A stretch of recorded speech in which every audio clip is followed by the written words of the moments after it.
prisons, you have to have workshops, you have to have schools where so just build somewhere. Then maybe if you decide to do away with this thing, then I mean Takashi, they were just selling it for it to just, I mean it was even gone. They need to reverse that kind of sales.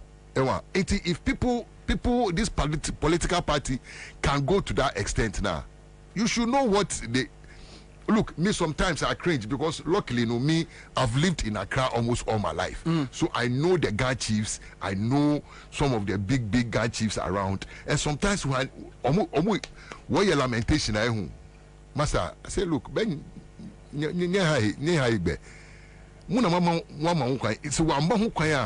nobody can come and say there I'm selling trade fair. Where you know that trade fair? Sad trade fair is true. There is been sold so now. I'm going to see apartments now. Master, in Chayawaha, Yawaha, but you see me, you know my me comfort kakramo, me comfort kakramo in there. Former President Mahama, we general waka there. All those state lands now, they've sold them. No, it will all reverse back to the states. Master, it can be done. And you because they are developing it too. Master, forget about it. Forget about it. Develop it. Look, that is where you see what we call state power. The same state power, is the same state power we used to take it from them. Period. It's state power. Yeah. Yes. So if it's state power, idaji asasi by force. Atunton sasi damankofu by force. You see, you have the state power. Only you see in Bia. Yeah. It's state power now. I'll use the same state power to take the thing from you. You see, sometimes you feel there and maybe it's not possible. American, you be no canasam. Former American president. Yeah. Also there, look, government is so powerful. The only thing they can do is to change a man into a woman. Anything else they want to do is possible. Like do you think that these people will go on this stealing and selling of national properties? They will go on that rampage. But because they have the power. Master, I will share. Obey more boss in 2017. Obey more rough. Because we are not going to play that father for all. Abina will feel there NDC way more that is where I think the problem is. You see in Americano, so let them be basking in that thing. Sembrino so enable who there whether there is something called father for all or treating people with kid gloves, and we will see it, because master, these people, they've showed us enough. Until your banner yesu ye bejima, I don't think Ghanaians will even forgive us. That is why I am there any opportunity at JM Benyano do there. Look, this I'm going to investigate, and I'm happy. Look, let me tell you one thing. If we come to power, it's not now that we are going to start preparing docket. We've started preparing docket already. I'm telling you, we've started preparing docket. We are putting all evidence together. It's not now that we want there. Whoever becomes Attorney General, what bonits in pay, you see this file, we work on it already. All you need is to prosecute it, because we have proper prosecutors. What shall document in those times when you call technicalities, technical grounds, massive evidence. You see, look, I don't think there you will be there but back there work will be when you court. Osande Okomo be $2 million. Okomo be $2 million there. Woba obesi SkyTrain wakra. She see where is the money? The money is gone. Obi waji $12 million. There Pualugu farm offend then dam. Yeah. Obu abeye. What's a sign? You need to be Master, I hear no washing or Hona, and yet was a saco. Once a sanko or washing or her. So local, I couldn't believe it. Some local businessman be not told Mubano and Yahan or not or the Canadi. You know, so it tells you there, these guys were doing these things with impunity. They don't care. Me say, these people, do they think they are going to be there in perpetuity? And but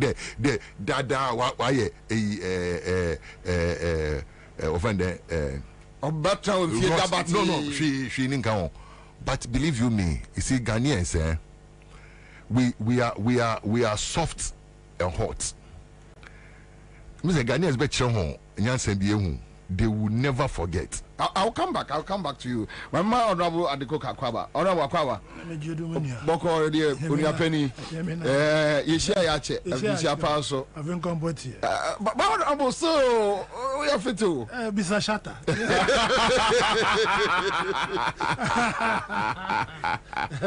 Body. Let me tell you a little story about me and this man. Yeah. 2007. 2007. That time in me and my Alliance Media. Okay.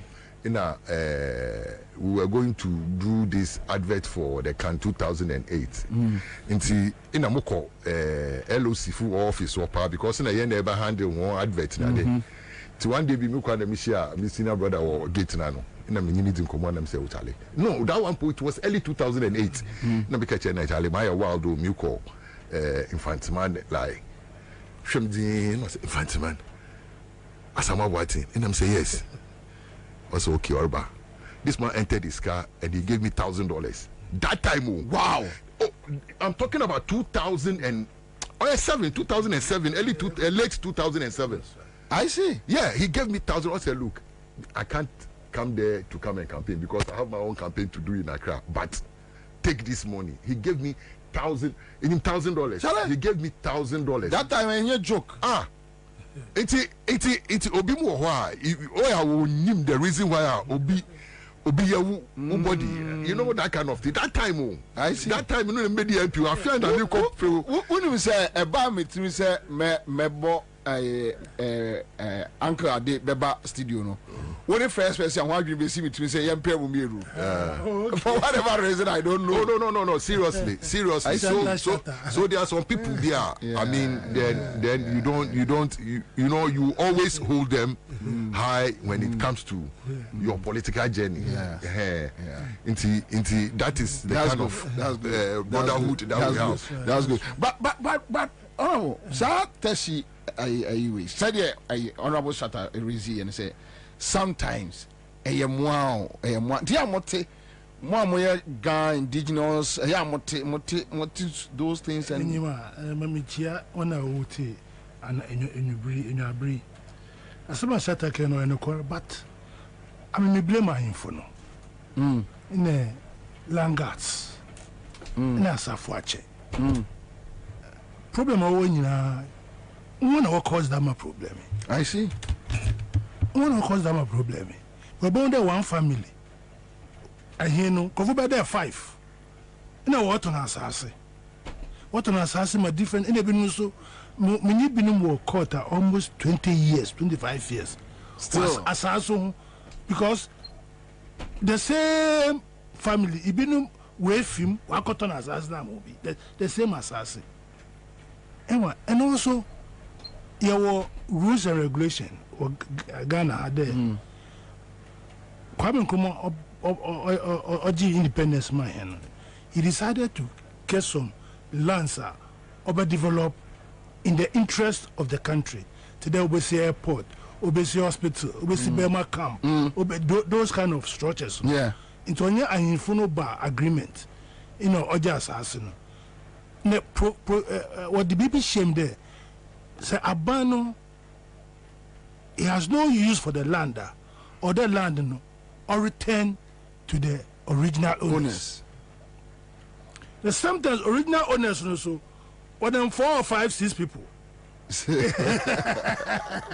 was as no kwa. No, why? Tell you sorry, what cotton into Wama, when custodian, when as the assassin Ghana. Assassination, which is land commission, so once we take advantage. Politicians also wants to take advantage because when now there was assassination, one can say they are not united. But I got the idea before you and I know she. I know she here East Legon under bridge. East Legon under bridge.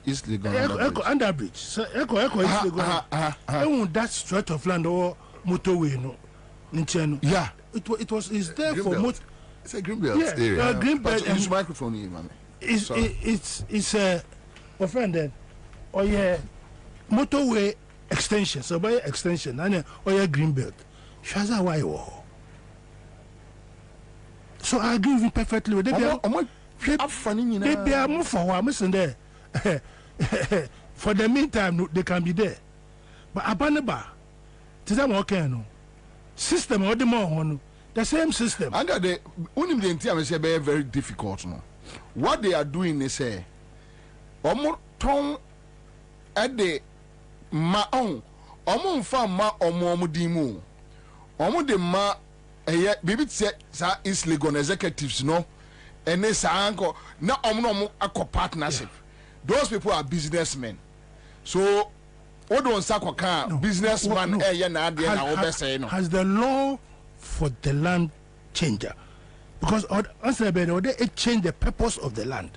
The land is supposed to be a green belt, and a work of parliament akasi some brand this particular land area no you better tend to this area. Yes, but we know say law no, but me Bobie Ansah no you find it difficult because kroma yeti oh, that is the problem. Your group your nipa go ha omonye politics. Master, we fide equal baby for Dunkuna just behind West Hills Mall. Okay. That area. Yeah. Could you believe that somebody got a court judgment? Completed story buildings about 16. If you have no, that is an individual, but no, so we are buying. What do you say? Because for all you know, but for all you know, baby, anchor they can see. Over here, that's our stretch in the crown, and this need be so crown to be a man. Oh, but that's not the issue. You are talking about law. You are talking about equity. You are talking about rule of law. Can NDC execute this? Me, I'm very worried. Sometimes I agree with you because over the past years, we haven't shown that kind of teeth. Yeah. In TB Casa, no, I a bit cautious. But the way things are, we can't to mensa. And you, we can't to mensa. I mean, once it done that, then said there, it now to come crap on the other person, Casa. Yeah. And gata do her. No more SCDS, so gata. Where we are here? Yes. Edu John Shempa, you find difficult even to look at the road because we are blocked. I mean, what are we doing to ourselves? What are we doing simple to ourselves? What are we doing to ourselves? It's a very serious there. And the MPP were buying.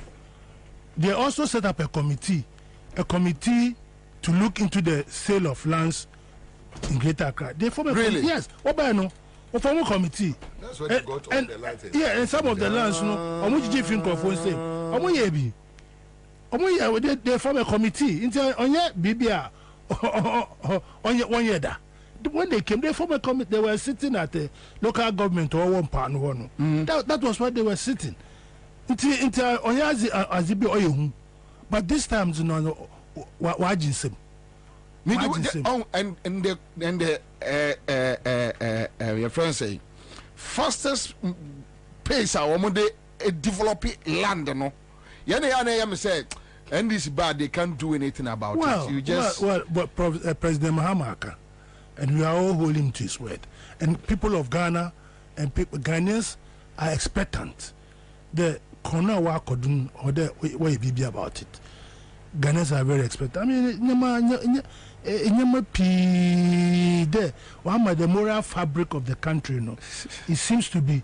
It be a sorry to me, be more. The Omoyan a motorway no super, or they back the way now. Oh, I can't so many a dining people baby or quinum. The moral fabric. They said a friend say, Sanko for free zones. Also, more on Sasa, or they call the way Pound Barrier. It's finished. Exactly. Oma cleaning and go into the future. what is going to happen. Is a proper development. I think let's wait and see. 166 days. And I hope that the people of Ghana will make informed choices. Yeah. But that notwithstanding, I know you want to come to the topic of, is the NDC ready? Yes, I'll come back to that. All right, so quick comments here. A quick text message from a friend says, Bobie, so tell them they need to sanitize the judiciary first. I think so. Be so send David the same message here. Then we have another message here. Okay, so Commander, during John Mahama's time as president, Kayayes were properly trained in many skills, including seamstresses, and were given start-up kits and other support to resettle back home up north. This initiative was under the auspices of Nana Oye Bampo Gender Ministry. This training venue was directly opposite Agbogbloshi and around Dumont company area. In fact, Madame Lordina also gave some of those who passed out startup kits and support through the Lordina Foundation. So what Baumia did is just using his own people for political gains. All right, so this one is coming from another friend. Let me check other. God wants fear now. I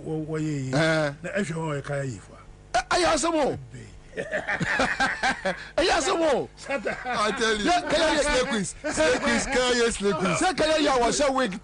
I mean, don't bro fool us. I mean, it's too bad. It's too bad. Yeah, maybe just across the street, proper Kayayo. Yeah. Ossia. That one video no. How many of them can carry the pan? Now, match them video. How can we be able to reach him yet? Yeah, so that. No, how possible? Yeah, I mean, it's too bad. The deception is too bad. But you see, even the deception does. And you know, me sometimes I sit back and say these guys are not clever. They are not clever. Are you sure? No, they are not. You see, they tried. Bob Marley said it. Also, you try to play smart but not being clever. Yes. Okay. You try to be smart. Yeah. Okay. If you are not clever, your smartness will rather expose you. Look at Baumia. Baumia Bokwekejire baby. Thinking there he will try to play smart. But within the smartness, no, he's not clever. He's not clever. No. I agree with you. Then you see the rather no. No way. No. Nechi. Ina. Will be some question pen or cheddar. Atuna test. You know. So you see. Look, these guys are always me. So with this guy trained, they are just being smart, but they are not clever. No. I mean, anyway. All right. So, Courage has sent me a message from Tema, a very good brother. Brother, good afternoon. He says, free zones frontage sold out. Free zone mainland sold out. VRA land at Community 3 sold out. It's gone. It's too much. Hey. And these are lands. Laws how to dispose of them. No? It is there. Also sign. Hey. Anyway, let me check on this, boss. There is a railway from Harbour to Valco. This morning we went to work and they told us that they have sold the railway to scrap dealers. No. Yeah. Almost yeah. Scrap. Locomotives I don't know. And then almost okay, so all right. Okay, so let me leave this one out and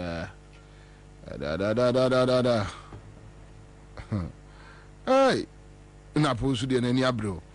okay, so Lawyer Abbas Nuruddin charges at the new editor for Repair FM for tagging Okujeto Blackwa Ashanti Can Ashanti? Okay, so let me leave this one out and I mean check here. Madam lecture be war Legon sending me a message. Like Tego says, so who sold those lands to them? And yes, Omni Lands Commission, yes, Edgemano.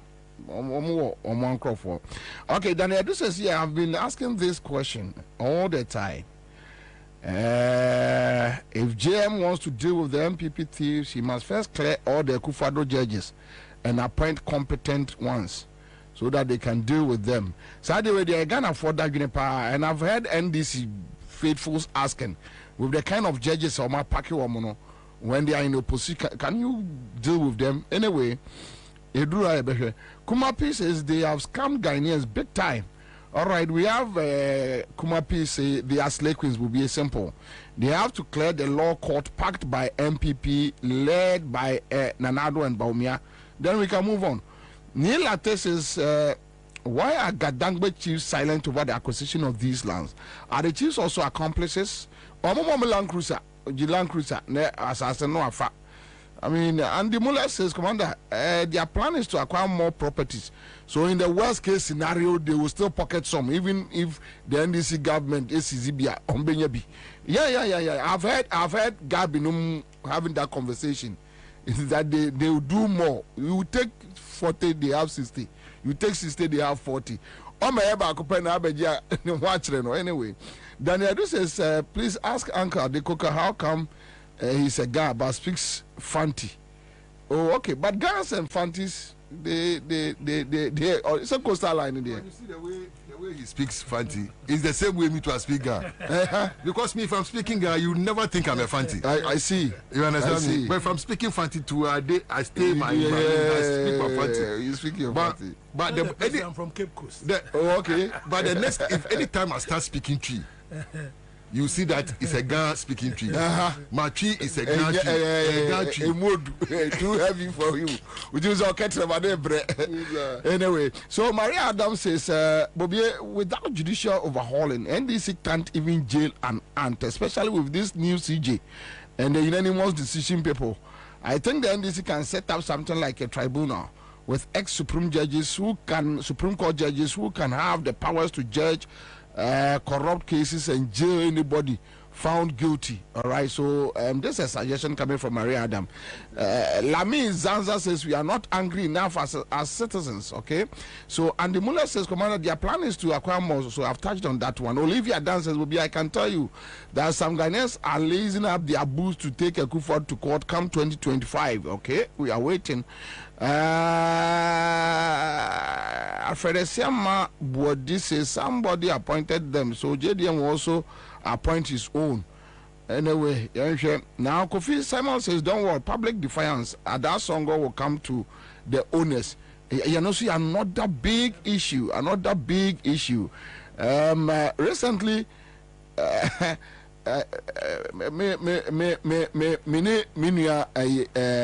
Magdan Edin Komo, I had the opportunity to talk to him on phone. He called me, and I'm a catcher. Obusam say me penasem, and I'm saying, Magdan, it's never true. I don't like you. It's never true. In any case, I don't like you for one reason, but I think Enyemanu Awama MPP for you so is too much. I told him on phone. Me catch no. Say Enyemanu Awama and me busa say Magdan. Young fan say me memory serve me right. Unyes cancer and MPP bapawa. Now you Magdan. NDC for and make us the resources. Why didn't you stay in your lane and do your business and enjoy your life and go away? Then so the one be born crofo we got been match more game we. And even your nice friends in NDC, you are losing them because omodu we diboni bebre. I was with him on the phone and he couldn't say anything. The problem we have is that say yeah media phone your opportunity to talk to them. We rather go and beg for money. So when Magdan called me, he think I was coming to beg for money. We need to sit down. I'm so Magdan. It's never true. But I raise serious issues. Actually, and I say, look, and they are more and you're fine. It's not nice. I say no, and this blah blah blah. And I say, well, then we'll be at the toast, and I'm there. Call me baby, because I don't have that time to come and beg you for pickup. And now I said, it's not like I have it. I don't have it. And then it's not like when you give me, I won't take it. But you see, when you are running the country down bad, so bad that would do be abonne. And last week, no be catch him say, trade fair no only be apartments. You're trying to say, oh, I did rolling CC who Pana first. Yes, it was every country will be a trade fair. Oh, so if anything, we have to redevelop it into a very beautiful. But look at what has happened. Oh, I got the idea. You know, me sure almost my shocked. Sometimes, when him says Sunyane and honorable dear Groko Sunyane, so ya check it. There was this school nearby Sunyane Airport. Near government school, my refuge school need. Almost Tom will be almost Busku Nagu at the hostel.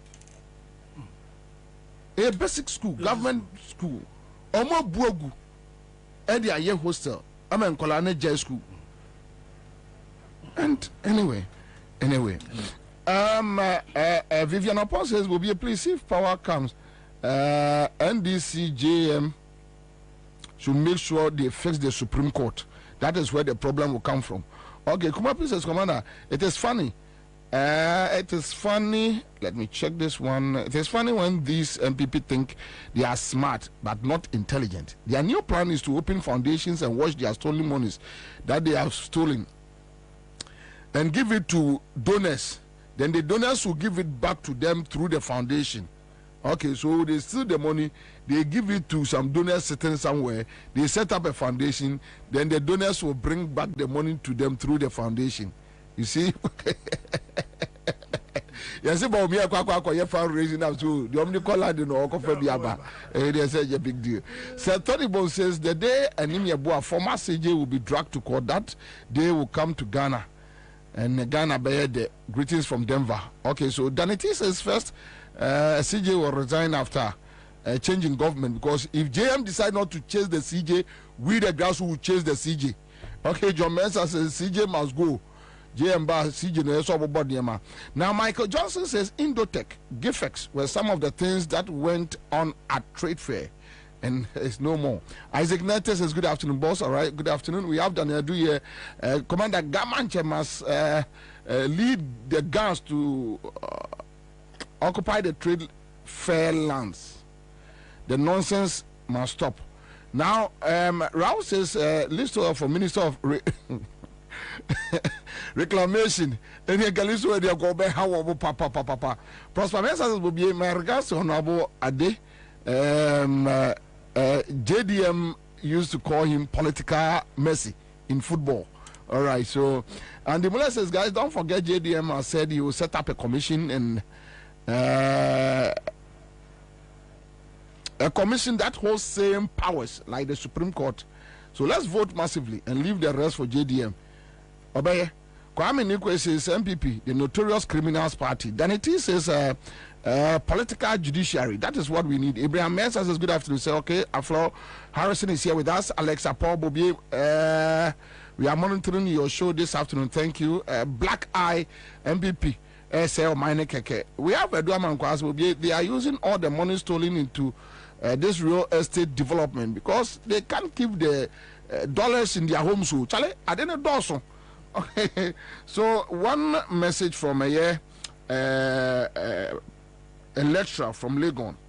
Now, let me check. Okay, so Dr. Obed. I'll send him a message via very crucial. Yeah. Oh. Okay. So I'll say the policy of Baumia building hostels for Kayais and training them is counterproductive. This will rather promote rural urban migration. Why not they rather go to the northern and rural areas and develop the place by providing infrastructure and employment opportunities there? So, very on point. May I disagree with Sir idea of let them come, then we go there, develop the place. That is why in the constitution, all the regions should be equally developed. Yeah. Migrating them all the way from north to this place. Pacho, you should microphone. Migrating all the and when you go out, when they go back, at a certain stage, they have to go back. Yes. And they go back with nothing. I was listening to you when I was coming. Yeah. One lady said they promised to give them 1,000. No, when we are training, they give some of them 1,000 cedis and 500 to start business. What kind of business? What kind of business? Right. And where they are coming from. You should know the kind of economic structure in that particular place. Those places they are more into farming and those so you set up farming and processing factories for them, so it will make them stay there, like what the lecturer is saying. Yeah. But when they come and carry pans. And what do they? And then you are now even creating hostel for them to come and stay in. So you are encouraging them to come. Go and say, "Oh, if you know about many baby ada." So you are now encouraging them. So what are you doing for them? Into the idea, because we read politics and everything. All these things are political gimmicks. No, look at the whole, but Messi hosted like what you saw over the weekend before this graduation. Challenge. And I asked myself, have they forgotten about NAPCO? The same rule book. The same rule book. Omudi and NAPCO. Yeah. The same thing. Then we have graduated. We have employed these people. The same thing. Where is NAPCO now? Amaguno. And so these people are most more graduate to. Which industries are you going to? The same template. The same template. It's so amazing. No. So I keep asking myself, like Shatta said, they think they are smart, but they are not clever. When you say for the first time, and then Shatta mame the real definition of who they are. Yeah. Because sometimes when I think that they are only criminals, but they are playing smart, but they are not clever. No. They are not clever. No. And within just what's the training for 1 month? Yeah. What can you learn in 1 month? Seriously speaking, don't forget that. Excuse my language. Yeah. The IQ of these people, are probably very low. No, but even bring a professor there to teach him something different. How can he use 1 month to absorb? 1 month to absorb. What are you talking about? I mean, we tickle ourselves and laugh. And that is what is happening, and it's not good for us. May Obi catch him because Anga they say they are not able to tell us the amount of taxpayers' money they are pumping into that policy. Yeah. Because nobody has the question. Obi and Bisa question. What I say, they are not telling us that this is the amount that we are pushing. Okay, so say amount saying that we push here. If indeed and truly, kaya you for now be say now they more be to start. The program. Another way of siphoning money. Another way of siphoning. They are just stealing us. That's all. They are just stealing us. Okay, so Mariam says Baumia has no balls to appoint his own running mate. The Chebi Mafias are holding it. Chai. A vote for Baumia. A vote for the Lawrence Akpanya says, I bet you Bobie Akufo-Addo has to go to jail for wasting our taxpayers' money, digging just a mere hole. And Wajahona Amnandaho. And Atete says Baumia is visionless. All he does is to cry for Fasti Anamame to say Boswemi and Akolebia or Peno for Anum. Anyway, political power is a serious issue, and we don't need babies like Baumia. Christian Edu Johnson says, I hope when NDC comes to power, the pastors and the so-called neutrals will be quiet as they are doing now. Mary says, I have confidence in JM that he can change the narrative, and that is what we are all looking for. Live on Accra 100.5, and that commanding bidding is so simple. How prepared is the NDC for election 2024? Message and protecting the people's vote. Because me chiri kakra. And you must be a nocturnal human beings kakra. And normally you could call potemo, especially microma santimampo.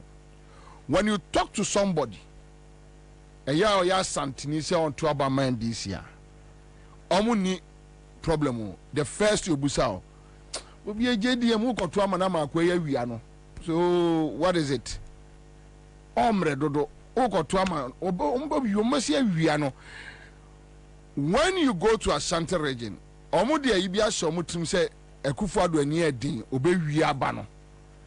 So onu obi kura kasa oni that oh yes oni obe trauma NDC but was I busa no wo ntim me kona okotokura obi enu obe protect ade no okotokura na obi ba beboa obi enu a obe and those things festa ewo nkura na se Ekufuado de obe wiem ama Ekufuado de obe wiem minim NDC ni bi wo voter region ka chem so no onya de obekwa akoto 2024 because they are prepared also on am for MPP form ka kire no see ye be wiamo and now the MPP for boys can openly we will steal from you then a put fear in the voters no say any hu hia kura say because nipa no be wi adia me kwa ye dey.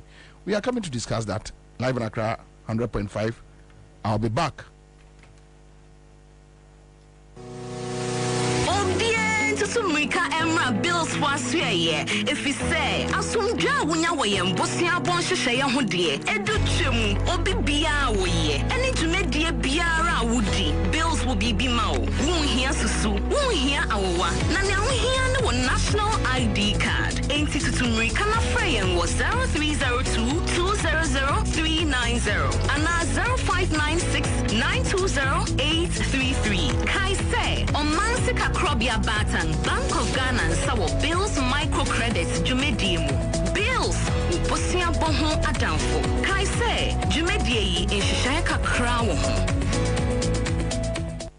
Say the Mako who Greenfield Scientific Herbal Clinic. No credit me. Say and Winti Nomania Award. A word bestie. Obian Transit Emma Dumpemia, dear Casse, and Asam Boya, the Encanon to them. Greenfield Scientific Herbal Clinic. A senior want to say near Kro Etuno, near Ankan Ewananum, Obana Bemo Power, and Yarwankaye. Nancy Mamika say, and Espana called Mo Ekayeno. Greenfield Adarumenti and was our Solejan and also APM. Greenfield Scientific Herbal Clinic. Our ultra modern laboratory. And a diagnostic machine, sir. I should share the Pebiadi Moankasa. Greenfield Scientific Herbal Clinic. I want to go Dogon, Estate Junction. Last stop. There was 0243-983-906 and 0261-651-898. Greenfield. God is our healer. Greenfield. Your last stop. I believe.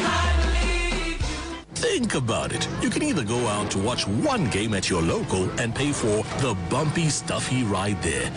Then the food. Then the drinks with a 12,000% markup.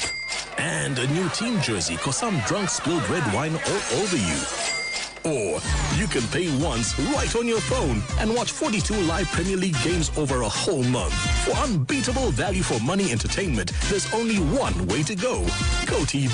Love it. Where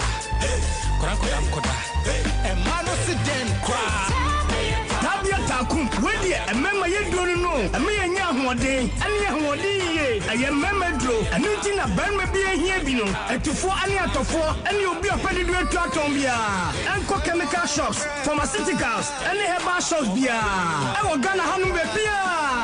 And I said, Frey, I was 0243-686861, and 0245-749206. Sankatwe, FDA Fajatu, Kaise, Tabia Takumia, Bembia Takum.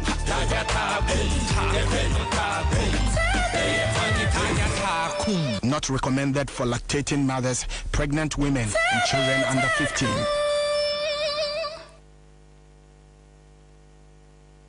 Think about it. You can either go out to watch one game at your local and pay for the bumpy, stuffy ride there. Then the food. Then the drinks with a 12,000% markup. And a new team jersey because some drunk spilled red wine all over you.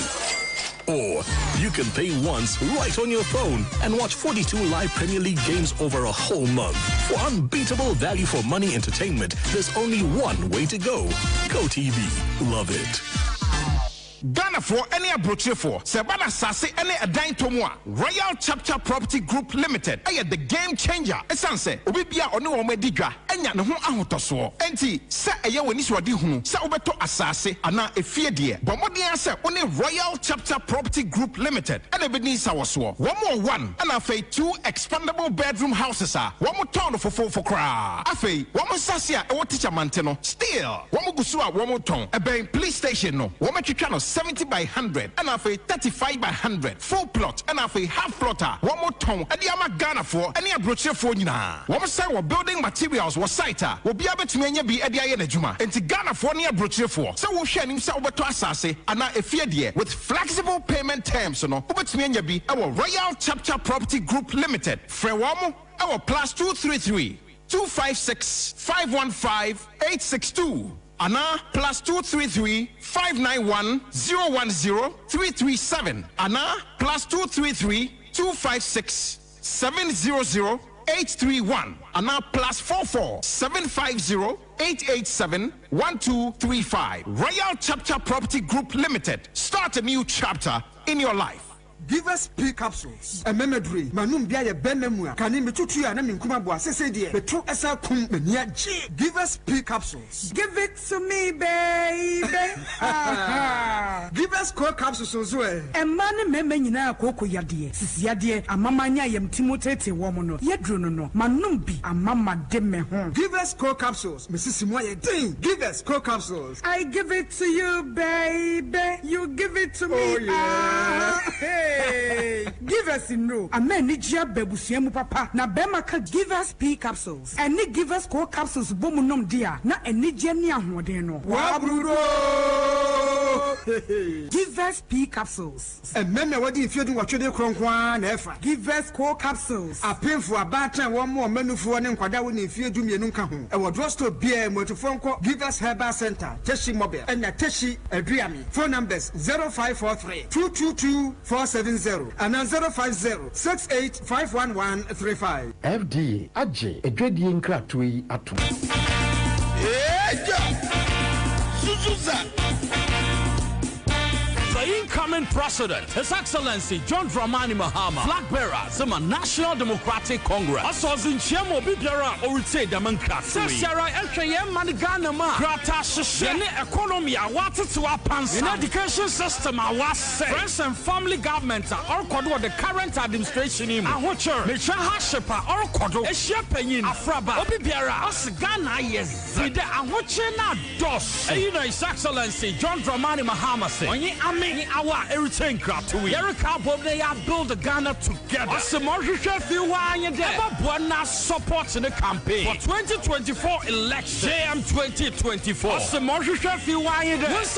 NDC good governance card in the good governance card. Yakada. And was there support JM 2024 campaign. Good governance card. What did you do? And Timawusi Kanyama was zero to me. I was so agile. One saw one pedal watch a good governance card. When it's 40, 30, 10 citizens or so. About to abo short code *248* says hash. Now also ascend was it. Good governance card. After that, Johnson support JM 2024. About to a friend 0534 000 261 and now 0531 033 503 and now 050 982 3400. You can on internet to do www.ndcgoodgovernancecard.com. My young combo, they am build a Ghana together with John Dramani Mahama. Nyaminsha.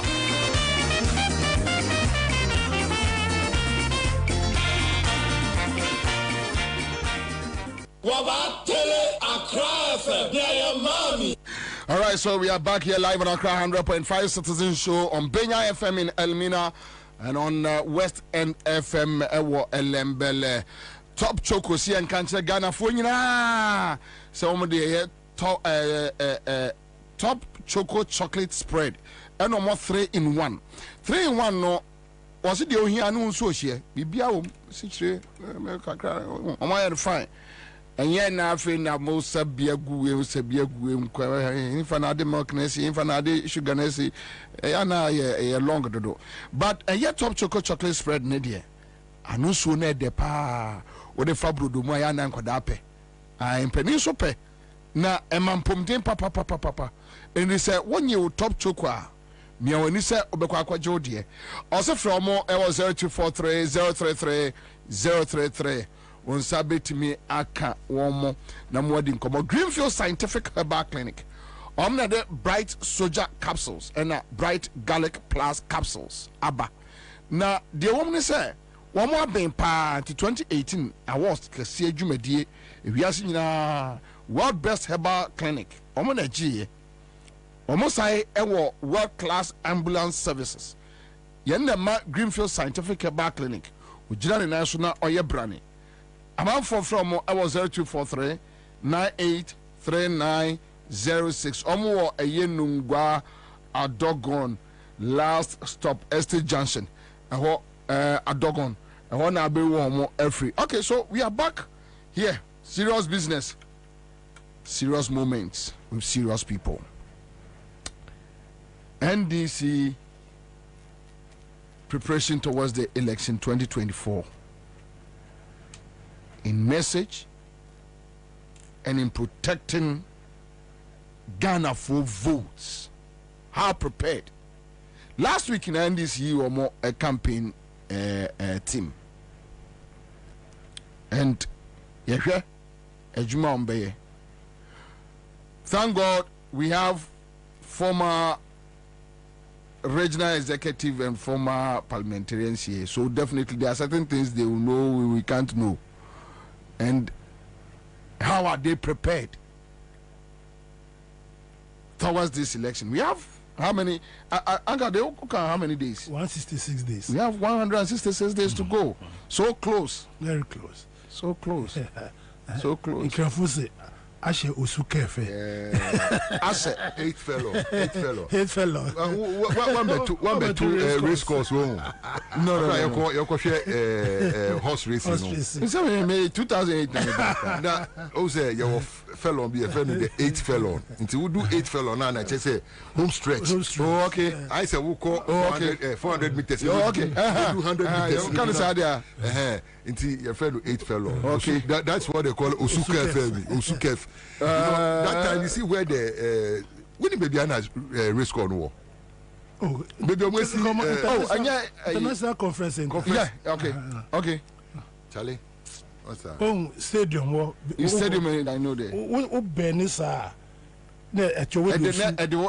No kosu careful no. Ne fiti da wenim sa. Che wo finish no. Ahona we rider. Horse no umfa emfa ke ni don wepe no wo di kire ni nisa obeko I see anyway so Another let me start with you. Yes, how prepared is the NDC for election 2024 in message and in protecting the people's votes? Sometimes I like to go back to history. So, BBR, evaluate what happened a certain period of time in this moment of time.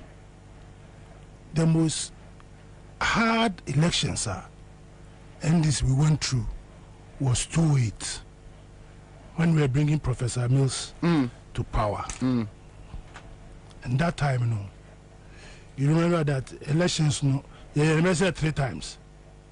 Presidential elections, okay. Yeah. 3 times. 2008. 2008. Yeah, I remember. And that time, you can see the hunger on the faces of NDC4. The fear. You are talking about somebody saying that there is no fear. MPP for somebody we are in. And Usha, that time, campaign and the caliber of people are.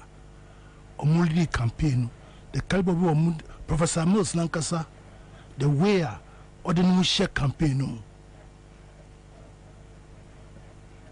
And you can see that the NDC was hungry for power because everybody was on board. That time we have been in opposition from 2000 to 2001 to 2008. Yeah. So NDC was hungry to change the narrative. Not hungry for food. No. But to change the win narrative. Power. So MPP to say about say no. I mean they tried it, but they couldn't. Anyway, most of those people are running 2008 2012 election 2020. They are alive today. They are alive today. Yeah, they are alive today. Yeah. And that is where we should now be focusing. I believe there. MPP are saying because Omusha fire in NDC, that revolutionary fire no, is diminishing. Why? Why? If only it's so, why? Why? Because if MPP has got the audacity to tell Bombe you are, but that's why I'm saying that we need to revisit what we did in 2008, 2012, 2020 and see what is missing in the link. And I believe that on your BBN able to matna television, radio. Yeah, of course. Debbie. Oh, I need it. And BBN, able to matna. But vibes are mutual. I hope people are getting the gist of it. Yeah. It's about time we brought everybody on board. Shatter in France, man. I remember time all your election. Hey, only a Kwana Boni didn't know. Asamabati on your joke. And so many places, 2008, 2020, a Greater Accra, Lejekuku, certain constituencies. It was the joke. 2008, Weja, Bawe. When people were in vehicle chasing ballot boxes and people were all a lot of people now don't seem to have institutional memory. They don't seem to have institutional memory. Reja, we were chasing ballot boxes because they were running out. They have stolen. They were midnight too.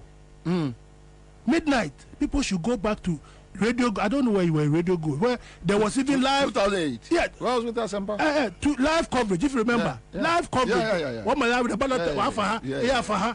And the people were chasing because that NDC was hungry for power. So we should go back to institutional memory. That is what we are failing to do. And bring everybody on. I don't want to see this person. No! Those faces, that is why when MPP sees that, they get scared. They get scared. It's very, very important. I'm speaking from emotion. I know. Because if we fail this time, President Mahama has done so well.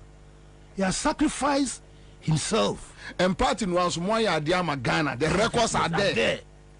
So why don't we bring everybody on board?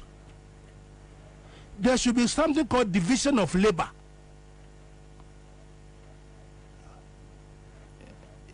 Division of labor. Yeah. You should identify that there's something called division of labor. And get people on board. I can sit here and mention names that I'm not saying. Maybe I'm not here to the quiet. You see, so quiet to know. And I too quiet. I agree. I am too quiet. I agree. Let me tell you now. I agree. Because even in football, you need some names to put fear in your opponent. Exactly. When you say player, we next match no Mobi on That's right. But you let your supporters go out there Hey, asumesi bo, asumesi. You know, quite psychologically. Yeah. So, very important that we must be ready. No, we do home stretch, but the home stretch you have to look at the jockeys and the horses that are coming. Yeah, very important. The jockey and the horses that are coming, and when they line up and you see them, you dare not. What fear? And for me, you know, Ghanaians are ready for change. Change itself is changing. Changing and also now it's change that wants to change itself. But we need the force to push that change. We need the force to put that change. So I'm saying that NDC, the good people of Ghana, are looking up to us. And readiness means that you go and see the old woman in the room. That is, you go back to basics. When we see the Yomwe tell that as for the kaka, no, let's remove the kaka before we go there. You remove the kaka with pliers, and then we move on. It's very, very important. But if you are just going to play this Chaskele game that we are playing, then we end up, these people will have the audacity to say they'll bully us. But not all of us, you can bully. Because I was shocked with even Tama, the new voters registration. No. As at 2016, around February, March, now your NDC near Kwabena koye campaign krana ehum. That's right. Because amount for per crowd. Exactly. But MPP in 2024 still have the audacity. Now it's a way to attack NDC before their governance. Yeah, guys, I saw that they have the audacity because and Yema Omayan say Mona Moyem Hafa and can this team in Kwabena campaign. Dabi Kra, Mika 2016, I did quite a Yama Poya Yempu to put NDC flag in your car. You are scared. But look at what they have in a field day. So I'm saying that, let us go back to brass tracks. Let us revisit our revolutionary tendencies. Let us also go and see that who are missing in the plugs, who are missing the holes. Right? This idea that I don't want to say this, but anybody coming is coming to help. It's not coming to usurp your authority. Because you make it authority. But I think now in NDC that is the fear. Bama baby, no, or Benjamin Shine. I think that is the current problem. And I think it's not the best. We will win this election. Come with me. God is on our side. But in the Bible, we say God help those who then do help themselves. God help those who help them. And so we must, as a matter of urgency, have a clarion call. A clarion call. Don't just sit down that, everything is on a silver platter. No. These guys are diabolical. And JM has proven beyond reasonable doubt. Beyond reasonable doubt. Yeah. That you look at his record, his track record, you look at his, JM can say first year no mami. And I'm a mate. No. He has told us 24-hour economy, what we can do, what he's going to do. In terms of digitalization, what he's going to do. He has said so many things. And the people of healthcare Ghana, policy, everything. These people have said nothing. But they have the audacity to be telling us because they look at sometimes and say, and they are not biting. And that's what I'm looking for. And there are people who can bite. Let's bring everybody on board. That will make us ready.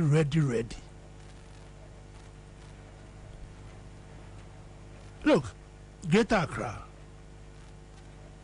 Look at Okoboy having the audacity to have confidence and be working the constituency as if he has won it. And I'm not saying it. I mean, you remember the last time I came here, I thought I was going to beat him. Yeah. Remember that? 2020. Remember he was the incumbent, and you were telling me that it's not possible. And I told you we'll get him out. Look at the record, the seats that we took from them. You know, so in campaign, like my brother said earlier on, in campaign team, you look at people who have won election and won. People who have, because they personally, your friend Panija on one casa confilled that. I confilled that. When Satawale were running election, Vansma. So this man must this man has not been made. This man, I didn't even lose the election. No. Oh, okay. No. I just decided not to contest again. So this man must be seen in Central Region leading a campaign. Don't say, when I bring him, he's going to usurp my. No, he want to score an own goal. No. But maybe the advice need a because the people there, are equally good like him. So you see, advice. You see, a nampi. And same quite anyway. Nampi is same quite. Anabiwa. And the man kwani yede. Koto wuma. Wuma. Apofuma. No man kwano. Unda obo. You understand? It's very important because we can't afford. Which means you need to show a posture. The blazing guns, the tankers in NDC are there. Plenty. Tankers. Plenty. When they were about unwell Christian soldiers. Eko wa edi bazooka, ina u AK-47, ina u bombardier, and when you are front line, what the arsenals ni you are front line. This is do and die. But when we start looking at faces, so this one there, I don't want to see his face. It's a bad thing that we should quickly go back to the basics. We've got 166 days. And I remember Margaret Thatcher. I say, one day is a long time in politics. One day. And you remember to be a sinner. You have no clue. You have no clue. So, Bobie, we must be ready. You ask whether we are ready. Yeah. So we must be ready. And the blazing guns are there. So as a party, those who are there, those who have got they should sit down, revisit, look at it, and see where the pitfalls are, and quickly fill the pitfalls. Because we must win the election. We mustn't disappoint GM. We mustn't. Any agenda that anybody has got for 2028 must be shelved. It must be shelved. And do you think, Simon? Oh, my friend, plenty of people have got agenda 2028. It must be shelved. You say it as it is. Nobody will grind your balls. Our focus is we must make JM win the election. These agendas must stop. I see. Very important, because the party NDC is a party that most Ghanaians are on the heart of most Ghanaians. Some of us joined as far back as 1994. A whole lifetime, the party. we must make sure the party succeeds. We must be ready. GM has suffered a lot. And you are talking about posterity. He's alive, but posterity has already judged him. Posterity has already judged him. Health records, education sector, the economic indicators. Recently, I saw something on the video. A lady who said he went to UGMC, and she showed me the room that I didn't even know that there was a 5-star hotel in the UGMC. I was shocked. I mean, and some say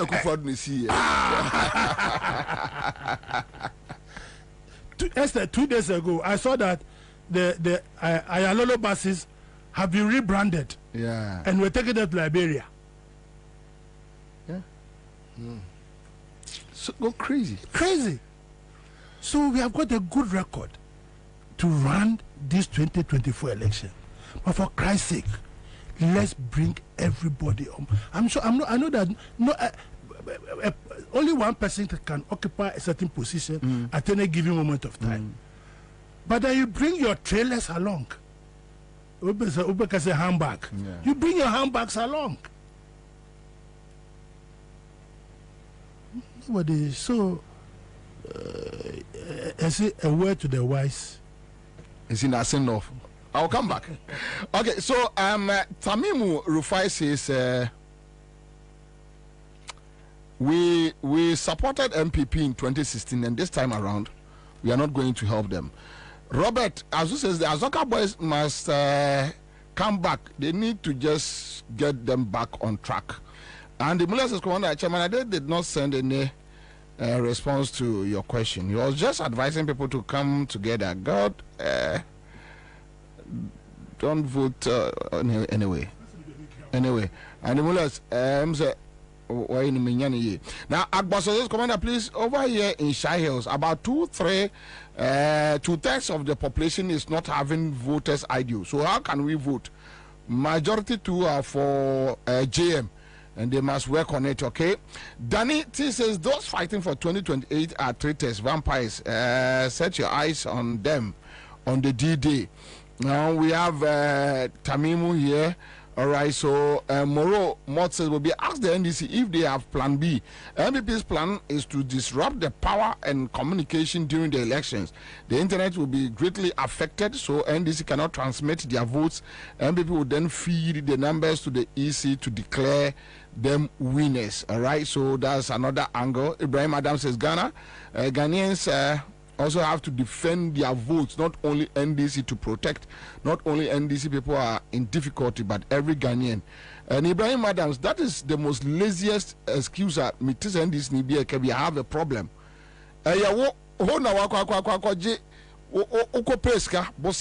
Campaign, say national chairman, secretary, whatever, regional chairman. Loan, no himself also. And the ordinary Ghanaian on one Namkajetiano, a friend is Ibrahim Adams is here. And this is Winia, a big crown, 8 years Ninano, what chairman Krawunya.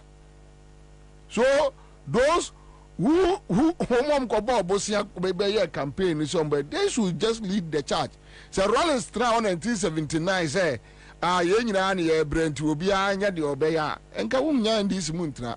Obi, and a sorry. And then when you be a friend NDC. So sometimes you must learn to lead the charge. That's all. Anyway, Dr. says command that this is not the time to fuse in sentiment. We saw some of them, and yet the delegates choose others. So if they mean what they are saying, they don't need to be called to work. They can work in their own corner. All right. So Kwedu says JDM will meet the media and the Ghanaian journalist on 7th July to address the nation with answer and solution and vision that he has for the country. All right. So Olivia Dan says, what are they also doing to rekindle the spirit? Now, I am afraid.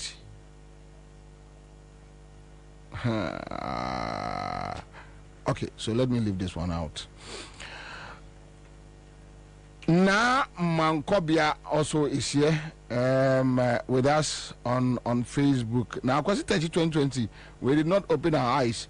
This time around, as Anchor Day say, we must open our eyes and fight them. Shaibu, tell chairman, and not to wait until he is called. He should just join the train. Ransom Nyano says, boss, I don't agree with you. Ghanaians need to protect their votes because Ghanaians election, not NDC election. I can't tell you say Ghanaians election. No, we any all right, so we are here back in the studio. Mame Emma okay, so Mame let's catch there. Hello. Oh, Maluzi me Mamema Liso Akwaba. Liso Akwaba. Na mema Minia Mensa Thompson. Akwaba. Boko de Minia. Em say afi ya share studio. Debbie. This year. Debbie. Hey. Emreko. Ka bom yasem. Debbie. Anyway, okay. But I'm not back to Shata. So Shata, back on this conversation. Whether the NDC is prepared for election 2024, message-wise, then protecting the people's votes. But quick one. Hello. Hello. Aja. Yes, we are fan form. Wow, my phone book. Allah, will you?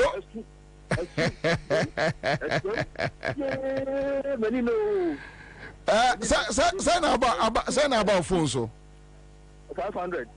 Hey, 5 me. Them. 5 me. Last week, Friday, I'm targeted 2,000 about. This week, I'm boom. Oh, anyway, congrats. Cause one join the CMG sketch there. Why? Na ebebua pa. Yes, that's okay. So yeah, star 413 hash, CMG sketch there. Ubo. All the 5 cities. Neto raffle no. To bust star 413 hash na abunse bema options. Na Edwasha say option 1 class FM. Then you start from there. Ona oko no. Sikano bebre o to Chrome atom waje. Ena ebo mu na begu phone so. No be say go come bia ni bom chilkra na ena gu so no. But Shata, so that is the discussion.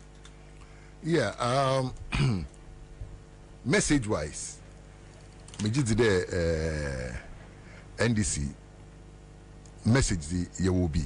I mean, looking at in summer, I'm paying that or by Bedi, I'm paying bium waka like the 24-hour economy, like free primary health care. As I say, then to in a like series of things. Message there will be. Yeah. Because I will just watch any NDC communicator in any of the major networks. If they go there, they don't flop because when somehow or other worker, what I say. Yeah. So when it comes to message, we have the message. You understand me? We have the message, and MPP has made our message, creating messages, easier. Because Omar born to the level say like where they've taken the country to no. Oh, it makes people really understand now because they say no posterity is just is at play now. Yeah. And apart from that, no, now it's not only posterity. Posterity is doing its work, and super incompetency too has made that posterity thing like more visible, renounced. Yes.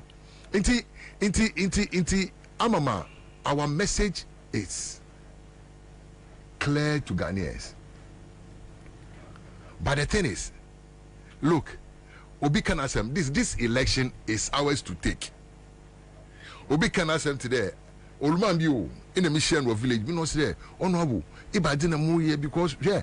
I today NDC yet today me village how and them said the village and where then us there ye village ano abra what the electricity what the tremin in a year nti nobody fought for electricity nti ye hu an there was electricity na ebotwem nti ye hu the power in them yenyim, but we were not able to tap into the power because of us infighting and that kind of thing.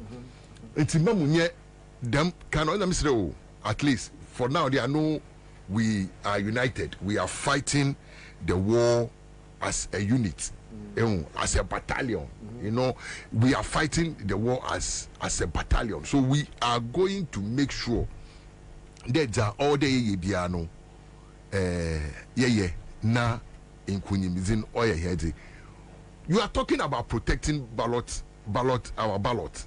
I just want to sit here and assure most Ghanaians say their votes are going to be protected. We've done it before and we can do it again. We've done it before and we can do it again. We've seen, I mean, people pulling guns on us. But master, the gun does, I don't fear gun. You understand me? So it's in Yeme Bebriohwa. We've done it before. Look, like Ade was saying, look, 2008, the intimidation, this one, there's no intimidation now. The intimidation was something else, master. Look, if you go to some places, it could be they look at you, NDC. If you don't have the heart, you run away. But they realize that we are unfazed. Unfazed crowd. Look, wherever we stand, we stand. We were not moving, and that is the spirit all of us we want to see back in the people who are playing the front role. You understand me? If you have that, and yeah, I mean, we are on the right track, but at the end of the day, everybody should be brought on board. Everybody. Don't say that. You see, sometimes somebody was saying there, say in Kanwa, you can always find a way of, yeah, you can find a role, but you see, this is like we were talking about political jostling. At the end of the day, but you see, but ejumafunu sa Bible kind of masterman. The harvest is bountiful, but the harvesters or the laborers are few. But if yesterday regime everywhere we go. Look, ejuman wan kutini to me nti hu no bi yedin no nya bi. I say, and when it comes to the ballot protection, master, believe you me. Look, me, I saw what happened in 2020, but when I realized it, it was too late. I couldn't do anything, especially in the central region. I see. When I realized that this is the game they are playing, most of the constituencies, I can one vote in a year. So it's something I made a party for. There, look, next time let's look at this. Let's look at this. As I say, me can radio do, but let's look at this. Let's look at this. Ama Ochina, the margin why there we see you. So I'll promise Ghanaians that their votes are going to be protected. Some of us are going to protect the vote with our blood, even if we have to pour them. As I say, me today. Like the two-pronged message, we are cool with that. At least everywhere we go now, at least if you tell them what you can do, because and secondly, so you can't do any more promises. Master, the way I love the way JM is going with his campaign, because you go and do because these people have make nonsense of the word promise. As I say, LPP have made nonsense of the word promise. So if you bring the word promise somewhere, say, why it became promise or father promise? You understand me? The word promises and what you shall say. You see, but if you look at the kind of things at JM Reka, there are things that were all look. JM is not saying new thing.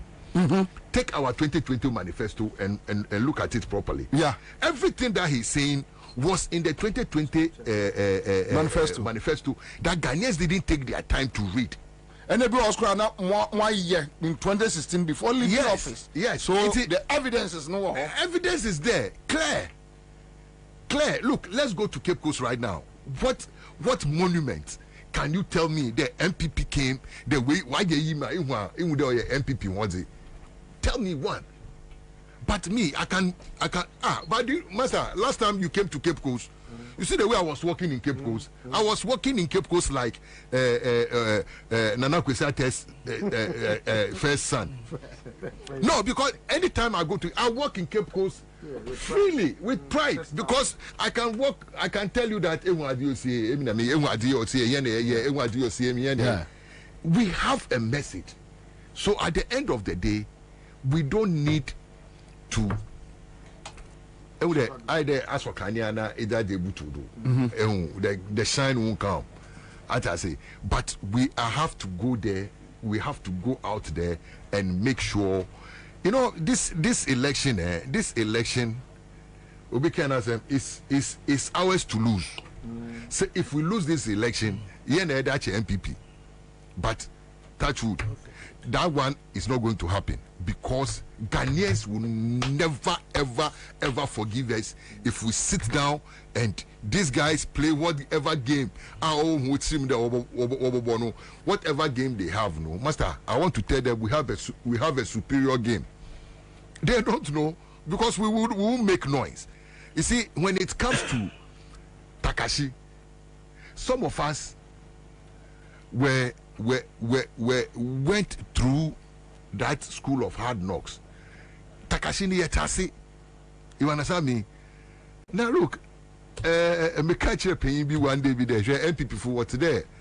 Obi Ochucheti so strange enua. That is MPP. When we say hey, now Johnny Pet, they will chase you to the When we say hey, now Dano who can say hey. Once I can hey too, nakumetu. But we have to face them, play their game with them. But we already they know we have a superior tactics. I mean, listen to them. Those times, if you listen to Canada, Japan, them talking now, NDC, all they are is election winning machine. Election winning machine. So where is the election winning machine that they've been talking about? Where is it? They know we have that thing. Where is it? There. This is the time we have to fully activate our election winning machine that these people know we have. No, let's reactivate it. Everybody should come on board. Let's move as a unit. You understand me? Me, about whatever is going to happen to somebody, what I don't give about it. Yeah. But at the end of the day, don't hear in there. Yebeji in mind if the MPP wants him. Magana, Nasum, why there? Why doing? Because I can't stay. No. Let me use Kofi Kumsin. No. I can't sleep. I can't sleep with another 4 years under this. No. I can't sleep. I can't sleep. It will be terror because they'll realize that Ghanaians are fools. Because with all this evidence, with all this corruption, with all this stealing, and Ghanaians will give them another mandate. Buy. Then now we should be getting ready that they are going to sell the whole country dead. As I say, seriously speaking, Ghanaians when you are there do papa, Ghanaians when you are da NDC for. And I want to promise those people who think that and now who feel that we might not be able to protect their vote, to tell them there they should be rest assured. This is not what yenye as I say, yebida. And we are going to do it again. As I say, with all vim and vigor. You understand me? Yeah. Inti Commander, hold on. You see the soldiers when the time comes for us to go to the battlefield. You will see the soldiers. The soldiers are there, not soldiers. I understand. Yeah, the soldiers are there. That word is it's militant in nature. Yeah. And the Kufodo use the word militant. So we have soldiers. No, if some people are feeble-minded. You are maybe, but master, what asma mepedamic in there?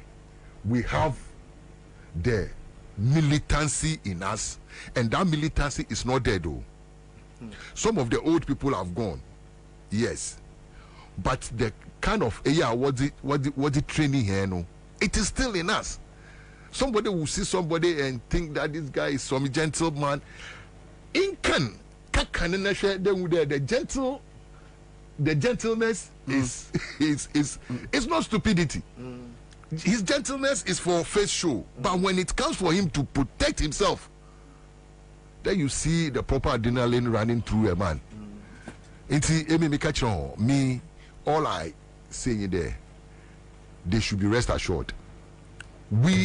Some of us are going to train boys. We are going to make sure we arm them with everything that they need, like intellect, whatever they need to protect our ballot boxes. We are going to do that. That one, some of us, we don't need the party. We don't need the chairman of the party or the general secretary to call us to do it. Because in my little enclave, if I do it, I did does it in his little enclave. Somebody does it in his little enclave now. In Kakan, collectively, then we win the election. The election there we've won. Let me tell you, you know me. I play with a lot of MPP boys. I mean, sometimes they will come to me, Charlie boss. Charlie be like this. You put the come on. So if you position yourself, I say, I don't need to position myself. Let me win the election first, then I'll position myself. Rescue the country. No, I say me. I am not important too. Me, I am not important. I am not important. You people made sure that you collapsed my business. I didn't care. I mean, but still, me koba. I didn't move. All right. They told me, somebody saw me and told me when they won the election in after the 7th January swearing in that I have to go. No, but we went a day before. That we have to be there. So as we are exiting, they are coming. The guy looked me straight to the face. What's Aquinas? I will mean him there. They made you me. But I would say, you see what I will do. And truly to his words, when they came, less than 6 months, no, they give me a letter that they can't renew my license to do that work, blah, blah, blah, blah, blah. Baby, yeah, the hustle up and down. But you see, because me, I didn't listen to advice. It can be say advice, and can maybe I wouldn't have invested in that area. But me, somebody told me, there, look, Aquinas, you are a politically exposed person. Go into manufacturing, go into farming, go in something that have nothing to do with any government attachment. BBCCR, once you have to go back and get your license, they will hold you. But these people are very vicious. Like me, when I was a regional minister, sometimes I will be in parliament. MPP, they will call me, the boys, MP, so they will come to me. Oh, honorable, meba girl no, the school be one Fantiman girls, the school be one Wesley girls, and that kind of thing. Oh, as a regional minister, at least I had a little cloud. So I will call, oh, madam, this. It will go to I will not even look. They come to funerals in Cape Coast, and me in my house, the residency where they come there. That is where we all sit and eat. Because me, I see politics as different ideas, especially those of us. At the university, there was nothing like TESCON. There was nothing like TEIN. Until here, it be your classmates, your roommates. They are your friends. And that time there was no politics. The politics came in 1992. And that time we the school da. So that time then at the so you realize there the old people those times when they meet now, they have a different mindset.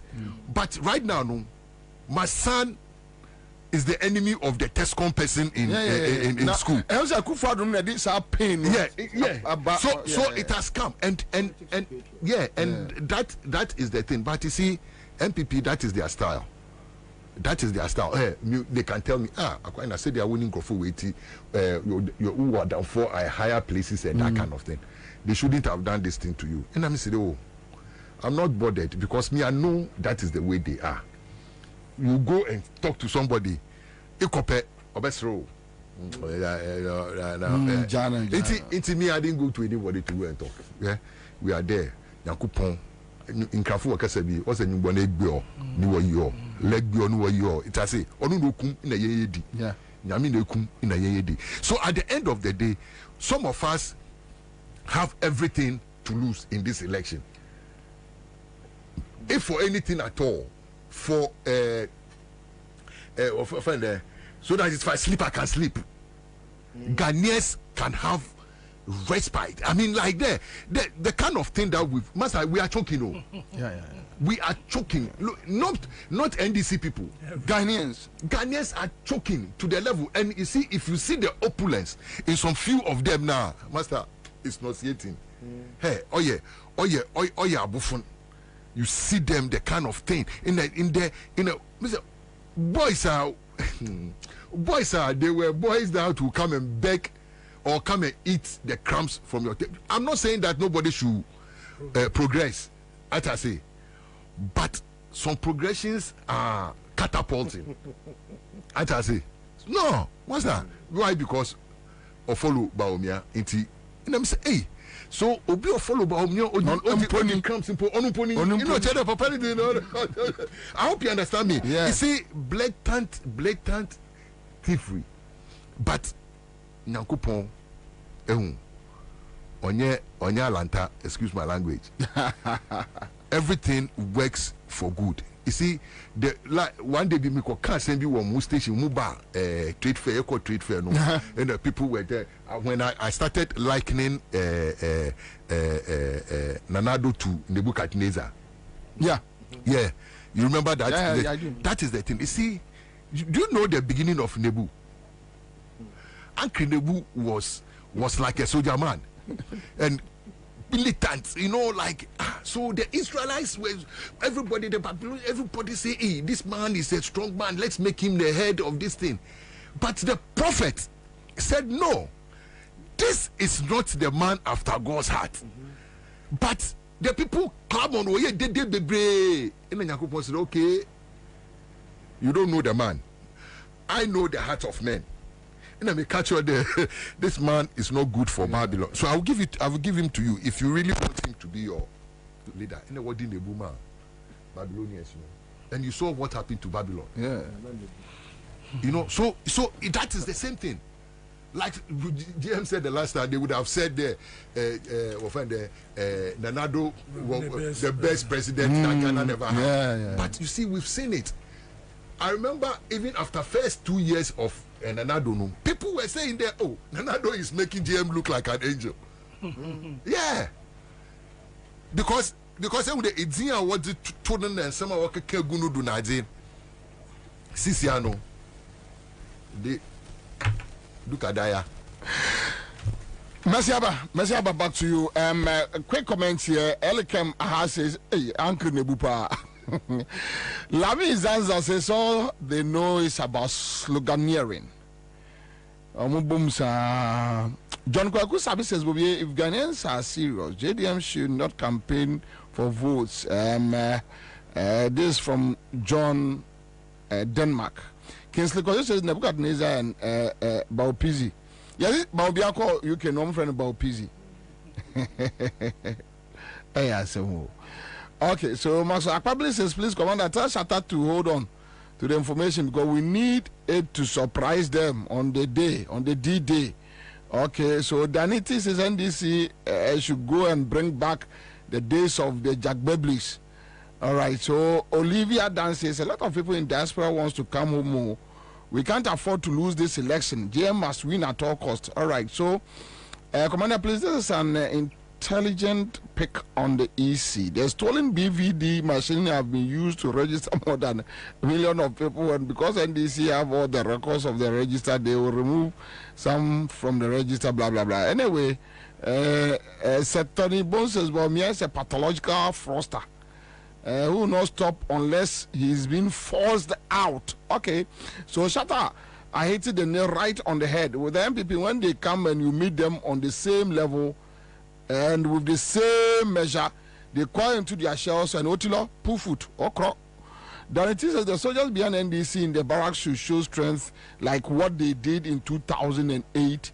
And after that, there were issues. Right now, the issues with even, look, maybe share, one military guy be share.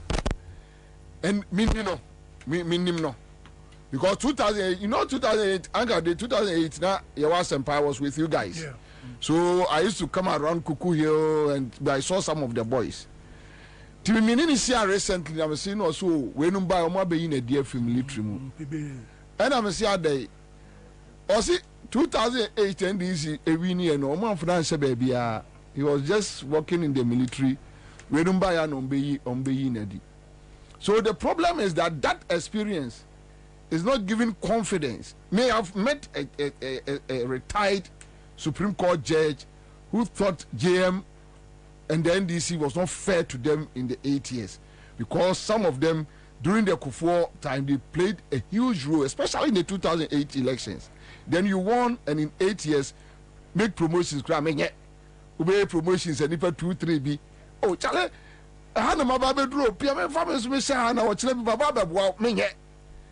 So they say no be I didn't come. May I meet such people because of Professor Milson. I know most of them, and when you meet them, 8 years judge financial baby no baby no, and this is no, we won't do it. And we will go through the process, the system. And now young person, no, I won't go through the process, I won't go through the system, I'll reward my people. Into Ghana Police Service, you fa akola junior rank, ya pejano. Ya de ko military ni the same thing. They are boys to make sure they capture everything. But when you get that opportunity, no, I will do it. And anyway, it's another conversation for another day. Sammy, Tommy. The discussion, how prepared is the NDC for election 2024 message and in protecting the people's vote? Oh, Debbie, call last one.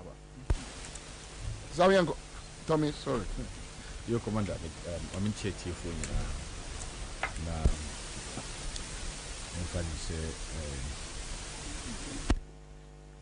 say, it's your phone, Fanchami. Say, Paja microphone on construct. Pay attention to some other things and so. I think that now we are back fully for the campaign. Sure. Kwabena NDC. Me banana chairman. And I think that a number of things come into sharp focus. I'm not going to say, on the list in campaign list, yeah, but the list is not under focus. No, it's not. No. I'm not going to go into it. I'm not going to. I'm just trying to draw your attention, sir, to certain things that I think that it's important, sir. We watch now.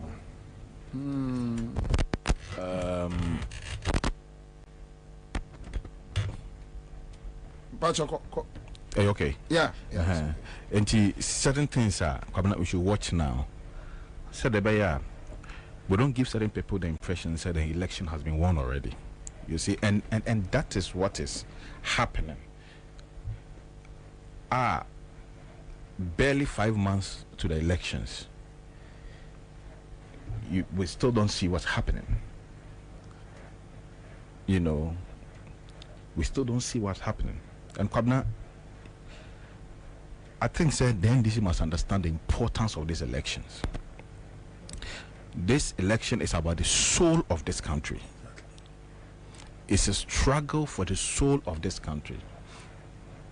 And I pay not make city TV and I pay, sir. It is important for the balance of order. Say NPP be lose election. Just important for the balance of all. And yes,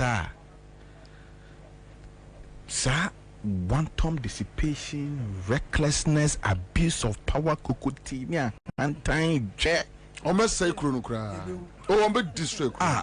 Say, I do crow mine. And you or mine, your minor japadie. She said, your friend is saying, or China Bimpuni Hono. Your mama twaswa. And yet, we are just going to entrench that thing in our system. And we are going to be in Nigeria. It's very important. And I think, say, when the ordinary Ghanaian, it didn't come on. The ordinary Ghanaian, the importance of this election, I say, most of the NDC executives. Street now it didn't come on. The kind of motivation, the kind of a year, the ordinary Ghanaian, it be show muno. Usha NDC mpenifo ana say, hunu the ekoso.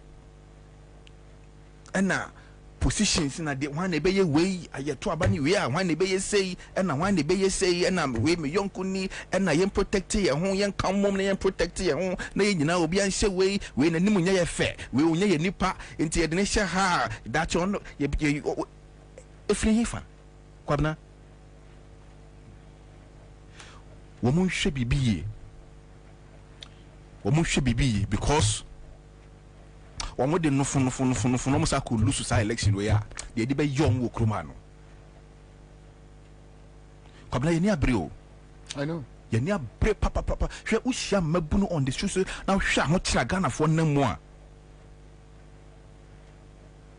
Now we send this if one penny for Sabo Botai as she could take a send and nam just a moon who do more. Who be a person and name ye fair said by a casa when you do say position we have for town.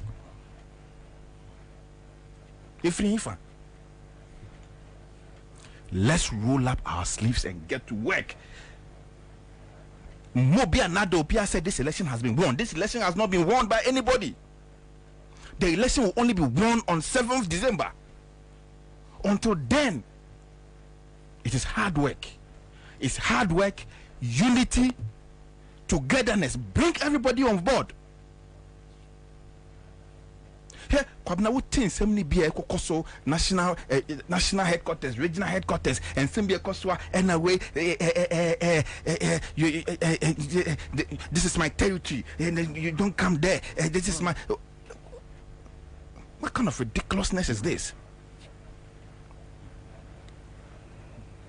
What kind of ridiculousness is this? Now, Obikrampo Koye Juma, it's not your job. I'm an elected officer. It didn't. Another two position, you know. Nakufo Kachira will say it's better to be a messenger within a party in government than to be a general secretary in opposition. One thing. Now, you say, "Dear Nakufo Kansa no." It is important that, see, sir. NDC more say mama betray so because of position see all of you roll up your sleeves from bring everybody on board. Let us all come together and work.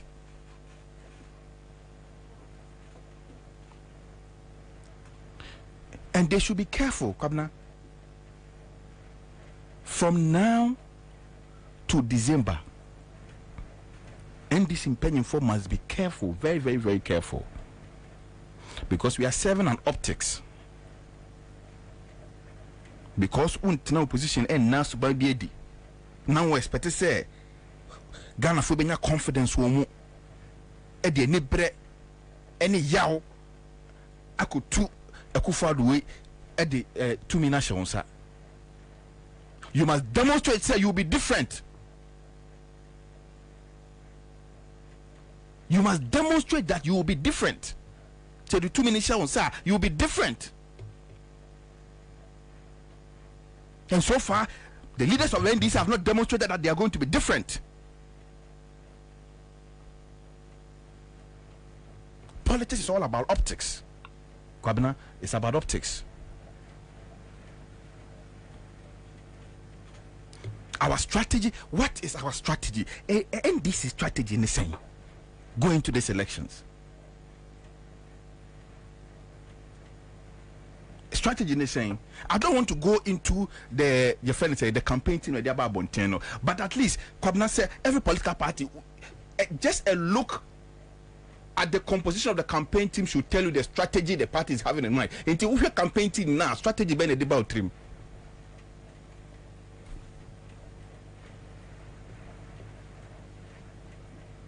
But we are not going to dwell on that. Certain mistakes are going to be made. It's normal in politics. But we must learn from these mistakes.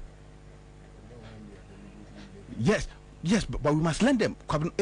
Listen, mistakes, we will pardon them along the line. Because sometimes it is better to recover for the mistakes and move on than to stand at one place and fight because of the mistake. So let us move on. Let's move beyond what is happening. Let's all begin to look at the bigger picture. The focus is the bigger picture. And the bigger picture for all of us, say, we will clear this crop of incompetent, nepotistic, criminal, reckless, wicked people out of office. And reclaim all the things they've stolen from this country. That is the focus. Come now, some of us, we don't need anything from the party. But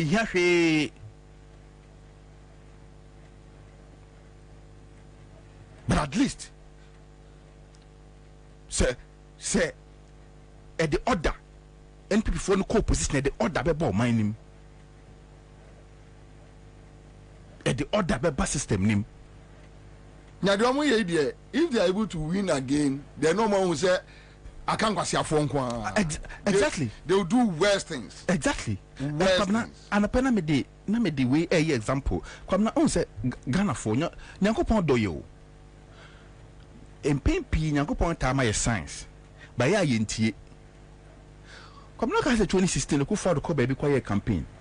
The microphone share so obi na so be kasa na campaign platform who here na delivery from say na kuma say na sign Nyankopon ka kire am say akwawe mutu abama no be butu o man nani na yenti ne koto abama no hwede wa your man no Kwabena yesa be ko another elections Nyankopon asama another example woni dey see o Kenya say won say demonstration Kenya for no demonstration on the street.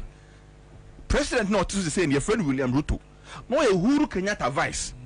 Oh no Uhuru Kenyatta on kwampo on ni nyantokwa. Omo say that. And na okodina campaign so and na policies Uhuru dia banya Uhuru ye wudi ni and the taxes e ba no ono de oba. Taxes Uhuru dia banya na obetwam obetete no ma so be bibia fofofo. It's the same consultant. I have to refer. Yes, the same. This is the same strategy. No, microphone about. It's the same consultant. Yes. Make up a yes, it's the same consultant. And that's why you see him dancing. And now, Ruto no. Every elections no. When win elections, after taxes now, who do the banana Kenya for news no? We multiply times taxes by 10. And me say last week they did demonstration about we are passing new act. Taxes in Kwan. Nyankopon catch Ghana for say. Someone who dey see Kenya. Uhuru vice president now onumpo no say policies are your friend is saying on only president they are banning only no a mate. Into policies have drive and they are banning obo betwem no. We ba we multiply our policies no by 10. Into ene ba umi ane nam ha catch say. E levy ba obo betwem. To abamano na policy taxes ekufa de abo no be tax holiday onye moto onye hwe obe create adwuma ma o wo pa kire se Nyankopon se hwe jesi o Kenya ne foto onfo enti Kwabena very very very important say we must all work. Kwabena, let's open up yemmie mu obia obetima ye bibi kitro bi de abo bia no yemma nipa ne kwan ma ne nya adwuma. Let's allow people to work and help. Kwabena obi biatna baby catch that was sir or no kwa bet me win elections this year or boy. No single person can win this election for the NDC. And every national officer, every appointee must bear that in mind. That it is only a collective effort that can win elections for the NDC. Only a collective effort. And so, sir, insecurity ne ena your friend is na we ba me tell timuna we ye omunyai mufan to baby. Let's grow above that. And let's bring everybody on board. Let's work. Obi bia say me say oya kola kwa na say bi to bi obi ndia aboa kola na ye man kwan no nye. Ye man kwan no nye. Because Kwabena, to be honest with you, I can sit here and tell you that the 2024 elections is not going to be won by any superior strategy of the NDC. The election is going to be won for the NDC by Ghanaians.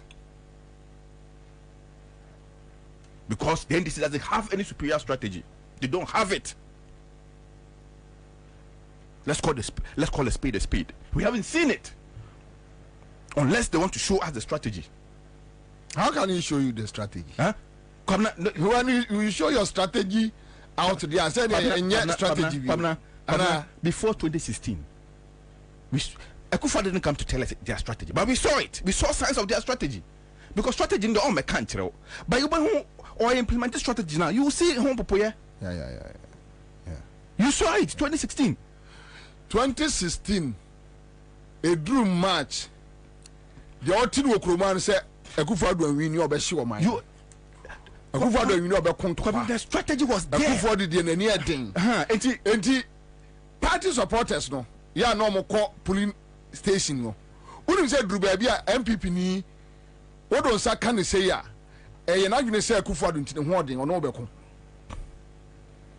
Because they were motivated from an angle say Obi Kanwa can it be Yababa. And all this were fueled by a strategy they had. A strategy. And they move it. And it. You see, if you don't go for me, say no more kobu and this for kakra waterfall. Oh, no more kobu and kakra. And it's like, hey, Ashanti pony. After the Omo Abu won't for headquarters.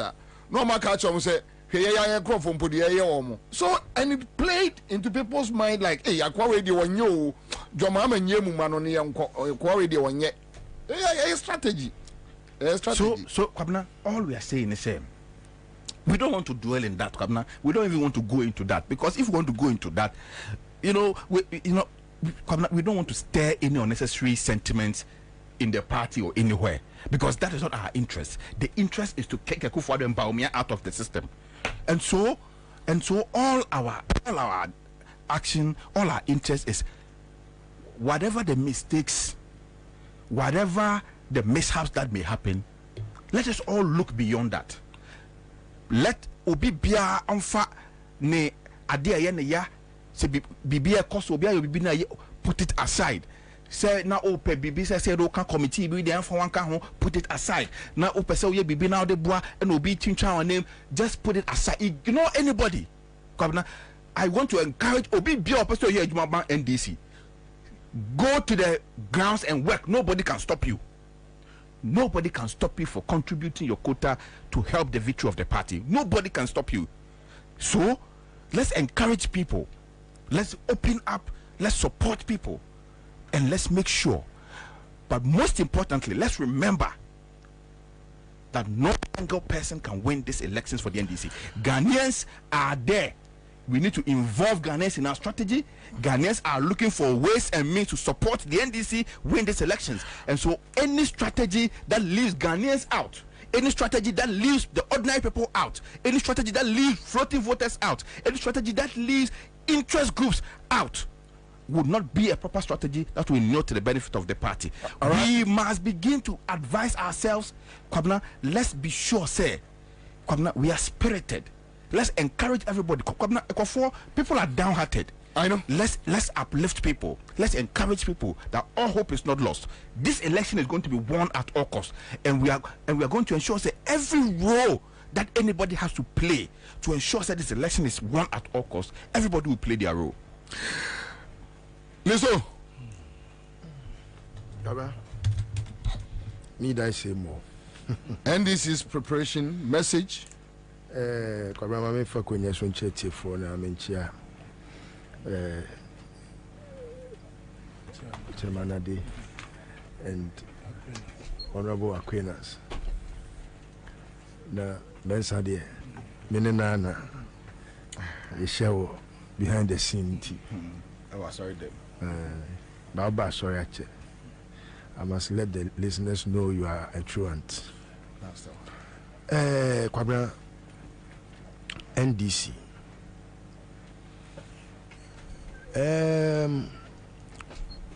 Sometimes I feel say we must acknowledge the positives now of the party that in the past I used to lambast.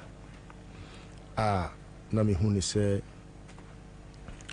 na omo eni omu suban bi enso ani.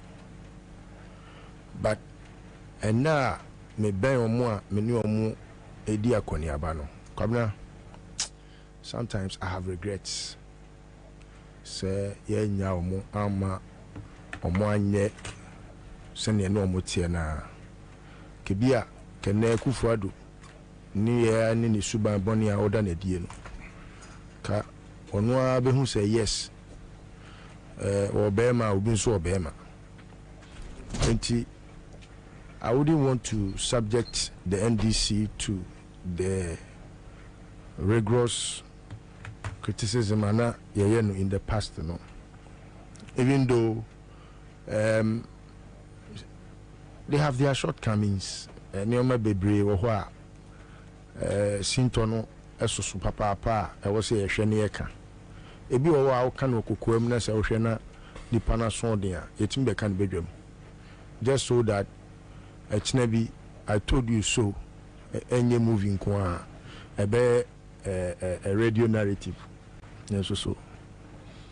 Kwabena, NDC in terms of or more brand, you know, aya kono papa, and Ghanaians are beginning to see a different image than it used to be in the past.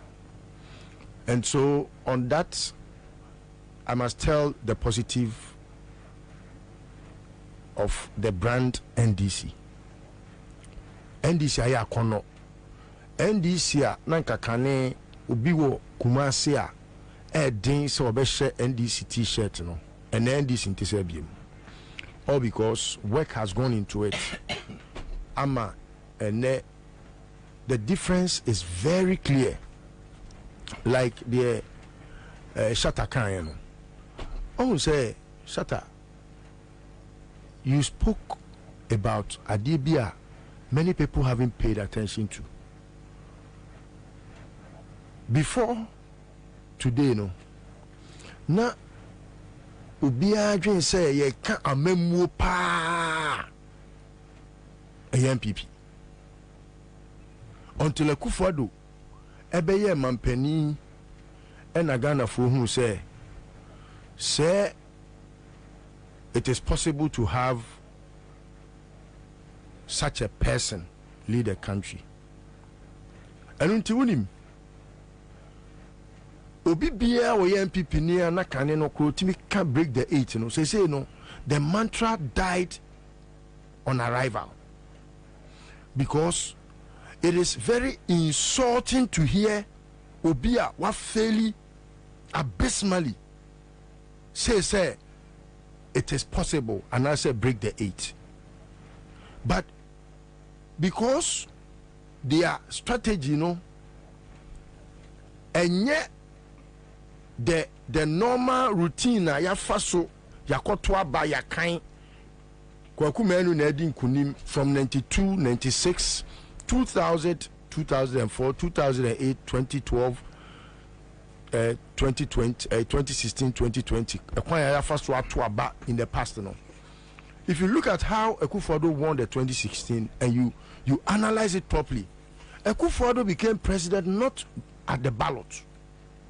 And until now, he has been very ruthless in being recalcitrant, incorrigible, and he does it with a lot of impunity because he knows, say, he has not won the ballot of the people. And so, enye nipa to me ne kurano na eyono ani machinations bia oye ya e man nya to me. And so when we sit like this, I want us to widen the scope. It's not just about how we have elected our leaders in the past.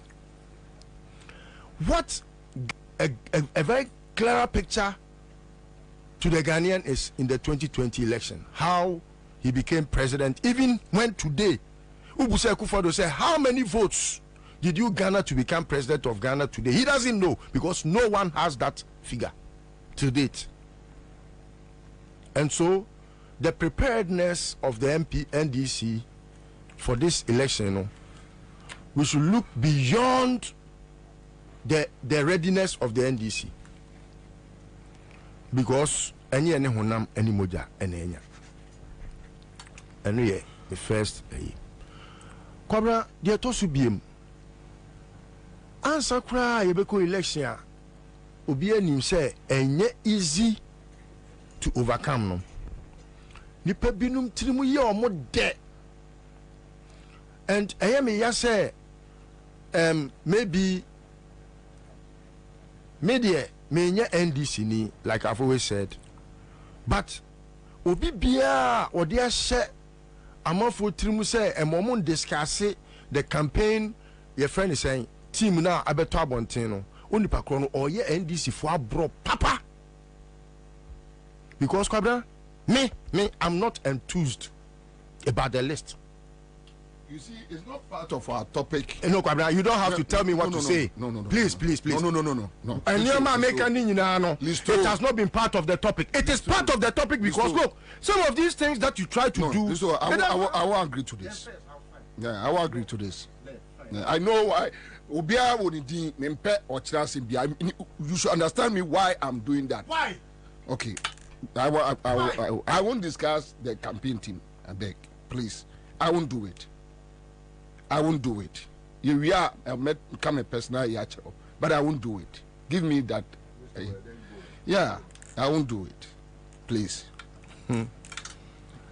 Obufo onimse obewe aduetira enko huhu ye ebewe tie koto do ma amanim mudi tirimu de fine media ebi am use this platform because it's your platform. I will acknowledge you and give you that but media I'm not enthused. Me shame in crime. I don't see why I should still no discuss. Still no discuss. What's it I mean go into it? I can make go into it. But what's it I mean go into it? I have to tell the listener why what was say. Yeah. And that is what I'm doing. I can't just say abruptly say me chaso. Mean chaso. Me can the entire what I will say. And your platform to me use to discuss it. But me, I'm not enthused. Moving forward, no one should think that political parties are meant for political party members. NDC ni, but NDC ebebu mine no yanu kwasia de te said Akufo-Addo ye ya. Ebi kame. I don't think that party ni bibi komua. I was saying me timi se na catch party for no. After all, we have seen the worst president in an MPP regime. Kufo was not this mad. Was Kufo this useless? It is a BB Koso. Omufi opposition ba. Edi analyst Walanka. Me can say and Krafomo can say be say oye mo jata bi ole. Mo mi de maintain cry no. Emeboa. Ole you jata bi ole. Oyamo jata. Okofa jata ba abefi abenye. Sisia wabeye ogbo. Obeyo. Sa time aye ka MPP asem no. Na NDC for free say a MPP assemti emfa won ho ene so ko to petrol ukwa na do party card akose me dem NDC ni enya ma ban na wa ban mu ntimi monte so ma me Akufo-Addo kofa Serbia for baye kofa ye friend is saying South Africa for to try for baye na ye ka omo bu omo ho na ndc 40 baby no omo sere mesi ensuo na atoabo nkyene na nkuto sabio wo sere na awia bebo obete ene nkuto enkyene o ye nyina ya bro pepepe meboa. So I tell you this, it will not help any one of us. Say, you be funny to say a binum na omanya omade. NDC doesn't belong to NDC4. NDC is a Ghanaian political party. Omono sebio, omo agada edom na omo NDC muno, omo nya Burkina base.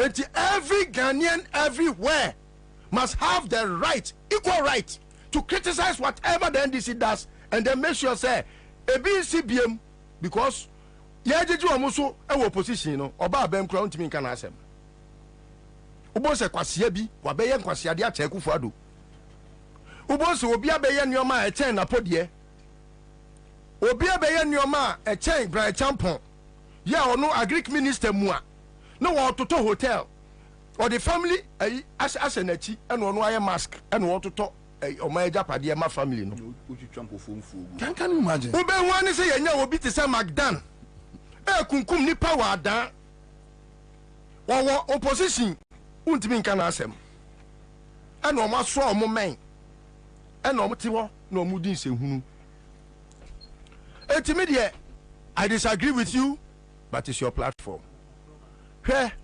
Kwabena ade bi koso NDC mu and I think we must address it. I'm very happy to say we have two stalwarts of the party. Chairman Ade is the outgone chairman of the Greater Accra.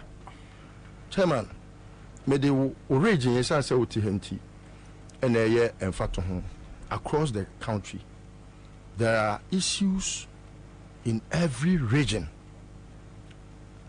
I hear me pick a call from origin.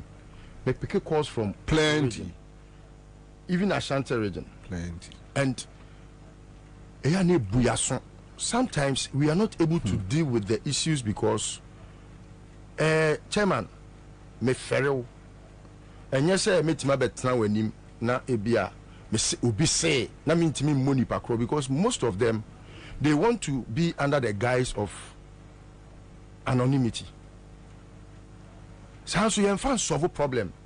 But because obi beka to so na obi aka to so obi beka so you are able to see say assembly because I think it must be addressed. The crowd trend. Yes. Say I've seen your leadership par excellence, even though you have show your shortcomings. I mean, you cannot be perfect.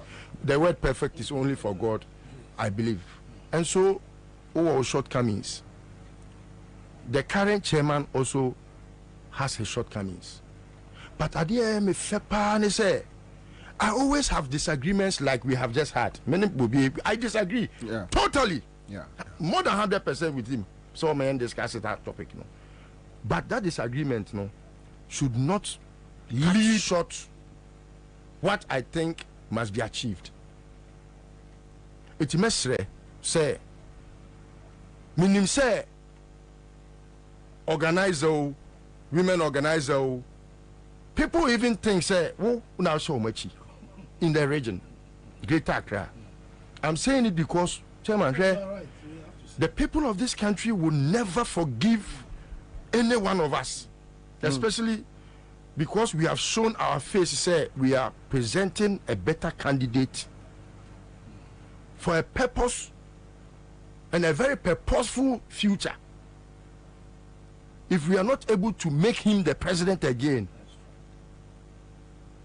Yemubi, and we are yet to make him pay. Obi to me dream say, I said, don't get your chairman. And he says, don't get your marriage in Mecca somewhere. It is pacho, it was sorry, and upon a come the wawati.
haw me enti sɛ onipa da sani wetimi asɔre anopa no hu sɛ kom de me ana sɛ ma twitwi mesimanu mu bon wahu sɛ wa motom bon watimi afa sapɔ ne sam na twitwi amotom ahwie nsuo nwuna gu ho anya sɛ edu nketia na se kodware wa na asɔre na kodware enti wa adwene no de sɛ ɛsɛ edu nketia na bɛfa akasa no de awohoro ho ansa na adwene na yɛ adwuma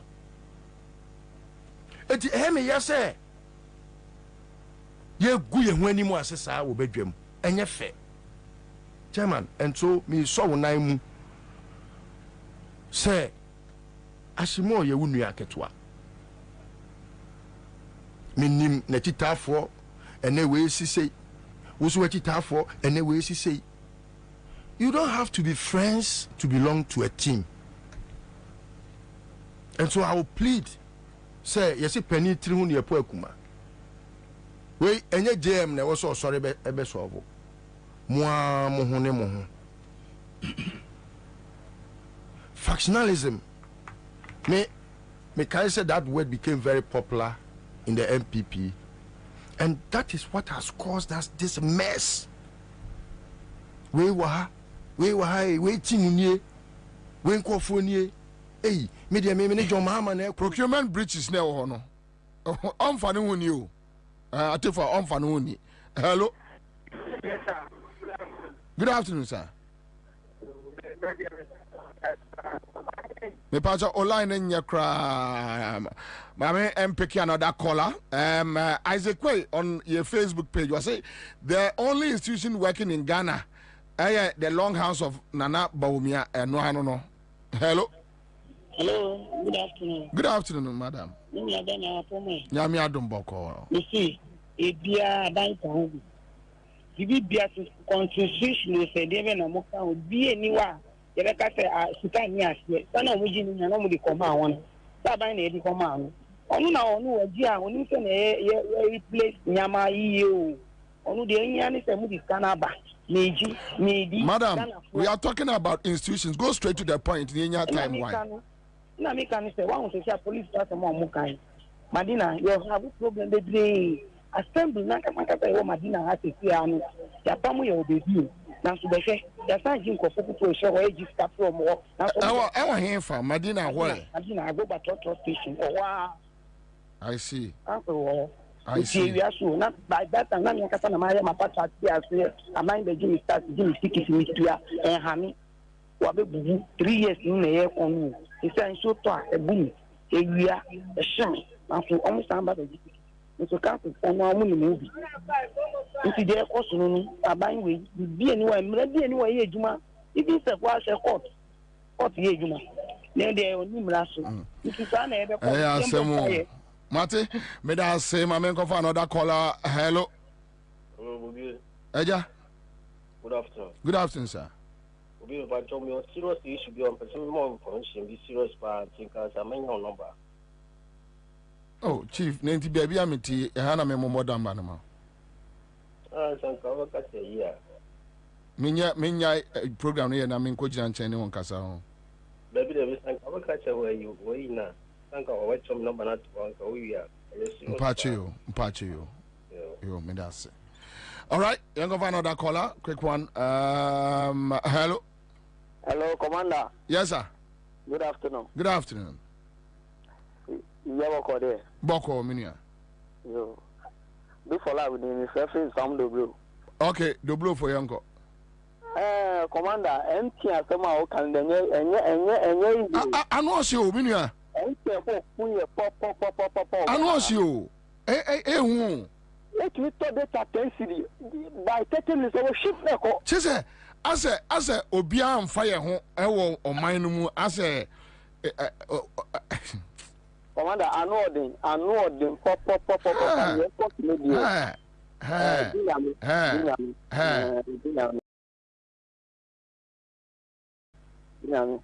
Commander, nyamin kan. Ami, me da say. May I go for another caller? So we are talking about institutions. Hello. Good afternoon. Good afternoon. Bobie Ansah, I'm home to say. Jamia Dumboko eja. Nyanku point of Ami. Ejuma oyene soon. Nanso Yamika home. Yamio. They say institution be anywhere, a better say, yeah, or Ghana as here. And see, the empire and everybody say, it's a careful from the back. May I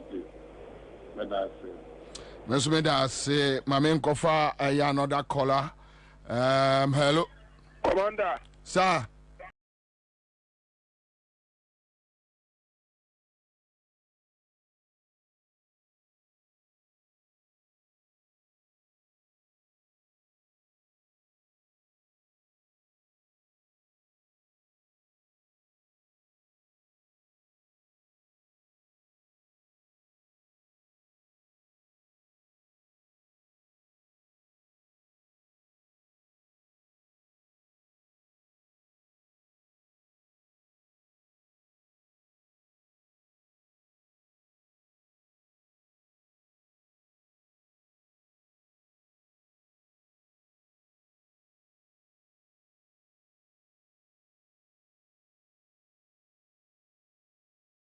Commander Boam.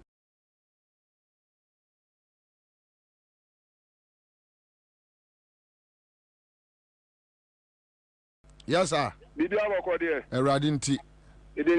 When you many Yadiko talk prepared here, Yadishemi. When you say you see the force a yenton, and so Kaswa penny for Omoton or card no. O card and I say, and I say, the Diabaswa with your column sister. On the time of 50 Ghana. Who can so much receipt to cry on mount? I'm a receipt. Commander, no what to tell you now, no, what you have a seminal. You are catching a car, I work card and also. It's one of I just want to talk at a credit for. Chronoa, but me a company, no, a boy, no. Na oria untie na baomia no wia wase aka chese minim say electricity eboa ye din entimo toma me ameba me hwa amana ko akwa so abodam ne ba aba na ka tira wo se oba se o papa amobra ono ni bo aba ka tira wo ba se o papa amobra mi wa ni papa bo wo krono and the share no government school ya ye me ko bi ba mi aba ko bi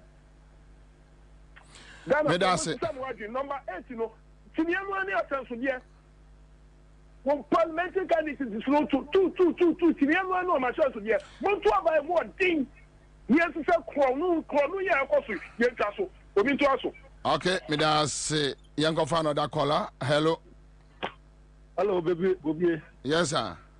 Odene huni o Odene yango Bobie.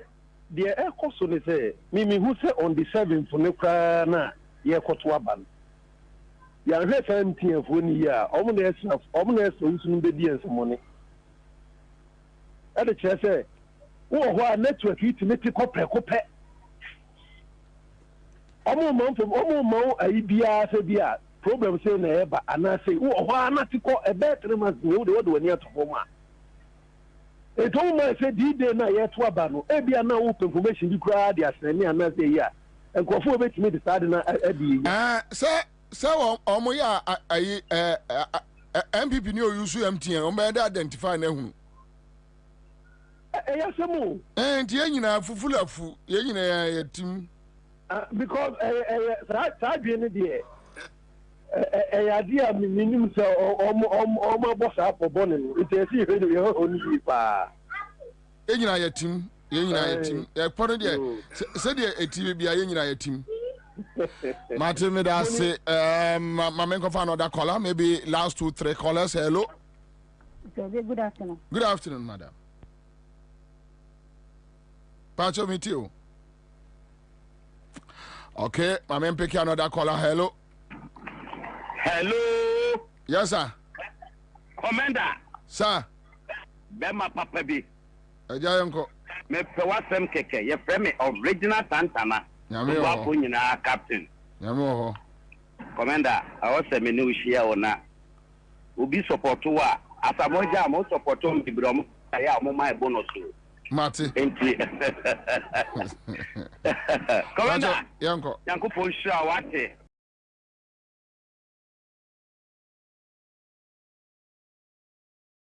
Ye jumate. obeshirawo eshirawo bakwaku ene ne ka ho ne nyina pacho ya o do mai mo adi o ma we mu aye den ena Ghana for decide say sai ko fa enye bone na enye musuo so US mpo a wo mu bibidi na wo ho to mu mpo wo ma hu say Biden ye enti asako ye ti akofa papa ya oso onu de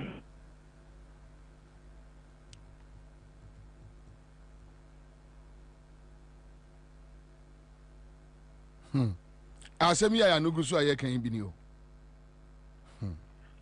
hello Mr. Bobie mame na me kire say ye titan to ma any 50 space o adenta area ha akosa menu Ramadan ma na nimbre on omodi ni kanina ma kota sun kwa na mo fa na Ramadan no enti o ya campaign mini mpo mi hu because ye ti sit we nyina ye ana o person ni sister ye first lady ntino say anya hwe me manu ta na etie de secret no oye o di ye campaign ma na kunta no na mo because I think Sadenta for complaining about him too much. Olanga sama ne nibre omodi kan na ma e wo mane ati ba kunu kwa mu fa kota so street na wa hanya na mu fa so na so yin na so ye street so yo me da say na me ko fa another caller hello yes sir Commander, good afternoon. Good afternoon, my brother. Okay. But Malam. Yo, Malam for your uncle. Commander, this is the network, no network, himself for one more program, one more, no, this is too much. Yes, a credit. Caller. They be obey and almost hours before I say to me, yes, I can the other say, you want my moon, get your cover size, get your unit, everything, get your demand about one way. So I'm more saying, yea, a job 1 year or to say, they were more but saying, and 2025 or Messiano. So it can be best on my moon. Commander, where they are being to us to end before what did they have? May I say, my main family last caller? Hello. Hello, Commander. Yes, sir. Yeah, okay. Commander. Yes, sir. Yeah, bread for almost 8 years. Coming next week, 8 years. The bread na Ghana for you bet been at far nya pa awon any neighbor net. The quite for almost 7 years. Actually, 7 years, so good years. I was sorry, just in a week to election. Now you Ghana. All right, we are talking about state institution. I don't think you don't have much to add. Let's move on. My man picking me last one, then I'm done. Live on Accra 100.5. Okay, so, but I don't know. Who say? Minim. Maybe the say the minim. Se meja MTN usu. Say me any day you. I don't know. Obi send me message BCC. I will say a DVLA or more premium any prestige and premium for license. I think so. And the prestige near 1,000 cities. They no Sabeka. And they say we need 1,000 cities. I go because ever in a bay. That is the reality. But the way state institutions no econo enya de papa baby and America kakrono enya kura enya minipa be send me now. I'm hoping say otie your friend is a program yi now or catch me be about passport office na number 2 kwa intimate me nya kwa ne na interact yi enti se nipa na etimen ka oma information bi because me person me issue na see yi anyo anya institutions na egu ena mete se rajo mama kasafa cocoa board ho cocoa board egu aji egu cocoa board egu omo di wo sika ni nyina amanasa omo di sika ni nyina asa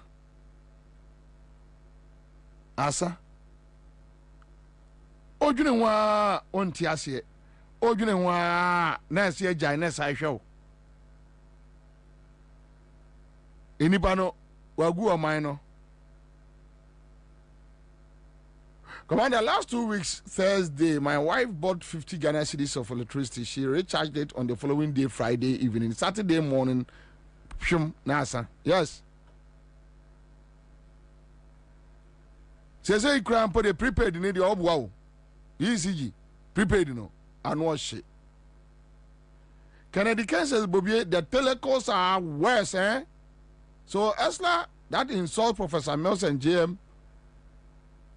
Wabe collapse ya telecom system no debio no oba besia oni adaje eslo usu enkwala ma we yo no mo nam na o ka wo mu kadreche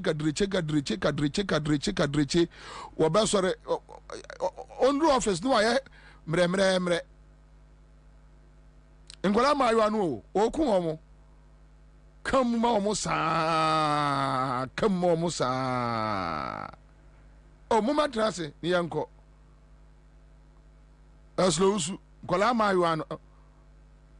Ba ku bia no radio go da ofuro kodi na chi. Kam mo sa krik. Wa wi ni entampini ni maybe. Na se kura de ne se no akeka tetare so no watimi odi bibia bresi no. Aslo usu pa ne na salam down. Satan Sempa FM ni e wo Pyramid House. E wa salam down. Nestle usupa bradi nyankopo Yesu Kristo o hwe oba na se pa sata no wa yibi ma skinny trouser bi no a ya no mo sha na tight wo no no say esla o ya lanta no nya shesa no na masalam da mo bradi nyankopo Yesu Kristo yeah that time, as I'm perfect, that time I was like 27. I was like 27 years or 20.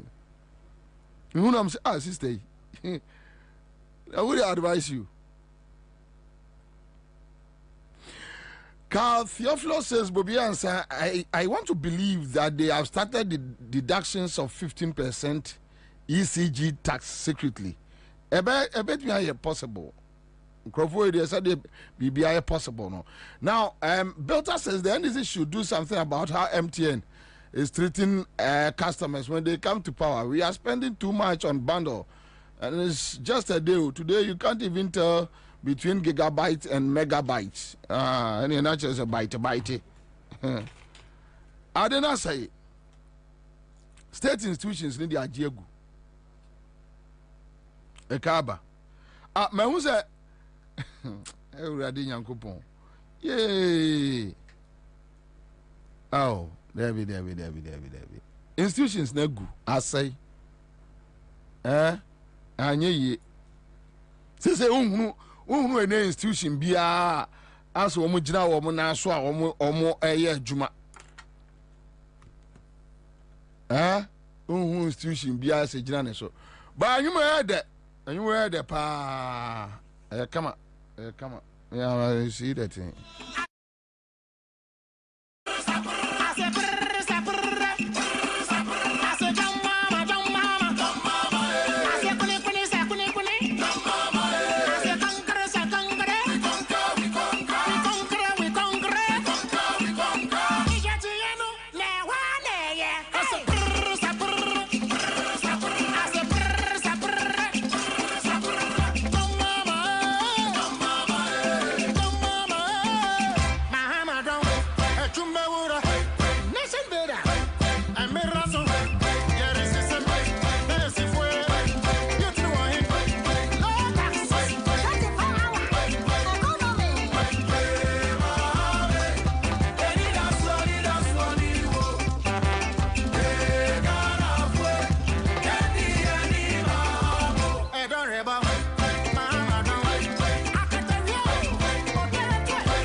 Jumapa, Gunimde, Adorable.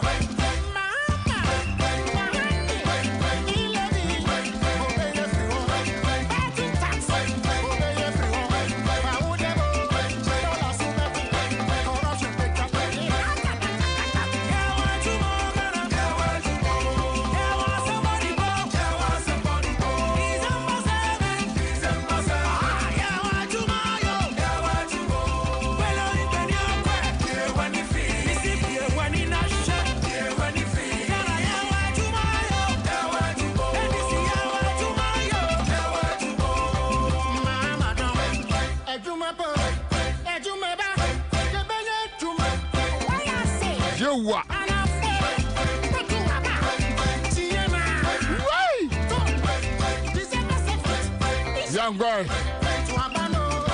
one for you, Dr. Mani Buama, Kalistus Mahama,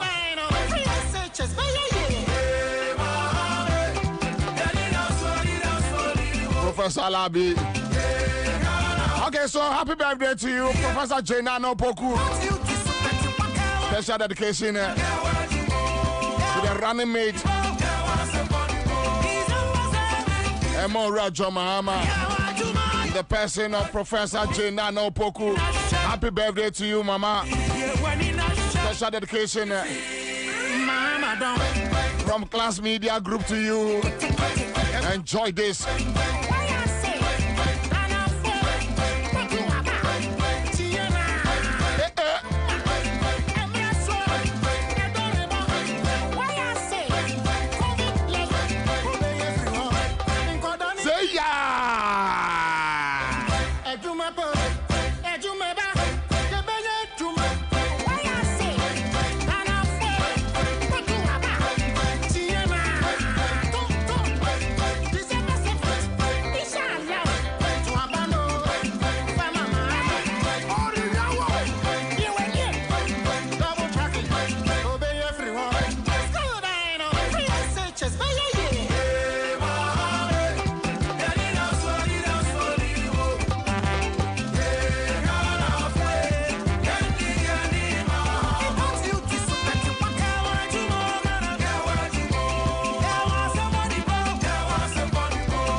So that's it.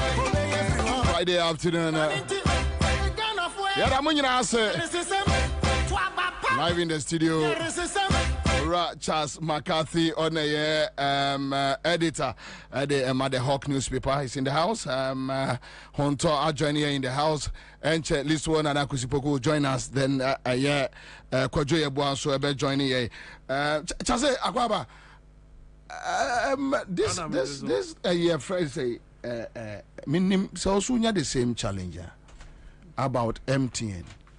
Charlie, you bundle the data and like I don't know whether I should say within the next 20 minutes or 30 minutes or whatever, and it gives you negative.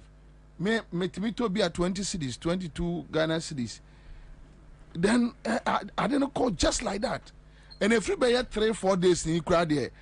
I see about minim or mukra Vodafone, whether it's the same challenge, and it seems like now all the institutions are not working. Commander, Mamincha na Mincha wati for Narefo, Mamincha Sami, any omo my late omo nankwan's over. Sunday I catch him say and you be beam Friday among.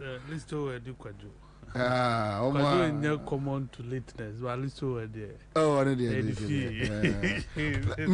least over there, they're back pen 1 year late. Any day. What's saying? Any day. Ade ba ko fo nya hu late ni eden. Ade ba ko onya hu late. Yeah, only as listo or bus studio as listo or whatever. Which is way. Listo wa o kala ho ase. Ade ba ko pe na onya hu late ni eden. Yeah. And I was say say. The best second part no dia baro. Studio as out there ka. Okay. And I introduce the second argument. So, studio do be late, but I worry some do late. I know, a lovely husband. So, become. Oh, ja. Nana, a bad telco so that they are mini train in Yadua. Some MTN Telecell. At least me use our 2 weeks. Telecell uselessness to grant there more. More. Telecell or more uselessness by MTN. Yeah. Same thing quite there our call center from far. Telecell then a robot. AI. Okay, a normal be answer. To me, call when you man or sit san what you.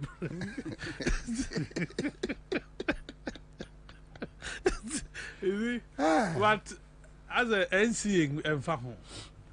A notcher does not care for a notcher or a electoral machine. As or no, how to disrupt internet on election day. Now. Amount for results bidly, no what me call it in the dientem. That is what he's thinking about. And yet, service, no. That Ministry of Communication now, Kaza Animre, because can you almost all my launch 5G? Yes, yeah. I don't know. And then come on, mukra phone papa, at least. Say ya dey na ntimi ya sami mu dey anga 5G na zimu timiche ana bibi ama you get it. Nothing could be bad cost of data a critical component of issues and be discussing there. Cost of data seriously because say who preach digitization not the fuel for digitization no data. Not data. What is the essence of digitization? Now I think that the affordability, no, I didn't bet mama obia bet me I use you. But say data no born your food, no board the day, the ubeto data. You see 1 week. Ultimate subscribe 1 week data now take you 5 minutes. Every 2 minutes now, son. 1 month data and do 2 weeks now, son. Across board.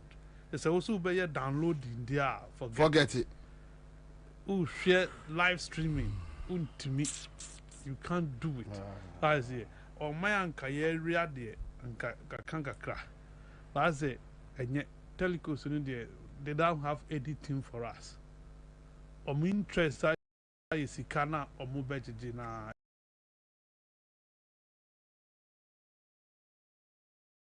and one they are making money. No, Omati amount for the amount for not to for subscribers or no. Bread. That is the problem. To to me successful Zoom calls. Zoom. I bet you trust Ukofa WhatsApp call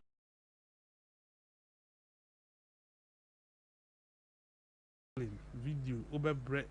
Then I'll be organ. I'll be to man. What do you mean? There is not.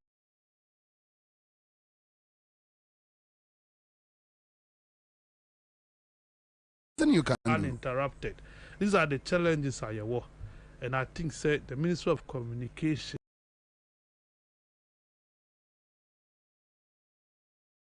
Any NCA. So we are interested that at least and commit me a share. So telecos we no my baby. Nana me come say one touch na your papa sini we no. there's this one touch a Ghana Telecom one touch a papa sini and then deal we about telesaid. You get it. It is so ya tone be beer, ya tone your interest will be beer. And your tone a brophone a debate a juma a disca no medical. Your tone I Ghana Telecom till today painting card down was a corner. A banner a cano my dear found down the walls.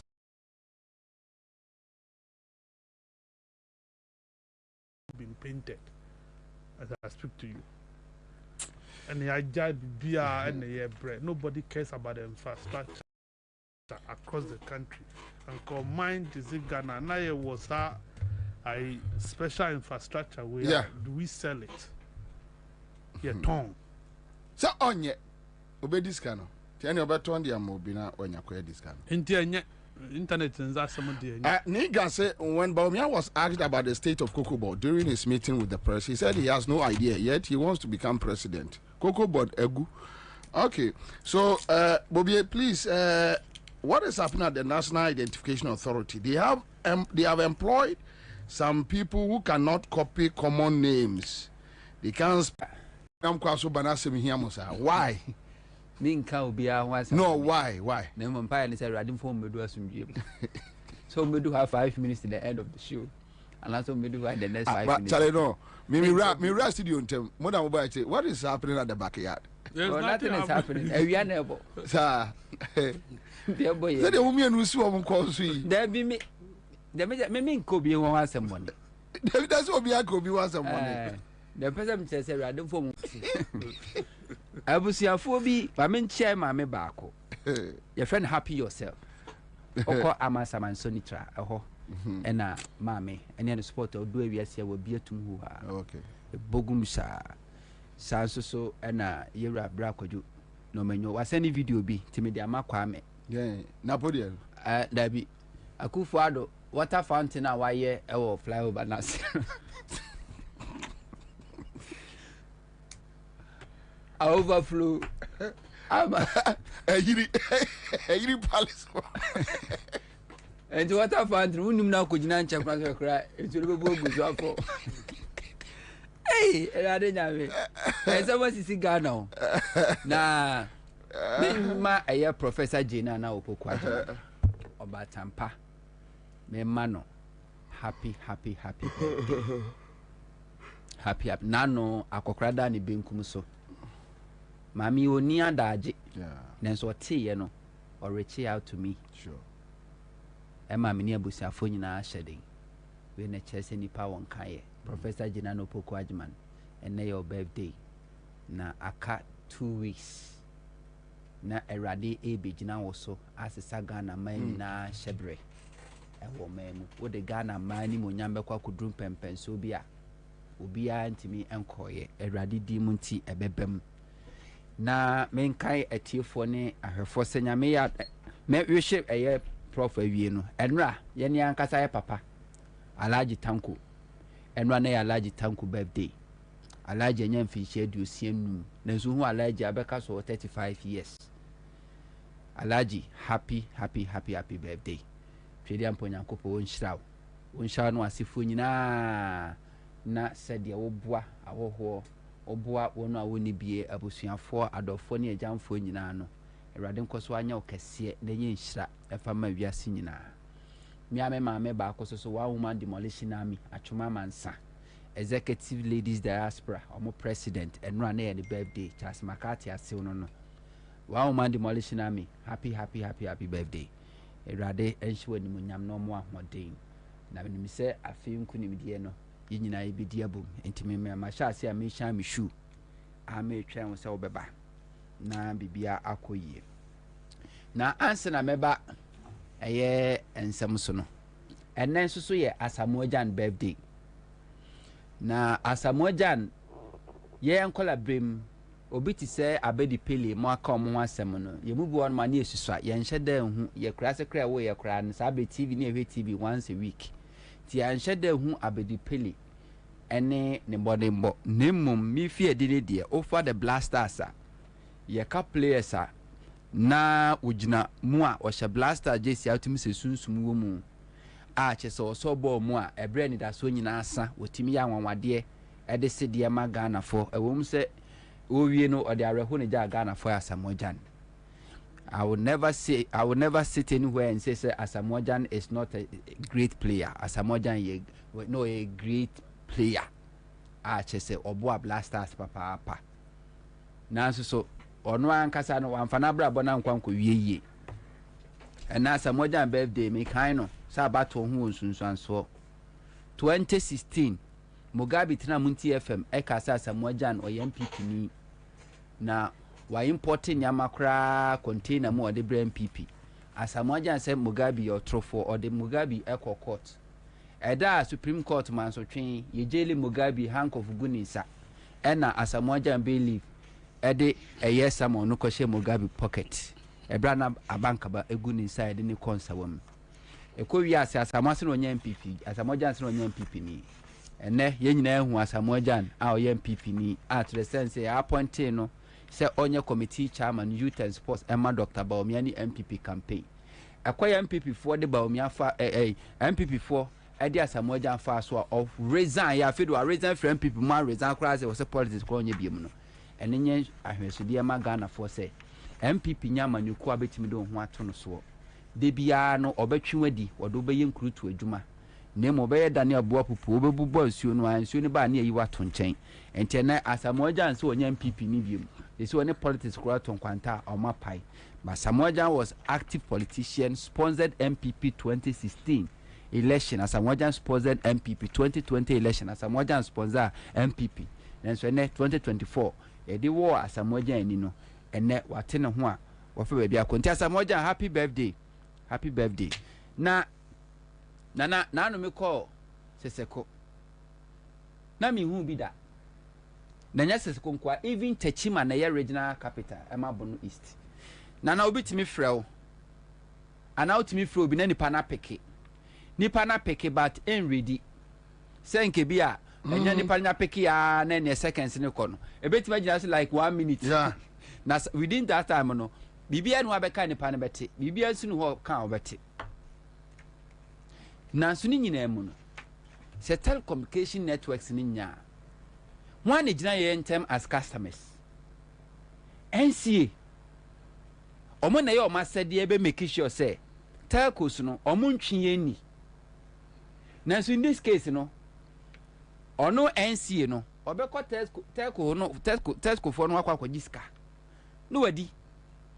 Enti se omo mia kra na we cannot complain. Ye ka internet bu a edin, yinya sire wusu be ka che internet bu anya den. Our Ghana ha. Obi e complaining poor network. Nanka kanyi nim so ko nkrasia e na connectivity e difficult. E na woten kran akra no a e ya amane. Se eba na ju 12. Na so wo bibi ye o internet so a. E na be hu se e very frustrating. E betimi atia ko for 1 hour kra na chese wunya internet na da ye adwuma. Miwa na esi ukuta 4G. What to data? What ding. Nobody cares. Na senkeye under NDC. Me kan pa.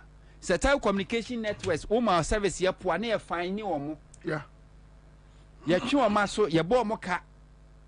Sometimes data no kra no yetimi mo sa reverse data no ayato na omo mo anwusu no yetimi mo sa send the mount reverse the mount ma uyusu. And the NDC me kan papa nanso enne telecommunication networks ebu up omo yo dan obi anu a oka wotie because omo hu say aban na nkasa kra no ayo pobufo hene aban ni boy apo ento ono na ahia no wia wo a obeka ho asem and nobody can to say I tells our okay me ti say Charles Makati complaining sabre kwa no mo nya nton Vodafone anwa complain besin ne to the sense o come office kra no kra nkwankusi aga obi afa ho but that's not how it's supposed to be. NCN regulator, Ministry of Air Communication, Muna Mosho Moso, Omoshamwase. And Timuna Mujina Mudima Ghana for. Nanso they don't care. Campaign adi ya fa chira kwagini butu. No bi akono akwa gini sika butu. Usi na ekwa kache mse na dwumanye. Eninti ene connectivity bibia ye basa. Common internet. Krano ehun odin. Obi a wo champion digitalization. Ya kachire Ghana for entiasie. You can say MPP is just a propaganda. MPP is the creation of lies and deceit and propaganda. That's the MPP. What's the word champion digitalization? Under you, access to internet to cry is difficult. When you be crying, connectivity is very poor. Because put any infrastructure would improve the services. When you talk about fiber optics, NDC John Dramani Mahama and the layer from Krahandi Kusim. When you talk about National Data Center, NDC and the Yenina. When you talk about the 4G no one by account, 3G no by NDC in the Lay Foundations in Nina. Who buy any day away? Nothing. Wo say wo ye Jekita man. Foundation ben wali. Infrastructure ben wa procure. Now no so ba say also a problem solver. Yo. Now also Babel launch for 5G. Nipa no be launch 5G in the tea and so on one kasakra kidnapping. Na fe dia police for nam ne hwehwe no. A police for nam ne hwehwe no ene 5G na also launch no. Wo de ni nyina koma one company. And it say MTN and I say all telecommunication networks no. So mo pe 5G no a. Also mo ko sa private company no a. One only track record when it comes to a telecommunication networks in Ghana. MTN on ye juma da. Ghana Telecom abeye Vodafone abeye Telcel eno mom keka ho no. Omo no per 5G service a. Sa company no Akufo-Addo ma create o makofa se bi o akwa bi obi anim no Ghana. Ede na tua no. Just telecommunication net MTN also mo nyina akọ no ho. No makwa akwaji service ni bi. Wa monopolize no. Because he care befa ho nye sika ketwa. Now it should be one of the first things that President Mahama knows so as a communicator, because Ghana communication industry any telecommunication industry grew under John Dramani Mahama, started growing under NDC John Dramani Mahama as a deputy minister of communication, as vice president, and for that matter we need the echo so enti sa 5G na kasa kra no nana almost all my launch Ghana for we are yet to benefit because our company now can as only track record bia when it come to telecommunication networks.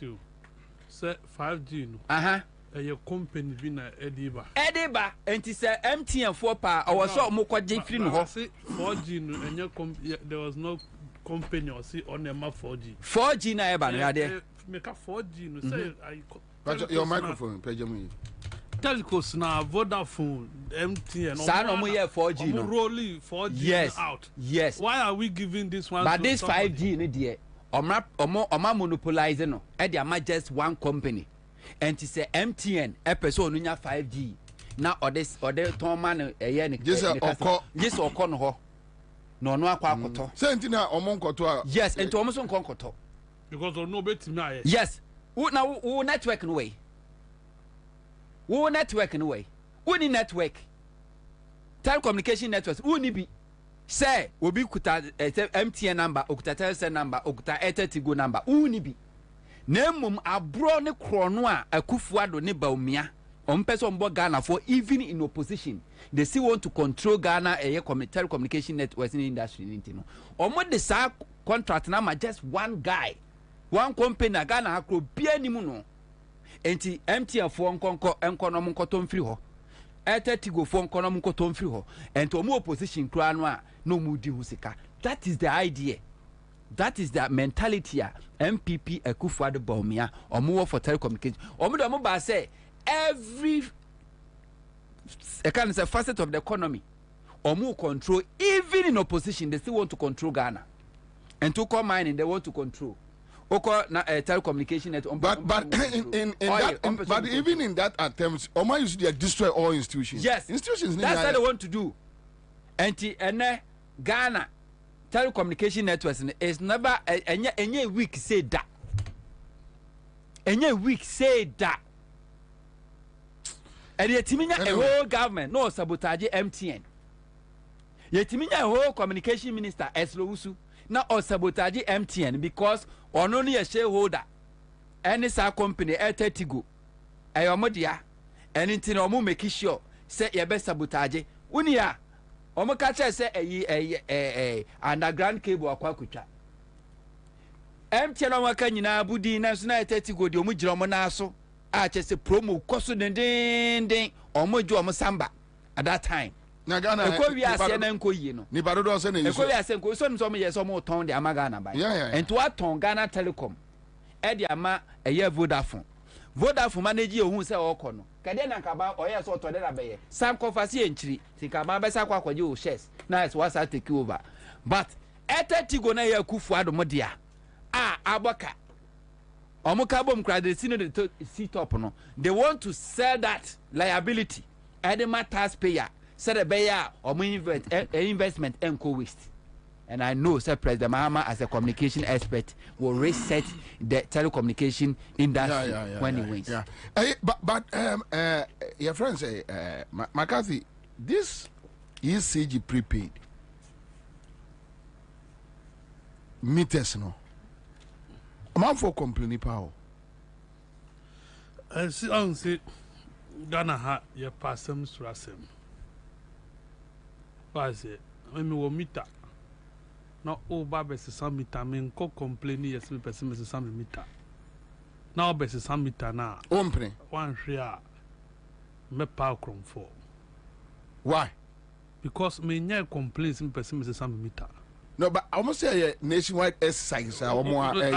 Nationwide is me a customer. I owe you so bomb money. Yeah, but so my announcement. I want him for. Well, maybe I want to, but and I say, that is it. So, me see me a customer, and at least my number or me talk credit, me tiaka.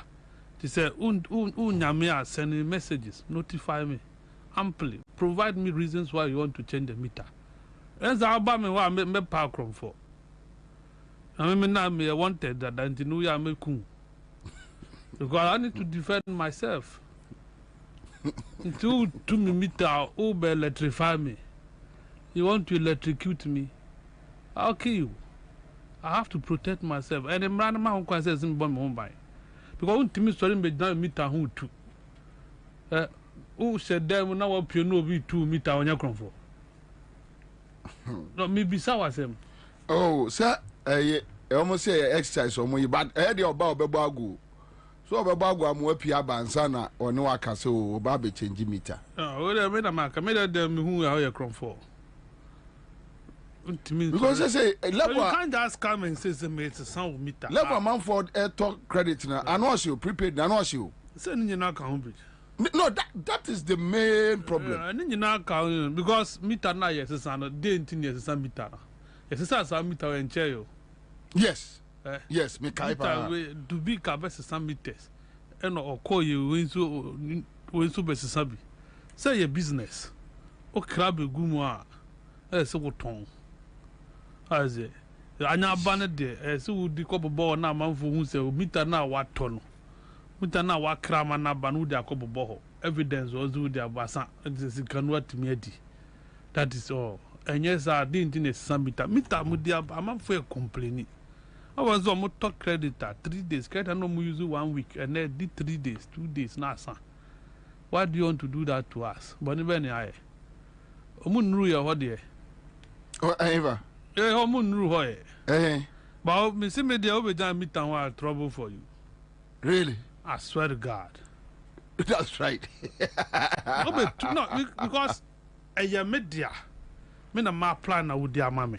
No, and law no. The meter no is the property of ECG. So ECG can come and enter my pot. Yes, and then. Sir, omo amanene die. It's not right. No, can't say ECG for you. But just say premises ni your no dia.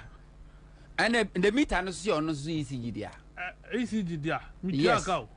Yes, but still it's their property. You see, your property now my service and you can so dimiska. It's like transformer. And to me, I see me back catch so meter way problem wo ho.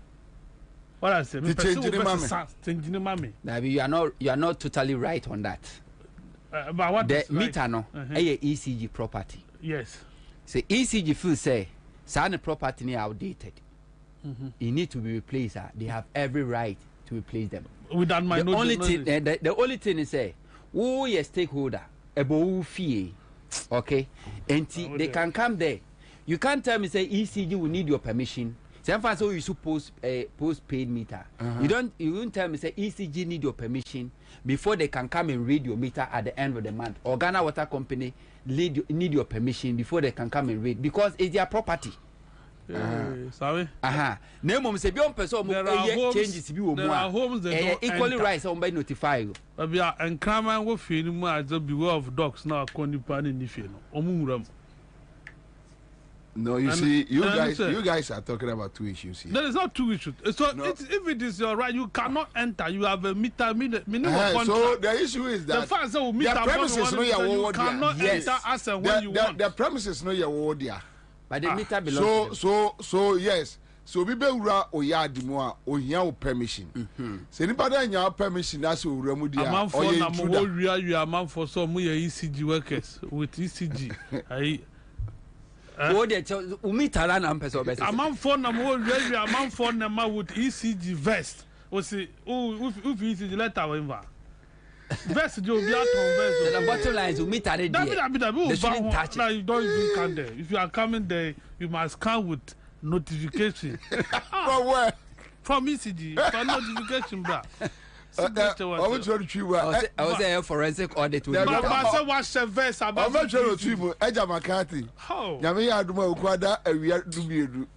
You have a one say, yes, I cry. Yes, I cry. Oh, you feed you. You see a child. Well, that's the info. We are from to prepare. You know, for about Benina Punechi. Omoba, a branch assume you said you were high. Yeah. Now, what be 2 meter? I'm a corner, my dear say.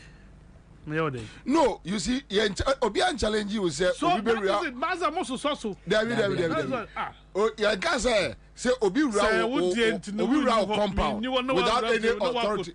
No, you're only wrong. ACG will not do that. Only young Crawford. I make us a match or so to try that's wrong. Yeah, that's me. I must have notice. If not, you won't come. What are prepaid and as a postpaid? Prepaid. Me is prepaid. Now postpaid is other. Oh, but yeah, Momo, you may you meet another box.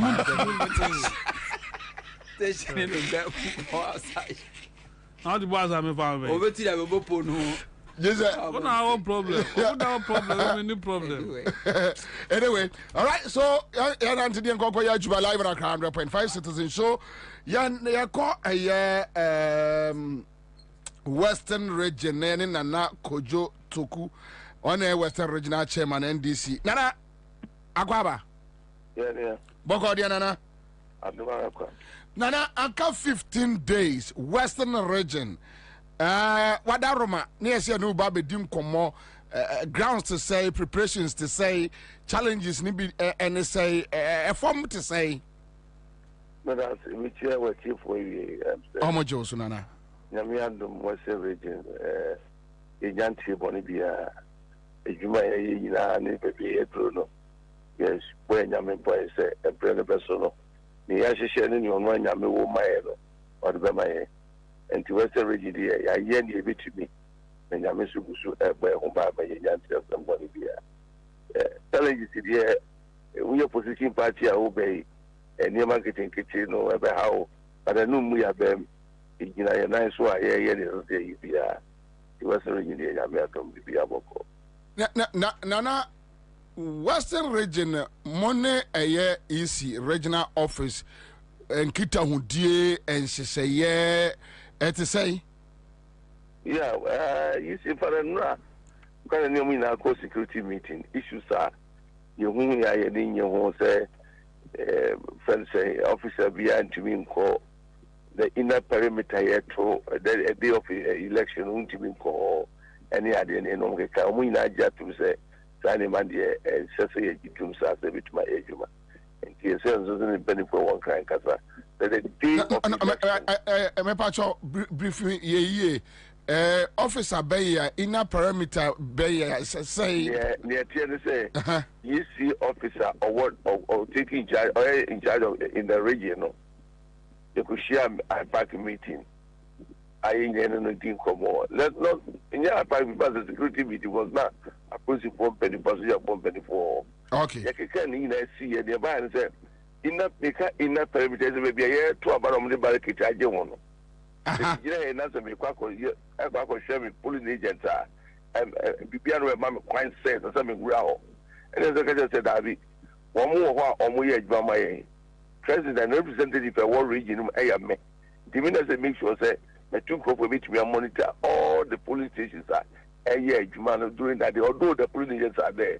Say, parliamentary candidate will be between his spouse, and Kwabena. Then, as a president representative, say, I mean, as a young profile, if it be monitor all the areas are almost to Abano. In the end of the Kayam, no ever to say, because this is not the first time I had to Abba. Every day I try, yes. So, you why at this time, no, or no electoral commission, no, I can't answer, no, I say. But all the same, no, see you to say, or back on crying and penny for the home. If you say by next week, there will be a final meeting with them, no. If you want to be at you, say, here, no free with you, maybe electoral commission, they have to form. You need more than that, and yes, we said, yes, here, and over. And where the idea is on which minister and one back. Maybe which may accreditation, which may have hope. To the last point, I had to about nature already. Of course, sending me a colleges center, so you may have access. I which we are called the colleges and do the collection time or more yes, animalina.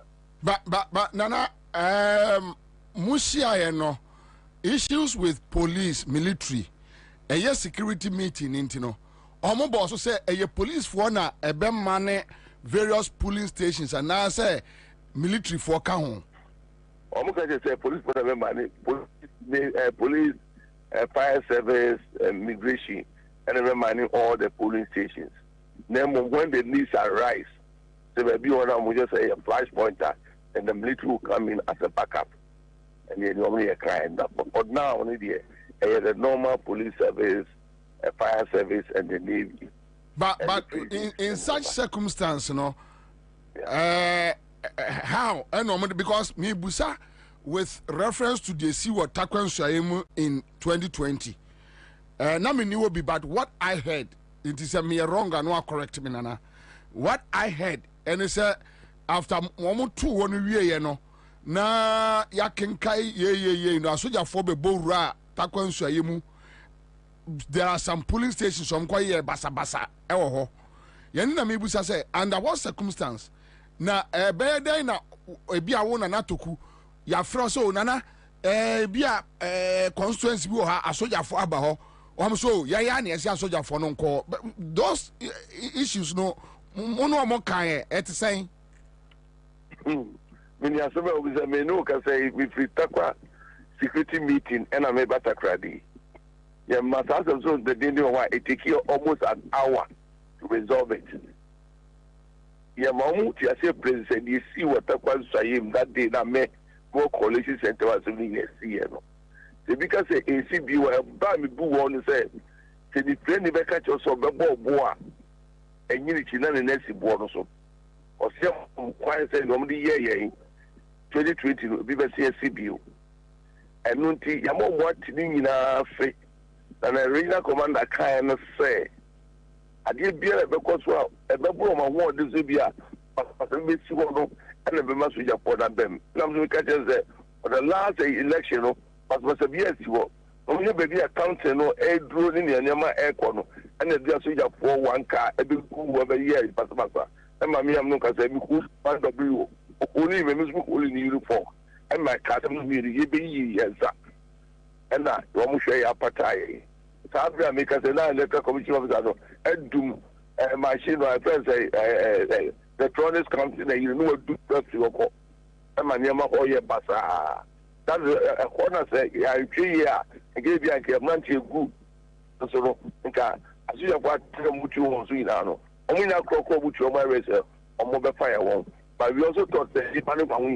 But this time of year, young woman say, Woman to buy, yet the show, but yet I can't say, yet you say that principle, any other sense in the corner back for the Miato. Flashpoint to be out of our air, some kind of flashpoint to be home from the city for air. But yes, I'm very ready for them. Young as they were going to talk. Name 7 women, you may for the woman boy, dear, and maybe also we get the other. But as some of no career, every year because we are going to be paying, and we are not going to allow ourselves for the second time in what region. Now, say more constituencies say our Western region. 17. Ninya 17. Yeah. And I'm wom say. 18 or more 9. Hey. Now 4. 2020, if I give 4 car, almost 8. No more 9. Nana, I feel more better me Ajibiaka home. Many you're best surprised. Nana, Ujidi. What's saying? Ujidi. 2020 to me, and you to Matisa, Takrade, when ya brew Takrade, one, Yabesemu Butum, and want something to say. Son of Bacachos, Bacachos, a best surprise moment, but I'm a book at the ending. Nana, more pulling agents, Adrianism, a war, a pulling stations, because Matisa, Ashanti Mantem say, no, almost one more children's rabbi. Various polling stations and one word Diane on the Pencroft from Benward Diane and Kakranka Cradiama on one crop for Sabaya Obi M. Fretchery Emma Medimo Bonnet, Sa and Yamane and what Momoyan say be. Oh, yeah, the amount of your contribution to a butcher rather. And she branch women as well as 30 years old, cry, yeah, well, more than after the time there. Almost your Omayan and Yamukunum, no boyfriend, no money. You don't put your husband. Never as sorrow for no. Many of me be on cry, you will not bread, you didn't carry one of that.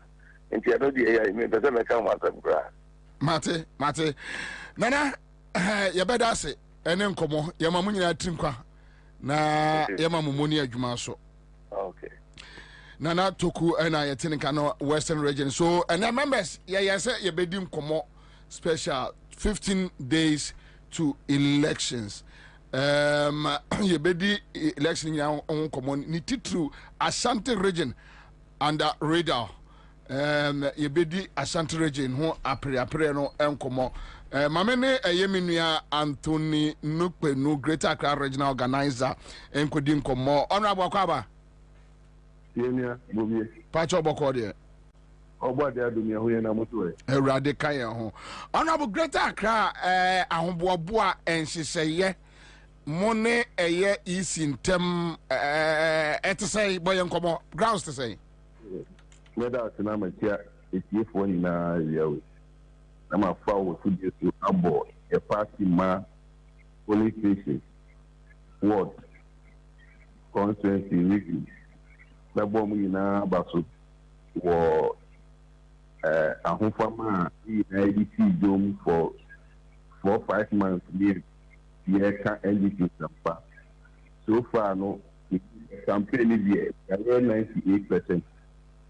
The DNC former Ghana whether to about on the battle and on my years of a vessel and on my years, yes, some person who are immediate and the desire the care for 2 years fine. I mean, you see, or how they blame the Yabadana.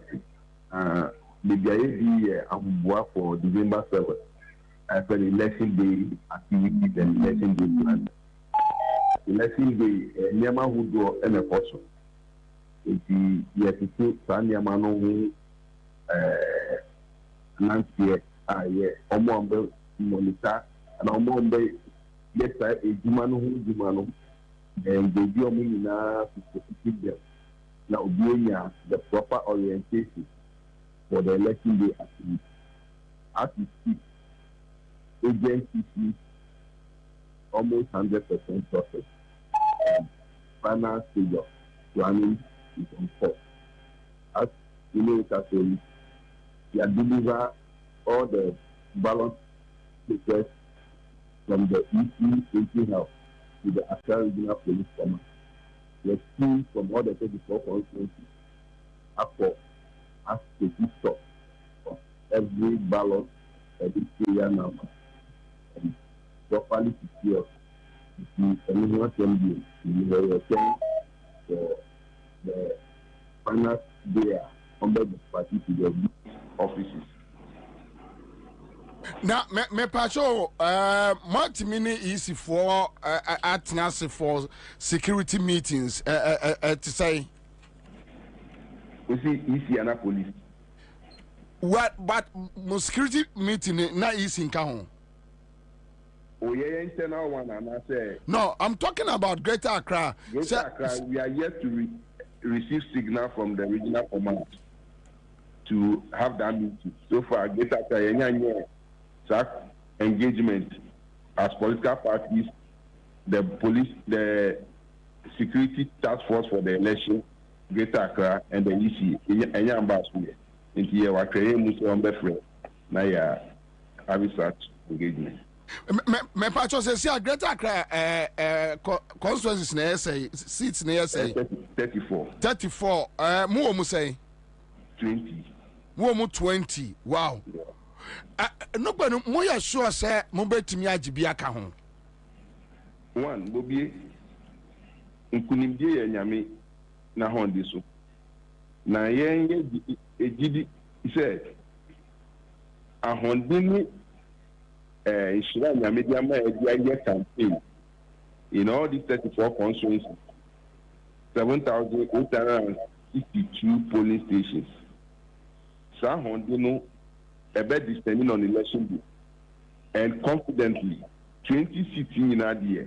I can tell you in confidence that Ejuma Akosu all are green, and Nyamia Hondisu, we are adding not less than 5 or 6. Come meba no penu mo eninya say 30 say 34 and am wo mu 20 and mo and am pe for ana 5 agiase abeka ho our first target is to win 34 constituencies, but that is a man proposal, but nyanyamia che amaye green light check Greater Accra 7 December do na nyina wa hondimu na etimi sori waka na ye two anamo all our geographical areas are NDC should not perform less than 25-26. Minia work why am calculations here Bobie, as we speak we are analyzing the 3.7 million plus votes in the register. It's me analyzing to the point of statistical service data on groups and statistical and death and a mortality rate of Greater Accra. It's meaning at least the number of people are as we speak. So deducting it, you know the number you are having in the register. Again, you have to take cognizance of Omo 2 coin and also Nana Montu. Then will you do a projection for election day 2020 Greater Accra total percentage turning out was some 74%. And then you say come election day there were what we call apathy, and every 8 years there is a certain drop in people who comes out to vote. But this election, significantly, you see, sir, I don't see an apathy on our side, but it's going to affect the MPP. So we are still hoping that 74% out of the total register of Greater Accra will still turn up to vote. And that turnout, we are looking at a percentage of 55-56% to vote for the NDC in Greater Accra. And that is the analysis we have done, and that's what we are working towards. And we analysis way right to our polling stations, our branches. So every branch is having a target to provide for the NDC. And that is what is encouraging some of us, based on significant analysis, scientific analysis, not just some roadside speaking to 1,000 people or 5,000 people and draw a curve and draw a bar chart and draw a pie chart to analyze and say we are getting me. I don't. Those analysis it makes me sit well and work. But with what we are doing, we are looking at polling station by polling station, total number of registered voters as of now, total number that we assume to be not to be alive, and a certain percentage of people that are likely to have traveled. And then again, a percent of people who are registered voters, they live in Ghana, but they live in other polling station area of other constituencies. The plan to bring all of them to come and vote. The target to focus on how to get those votes. And we are really on course. We are very much optimistic to garner those votes that we are talking about. So,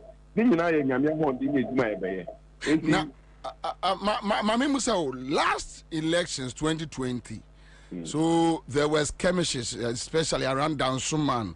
Some of Monkrofon we were attacked, some were shot. That is the party in government. And now you hear from their supporters,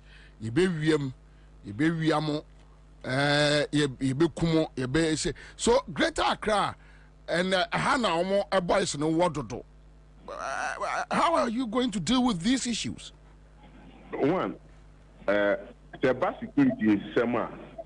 I wouldn't love to discuss security on a mass media, but I can assure you that with engagements I are here across the length and breadth of the constituency, and looking at the security architecture, both the national security architecture and the internal security architecture, I can assure the listening public that the NDP is rightly seated and ready to make sure we provide a sound and secured environment in all the polling stations to make sure that every Ghanaian willing and wishing to vote has his peace of mind, his or her peace of mind, and his. But when you're police, so when under attack, knowing the kind of people you are dealing with, now Nkoma Ekosu Okrum, can NDC protect our votes?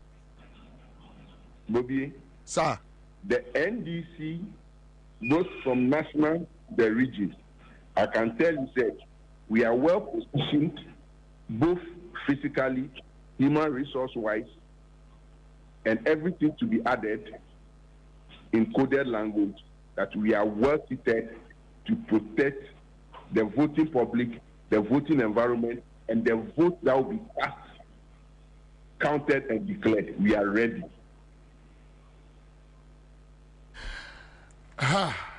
We are ready. Very, very ready.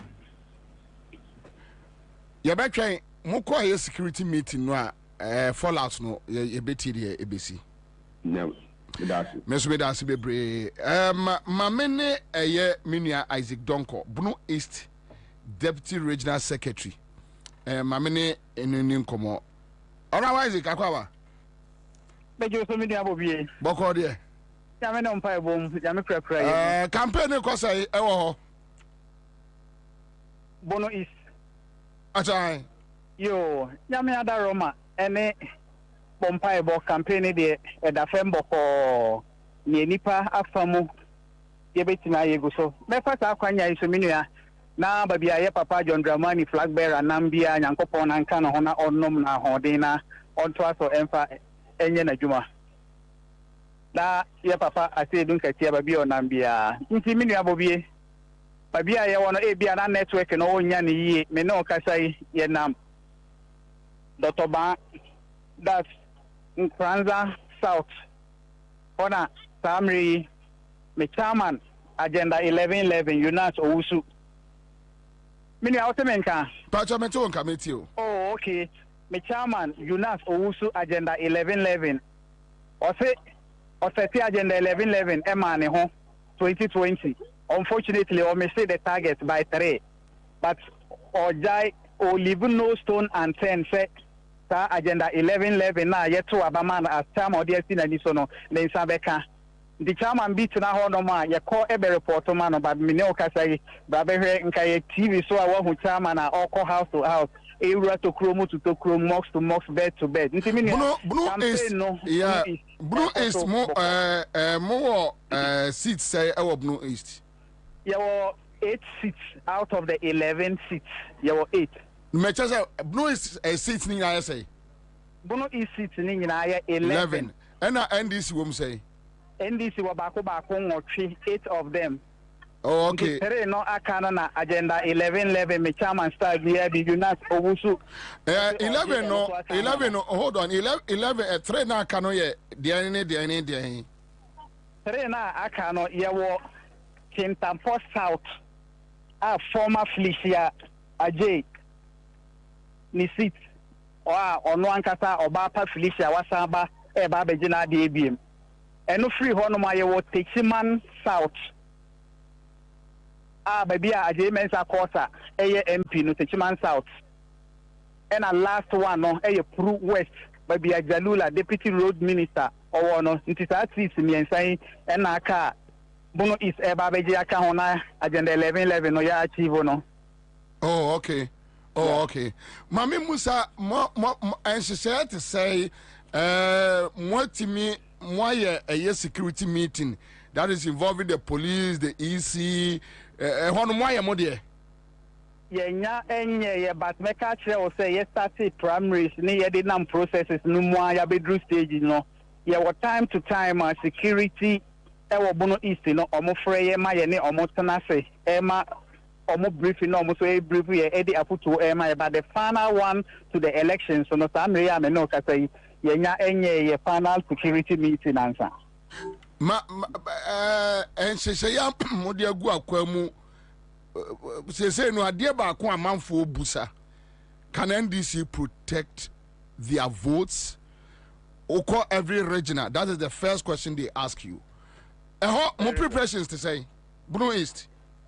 Meda se binu abobie obi bia o tie me oye ofri Bono East ana on free Bono East oye sympathizer of the NDC aye willing say ba bi o bia obetuka aba Bono East abeto na ba ama Bono East empunto aba oye NDC ni ama ye Papa John Dramani mama awini elections we no me regional chairman anamu me Messi West ne me boss regional secretary Isaac Adebisa anamu regional management team ni nyina say Bono East region NDC are very poised say we are ready to protect every ballot that they will cast for any of our MPs and get Papa John Dramani Mahama, and we are really willing and we are ready and we are set to do that. Omo tax, omo to chemo. How are you guys going to survive? Yo, mini abobie. Wada Roma akon na ye kono. Ye ko akon kon incompetence. Akokon ohia adokro timaimufuo. Akokon aduane anipa enya 3 square meals a day. Etuo ni hwan omo atoto edi agu honom aye ready say omo ebe use no elections imo no ye ka che omo say timaimufuo no esore a etuo bia eni honom a ebetimi aye den aka omo de ahye the will of the people omo sorry say omo ati asimo a etuo bia eni honom o de military ni nyina bom de ka say o de omo ewura mu omo so enye ready they are there to sit down and protect the nation. so nipa na omo Ghana man mu tebia omo ekomu no minua omo pie boom eba beto abani boom e de ma ye Papa John Dramani Mahama ne ye various MPs na etuo nyina beka dem mo. There is no way by which to obetini a play role bia e elections imu but minua me catch and the other unlikely events almost sorry at the Ethiopia NDC sani ya kan beginning say omudi si hono ma yebeka no we are ready and willing to face them squarely. Isaac anya ano keke yebeka say kasa entoponko kasa tente di entoponko minua kasa di entoponko but near me ma assurance atiefo ne say see my mufo assurance and they are ready to give your Papa John Dramani the nod. Omo atuo ene hwan bia yakoto ye de be intimidate amanfo during elections day, you know. Me catch you say NDC in Bono is willing and ready to protect every ballot that they will cast for any of our MPs and your Papa John Dramani Mahama.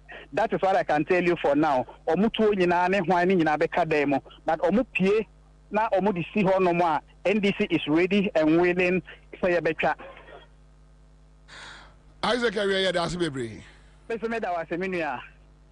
All right, so that's it. I remember back to the studio live on Accra 100.5. It's 3:56. Let me do this. I'll be back.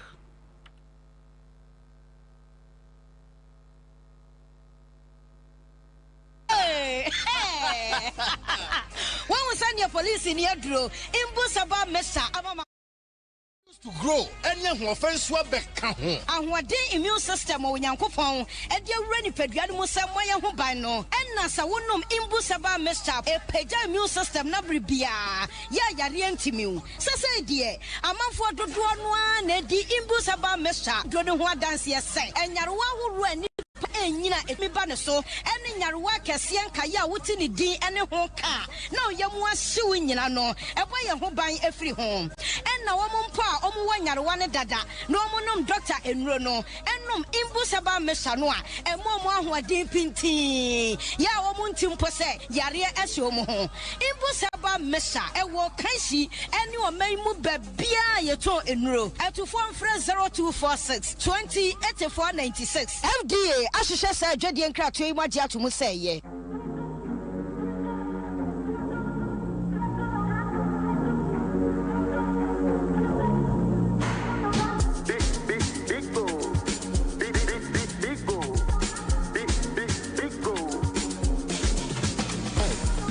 everywhere you go. Pico. For the friends and the family. Pico. Big refreshing moment. Pico. For the kids and the adults. Pico. Boys and girls with a drink. Pico. Everywhere the party day. Pico. We go mash up the place with the Pico. Greatest in every battle. Pico. Pico.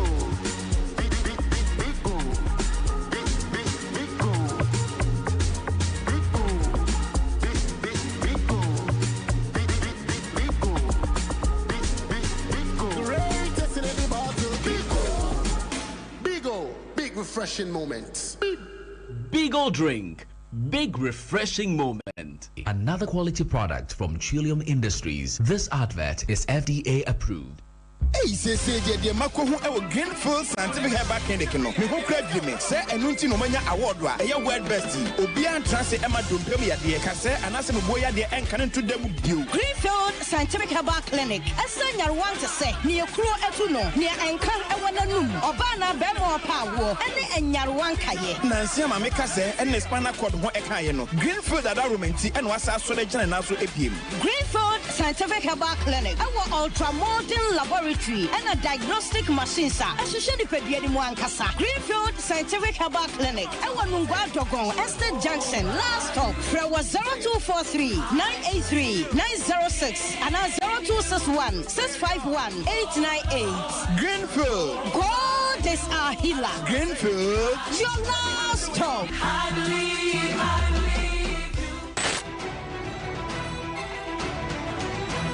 Your election stronghold is here again with the most comprehensive election coverage. The moment to choose between reset, upgrade, and the others. We are your trusted source to give you a comprehensive coverage. And Class Media Group is your most reliable and trusted source to give you the best analysis. We put together a strong team of reporters across all constituencies to bring you the breaking news. Experienced presenters for all the unbiased in-studio discussions with very knowledgeable experts. Police stations are Hodwa. Our Ghana for men now. Yebenya Mure, near Sonesu Crotin, I'm a Muati, near the Somo. And the anybody about one chi na near the Pio about one Mubiano, Yamamu. Kayaho, our 100.5 FM, Class 91.3 FM, CTV, Ghana's #1 television, and after classfmonline.com. The affiliate stations are working which your Ghana had the Biano or Sadakaye. About one so who about to know Sanswa. Also full of Class Media Group. Your election strong.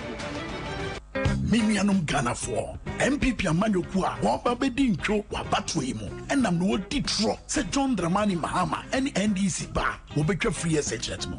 And ya no creda. No credit say John Mahama was share progressively free SHS Arsenal, was say what bar, obey free SHS me ye. The obey say, obey double track no everyone. Afei so what the young grand to aso suku ebeba beka free SHS no ebe suafo ni nuane die mu so a oso obeye ni ye na tete ye omu komi every ho mumi entie free John Dramani Mahama ankasa ho. I wish to state emphatically that free senior high school education has come to stay. If anybody tells you that I, John Dramani Mahama, son of E. Mahama, will abolish free SHS when I come, tell the person he is a bloody liar. What I'm against is the poor implementation of the free SHS, which is creating great inconvenience for the parents, for the students, and for the teachers. And the point I've made is that we can implement it better so that we can bring a quick end to the double track system. We want our children to go to school at the same time and all vacate at the same time. If this government had followed our plan of continuing with the 200 new senior secondary schools that we're building, we won't have the current situation that we have in our free SHS plan. Etionia, Yasheye, or MPP Troyo, to Obama Sakai Papa, to Obama John Mahama, any NDC.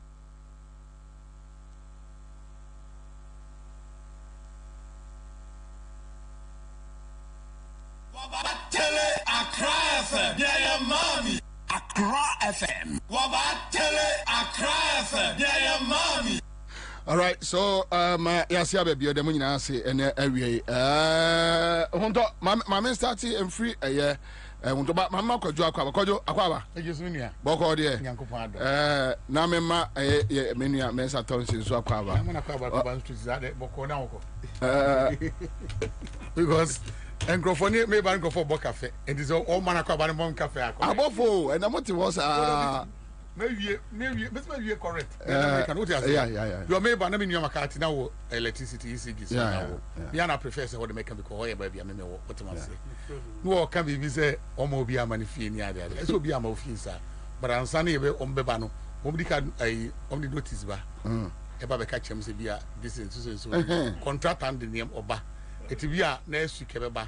Tombombo mamma numbers, what you say? Yeah. Almost sample bar. Eddie Benjamin testing as a good fee another day, and said, I don't know why they have a fix it. But the main question me was say, meet an animal, said the McCarthy can I correct, meet a will be at the end say, Uber is go much and you be at the what am I say? And watching them Kwabena first, and not be even say 10 cities at 2 10 cities a day, say new one ever in 2 30 cities a day.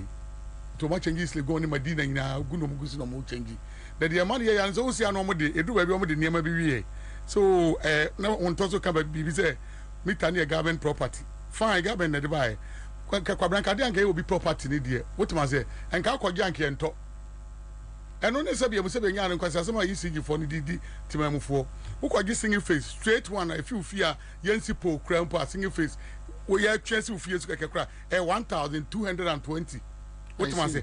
And a 3 phase 2304. 3 phase who we are sell property. Kwabena is the law. Me bamba. Kwabena and a single phase with one pole. Yeah, coffee 3,504. What you say? 3 phase 5,304. Yeah, we only one pole is here near the actual fee. And a 2 poles. you need 2 poles you amount. Single phase 5,424 and a 3 phase 8,054. Kwabena sa niema wo nyina nti obi ba bagi 3 phase wo tua 3 poles e de aba ne fia wo wia o cemetery your property. Yes. Wo samra na ho no se ro e na me to ase emra ne nyamra papa. What am I say? It is a way to the credit I am working. Me ma to be phone and my the MTN chip ashim. MTN for me to make the phone I'm telling on property. Or better on property. The same thing I get you. As so wait for no be a kwasia. Ya kwa Jimmy Tabernacle one breast I don't the day we are was in the property or bar anything your bar no be to action bag him somebody call the office. And some folks are normally Ghana for you to say. Now but changes are Kwabena or East Lagos. Now first put the home putting out ya straight now by me tane so. Oh yeah, your token number be simple. If you want, this will be a network in answer about token number. But current one with the abano. This also had the coffee back. And walk a bug will be on the mouth. So to the end of the remote phone be or the other one remote I won't put in a heavy. But where the TTD cramp will be a cofaba. The Kwabena said or memoir. That's will be about the system. Come be a coso. This is say, better catch us a mimi area. East Legon area. Close East Legon. You will munch move. You on the balance me pass am share shini ade. E ho kran po de e ho papa che na sha ma ne madina ne ade o. Kwabena legal connections cost rough. Wo twamu out to say meter as red. E so fin ni one. As conditions is fu above 435 na legal connection obi aso ne de. What am I say? Because one making sure say sebia mu sebia nya do betete niam so ama obi atimi aya esum so no hye mu de metima ka che plenye prenfa. Obi an na mu da. Because they say fear and sit at town window be from Ampham. A 2 chest of one can be electrician. Saying Uncle Pon my fana, Nankama Pon my coffee, Nankama Mimikwa, the echo of Nesu, Esu, and was as made. Obey the desa, only other than no. Chesacom de no. What they signed to be Chesam, what plan the Sakatani tester. So simple cat and jen keke. Ticaming yet. Nankama desum, Uncle Pon my fowl. Obisu on fire Uncle Pon. A 200 about Jenny. What must say? What was a electrician, a human, and you know. Illegal connection. Yes, simple. What is it? Simple. Kwabena no connect. Who connect ba akwa when you akakra. We connect and you mrani sa anopanu a year film about 3 o'clock. You see Japan. Yes, start illegal connection. Tia den na onye no man no bi Ansah nkabi. Wo kwa ni Medina utimi fa Medina de Demusa Shama Demusa ayi de West ala joni ni mani ade eye West. E ho na air condition o wiase nyina wo e ho na legal connections nyina ko memremu obia because untimi ntua ento we be 500 a week aden ya nyina power na nyina dia how many times o change ayi transformer wo area mu how many times na do ye babegu mu ade so ye pen crude oil abegu mu ho no ma power e be ba so umfangum nyina be use power. I'm telling Kwabena wo show wo mu pa de me kan job so bi nya legal because me dem masum nyame but obi yeso so ye because o show wo Kwabena ni pa bro wa wunya duane na koda no show sa de untimi na from aboni no achi nyina enkusankusa sampele wa adai ne wo betimi pa trem no yide di agimani wo betimi trem no yide di agwani wo betimi tawo mu di awoba papa because ade a wo ya moje se ko bebre no entimi nko kakra bi no asori hu what man say enti Kwabena de me kan say yisi yifo ne ma mu ye me say joma ma ba sa de o be change ne ma say ko so say ya do mo parameters no mo ko free yes akwa bi NPP mpanimfo bi ne ko krade baaye and what the buy and they said to be clear system. None of the to be fixed, then the secret to me want to what me in this car. And what must say? And on the system in Kwabena. And yo, me count as a bit of fear. Kwabena me be use Ubewu. The Bia Mita Yusu. The Bia Osu. 3 days Nasa. At the Bia no Osu. Was starting here, come to me, Kakrabi come to me, Kakrabi. And once when your plan is like that, and it tests that simple. What must say? Yan me yamimenti, yan shadan ye, bankrupt for ye. Kwabena the kit will grow for ye. Up there, I'm honey pass, I'm money per blessing. Makwa give me takwa give me BBI Jumakama. What they turn on? Use microphone. Maybe me upper, me they talk on my phone soon. Would they share transactions in 500? 500. 3 days 500. Otoya Ansah. No, we better double, bra. Otoya Ansah. Otoya Kwabena Otoya Ansah. Kwabena we can go nim let cast. Simple. Fridge and then 2.5 air conditioning. Air conditioning 2.5. Dodo say. Oh, said air conditioning is only at a time. Bedroom there back hall. What you say? Asa. And you can we are near doom. We are quite doom air conditioning. And you may walk down also. What I say? And a fridge. What I say? Fridge so fridge back. TV bear no use. TV me TV. Oh well, I know you. The TV dey na etwe. Oto ya na asa Kwabena. Oto ya na asa. Every week 500. And obi o use meter we be have the same problem. And Kwabena, you see, and we can and your omo kwa nye meter no kwa. I have to phone omo hwia. Ba omi company. Omo hwia. Omo say Kwabena na unim say up to date ECG kura ni enim se kadodo a hapto phone unim say auto app ni say ekogu omo account mu ansana omo transfer no omo transfer scan kwa mine kwa no omo charge 0.85% ansana omo send this kana maye na as we speak ECG kura nim se kadodo a hapto phone gigi into hapto phone I mean so omo a plugin you know o togu so na asa na utofofra na say ECG below per kilowatt consumers are consumer so do say near to send this kind amount a connection na ekoso a Kwabena they are stealing from the poor Ghanaian. I know what they because Kwabena it makes no sense. Oh there is a power no say your friend PRC rate at PRC at the buy for electricity you need to bet na say ha na check it. If it makes sense to say, so you sue this kind of appliances in your house. If you are not for commercial, residential, there, who be a numero waba? Now talk 500 cities go meet every 3 days. 3 days. 3 days. At the wakwa 4th day nanopa. Kwabena I thought that who kromani afro light asan. It was not dry. We are no business Kwabena. I don't know if you are SSF baby. I enter Munipano. How no Musafi? We are the fun baby. I am Munipano. Now, I was about wine at the count. Oh, yes, we are no. I like you need money among your hot. That be a baby Munipano on your tomorrow. That be an example. What one Makati and the area when I answer.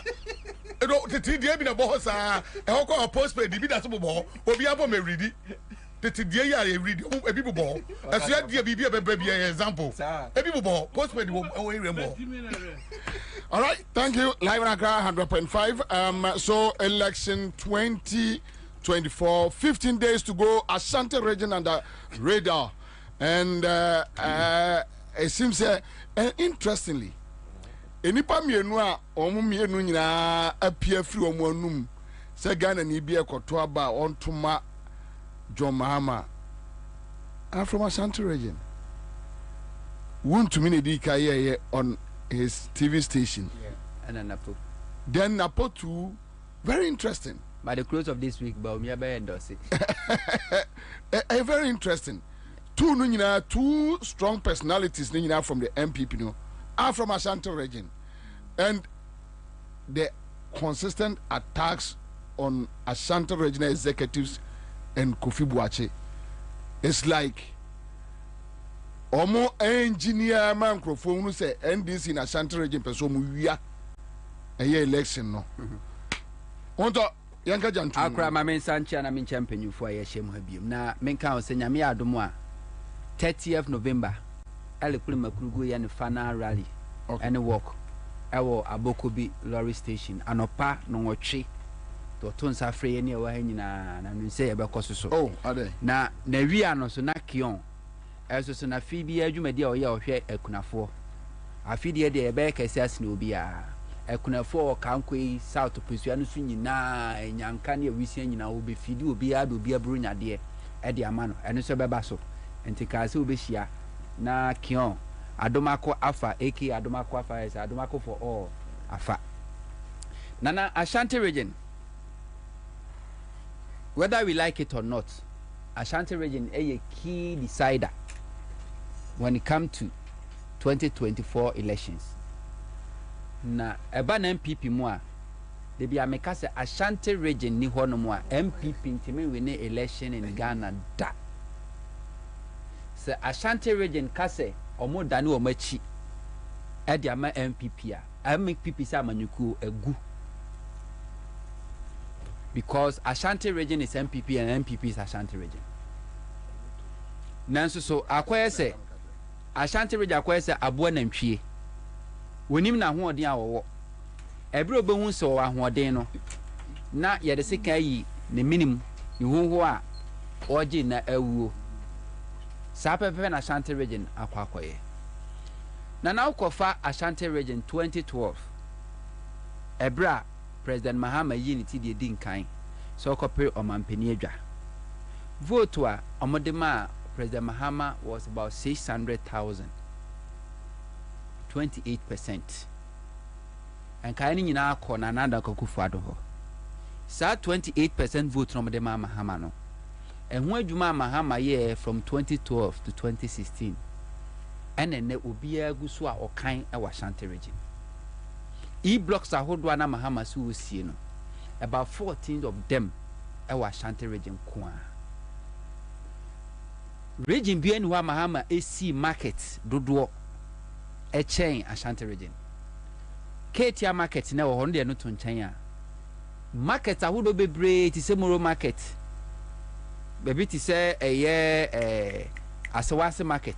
And could you believe said the regional minister say a young people ni see Tafu market see a Atunsu market. Hey, only Tafu market plus the almighty Ketia market. John Dramani Mahama NEC just 4 years. And market when you now say market will see or commission a year juma. The same John Dramani Mahama. Omampeni Kufobe president 8 years. Do a year in terms of health facility. And so could see accident ward. Our Konfanochi teaching hospital ward in Usie. Mahama said no. Your military hospital will Greater Accra. As a doctor focus striker. Nasa hospitals are who do nyina including a by government to crash so nyina cost strike. A military hospital they cost strike because security agencies no cost strike. Enti military of a year hospital wa Accra 37 ye juma 24/7. Enti okwa kwesibi ne subi ewo eye Kumase. Said ye be ya omo wa Asante manta momu stream ahodo no. Stream ama ahodo ne de to southern part of Ghana. Omuso betimi access quality healthcare na enkonkwo ese pressure egu Konfanochi oba enkrahase a the premium hospital eye Kolebu obi ani ni enyi ho achinye nanso so ye wo hospitals ahodo be bria eye adwuma e absorb the pressure from Kolebu enti nye yade bia na se case bia na de Kolebu eye referral hospital enti obi nsori se metia me ya me Kolebu ni akwakoye card ye de obekọ ho no mo a nye di kind wako either rich 37 and now say other hospitals near my referral near do Kolebu. Sana Konfanochi teaching hospitals it Nanso I say woni buafo oni hospital bia wo Kumasi and Ashanti regional so ano edeboano no. The omo ya ne say obi create ne ya Konfanochi no konti pressure ho. Ti Mahama ye say o si another military hospital ya Afari hospital na aboa ama pressure on Konfanochi etimi akofo. We see hospital no could do 85 to 90%. A bano physical structure no we see awie. Enyama wodo equipment omni begumu no. Contractor na importing na de aba. Ami de begu warehouse e wa Accra ha. E fa ne air condition fittings. Omo FX ni nyina e wo ho. Ene to abadi tia John Dramani Mahama ni NDC. For the past 8 years na Nando Danko Akufo-Addo any MPP aban and for Monsa Nka Afari Hospital. Air condition omo fixie nyina mo install nyina no makotutu ni nyina. Burglar proof. And na dey adejeje wo nyina omo. Abana semati sa so commission. Oden Afari Hospital omo commission. Awa hin aha. Omo se Mahama NDC for nwi oman for mo Ashanti region. But this is what Mahama did. Just 4 years. Akufo-Addo 8 years when to me and completed just 15% when to me. Equipment be bia go ye hihye keke. Omanye amanaka rem. Wo dia no to nchen. Oko Ashanti region e ba no eye water provision. NDC as a party asuma santeman aboa momanya nsuo cha aban bia. Okofa eye wankasa okrum mampon. And obi anim said the whole suicide city. And no man for mampon ensunsuo ho. Te say near think na ha say ya Oko ene osu for more than 2 months nie ensuo ma osu. Osu so ne parliament ene di ebohye. Nanso so ensuo kromo nya bi. Oko Asante Mampo a ensuo 24/7 a flow because of who? John Dramani Mahama.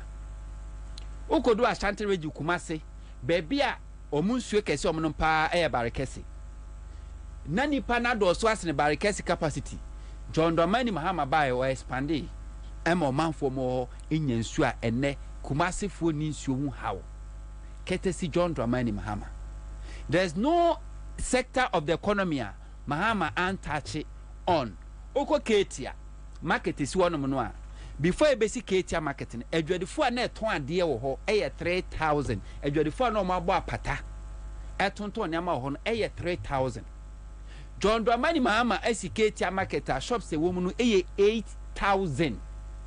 Nanso abraho sem ne aniwu sem ne kro no sem eni apobo nsem wo mu no Mahama wosi market ro omye trotro adwadefo no ana mo apata wo ho no 3,000 ye trotro mu nyina din ano yesi market ni wi a esanse mo na mote ya dada ton ade munya manu aduane de hwa abusuanti no mo de mo kra na berikan shops ne de ama mo kane kra Ansah no bi foforo pe bi onya bi yesi market ni wi ya na NDC fo efira ba mu to aba aditi NDC na NDC fira ba mu MPP fo ba mo kwache shops 8,000 e de ama nipa 3,000 a ebi anya bi because won to me quite me hijack shops more than 25 na afi ono no ton e de man crofo enti adwadefo no a original na omote ho no mo a Ansah na esi market na wo sen ko mo ye first choice no e kra nya bi because price e de to so no 25,000 Ghana cedis obi a wo ye budwa na everyday credit income wonya enu even 500 or 1,000 Ghana cedis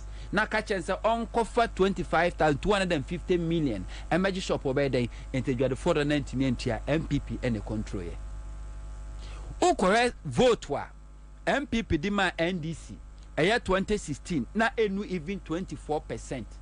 Mahama nkase man to aba amame said ye Kufuor timi ka kire voter region 4 wotimi ka kire manfo a omowo otam Kachan said because a momo to abetia MPP candidate timi yimani manyam podujuma Mahama nyinani ama santimine because Mahama himself Ashanti is the second largest populated region ayewo ewo Ghana hase and upper region so edwadie kom kese pa Ashanti region into him say if Ashanti region economy year Ghana economy na ye ti Mahama NDC didn't care say Ashanti region to aba edema NDC and so man to aba NDC omuye mpuntujuma edema omo first time in the history of Ghana oko Ashanti region akwan hodom ye asphalt nyina was done by John Dramani Mahama oko Swami constituency Swami eoseche mensa bonsu constituency Breman ene Swami John Dramani Mahama ene yes akwan nyina egu so asphalt edema omo wanhwe say Swami for ento aba ma NDC da NDC win Swami city da anasa NDC win Bantima city da John Dramani Mahama NDC didn't do that because that has been the tradition and the mentality of NDC under Rollins and akọ say crow from CPC Ashtown Menshia and sa brono ni nyina no nana mesi na nka wona ho no na ehu fom baby abefa bia Thai road everything was done under NDC Rollins time. Enti Mahama ba nda no betwa so ano de yempuntu djuma e de ma santemai now yemisa edu time o se ekoto aba 2016 na de Mahama ye nyina ye se asantemai e be che se o mani so no de asantemai kire ye ne se de aka to se asantenkan ampanampa o mankan se Mahama yes anema within 4 years almost at to aba no tia NDC Emma NDC vote 2016 was 23%.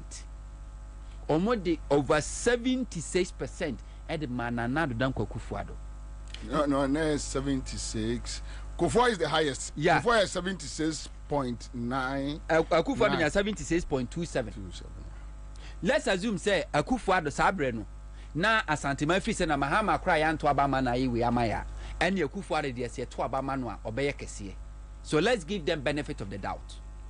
Kufuor no mudi gidie kese sha ni nsam no 8 years na akogui Kufuor don't see one hospital and commission wa Ashanti region agenda 111 okutwa ahomam okolonche e breaking grounds e wo trade said a hona aquabwa papa free a ho and a kufuado twa humam eda wo twa humam no otumfo ohina otumfo tet eyi ni chacha kese ma no ko e ka kire ka kire kufuado say akufuado wa sha agenda 88 ase entimpani se mu akwa didie ma ya yam ka fufuro ngum ti ade na won twa na wunsie nti senkebe ya anka de wa sha ase dada no wie akufuado bebo na kutia ka kire ne say okaso baby bi omunyini ni enso yesusu wie so agana for man abaso okasa wo the 1.5 years 18 months and the bisi agenda 111 agenda 111 was share 4 years in na ekoi Akufuado is here to build and commission one agenda 111 hospital in Ashanti region afa hospital na mahama AC no akawram wodi ano tonchen eto nchen a every infrastructure development na NDC sha se wa Ashanti region Akufuado bo Germany nyina say including Katia second phase mahama secure funding bibia de to ho Akufuado abetena bamu for 8 years when timi am finish and commission a year second phase of Katia and farmer woman omampeni kufuo obetena so enfie nwotwe ebeka na anu ama na mamuo akwana wie ye no de soko ball from si wosi eye sofolai interchange omampeni kufuo fra bam 2008 no na wa ye adwuma no mo hamobu pen dunum 15%. Professor Mercy ne mahama ban ene be wie adwuma no a ene okwa wo hu se de sofolai interchange tie Akufuado betena so Akufuado so ball from somewhere 2022 say osi swami runabout or ye swami runabout or ye interchange no akwa akoye your friend say office swami na oko office swami ko bremaya baby e faka no over ever office swami ko bremaya baby e fa nkin kesu tachi man car no aho enso Akufuado say okwa akoye interchange ebeka na enu adi nansa ene afi na Akufuado so interchange ukodu adu ma ya enu even 10%. Enti nesa wo kọ ufri kumase na sa wo so kọ tachima offenso traffic abekọ akodim ewo ho no enye traffic ketwa na arawo sem ne ani wusem ne se minim bone a Ashanti region fo aye kofuo interchanges ahodo ye wo kumase okoye pillars esisi form a oba akra footbridge aye nam so nkwa no emu edu esine interchange akofo ye the same thing na Akufuado so eye okoye babia Akufuado interchange no so ye no ukodu osisi a nana pillars na esi ase no etisa footbridge e wa akra ha sei ene be bia ye mfuturo otutu kro no mu aye be bia mfuturo unnecessary congestion ene wa create awo ho enti kofo the same thing Akufuado so aye Ashanti regional Ghana has it without them there won't be any political party called MPP and MPP in Ashanti in Ghana political history no. This is how they pay them back. When you put to Jumabia, but Akufuado say crow from market. Yes, maybe yes, yeah. Crow from market. And that's what Akufuado about 8 years 1 year. And the Ashanti region, a price was almost to say. Mo bene de edoso na de wasa modi ye adwuma sesi ane se de opa ade akokotoko yenye na bro e wo mu se mo akasa bi akansa Asante nkan eno wo ho but 2024 kasabe anase se bi o atrimupo a wo se Asante region ejina so de to aba eye be anana mabatu se de opre ade akokotoko no yenye na bro enti se nipa no wo ye ho so ya manfrani so ye tani so onyo de hye wo ya kwampo na so opre ade e de abre Asante kotokwa nananum se ta oni kro no yenye na bro because Asante pade efe Asante ni made eye na amanyoku amienu MPP NDC de wadi adanse ni nyuma kire se opre ade de kwa Asante eye NDC nye MPP enti ne Ghana fo nyina antena city so mo Ashanti region say Samira Timi Jina Katia Market Phase 1 built by John Dramani Mahama no odi Mahama tem. At the same time no tunani a ohun second phase a esi wono mo a ni kunu as a vice president abetena so for 8 years o mantumi anye.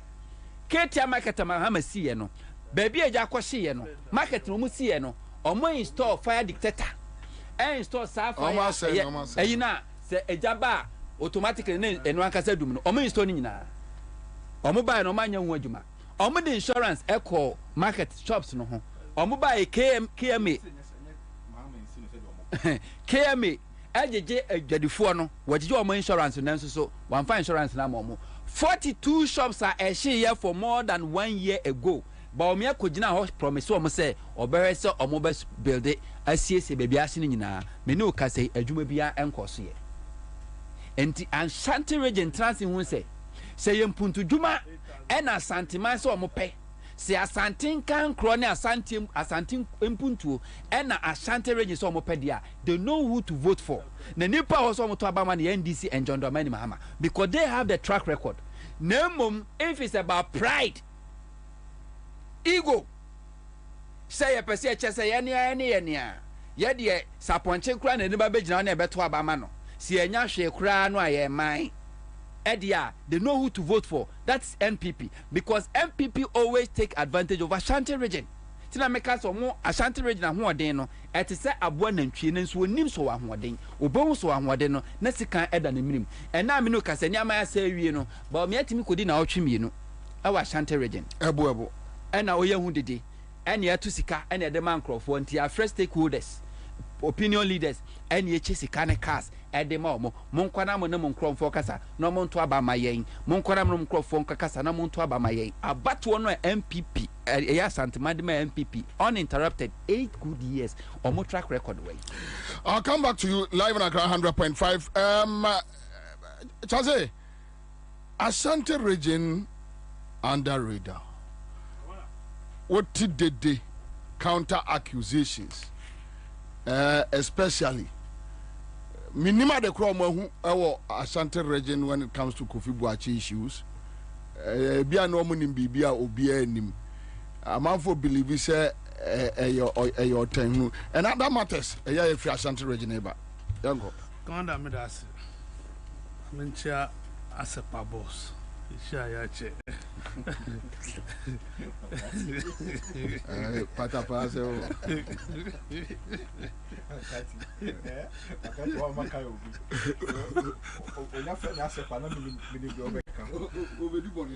Commander Oria with regards to COP Kofi Boakye retired no you clear say what two governor governor ni ayen DC endina de ni abre that I'm the governor Kofi Boakye in DC endina na ni abre no kwade me ha me ho you see but I want to disagree with Sammy we because MPP aye juma Ashanti region Ghana pay Ghana pay and I won't Ghana pay they launched in 2019 it's digitization and Ghana post GPS I hear paperless port paperless then you know Ashanti region I think now Ghana yeah Ashanti region think now Ghana e-justice yeah e-justice yeah national digital address property addressing system yeah mobile money interoperability e-pharmacy universal QR code what will you talk about?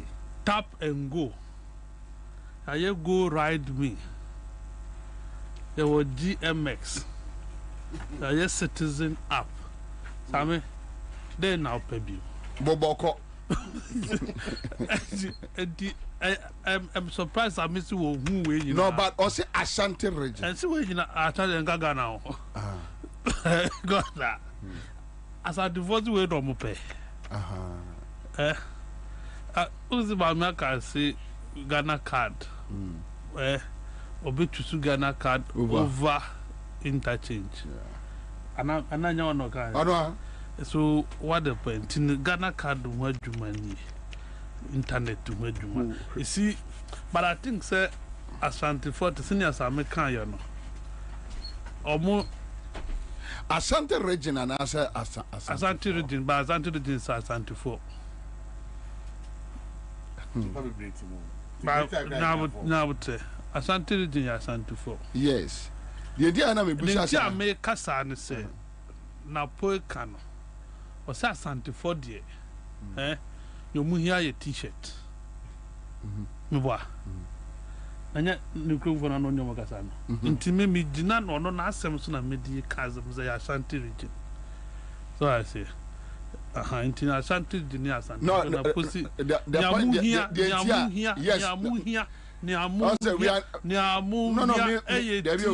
mini problem with Napo statement.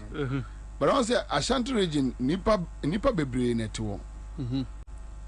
Yawo I before omo ye MPP for kra chen eya Ashanti for omo free krom ho. But you mo show omo 22.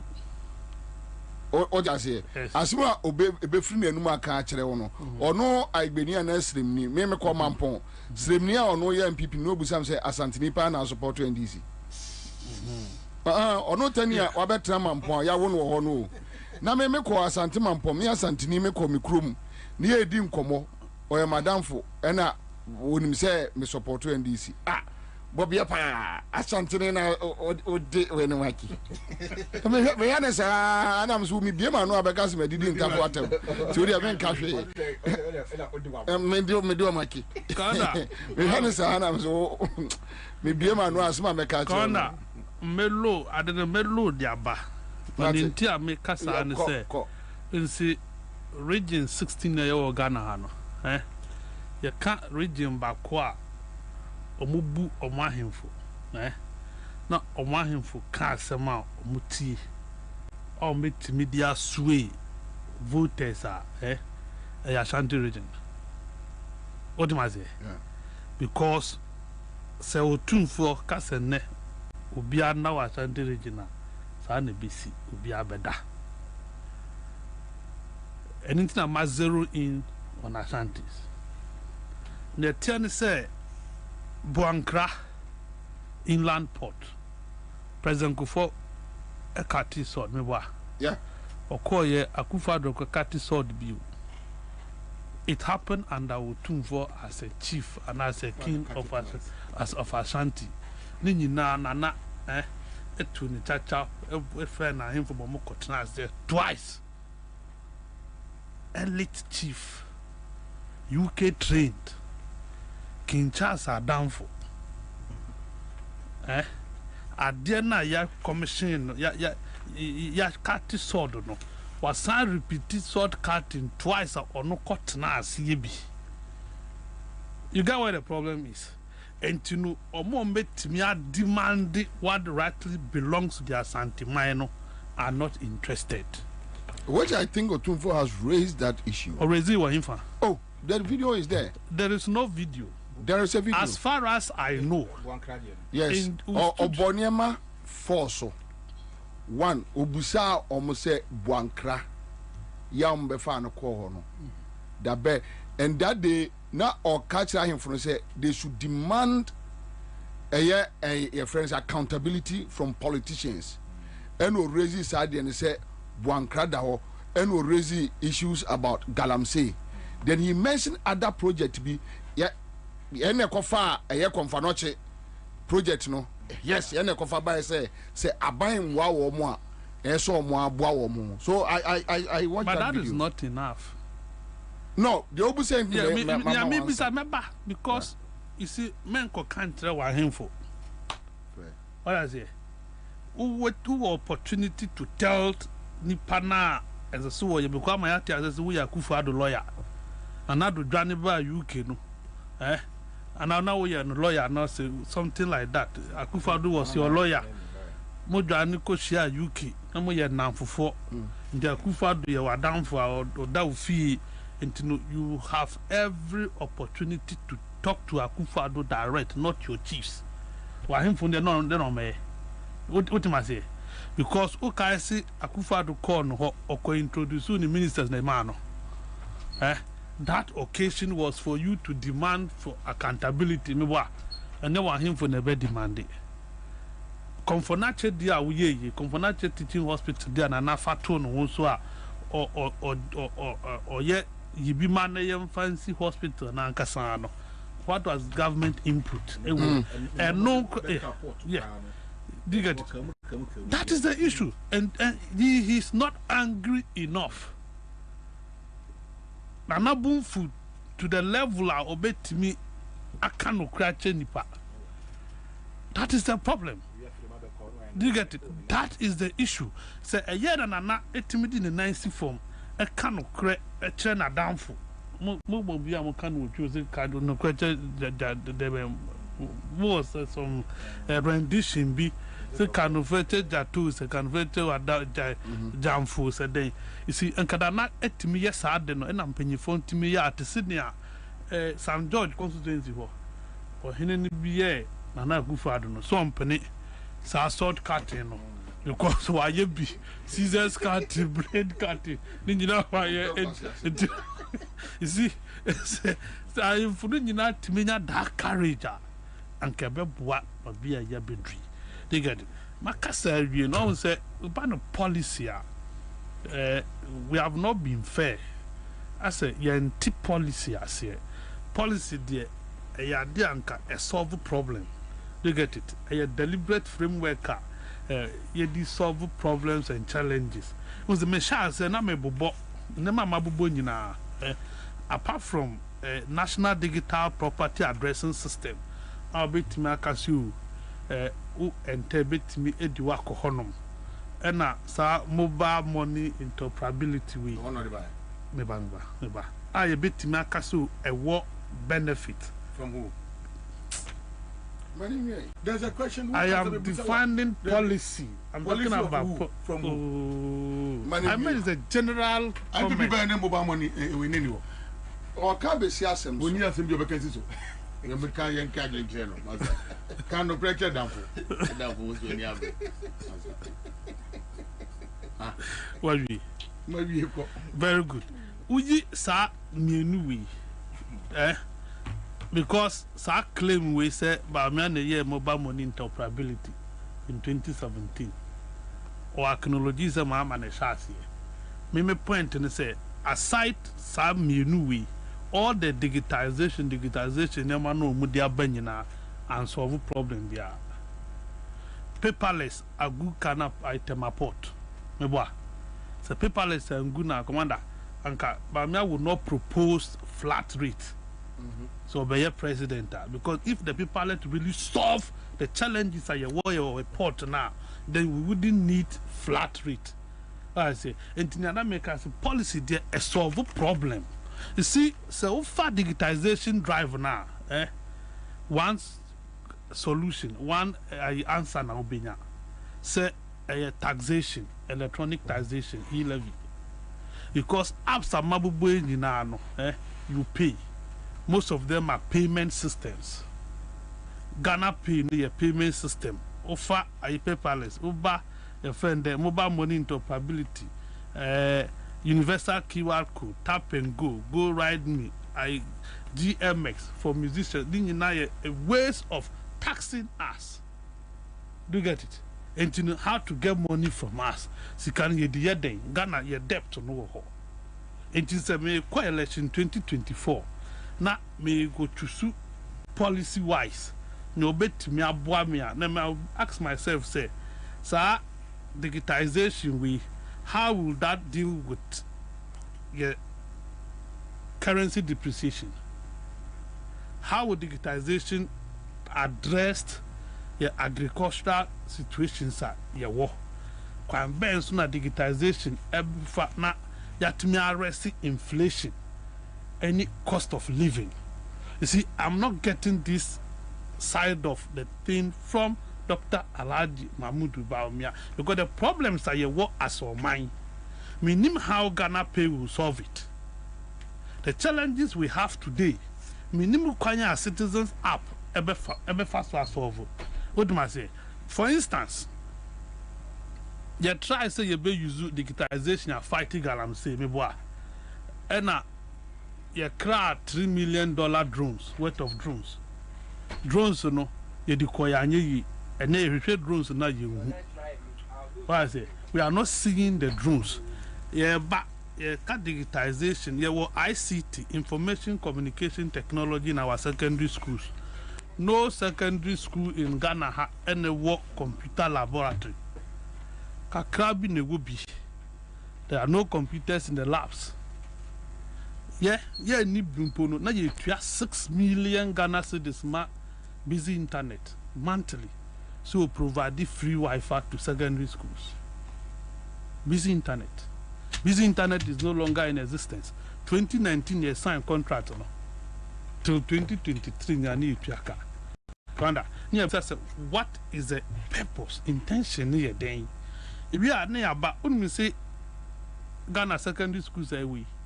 Abans who are mass students be our one tablet. But that is not true. And you know correct because you're launching all these things under digitization, you're launching Sardino. I won't cry her. Yes, LT schools Accra High. ATTC. Go to ATTC and find as a student saying and a tablet. Accra High co find it because almost 70,000 or much. Ghana schools na you're saying. School Kodani 70,000 and Kayano where he. You get it? These are the questions they see.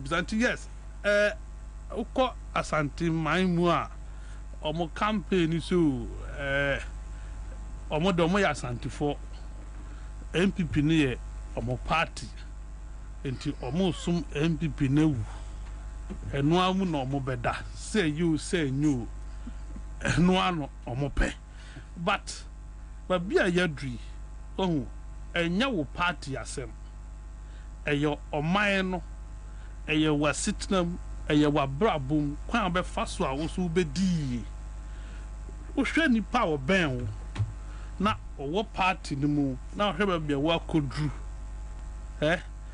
just because odi ni ho akotwiri party panyi bi nti ene we wa rise akọ onya ne car papa bi ni fie bi ni business bi ye na wa hwe kwa brabo because there are some of these people are commander yenimu bia dia agro. The point is that nana mi bisa lama se we show so okay efo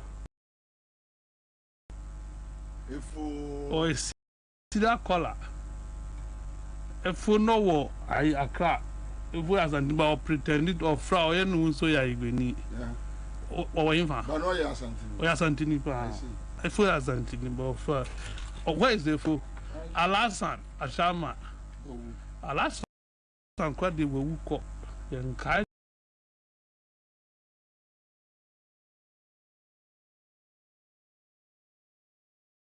oh yeah Alasan is there. Alasan died around 2019 2018 what number be no Buhari no you see Mami Adwa these are ubisa so way these are serial callers keke there ube kai keke no mo omo wa hin these are saman for no omudo omo ho ato aso medu makelampon wa hin I'm just asking yeah contemporaries no na ebonsu no mo you see amanfo abre party about 8 years anya yi osidabi yan twaso bi at the second half no another 4 ban how would you get a better than so because na yetiti wanya bi you have not been dance you have not been considered you see a man for line no move people I lakulaku yeah lakulaku no lakulaku sab lakulaku neti sa invisible forces.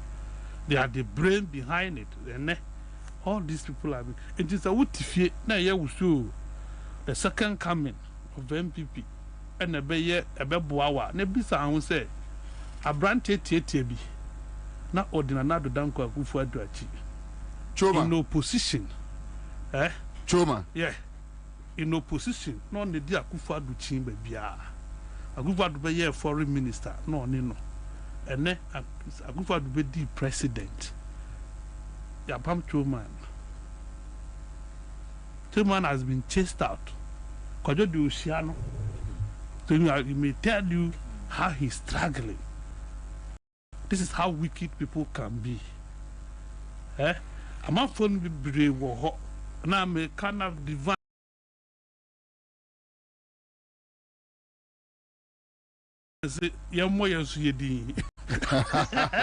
Yes, of course. Can devise now why are you not talking about yourself? It's no, you don't need to talk about yourself. I say wickedness abedinipam. And then man to mudi party then no manya kwenya o MPP bono o mutimu to the extent to say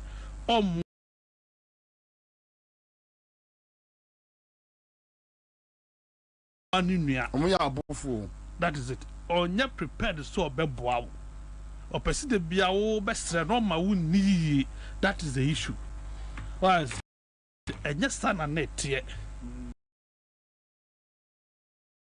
party ne binuma aye party ni ye na abedru ne osu aba be ye bi twaso ba na de akoye ananti twitwa nkonkonsa ne awanka binya wanye no mudi beto so sanse wo hwe a wo adwi mu dosene no na wo betumi aye no onti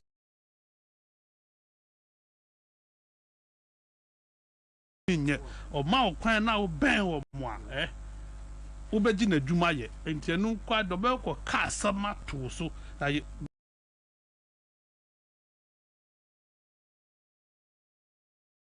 ebedru se yen koto aba se yen kamom na yen koto aba nwe no no nkoso anye yi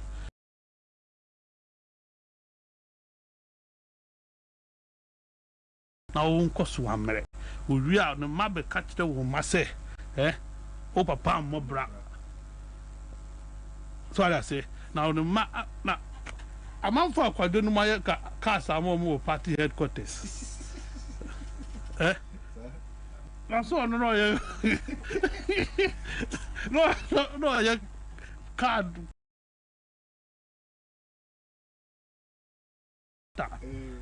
party headquarters omunjina be pan ho bigot a man for wash omo and as on the non recruit omo no that is what I am saying. It is a what if ye now you okay 8 years is not enough.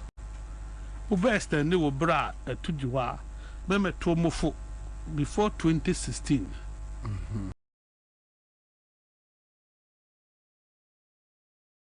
Told you say another Danko Akufado can with the MPP are faso in opposition. Say the to me manner moyen. Me kan na mo se manumu na fu. Mudi yatem. Mo kan na be ka kire emre na so bi. Emre na so. You see, the issue is that say a beye year you would have known it agrobe so if you are no pa. What I say? So agrobe so if you are no commander. One apps yeah, these are the initiatives that Dr. Alaji Mahama Bia Ebono Bosi Onuni Diaba. What I say? And all these ones are resting or relying on e-levy. And what they assume is to over cancel e-levy from now to election. I got 2 weeks. With me car electric bus. Why wouldn't you use that money to defray the cost of the e-levy and cancel it ahead of the election? Onye. Thank you. Live at 100.5. So still we are in Ashanti region. Kwajo, Ashanti region elections, 15 days to go. What to say and come free war bar attacks and all other things. Yeah. Kwabena doesn't for conjunction JT for national for Nemiamia Kuma who nature as a scabba. And then they also the baby you come bridge no ko no aba. When you brought the deal open the giant be a yeah, where the Miko Jubilee House and San Marco and Kwabena. Wouldn't be a brand table Jubilee House. Makati there's another wouldn't be your friend and let's call you Smith. Wakaba Umia boys in home. And the Jubilee House I know. Kwabena yes, what you will be 54,000 Ghana cedis. So Nipami and Sabebo Mojuma. Oh, how? Kwabena last year and or giska. But also say Charles Adam for say oh I don't dey come on Charles who's the kind of next. What you say? When you ye me po me more na mane. It is the person who say yes when you know Jubilee House. I'm on brand na giska me pay me china and next and Kwabena 2 weeks. One for scanning me on this case papa who do because and go for sika no jesse was will be about one more microphone. What was it? Will be about one more money say Juma. And a Kwabena near my Yenko. A brand no contest as a parliament and will lose you. And I win a Genesika. There you when I got this cano, the contest was as a Kuma Bremano. One of this car, your friends was it NS Kojo Smith. And I just have 54,000 Ghana cedis. Oh, yeah, it says, yeah. What about Miamabus, Baumiamu, and Yamaho? One woman I campaign Bibia. And go for parliamentary, we credit a honey hot no more once, yeah. Oh, yeah, lawyer. That one your lawyer. Okay. On your lawyer. What must I say? And you know, and I would do well when we on the friend. And then so for that, I would do Jubilee House. But do for that, Asha, when it's for that. Almost a direct case in Kufado. But we don't know free central. Free central, yeah. You for your free central. Free central. And why you be sky? Yeah, TV wa baby. Yes, baby. What does it? It be sano. I got 2 weeks. One year 2 weeks. I'm gonna be 1,000 years. Scan baby obi on famra. One about me and a cover. Or concession grandpa. Galam say we to be you. Actually. And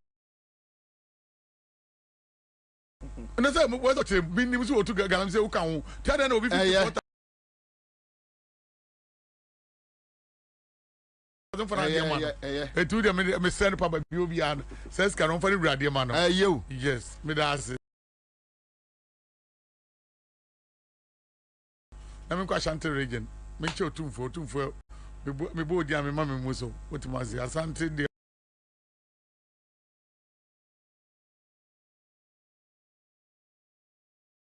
And she said, they do not to you. I care political and your cotton pet. I knew my new.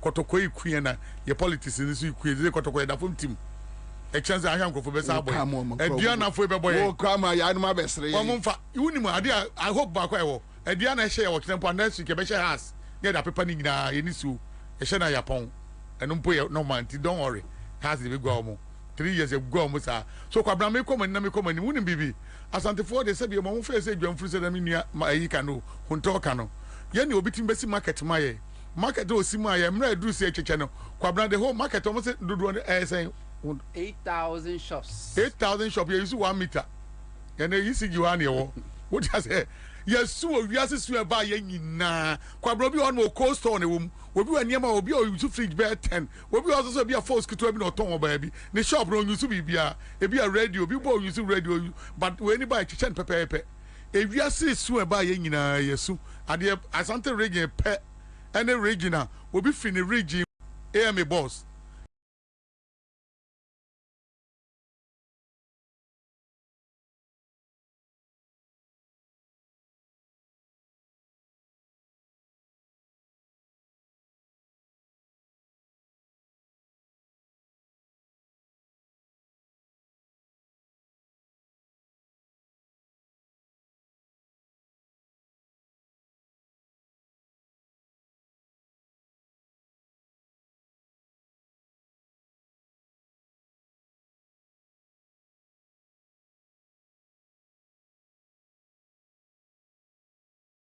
Any man ferry ne tie and no do Kumasi to say I know say ayipe Jamestown where you chese Kumasi be bia yet say Odona area mo e ho first na Garden City I remember in Kwala Brem so nam keje tie mu ni ade na hwe environment hwe niam e koso Kwabena to say ni nyina agegu bi bia say but yeso so yankofo Jamestown dey a big city o Jamestown papa okay matu azie what must say when is Kwabena said the Asante region akwakoye no first yes ha na tie affect e bibia ene ya hemfo no yenya atwom kakra om so wonya atwom ade ne nkoye kura nke ka omo bo campaign aka ba omia ba hoyi wakwa hemfie to hemfie o won kwa kakra nipa ba gia di ntino on be kwa Asante mampo be ko nana ne ni o wia no bo mo ba so me bo mpa ma me de mo che sa mo de fia be do afia za sokore sa ne akeka ko do fikasi mu obia no betima ka nkrofo yanim ama nkrofo ehu se ekwa ya mo de yefa so na nya de papa kwabra mo fa saa no mum saa no mde ekọ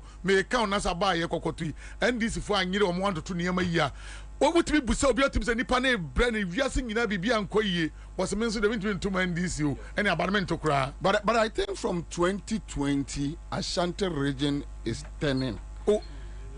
2020 at least they won. NDC won another one seat. Good. Omoma NDC another one seat. Omoma ni feed ye twitwa mu ni mu ana omoma ni feed ni one mu. The papa nim bi.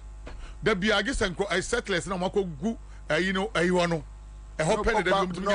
Whatever it is a constituency. Matuase. What is it? A constituency. So they gave NDC one constituency in 2020. Yeah. In Enomo appreciate John Mahama votes. Yeah. Enomo reduce a year Kufuadu votes. Yeah. And looking at the trend, the possibility that they will repeat it in 2 or 3 fold is very high. Somebody in the Sakwabranka me ni because I mean we do Kumasi Nansia. Akufado ka Anwaga Junction. Baby a car from park and car is minimum the cronty or no, but look at the road architecture. Yes. Akufado ko jina hoko kati so yeah baba overhead fly over on mama. Kwabena up to now on to ya anya she yan crofo hu pepepe and also mu do now 10 wo se wo wramako mutaka ho na ka ida from brim. Saa netie Akufo ne nkrofo nyamo plazo baby bia Ashanti region omo awia ka omo 2 weeks omo ni bibi on maye enti entimi secure yesene enka nchom se dabi ekwa amode fu yafa so no enya de papa enti abaye atu die enka oba ba omi akọ 1 2 na nka hemfu bia hyehye ho bantama hene pe no betima ye omo ko nzo nanze omo ko omo nkọ ne ho wonde omo nkọ ne ho wotima se omo twa ne hoja kaya ne ko mutimi ahemfu ni bitimi sori Kwabranka bia nka betima boy Asante fo edu ba bia me di ho ya o na woni me la hye ko ina Ashanti region Kwabranka ni me de bisro Omo say esro ni omo besa aman ni Ashanti region NDC leaders omo besa lead no enu pa ehu che omo mkoto aba no wo ka we obi ho no beka kwadwere okeka ni nsem basa Kwabra me ka na say ya wie na ye koka bomu no me krom Ashanti for me say esro mu me Ashanti need apart from Kwabra mo tibe si mu be 12 15 years amu gina one side dodo ni nyina nya correct sa o wo jano I say NPP former Greater Accra regional organizer friend of Agro say boy ni so kaya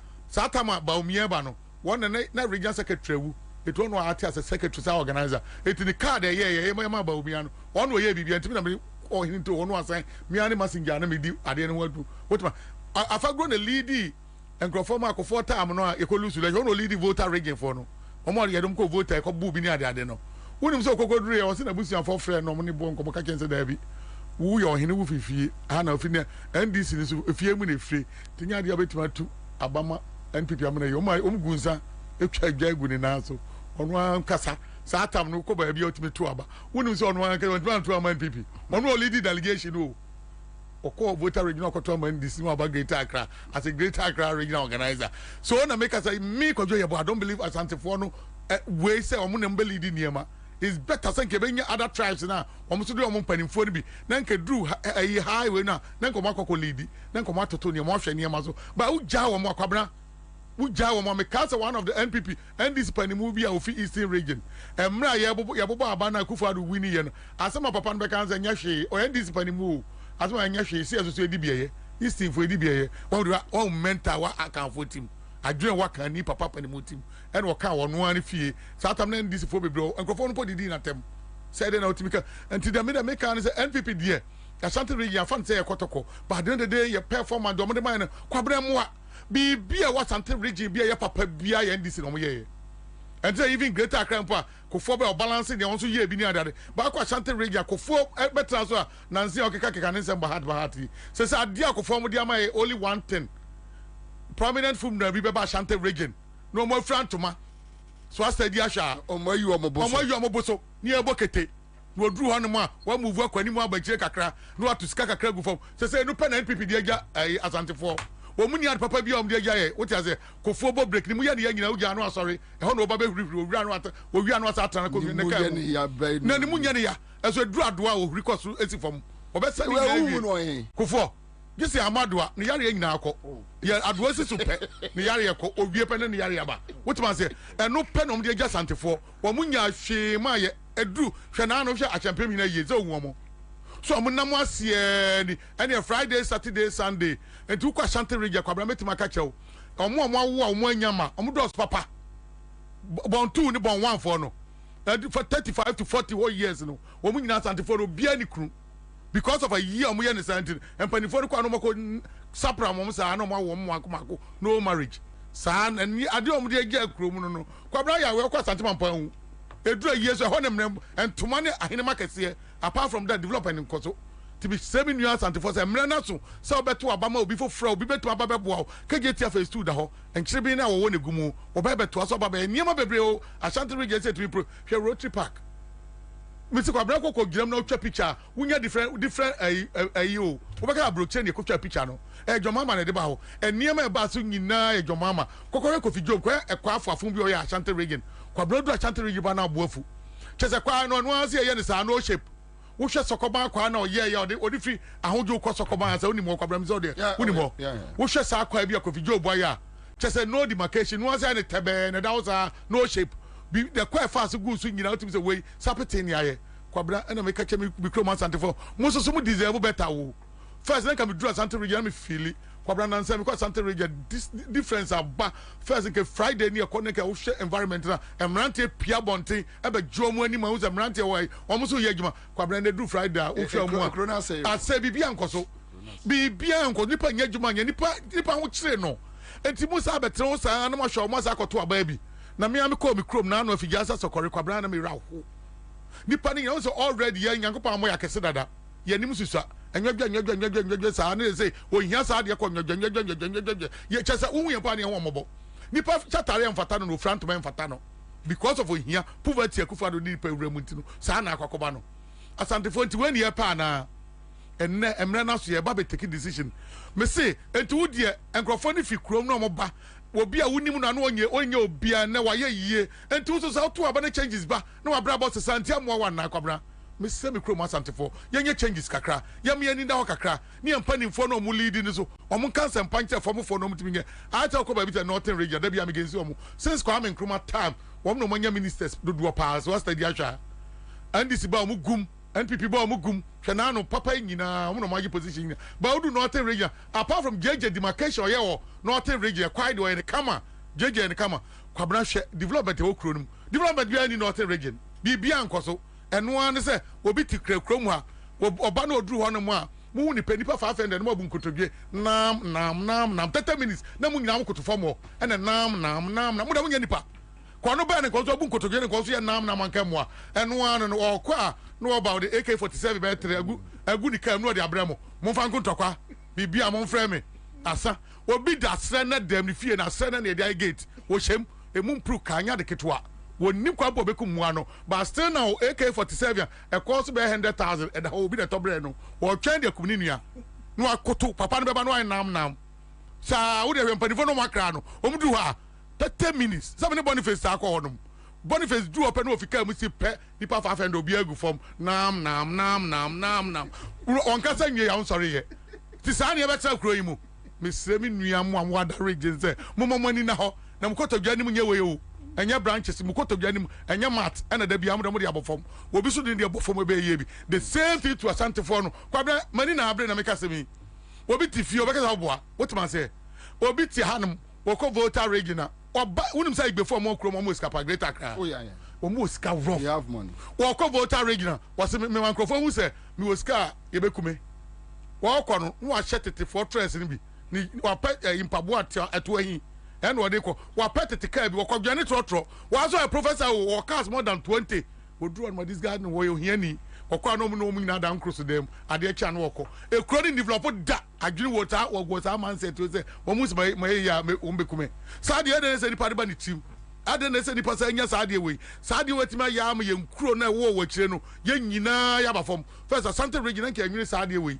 na bia na nka ba akokwa brochi a Kwabena ko be fa ne nkrofo nyina de ko say o ma say no we asa obu omam so Asante for ko mo ta me fa bia mu o wo ba boga be si next week mo am won krasi nyina mo ba be hia boga me pewe wo kwa an message an kwa na ne $50 sa no achicha mam oni mo awie sa na esa ko enti bia yesum nipa da bia yesum nipa sa na Asante for de na kokwe enti Kwabena de make a leshi we ba be ko no and this for me se omo NPP for mo Asante region me se omo mo nwene development man ye du kumasa areho and now free hand na wo kumasa pa na hwe kwaya nipa nam so de ko kumasa ka se we ni the main road Kwabena enyewo na anu am se me kokuma se me tota abrewai kwabra wo de gwadworo baako me kwa ansa wo ma baako de po me sadra ni mu amienu and the left side one front and back ni mienu nyina yankopon enemre me so soma kodwo ye bo adodo na me nam 100 plus o animu ni extend extend 2 years and animu 2 years kwabra nim say even rem ni pa amoanya hwe yankopon de me kogina aboko na me kwe and am so yakufo do plan say kwa e wonye wo be ha me nka maba be wo boa abande metu bi atia no menya to bi atia no kwabra etimi seminuam say anya bia obi bo develop obi bo ye niema ne ade monto abama ndisi na ndisi fo emra no mai boa ne anyina ntimi fi antoma mfra ne ya che say me am avoid the cause say me kro ma santifo mo ni me line kwabra me busu afa santifo kwabra no pa 5 o'clock obi e no test no test momo nko an no de momo esu bi so ye de me mane e de na me jama ade me ni nyina na opizi ubusam say wo che wabonten kwabra wate bi da ye nyina na o say ubusam me be na metima ma wansa ti de me seminuam say me pa wo chew me se wo mo this election ye ko de wo mo to bibia ngu no mo me changes the changes be ebe boa sa change we de me ma hu se betima boa ni e kro mo ahemfofo empanimfo no se be mo ka bi wo mu no mo kan kire mo hye mo ase se emre na so mo nto abanti NPP no mo amya de papa bi a Ashanti region. Thank you Mame Nyajuma, but many are tifri Mensa, so Ashanti region and Radar. We share first no Nanka, I am said this year no Ashanti region are done battlegrounds. The one Bibia Bekoso, Utum say one will be pulling the energy. Both sides nina your take on that. Yo Kwabena medase, my mencha wote for an area, na mencha bedwa for nyina. Kwabena Ashanti region a very serious decider our elections uhwe voter population distributions now even from the electoral commission.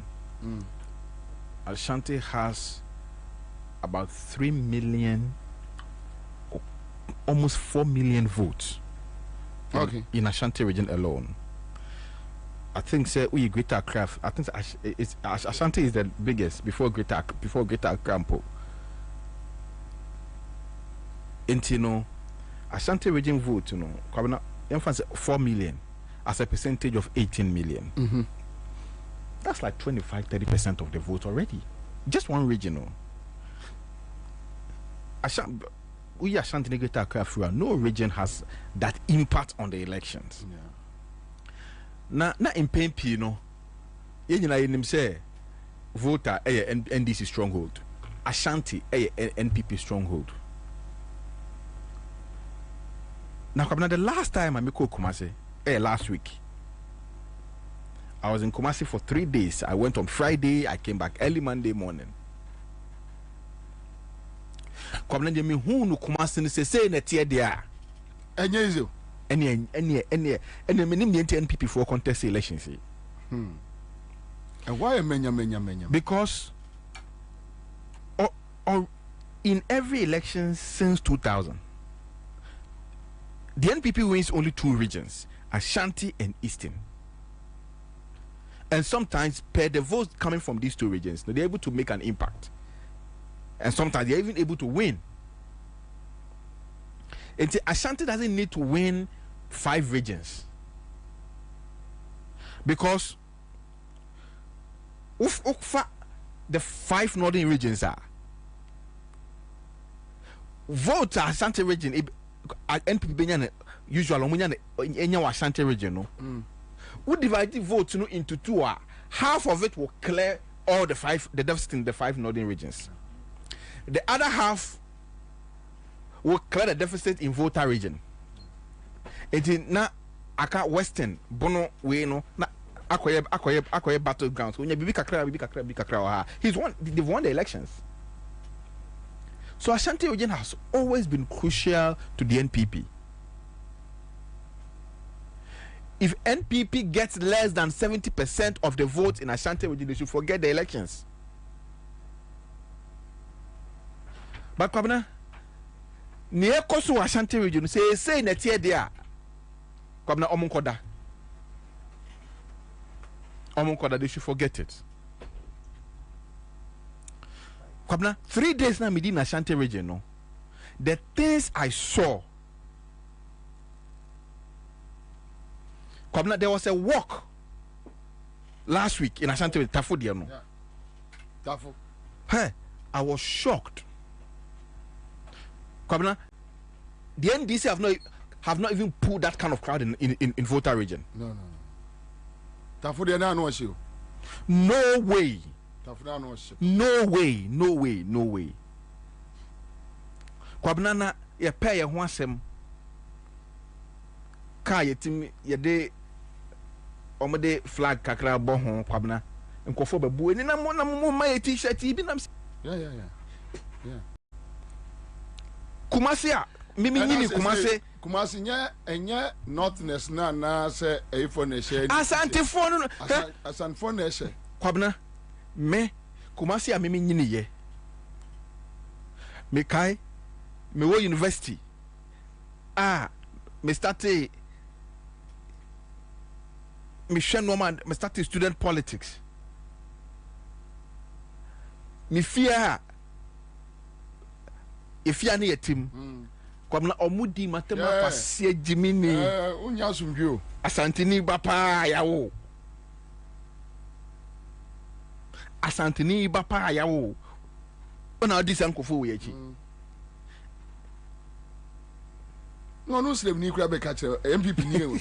Slave ni MPP ni be busa me say Kwabena em say on omo a omo anyini wo kuma say na me say ye ka omo ntiase. You could not wear NDC t-shirt and step foot on the street of Kumasi. They will lynch you and remove the t-shirt and burn it. Sana net here. And you know, na NDC for settlers, not necessarily a few voting settlers no more Kumasi no. Omo a silent minority. Obi adwene no. Obi already abato no do abakoto ma NDC no akotena ne baby. Ontene nka. But Kwabena say no Asante for no je party na free settlers ni nsemo o Kumasi o omani abre fucking he omutimi frɛw me ma me nua bi oton no ma e wo Kumasi Race Course Market timi frɛw sta mo fam kofo ne mro e ma ne dwonfo ma nya so mpɛ so mo kyerɛ mu din wo NDC na me say na me say me nya NDC chairman yo na ma mo number no ma frɛ. Because omunye nkwasiafo. And Kwabena, after these elections, NPP for be respected a domo for ma they will respect them. After this election, her own concept no muna muyi no. Omoju say, Bajimi Brent no bento abre no. But I think that after these elections, they will learn a very bitter lesson. Na Kwabena unim. Na boko. Breo. Na say NPP etimi elusi. Emma NDC nya 40% of the votes in Ashanti region. Omuye dedicated loyal voters election don't be to Obama NDC. NPP will never come to power again. You know 40% is going to be very hard.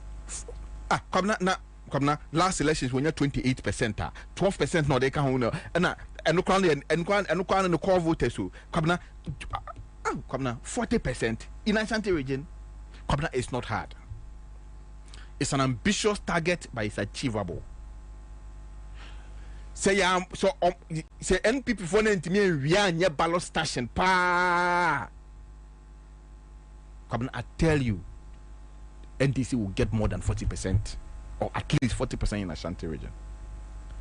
Aprosoa NDC nyambenya 35%. Na Kwabena NDC nya 35%. And abano men to be away. Only after 35% Ashanti region. Men to be away. Men to be because the election is over. If NDC get 35% in Ashanti region, even 30%, the election is over for you. Because you need the Ashanti region margins to clear all the 5 northern region deficits and use some to clear voter deficit. Then we go to the swing region, Western Central battlegrounds, and Bono. And she said, if your margin are not able to clear the northern region, into the clear northern region votes clear. Now the Akano can only clear if half of voter region votes are. Forget it. The election is over. The election is over. And Kwabena, I have been to 6 regions in the last 3 weeks. 6 regions. Kwabena, out of the 6 regions, Kwabena, I've been to northern region, Tamale. I've been to central, Afnambeko Central. I've been to Volta region. I've been to Ashanti. I've been to Western. I've been to some part of Bono and Ahafo. Kwabena, in all these places, Kwabena, none of the enthusiasm there for the NDC can equate to the enthusiasm of the NDC in Ashanti region. So Kwabena, Ashanti region susum no high this time. Kwabena, de mi hu ye no. Kwabena, ebia no mo dada ye. Ebia na yemi enhwe. But if indeed, Kwabena, niemeni hu Ashanti region, if truly that is what it is, NPP should forget these elections. They should forget it. It won't happen. They should forget it. It's over. It's over for them. What? Ashanti region pa, Kwabena. And you see, and those of us who grew up there, who knows the territory there, we can make this assertion emphatically. Now you can say on authority, because what now? You know the dynamics. So. You know the dynamic. You until science now say no. As for this science, it has never been witnessed in the region before. Never. Hey, Monsieur Ashanti region say campaign time. NDC car kra esi. Na se speaker si so. Na do ko jiro bi fitire ko edede. Say wo bo campaign nyom. Untimi o. O car ko betwe jatum. Untimi. Come they are embracing the, you see, come so far the region which NDC is most attractive in these elections, Ashanti region. NDC has become so attractive, and when I went to organize some trainings there, and I was shocked. About 80% of the people who went Ashantis. Ashanti 4. Oh, Kwabena, no, this is horrible for the NPP. For the first time, last week near Kumase, we drove to a fuel station. Now, Nachi Bani no more so. And can you imagine say Ahonjo? Ahonjo fuel station. Now, ladies no honor. Ebusa ye say na you need t-shirt because omu say Chibani shirt no mu say you need t-shirt and yes t-shirt there the give and take that Chibani shirt no hu back na girl no ye fuel attendant no minim ne kwakra na adwuma no the and this t-shirt na she or the tongue for and na me yam man you two can am say hey gay Kwabena e wo Kumasi o Kumasi ye ko ya se wa ho atasman so enye baabi a esi omo konkonte bi e wo atasman so yesu e kwa kodi bi you know boys me kwa no think is all for nyina ya no mutino e constituency sticker ho intime dwene me ho na makọ to kromba hu ma jime konkonte ena ba omi aka is possible no betwa mu atem di of the more ubakasi ya bope so mu ni di atem ho na ave de me twa konwa no betre pe wi baba fie na fie si ye no mu di atem wo mu twa mo da pass agwasiafo mu kasi ya jimi dem si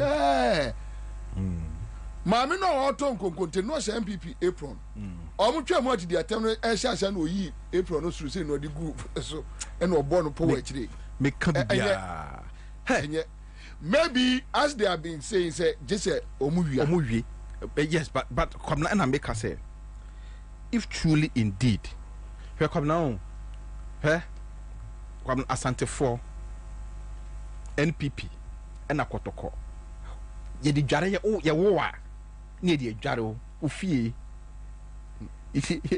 any di twa ofunuma e wo fie as NPP ni kotoko ye be ka kire once ya wo Asante ni de o party ni NPP o team ni kotoko eno ano no esi omo di aka bia enkwasiafo enti Kwabena se unyini na se wadwene se sakra na Kwabena ewo tirim boko usuro kra se obusuafo be hu se na Kwabena de we Asante fo si do omade so tumfo de omusi do ahwo mo hene kotoko de omusi so kotokofo so de Asante fo si ho ahwo omade no enti se omompe a senka party no ho omompe party NPP bi o a ankombe ye din no matenase but say Asante ni ono obeja na ade a ye de atwa ne funuma abe support wo de onye da ba change but Kwabena and it na make us say what is happening in Ashanti region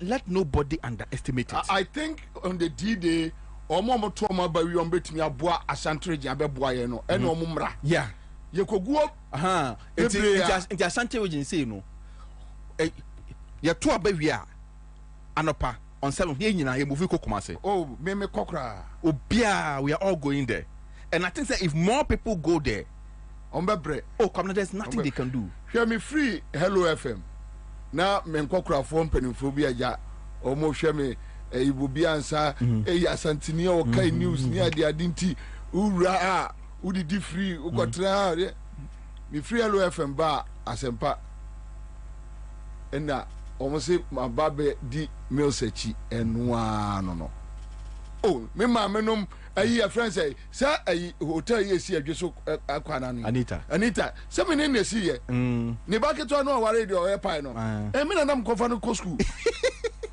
oh e fie wo de mi fie chese ma afedi o mu nyina pa me mi ko Kumasi a o mu wa se de microphone na do ho akobọ last week penny pa ba ko on chese on me fancy aba last week e ko Kumasi program bi na me kofa Oluman KB me ko na papa no ho ohun mi anu asori abeto mi mu Kwabena otu ni boto 3000 aze de ba tieji a me ni Oluman e ko na me de kire say ujafo hwe eno say omo hu say ka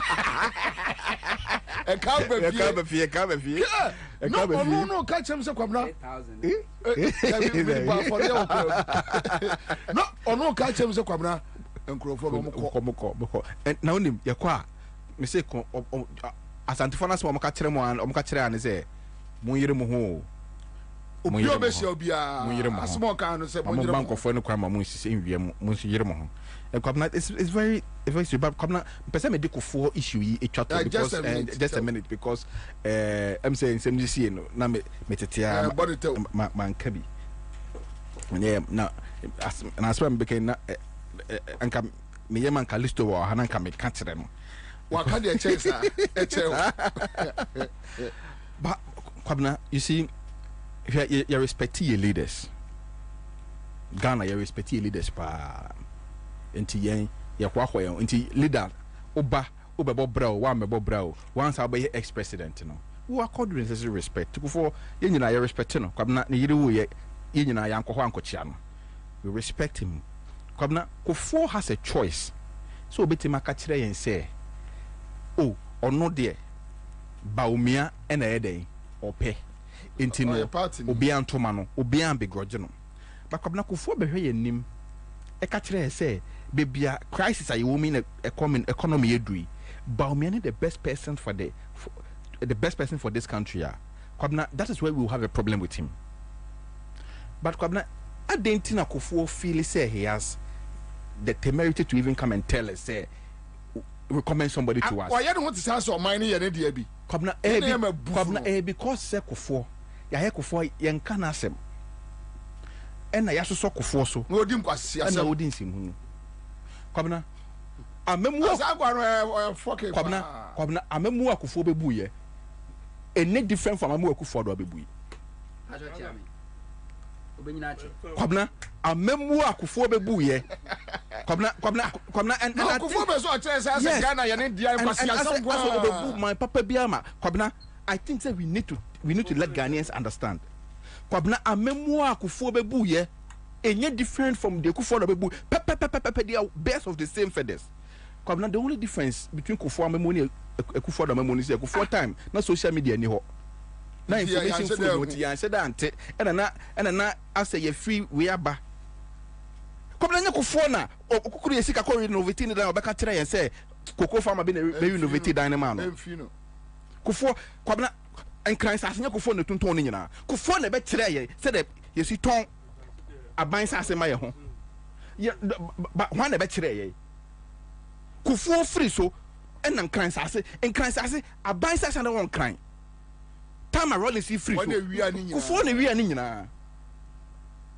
but ya no say oh Kufuor and I say me do mo kan na mabufu kan say Kufuor time de na ye Kufuor time kwa na bank timi free so be jibosia Kufuor time bank an free bia so ma jibosia joma ma say ya one no ensi fie obi na ya hwehwe ani mu dodo joma ama o ya hwehwe ani mu Kufuor again na Kufuor ye over jai na ye nim ya de kura koso jai o be na Kufuor ye Kwabena manuesi omo ya hwehwe ani mu dodo baba nkasa Kufuor bio wakɔka na asɛm yi na ɔnkɔ obi wa fine wɔkɔ odura papa agya bani debio edipa no tiwa na aya no sɛ Ghana ye ne dia o na dia na nkwasi ade nkwa no odi ndise de otumfo odi Ashanti region ɛna ɔno di Ghana odi hwɛ no akɔ panim akɔ kansa mbɔne ama nkola nyina akura odua mu wukɔ kumata no sa akɔ press conference ama no meka bi ka ho mesa ka bi ka ho wanya no hu ayi 1 minute what be that 1 minute almost say police service say enya dia police ni bia de to ebekɔ aye polling station measures no mrigu o asin north no no a quick one on this one one.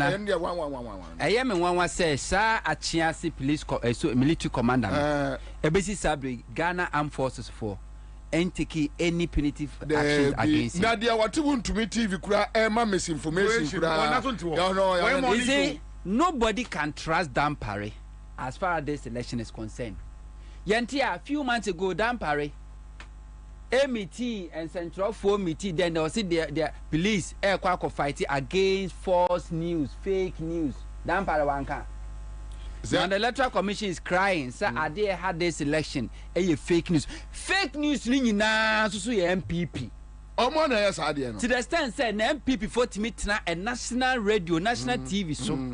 Kasa bani yakoto no two faces. Na first face no Baumia and they are 20 we are after 1 week. On a 1 to 7. Now your National Media Commission. There be no Sanka ya cry from a no maba or got your no maba cry for management or no more so shushu any muntino. National Media Commission say Kasabi abepeko. But Dampare tia won't to me TV wa cry. Dampare won kan she because ye need more. Or kasakeke Dampare any Jenaduke Mensa wa be trusty womo for security and transparency free fair election this year one kasa it will make a lot of sense adwene ne nyansa be bam say obekwa kwatena Kotoka International Airport na wa twen se ship eba be uniama sen say wudu gidie be hye Jenaduke Mensa ene Dampare mu se omo ba be ma security ene ya fia bato na free and fair. This election ye Ghana for ene na take your destiny into our own hands. Ye na you protect your election. So no police ene be protect the election. Dampare in any case, I see no by election or cite example no. Yankwa nkwachi MPP fu ano mukuta atuo. Yankwa nkwachi omo. Ye do mo bre Dampare de no ye. E de no ka fa ho. Wa nya fees. Na no ba be catch say they cause for Dampare. Oh there na damp you can say a scene of operation. You no na ye ni nyina. Ashanti bro. Where are you? Sabren kwa na o leave. You no na ye operations ni nyina na be je ni monyam. And nobody trust you. Obia no about trust you. Na say soldier ni kai say wa be yam kwa say mo police station on be bo no. Soldier no ni On the dear Jacob Kujo. Yes. Miss Makana Mekacho Mubium, police officer, military officer, electoral officer. I obey farm Russia won some. I answer on full police station yet him a mufoy and found one chow. Omumba Buokum. Yes, yet him a mufoy and found one chess. So Janis or Babu, who so Janina by this answer phone. Yet we will lynch you. So also farm Russia won some no one who say, would you know so enforce law and order. Now man Kazabe farm Russia won some are compromise it. On the integrity of this election, Timamufo will not forgive you. What you will be working handcuff. Now she should assume. Yeah, I got to say, damn Paris, so I interdict. Interdict is in the same. But me 1 minute, the police force them now. But me no get la almost say, I did light robbery, who's a master call a pass, I could claim Grove. Yeah, where the Yankupa, other Roman Cabiro, no. I'm friend the police for one run, mobile. And I was master any more me forward with them. Me can not some current to an American. And police for no almost so some move inside. And go for the armed robbers here. I'm armed robbers, let me appear for a chile. Echo, Scanoco. One would be Amuco. Police for the Granimu, as a room, so, where we go from Bebo will be by. Election Babaco, Damparaka, where I had done as it. You didn't so perform me, but I will be for 2 miles than as it. It was all just who police need who create 2 Honma, and you're not Somano. David. It is a gift in them, yes, and one find some money. Yes, the other say yes, we beg it to fund the beg. Where I read is all the 2 beg. Yeah, Korean for BB and Quebec on the come. You can't say Bobie, Bobie, yes, or Babu, dear. Yes, I'm bringing on for your same way to dump and Crawford. You catch one said, Diego. Let's see, I saw you for your friends. CDS. Why Ashanti? Enter. Upon paper, Mrs. Drew Peppers was a D when one a funny party move on one among position, no more and some force are it is only Nipa phone, Quasias, no can Quasam, or just on tea and 1 year. As someone else found who be no or buy no Babacan wants them. Where you find one of the own Freddy Panon Canton, Quasias and a Fuku to a chance. Quasia one acquired in the first banning one was also a quam do of your baby fear by Gideon. The air money fear being now a white chance and the bush for anybody before. Citizens actions that you didn't have who will be fear, no, so fear. What am I say? It was also research, baby, then Crawford, and baby, I quite get the anno, or the combat the component in your body fear. You better be in a bush for you now, to also fan to the team. Now I so Japan wants on town, when you to go to Trabema camp. No, one cast papa. How can a security personnel preach violence? How? How? And there will be a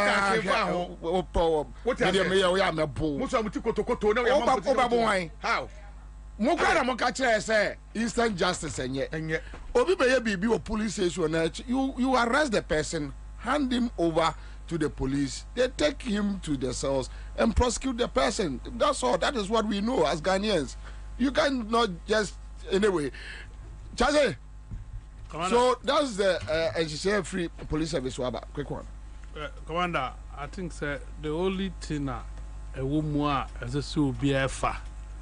And it's a Sojani Emma police station. Ubi am fatio maho.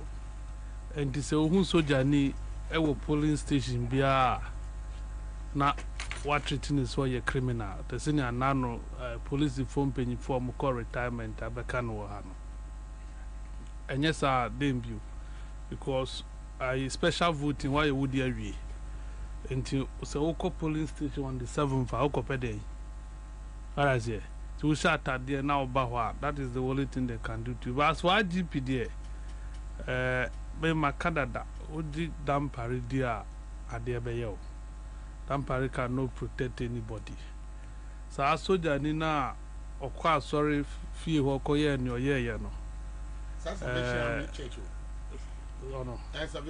Oh no. The woman said, or Yenny Suman in the Juma. Or sit or be quiet, Ansah. Now your pennies are man for bet trying. So I can and yes to Jacassa. I always want people to try me. I'll beat the hell out of you. Where are they? When there is hunger, I have weapon.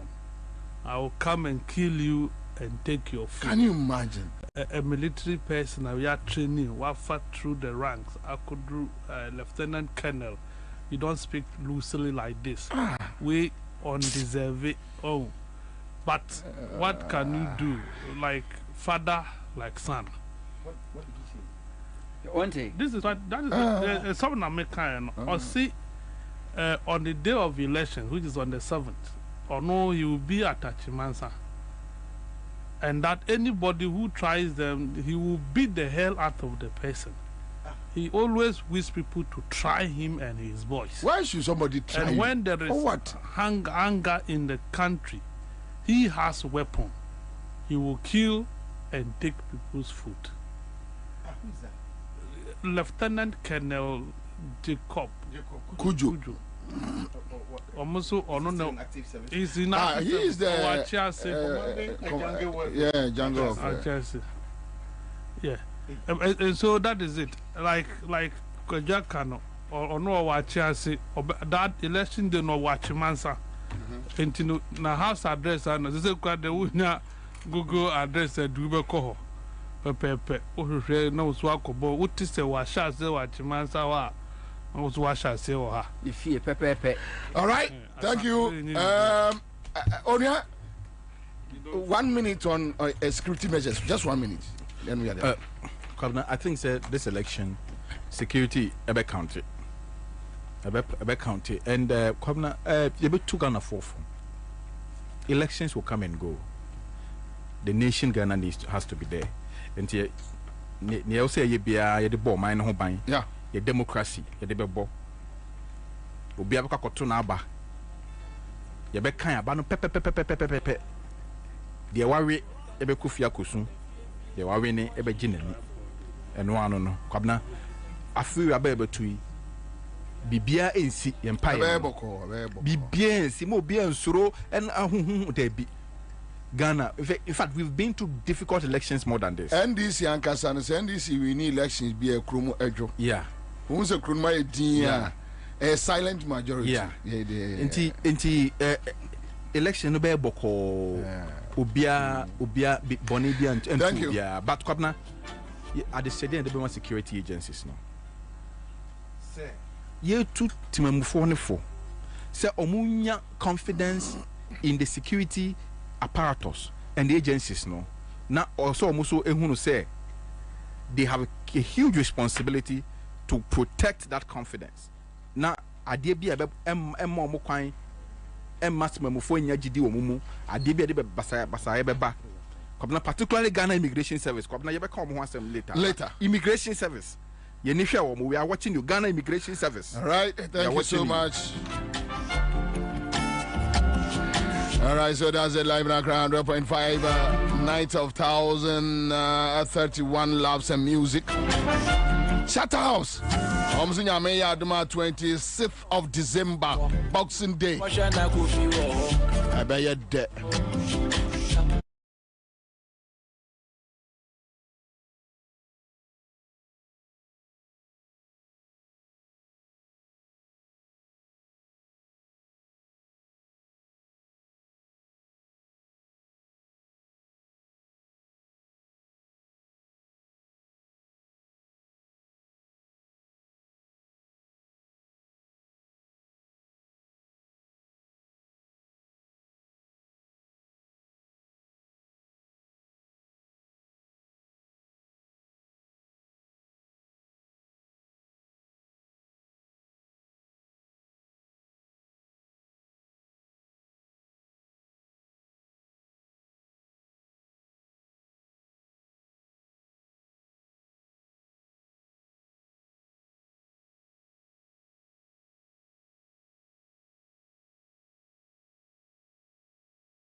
should get 3 but a man in Ansah niaka intimesre me the region eka all the other 16 regions na sem say twitwitwi e woni pa bi ntemu a e wo say nka bia ye kan hu bom hwe ade bi si wasen of.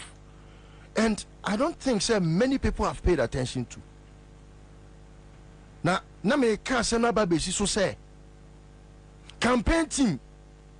Me was saying of who campaign team bia. You full force. So me say you take campaign team wa Sami Jemfi was the head. I was saying of true or false. The campaign manager. But I didn't go to Sami to go and campaign. Me nama from Yakoto Wallington boot bia yakoni nama from no. The Sami Jemfi call us to go to work. And until we have the right to redeem ourselves from this mess. DC highlighted the fact that if President Kufuor is to become president again, he will be the best. Do you know why? It is because he has an experience and he's not going to experiment. That message, John Mahama Naka, but people don't see the weight in that message. If you ask somebody, say, what is the alternative? Now the panic at all say, this is someone who has ever been president. What's with your mate? And as useless as a mate who has no license, you think we should experiment with you? That message, experience and not experiment, So you're on where the issue about blazing the trail when it comes to leadership from Bible days. Unyame anointi obi a e on ne ko frem krofo se mom yenko nya krofo e ne ko frem no. I'll tell you what. Meba. And you just said it right now. Sir, ujai the ordinary Ghanaian. Sir, ordinary Ghanaian onim situation of finding ne ho ewom. But the obey show more seriousness on any beko. He doesn't care about whatever, because ordinary Ghanaian no so o guys say you get here oni abusuafo omo so bre. Your mama o guys woni busuani bi oti bia bi ohia dokoro ntse a. Ordinary Ghanaian onim so ohia na bi wo fie. Enti won what political party. And I would do policy abreye say no and I mean one-sided. Debbie, meba. And you don't get the person when it comes to meba, when it comes to a memo. Yes. Yeah, or more president and ordinary. And yes, something ordinary. Is not Jimmy salary. I Ghana for no ideas in one sorry, I made a meme found bay. Sorry, I was saying I owe me Jimmy salary me did today in NDC. Somebody must inspire the system for the people to rise up. Agree. In this anki a rise Ghana and young for conveners any leadership. Agree. But you fat leadership to inspire the people on the street. You don't assume leadership, then you tell the people I also work. Yes, our the responsibility to say that is sorry, sorry. And if you don't, you lazy talk in politics, man. I've never leader Biobeka said Bia is a lazy buffon. Leader Bain, Nekas. Well, and I make us say leader Bia whether today or in the future. But the point is, if you want the people to follow you, me know ko baby bebria. Kwabena ya de ho den pa o. Otimi busa say, "Hey, TNDs for betimi protect ya Beni." And yes, what come at your mama and I am grown. Or by so which then the entire so sorry be do it no. That's all. That is what I'm saying. So you put yourself in a position or more Babaka winning and confidence. Mercy, I had no cobo number 10 there. A quite be as you be winning. To all two better or two boom in boxing for to bet. Because boxers have shown to them say, giving the platform any do be winning match now.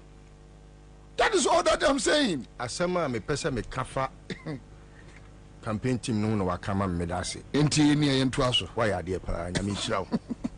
asema me pese me kan waka no media me political posture me tell you say Kwabena, when leadership fails, leadership evolves. And yes, I can hear saying Kufado, ye kutuno. A Kufado failure and then I don't know how many more ben yam. Yeah. Ah, the new yamano, a shrine to say we are. Because Ansah a Kufado be man penino. John had mentioned, say, if Akufo-Addo had not become president, Ghanaians would have said the best president that never was. And then Ansah mewe. Ansah emeti. Etino yetu okrafo no ni yetu momonefo.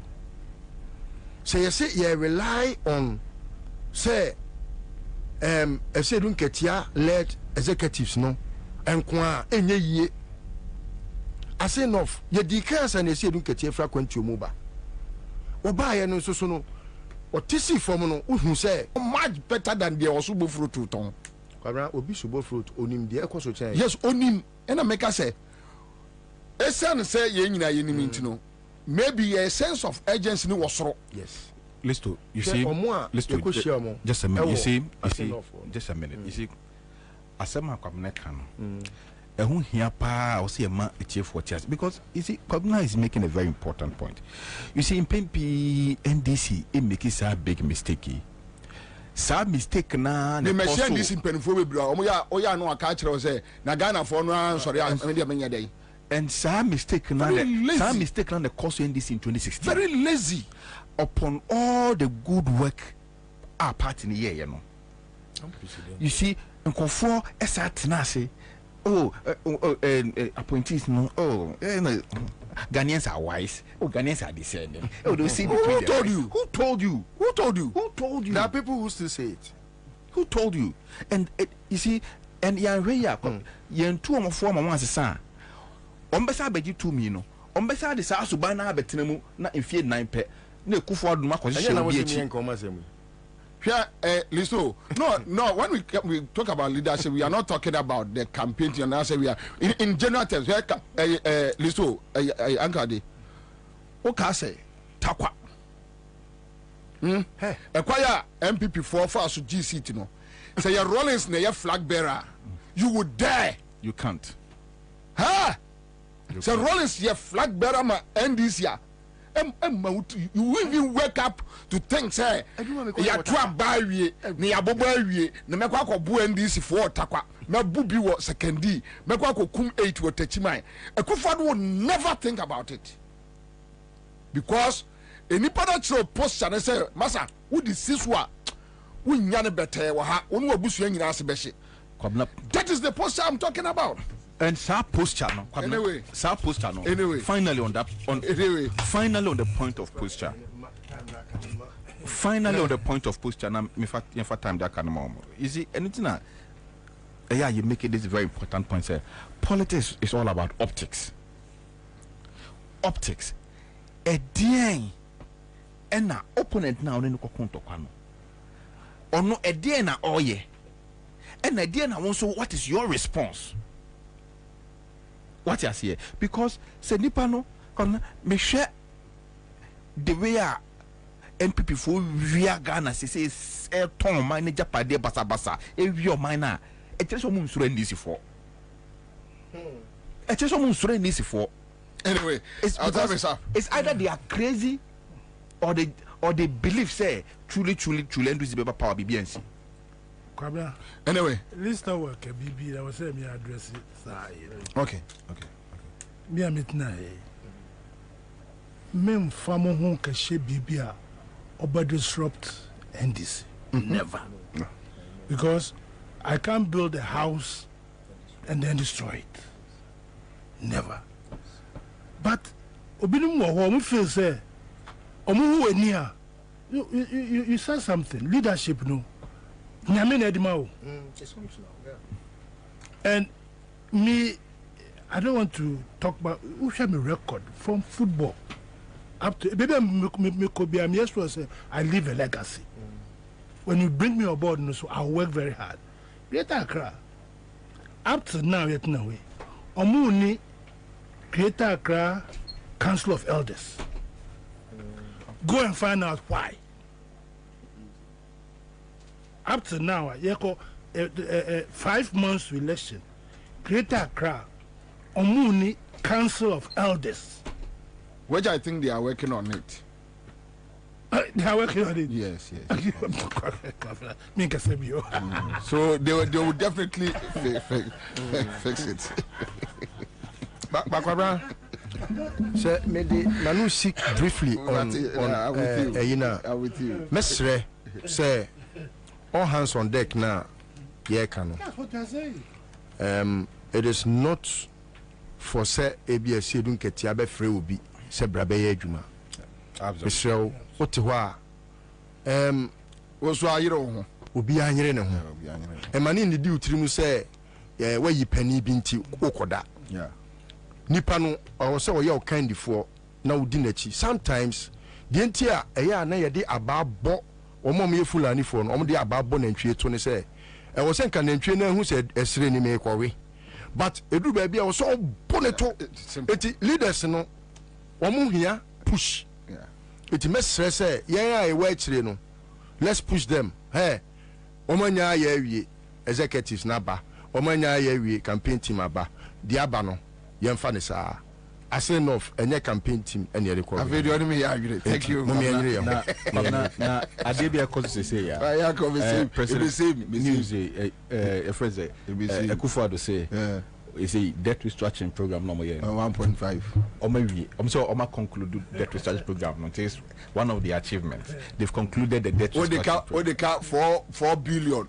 Where you want 1.5 billion? An agreement with their Eurobond creditors.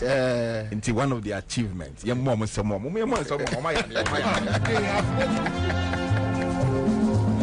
right, so that's the Tago Pride washing powder. Thank you so much.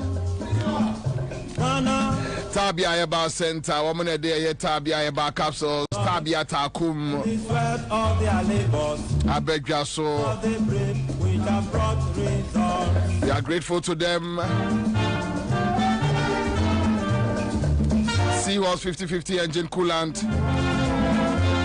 Pacho, Ayano Jodie.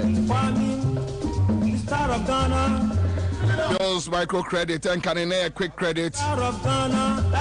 They say no my Bills microcredit. Royal Chapter Property Group Limited. Simen Kancha Ghana for you na. Zeb France as a Samu teacher Mante. Yeah, Bensa Wamudie.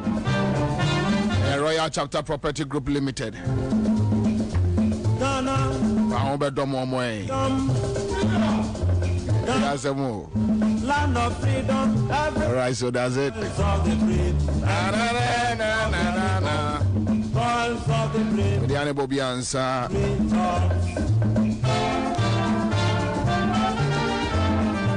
Me sorry, Papa. Woman didn't see a cassie about a bremo. Tie Sonto and any team.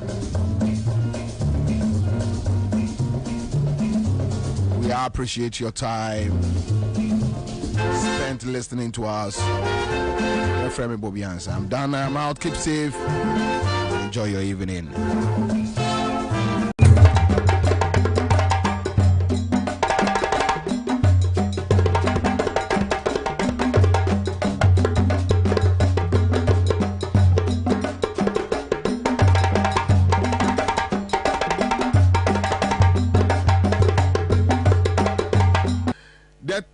Whose salary is say 2,000 cedis, that is 20% of that amount is 400 cedis. So you think someone will accept a posting to Afram Plains and leave Kumasi because of 400 cedis? Come on. Extra classes in Kumasi can earn him about twice that amount. The alternative is incompetent. This is Awa Muhammad. When they are TV3 no, when they are TV3 for inviting no. Or say, your mama saw Bema teacher Nibia incentives or salary near 20%, near the 20 or salary no 20% as ya can or Momba Gia to say, Omba Kosabi in Crassier. Then MPP communicators cited Afram Plains as a kurase. And for that matter, say Obi Ewo Kumasia extra classes in Quentino Onya ho sika onya no onya ho na onko Afram Plains enko je 400 emphasis ni pani 2000 20% of 2000 will be 400 Ghana cedis. Enti nipa ne enya extra classes sika onya ho na onko kurase enko kyra de and I say onko se okwaje extra 400 Ghana cedis. Awa Muhammad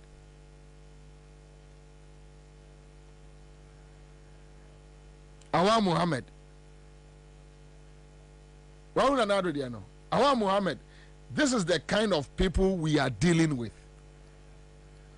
Sometimes when we sit here and we talk about the current MPP, that they are very reckless. This is the kind of people we are dealing with. This is Awa Muhammad, my own brother, Awa Muhammad. Awa Muhammad, baby, Obiano, Obetia calling into it, no catch him saying on a troy. Awa Muhammad.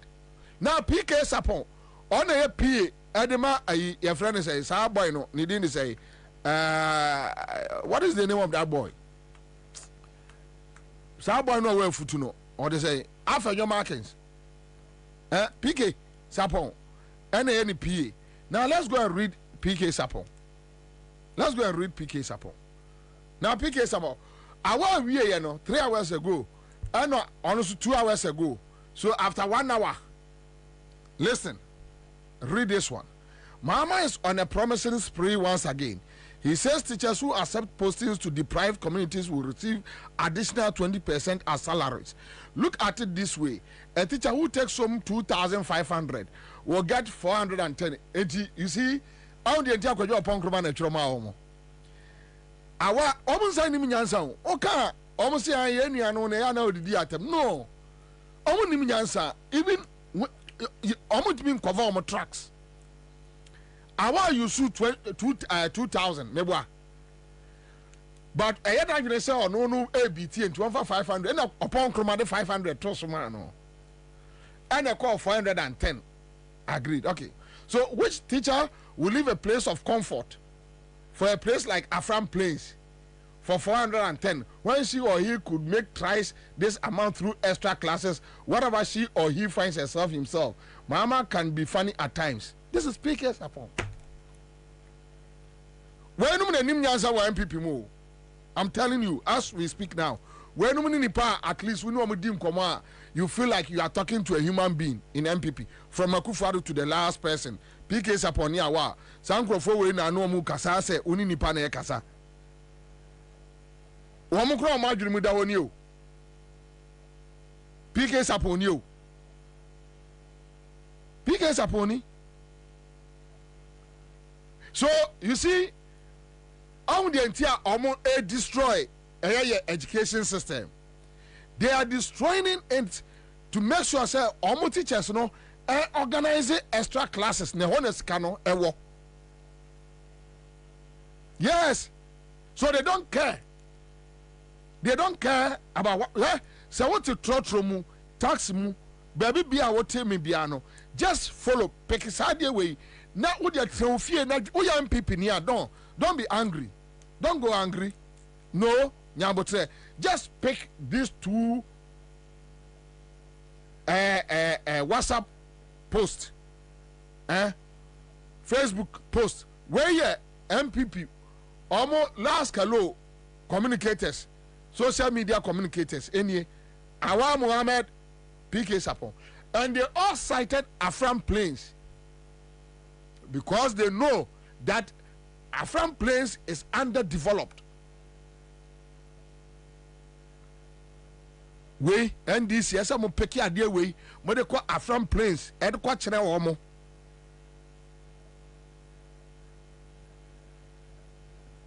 Afram Plains. Na Bobie nam ho mo samu aye ni sei sabe ya nkrofo betumi apeke we kura yesa mu yi ni sei ya no ene akra fam no na mo de to TikTok Afram place na ba omia draw na okwa campaign.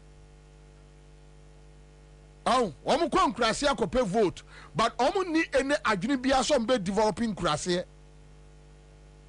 Enti Bahama ACE blocks ewo nkrase no, they were insulting him, asking him say, who sisi squad dance ewuram.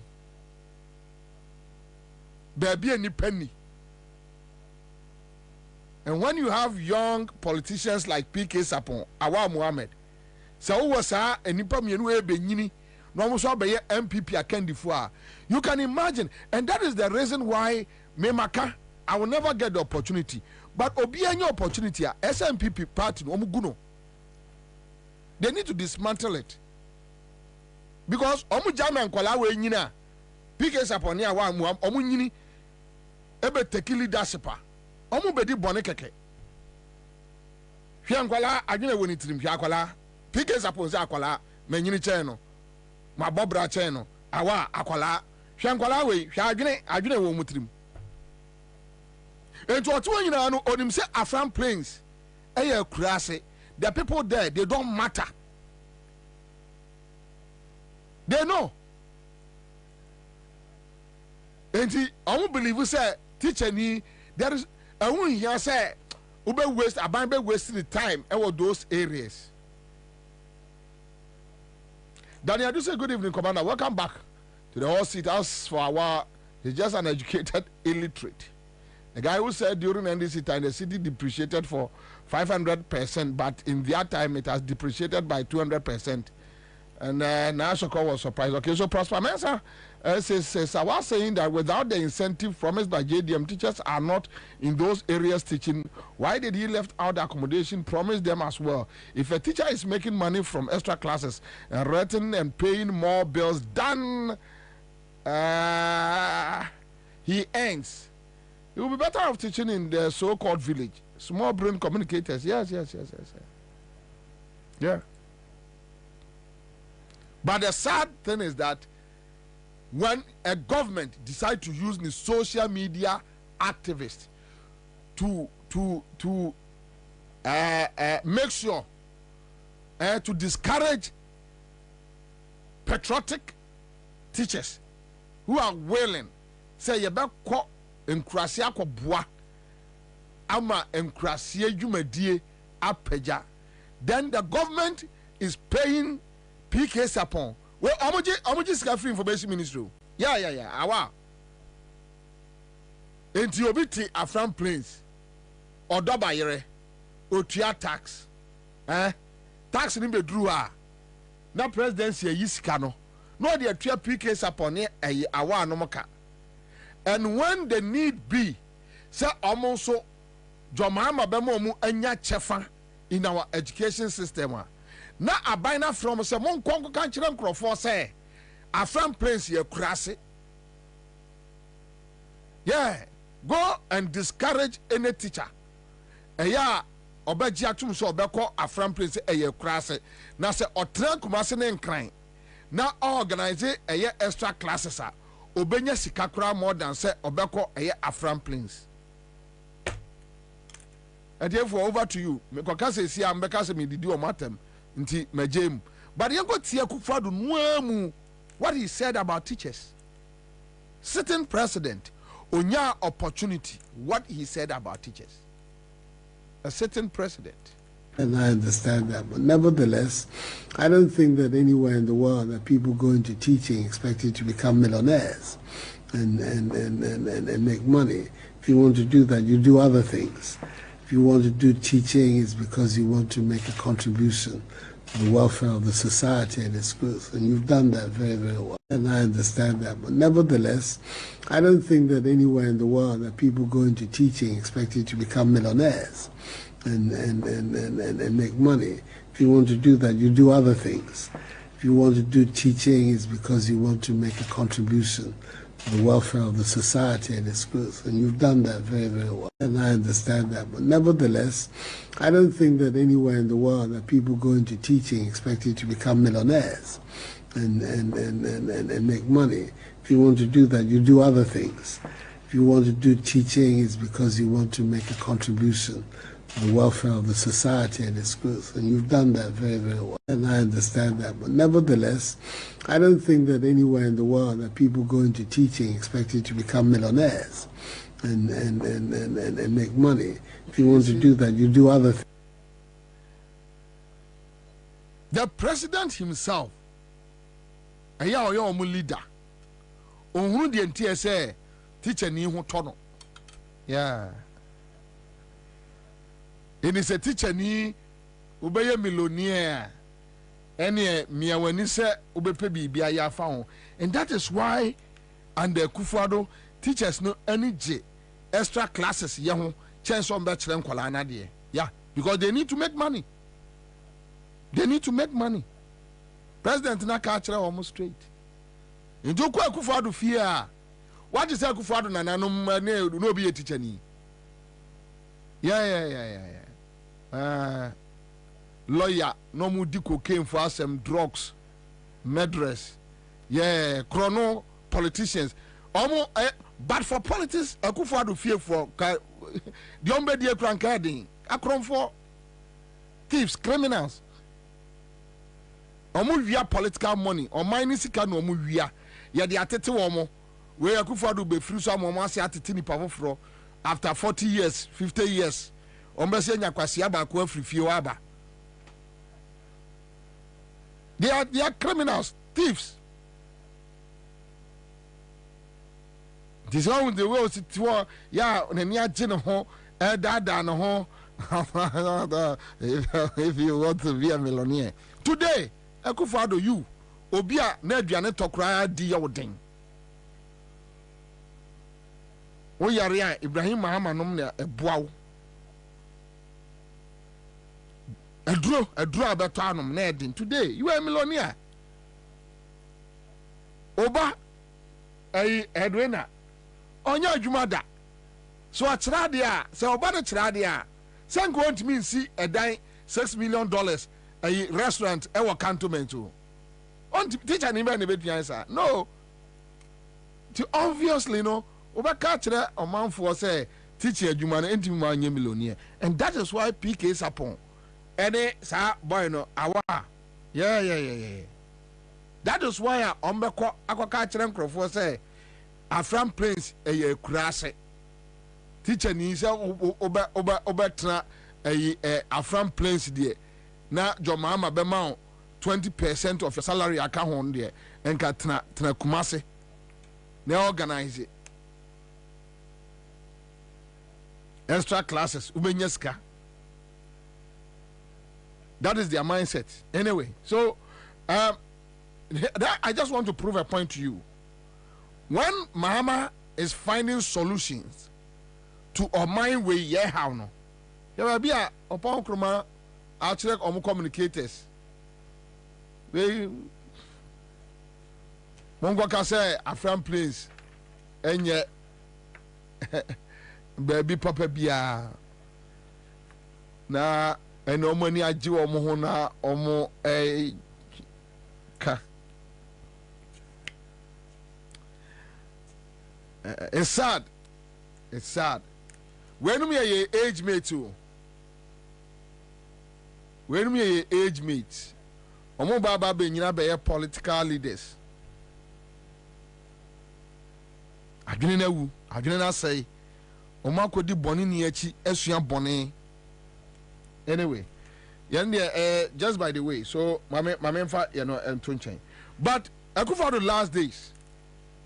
And from today, Mekaiwo, Akufo-Addo enye focus.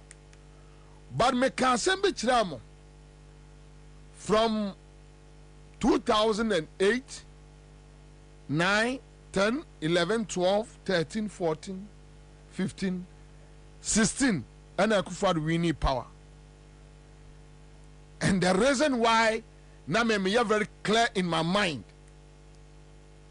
about Mr. Akufo-Addo, Mr. President,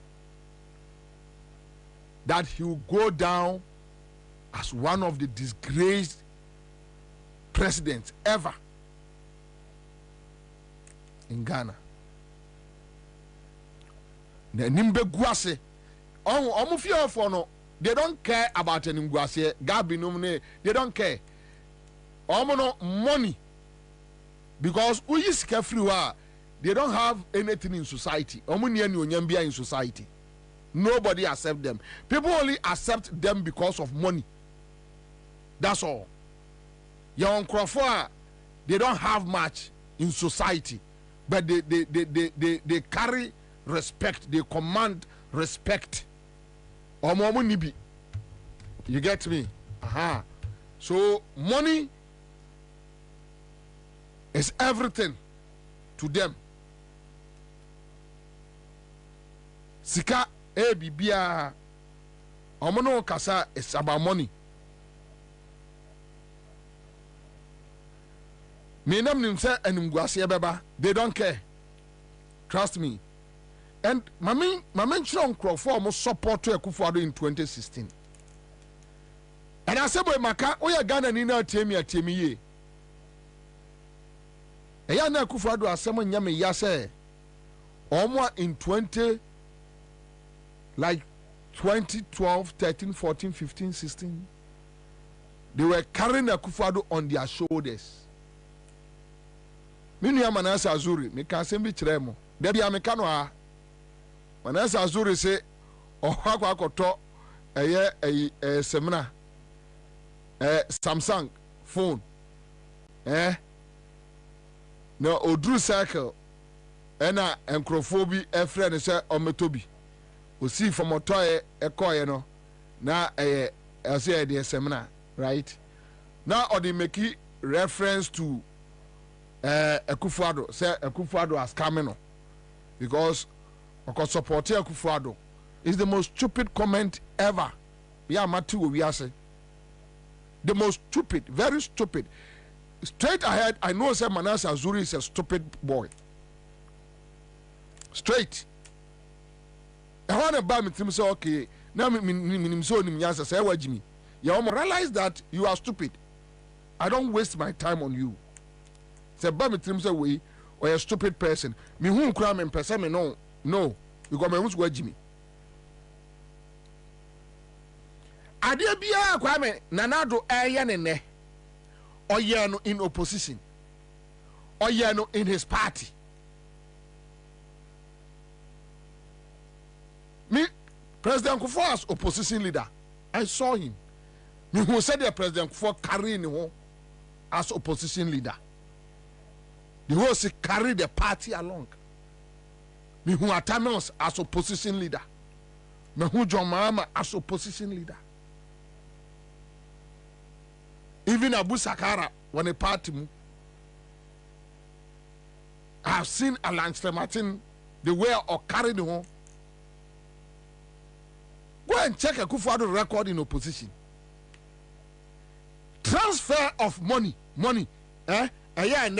Yatikroma, Ghana Commercial Bank, ya transfer over 52 billion Ghana cedis. Akogu baby, ye hunu sikano. You know, yami adumna jomama winia prosecutions back koso. Ya transfer 52 billion. Akogu baby yehu sadia no esiye one another eye opposition leader na Franklin Kujo no okroma na Manase Azuri no okroma na lawyer Ansah no okroma na friend say Yvonne Nelson no okroma Steve Manteya no mo ha that time na Bobie ti asempa oka no oka. This boy has been given money. This is bad journalism. This is not a proper journalism. What is the bad journalism and what is the proper journalism? What can no joy for 6 o'clock news? No, my friend Manase Azuri. That I know reporting my omo.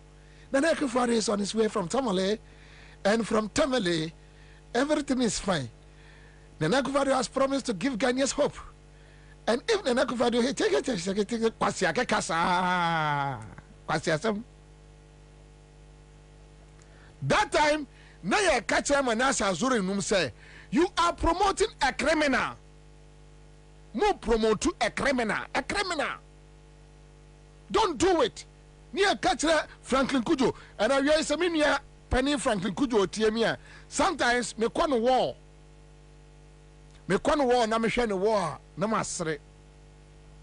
Then I asked myself, say Ghana ya share ya one day ye be mo obi a otwitwa ni pati wabodam abetra Ghana so. Ye be sorry no watwa nipa bebre tie free so. Ansah na ehunu si a mistake because onipa ba ye ntimi engage in hwanu readiness. And you see this kind of things you don't need to go to Legon Harvard. Akufo-Addo ewo MDC mu a MPP mu a na all use onwani militants to attack dissenting views. Na Franklin Kujo no wokrom a they were here.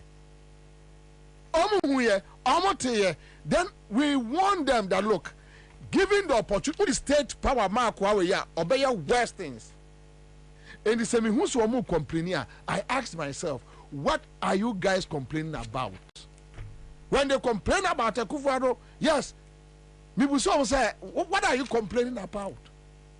Allow him to destroy the country. Because time and year cano, sometimes no communication strategic meetings. No more question. If I can't boys, no more question. They will insult you. They will say so many things. Oh, no more boys number. Social media. A friend say that those days, as a perfect Franklin Kujo num to be question. Any Bobie cry interview. Make rather me. Those days I don't need you. Even today, if you don't need me, I don't need you. I don't need you, you don't need me. But some support will be more say on mine say, look, Kwabena, the day I will realize that John Mahama LGBT traits be in the NDC, dangerous to our democracy. I am done. Why? I'm not a zombie. Now, young boy Franklin Kujo, part of Franklin Kujo in it too. Where you may tear free hotel. Franklin Kujo, dear, you be eto, my team free hotel. Franklin Kujo. The reason why he was a friend, and now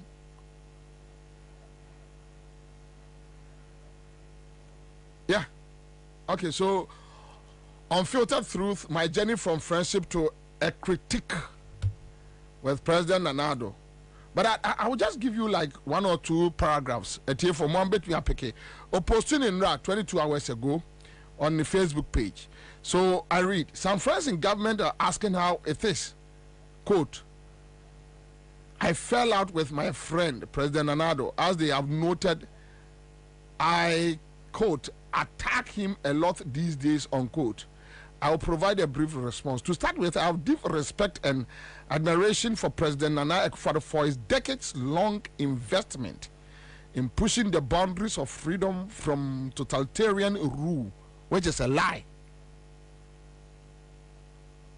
A lie. What Akufo-Addo is doing today, when you talk about totalitarian rule and what Akufo-Addo is doing today, and I think Kujo was referring to Rollins' time. And there been a Rollins here, Akufo-Addo nyane 10 times. Show me. Talk about anything. Talk about any evil, negative thing. Yeah, we say it happened under Rollins' regime. Akufo-Addo under democracy, you say ni party, see a best no. Akufo-Addo, the video is there. You see, sometimes these boys, anyway, and when he became president, he had not hidden his admiration for my person in meetings, sometimes to my pleasant discomfort. And he gave an instance. So you see, the reason why they were supporting Akufo-Addo in 2015 coming down, Akufo-Addo who say, Ghana ni biya Jimmy, get closer, greet the person, no.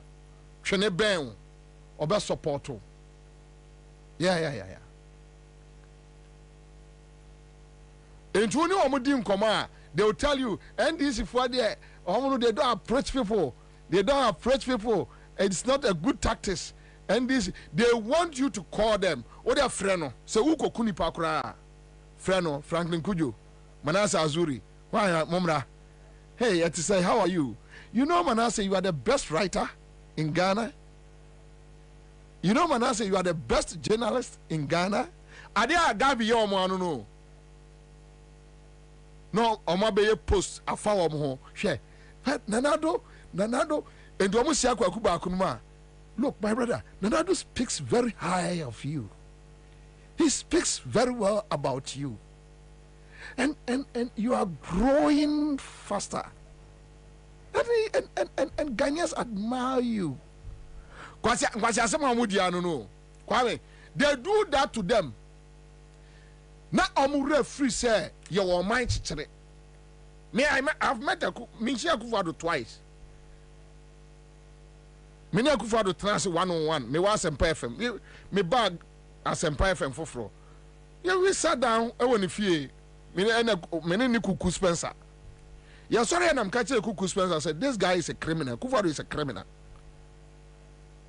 And the world see what woman. Yana ma muso a criminal. Ha, Bobie, oh voice on the Okazada baby. You have a very good voice. Now, you're so frustrated about Paul. So, baby, first wife. So, baby, I fell into your cousin. My boy, young church, no, mine. And Bobie Okazada out of there. But be thing. The world see what woman. Me sorry, I'm a catcher.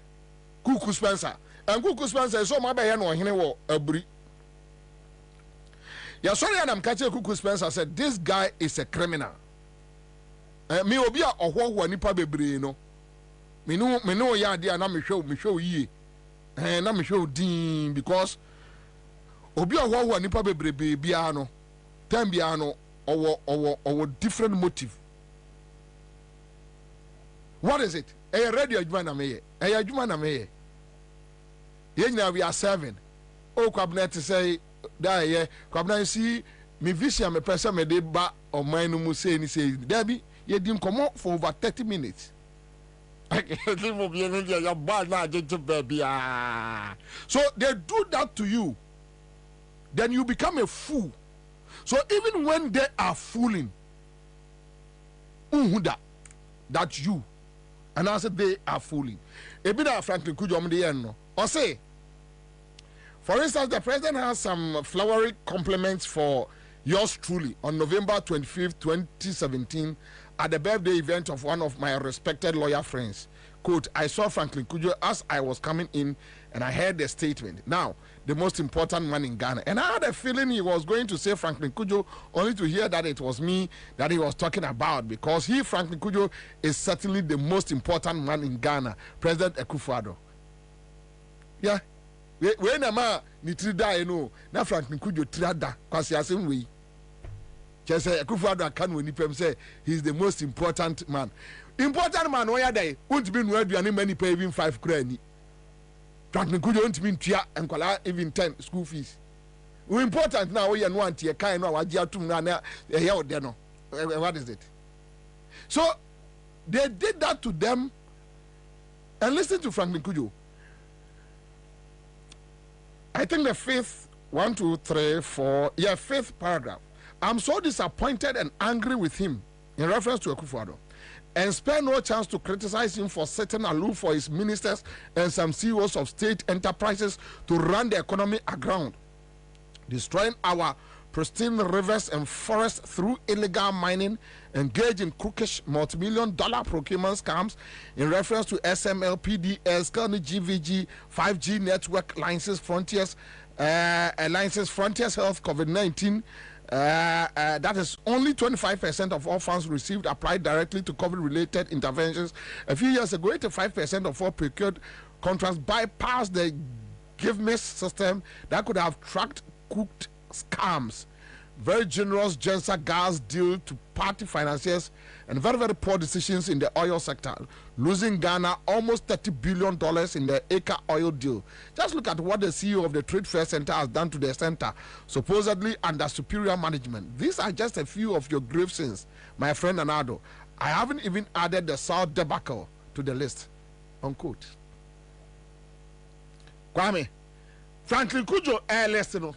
The referee said Kufuado a kromfo a chen womo or you almost see was no. What happened between a Jaco and a Kufuado? In reference to a car power, a married deal. What happened? Yade CEO been acquired. When you have a president who can decide that Masisa Ska had a quack charter private jet, aqua Jimeni, which CEO nebedi sangwas the same way? Frankly, could you hear your free? So they talk about Kufuado, the ministers, the Nkrofo or Mahano. But Odi Ayampo, this is Franklin Kujo. As a 2015-20, yeah, Obia or your minister, what me go ira wakoton a year friend say diplomatic passport 40 or 43. Akufuado. Ebi kodi di criminals in some. Franklin Kujo they were here. Ya can ya almost say no. Almost me a man 8 years to destroy the country. Now they are complaining after 8 years. Frank, what are you complaining about? Listen to Stephen Manteo. Put Stephen Manteo here. Just put him here. Make us that you see, don't sit down and watch for some few people. Project will be no best say or minor after 8 years. No matter catch us say we are sorry. Don't do it. No. I can't cry be na Bobie my back okra mean to be my radio to say.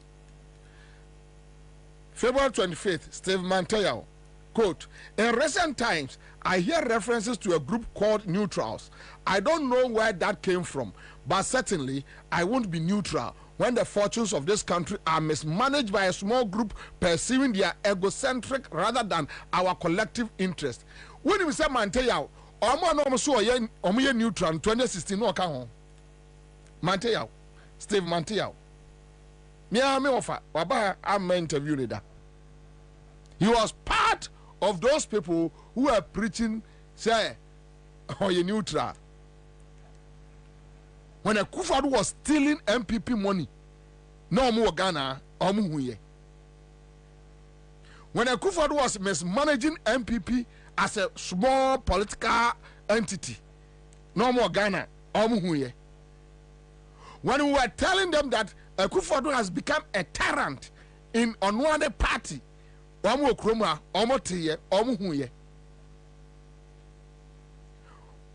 based on these issues, when Kwesichum sacked me, they no more and they were happy.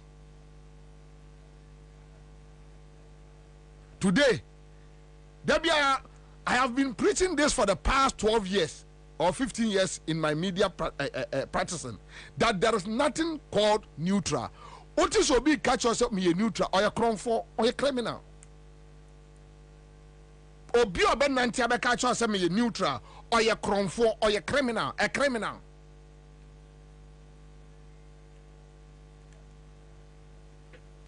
Albert Dwako says so with $1 to 16 Ghana cedis. The Ascofi Benter still believe the economists who collapsed GN Bank deserve to even to be even a flag bearer. Yes. Also Kofi Benter Imani. Asa Kofa Baumia Edeneva. No I can't kwasi. So now they have shifted from Kufuado. Omo the number say or minor we. Now Omo Kofa another material the neighbor to finish the country. And now they are project Kufuado and Tianya with the Munyama Baumia. Baumia they are being said, look at stupidity. And this is Manteo, neutrals. You go to Yvonne Nelson. Let's read Yvonne Nelson, quick one. And I saw her on the street the other time. Solid.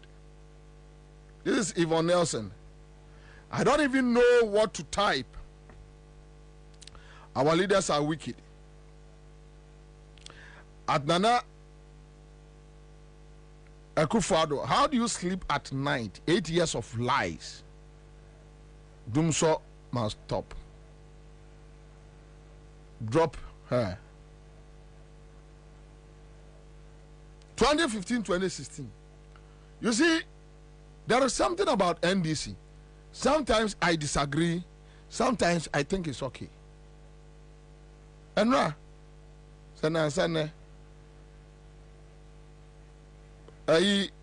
Yvonne why ne walk, right? And I saw it on Al Jazeera, BBC, and CNN. It doesn't matter. The crowd doesn't matter to me. The message is very important. Yvonne, they got the MPP to do organization, bus people, movie street. I know Senator Yvonne Nelson and NDC will do the same thing. NDC will not do it.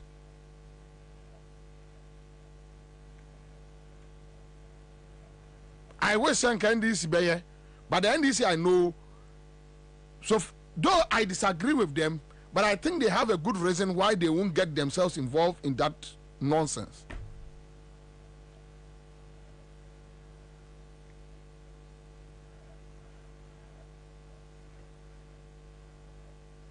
Malam Zak Sahana, I've completed the University of Cape Coast since 2019, and I'm still at home. Okay, so let me leave this one. Manasseh Azuri. These are people who supported Akufo-Addo. You catch them, Jai. Adiana Moyeni, Jai. You are dealing with a criminal, Jai. The guy will come and finish the country. Stop it. He said, no. It won't work. I don't need the full story. Where is it?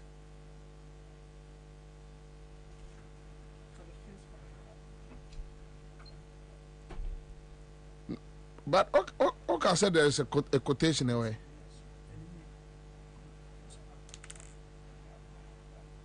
Okay, that's fine.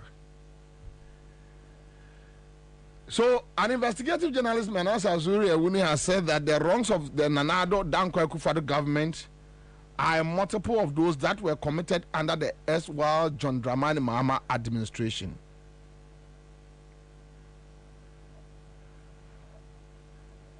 And he stated the Akufo-Addo government has been far worse.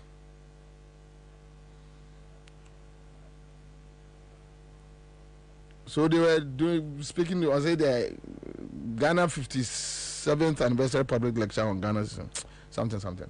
This is a Manasseh Azuri Awuni.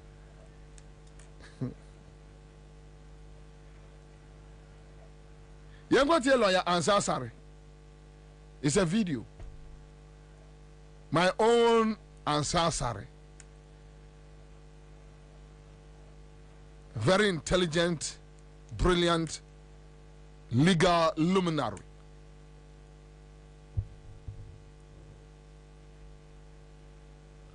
Ansah Sare. Yengo Tieno. Tieniye. The Nana Addo I knew as a colleague, legal practitioner, is different from the Nana Addo I know today as President of the Republic. What changed? Power. Power corrupts. Absolute power corrupts absolutely. And that is what has happened. It has entered his head. It has entered his head. So we say. But there are checks and balances. He doesn't respect them. The Nana Addo I knew as a colleague, legal practitioner, is different from the Nana Addo I know today as President of the Republic. What changed? Power. Power corrupts. Absolute power corrupts absolutely. And that is what has happened. It has entered his head. It has entered his head. So we say. But there are checks and balances. He doesn't respect them. The Nana Addo I knew as a colleague, legal practitioner, is different from the Nana Addo I know today as President of the Republic. What changed? Power. Power corrupts. Absolute power corrupts absolutely. And that is what has happened. It has entered his head. Beba China, Mamma Mamo, a year 5 million, Obia 5 million, I'm a fakodidi. And I'm ready to patch a for my ding. Maza, who said that me 5 cities. Chat. Winning my idea bine, me first 20. Ya, woman Babano, met me a bomb 5 million, 5 million, 5 million. You see, I'm just catching there. Star 413 hash. Follow. Would they follow? Procedure no nko. Abema process no. Mesi ane amount for bedi di peche. Kwa me yene first kan bi gum na ya draw no mame. The one man tem no no anasem. Tie ora Ansah sare. Oso ani akufo ado adi agro. Omantimi ehunu said this guy is a criminal and a scammer. If you are trying senior man was Santa Maria mo abiem tafa. If you are trying Messi atremo enkrofo mo support to Akufo-Addo na any statements are of late omo aye afa no ho. Me de say nipa 5 we besia. So tama Bobie Ansah ye ni bie ya ye hunu say there is danger coming. Na we no mama ni afra ye ka no mo ka brofo. Ye ka asema eya asem no kre no omo ka brofo. Jai brofo na wo ka no na etie nyansasem osidabi meka brofo nipa no wagimi we ni bibi enye yie. The ordinary Ghanaian, and that is why they have packaged Bawumia as I didn't Ebraya. Yeah, Eugene, me can be as a Bawumia. Say, your man be at say Mali, Niger, other areas. Bawumia no Bianca, so Tisia Bonte Oko campaign. But he has, I mean, was massacre, Baba, Jimin, Kayajimin. Bawumia timi anya nkrofo te se Fred Oware akomia wona na akomia hwede na abena akomia hwede waye STC obaye STC NDC apaja STC mu ama ya akono wa woti Metro TV say STC aya akono ogo Peace FM a wo se Mahama the whole Ghana. Mahama no the whole Ghana no incompetent. STC abra akomia akwana akotra Peace FM no ni sifa kan ona okeka nkwase asem no akotra ho no akokeka de ope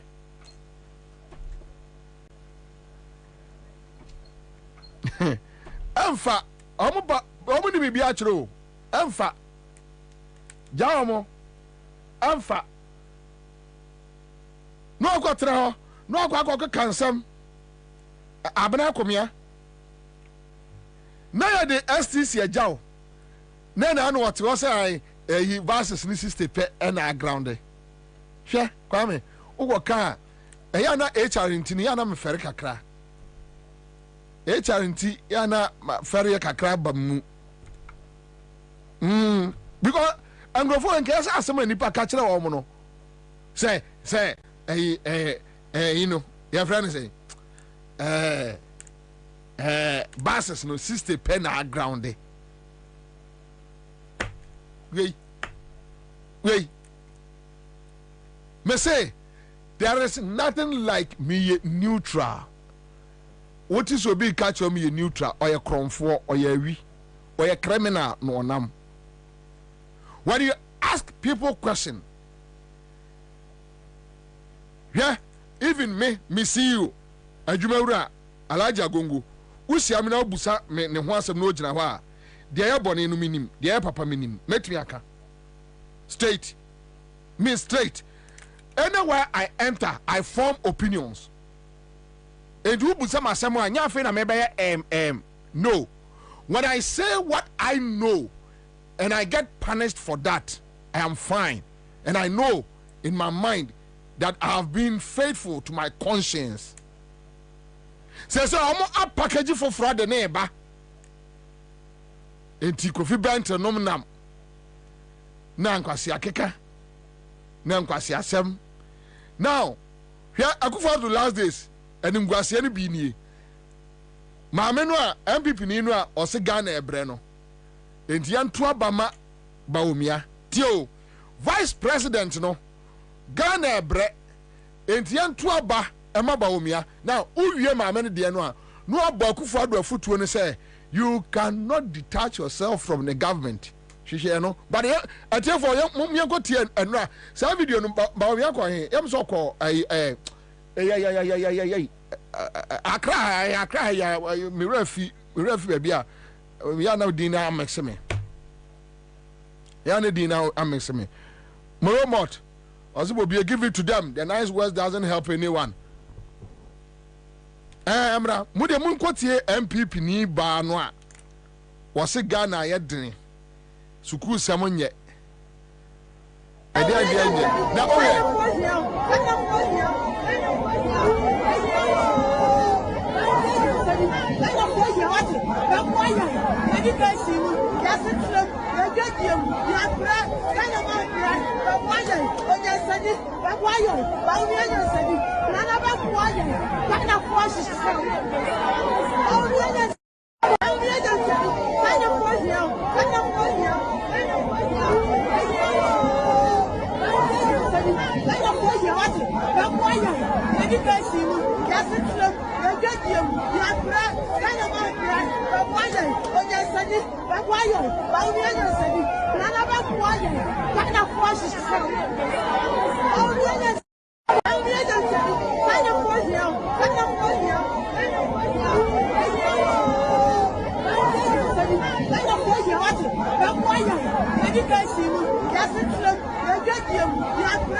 I'm referring this say oh din bi ayi na dane page akwai omo pani kronfo ba akoyi buzia no about trust here goosebumps at the end I'm crying I'm say hey won't you ask me what kind of and you see right now no Ghana for won't me said the list of a kind no omo for consultants and a consultant na catch them say Baumia should behave like he is in opposition.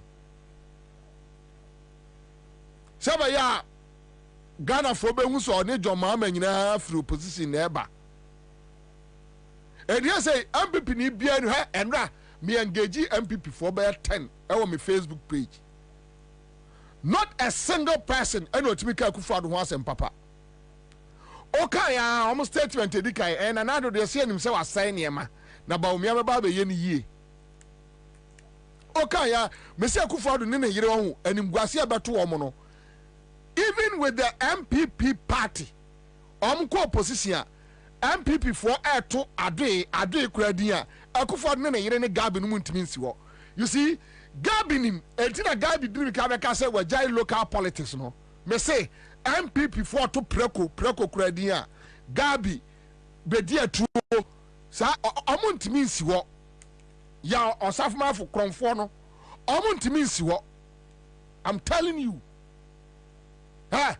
Akufo-Addo say MPP co opposition the omni ye Akufo no kura so anya opposition for na be Akufo-Addo bibia o ne ba mesi ne ba ne restaurant no ono a obetum obegya ho omo ji omo ani for last because Ghana for MPP for no anim say Akufo-Addo Bawumia a distract Ghana tie maame no say wase ye suku sem ye adwadie mu ya setena mu ye bre obre ejo maama na eteso. But you see, omo yusu sa ade no e de akata omanfo ani ama obia hunu say Bawumia so wo opposition. Ade omo ya no. Sorry. Dia no.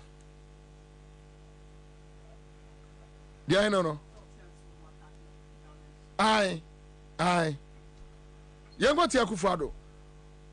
Virtually all the people who are contesting in this case, whether it is virtually all the people who are contesting in this case, whether it is I can mention names, the former Trade Minister Chiamateng or the former Agriculture Minister Freya Koto, former Energy Minister Boatie Jako, whatever, all of them have been involved in making the MPP story.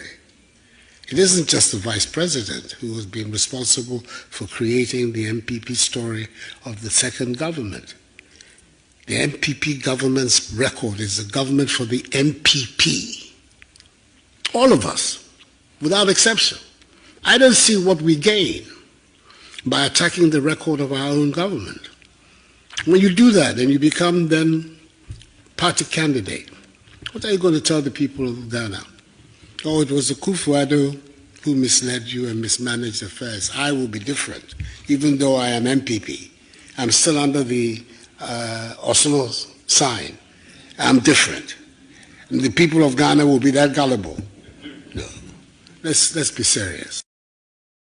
Virtually all the people who are contesting in this case, whether it is, I can mention names, the former Trade Minister Chiamateng or the former Agriculture Minister Freya Koto, former Energy Minister Boatie Jako. Thank you, Eugene. So who follow me our office? Who follow me our Kemu? Who follow me at Tie Akufo-Addo? Osi Bawumia is the architect of MPP. Government, second term. Bawumia is the architect. So the e-levy,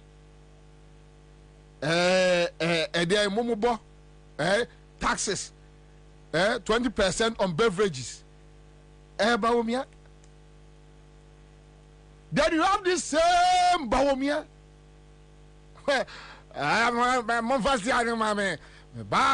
Taxes no free. E-levy make them a fool.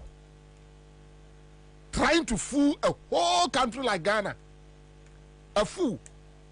Trying to fool a whole country like Ghana. I like Bawumia so much, but sometimes, and as he rightly identifies himself as a joker, he's a joker. What the back he cast Jimmy. How can you tell us that your president is telling us? O president, Kachre say, only the architect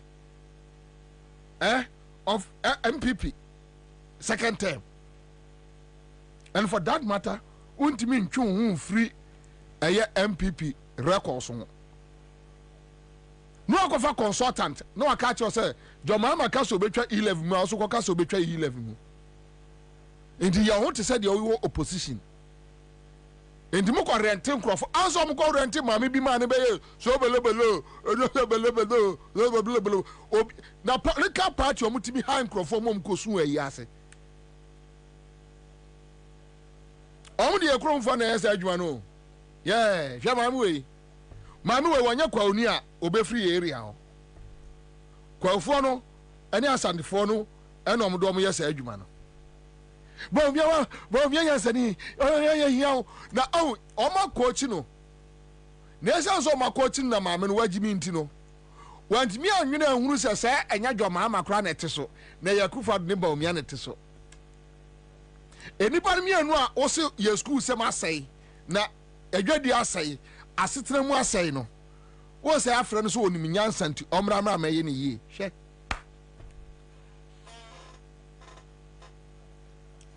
Canadian Japan go kasa MPP ni engineer si boy. Ayi tape no way ayi friend say santo tape no way. Be yi mam.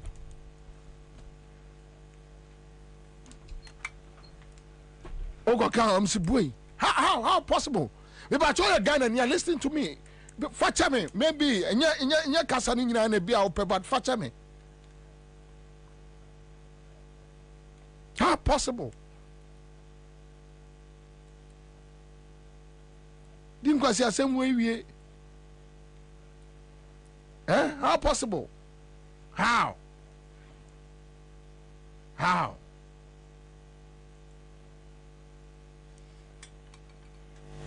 How possible? How?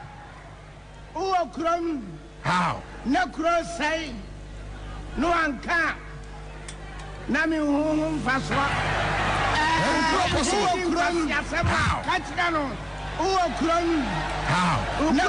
say no one can. If it's a yabebuabo. Mijina hamania papa.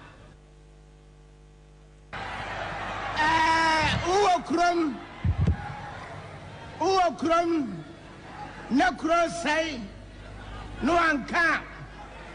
Nami hum faswa. Ukrom hiding kwasia semwa kachirano. Ukrom he won ni hunia kachirano. Ebise awiye biabebuabo. Mijina hamania papa. Ani bra na aba.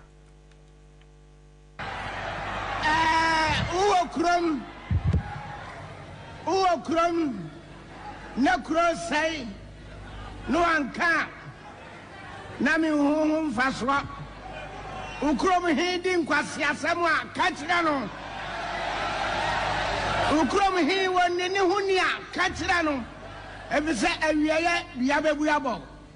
Mijina hamania papa. Yeah. I think so, Ansah say, God bless you.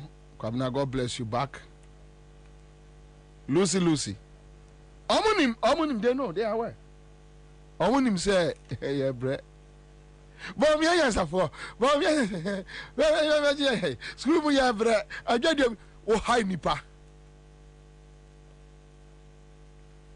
Yeah, me try Ghana for DB. Kwame, when you Eugene, Mopa Monya Sar research we. Bomiako voter region no Mupa me na me wo aye muntino. I was watching from Mampong.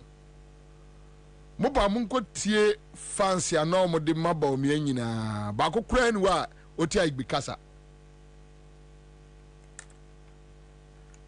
voter region na nkrofo man fans Baumia na ekro Baumia number 1 Baumia we are heavy Baumia voter region Eugene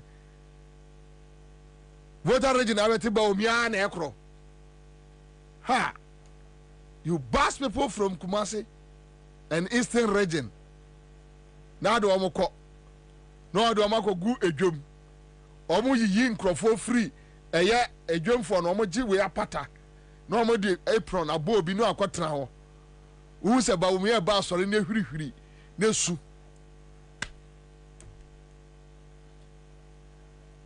ana omko ye bia etifa so ya maame no ase mu omo sa no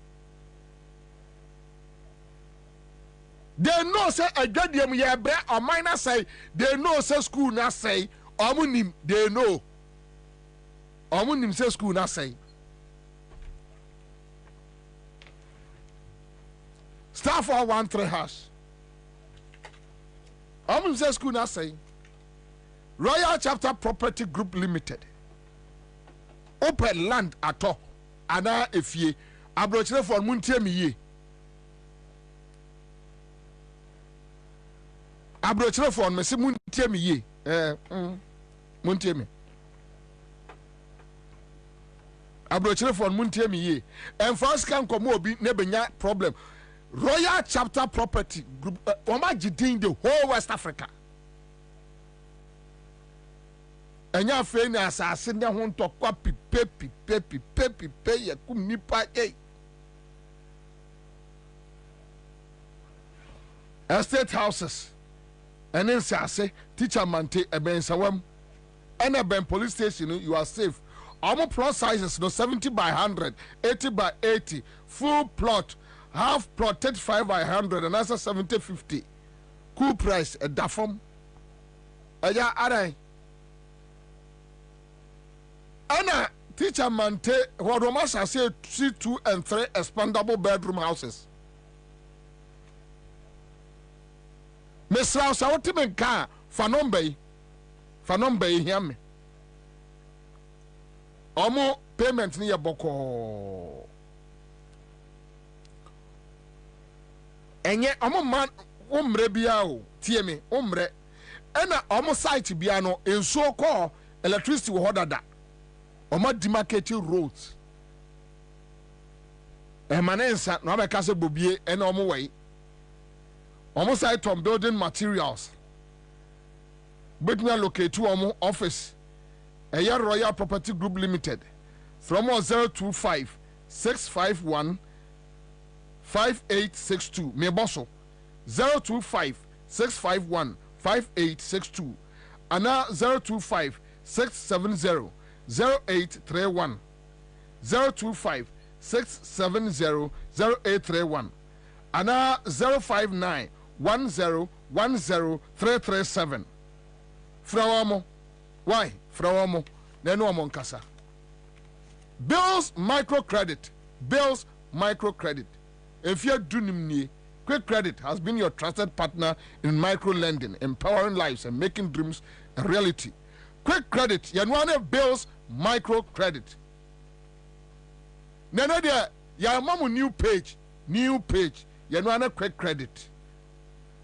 Quick Credit say you're from Bills microcredit. Come on into here. Bills microcredit. Oh la la. I'm watching the other day. I come. Yes. Oh, I'm watching the other a long time. No done chasing, no done running, no done. You see that?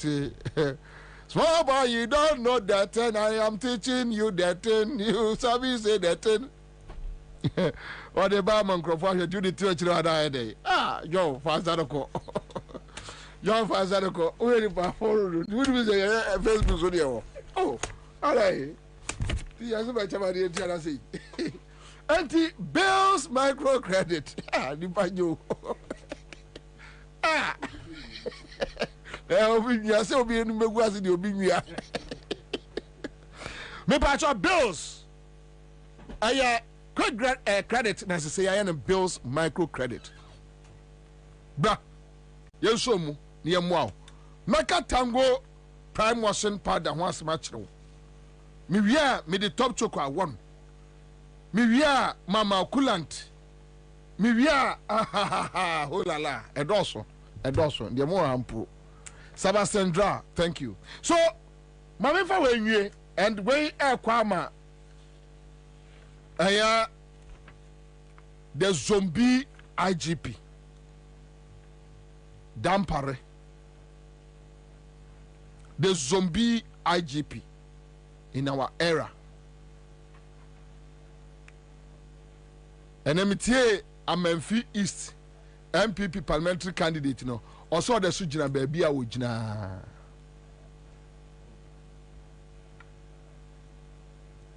And the explanation no crown asem no.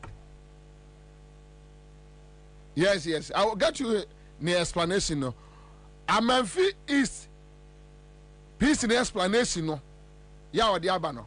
O say amanfo she soldier atare, police atare without any a friend saying warrant and any evidence say omoya adwuma wo state security institutions mu, and they use those things, any Land Cruisers, and the bokrono esisi nkrofo into one they were catch illegal miners a war amemfi say obi hye soldier atare police atare at Land Cruiser mu eba wo ho na se enipa ne enkura ene your friend say to me krata bia bono ekuno yeah.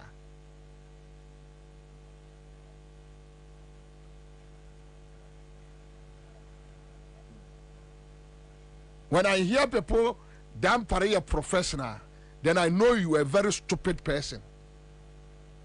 Because when we have a reckless, a rascal as an IGP, a rascal,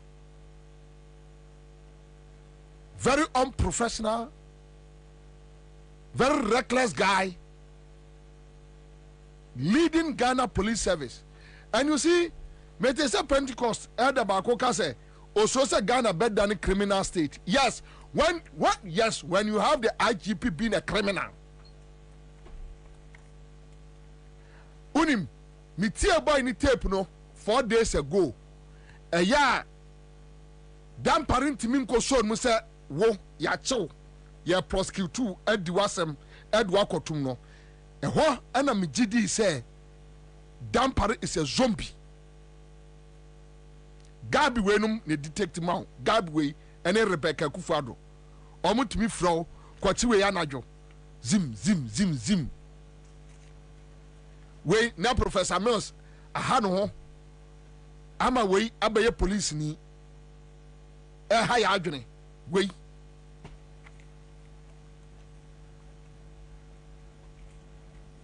sa okay na obi a twen say Matthew guy in interview also no baby a ojina no ehwa na ojina say obi se soldier atare obi se police atare na se wantimi an show any document bi an kyerɛ de entia oba bechew ana say na se ubetimi akunu a bunukunu Ghana Armed Forces ayi kwasi watio Omati, yeah, Omati. Ose, an army officer has been butchered. Yes, Mr. Matisi is so much army officer be. Yeah. Now we know oye MPP ni no damn parent me nkoche Kwame, just imagine say Bobie Ansah liso na nakusi poku. Mugabe Masi Honto Bobo Kwajo Yabua Charles McCarthy Ana why Mensa Thompson why Bobo Bernard Mona Raksoma Ene tra a cancer asem we ya Enga no bedo fie yeah. Watimi boy na timi asi aba jina radio so City FM se waka na wo jina baabi a wo jina ya watu aba menye NDC ana CPP ana PNC ba me so me street chairman. Oh yes, we will tell them any military person, any police person obeba aba approach you our police station center, because MPP before me ati ase say sankrofo bi wo krom ha omutimi se soldier atare police atare edi criminal activities wa bra omunye police for omunye soldier for wose hunu saafo no bia bunukuno. And the NDC must make sure says our statement way be retreating in public to their supporters. They should do it in public. They they should do it in public. Every PC and this PC biado a pledge. Yes, so across the country. A catcher and this supporter. Any person, was some military attire, police attire, or the Land Cruiser, Babasi election center. Mumuno enkuno. When you have a stupid person leading a security agency, the country becomes stupid and chaotic. Boy, wait me a same way. As you be radio so, I justify the entire no cancer. I'm a way so no be to be yan she. I'm MPPC.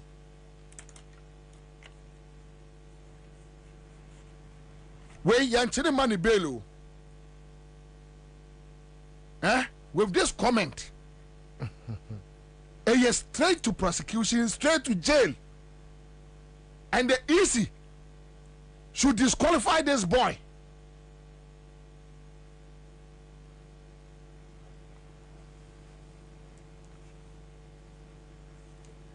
Me money tape program hame. But obia hu said the damn parasite. And I won't waste my time on this damn guy. Because a beautiful institution like the police service, now the a reckless blockhead to say damn paria. This is what you get. Obi kurani weapon. Your lines say Adentina, one lines is a weapon or no call them. Then you, Obijina baby, air quality attacks on security agencies. On namo ama wasai jina radio sumna. Eke katre yen. Se waka obi antimi nya no hwe. Kwa me first winner ba. Oh. Me pacho monya first winner. Star 413 hash. CMG scratch there. List one na kusipoku is here. Nana Solo ewa Sansuna Haruna Muhammad will join us. The quartet. List one akwaba. Yenu akwaba. Boko de minia. Ehu anu me hwefo kwaba na so. Erade adom boko minia. Ya trans say ya che. Ya che. Say wait microphone wait no. Ya di ehwenimu sei katafa ache papa na nyina so eye ni nyina ye bi nyame be na ye ya obi kan se e bi amasa so ankenye David ti de huas ami ye koni e be nyina de huas ami na wakotena ho so de mama fa amafo nkrama wo na first ne ni nyina ye wa hande na mintimi nka oledi aton krabo se menka kire se woda wase de edikan amen oledi da wase amen na amafo so se omoda wase se wayi omaye nipa bi eboni aye na papa bi frame wa money din intimi money din ye nyina ye nim ne papa o se onim se omo ti radio so no di omo ya ne se owi anu abetra radio so no wadas but onya brema no frɛ no nani aso na dodo na so se nkebe ya koledi ensa mra biem no onko enna me busa se me nim hawa ebetimi asie enye sanso dia ene obi nso so epa ono nso nya ne eme na eye ya somo aba for se oni me ye papa oh ya onse solo mintimi nka listen where the mintimi nka no radios go me who where to start no and where to end it. Don't do that ever But they believe in say list to obey your mommy. Fantastic. Yeah, but so if you say it like this, then it means you don't have any explanation. And Debio, and yes, sir. Listen, and yes, sir, me need explanation. Me who baby I'm a fair free. Yes, the other could be. We can't say. Or can't say what we say. You can't say Asada. You didn't have a Yasida. Because solo say Onia best sorry say Bibi yo. Na ma babo so esimi yem say me so mu onu me say after me ma me koye ye call mampon back to back 3 times and answer ye call last one not a single journey ya list to a jami hu nyina lo de jiji ba be on me na eko a year planning almost 60% was done by him. Groundwork 90%. Yantuaso. Baby, a man for buy ya almost say a wire feno. Used to when they design everything. Oh, talent you over here, yeah. Wow, baby, also professional. Unim. And what the boy in you are.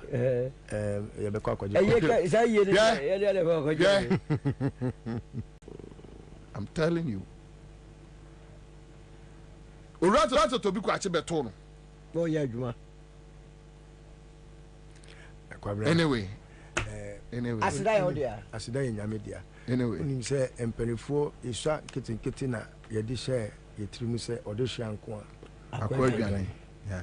Na Sabio, Yena, I didn't boy a could to dream. Na yes, he could baby near him.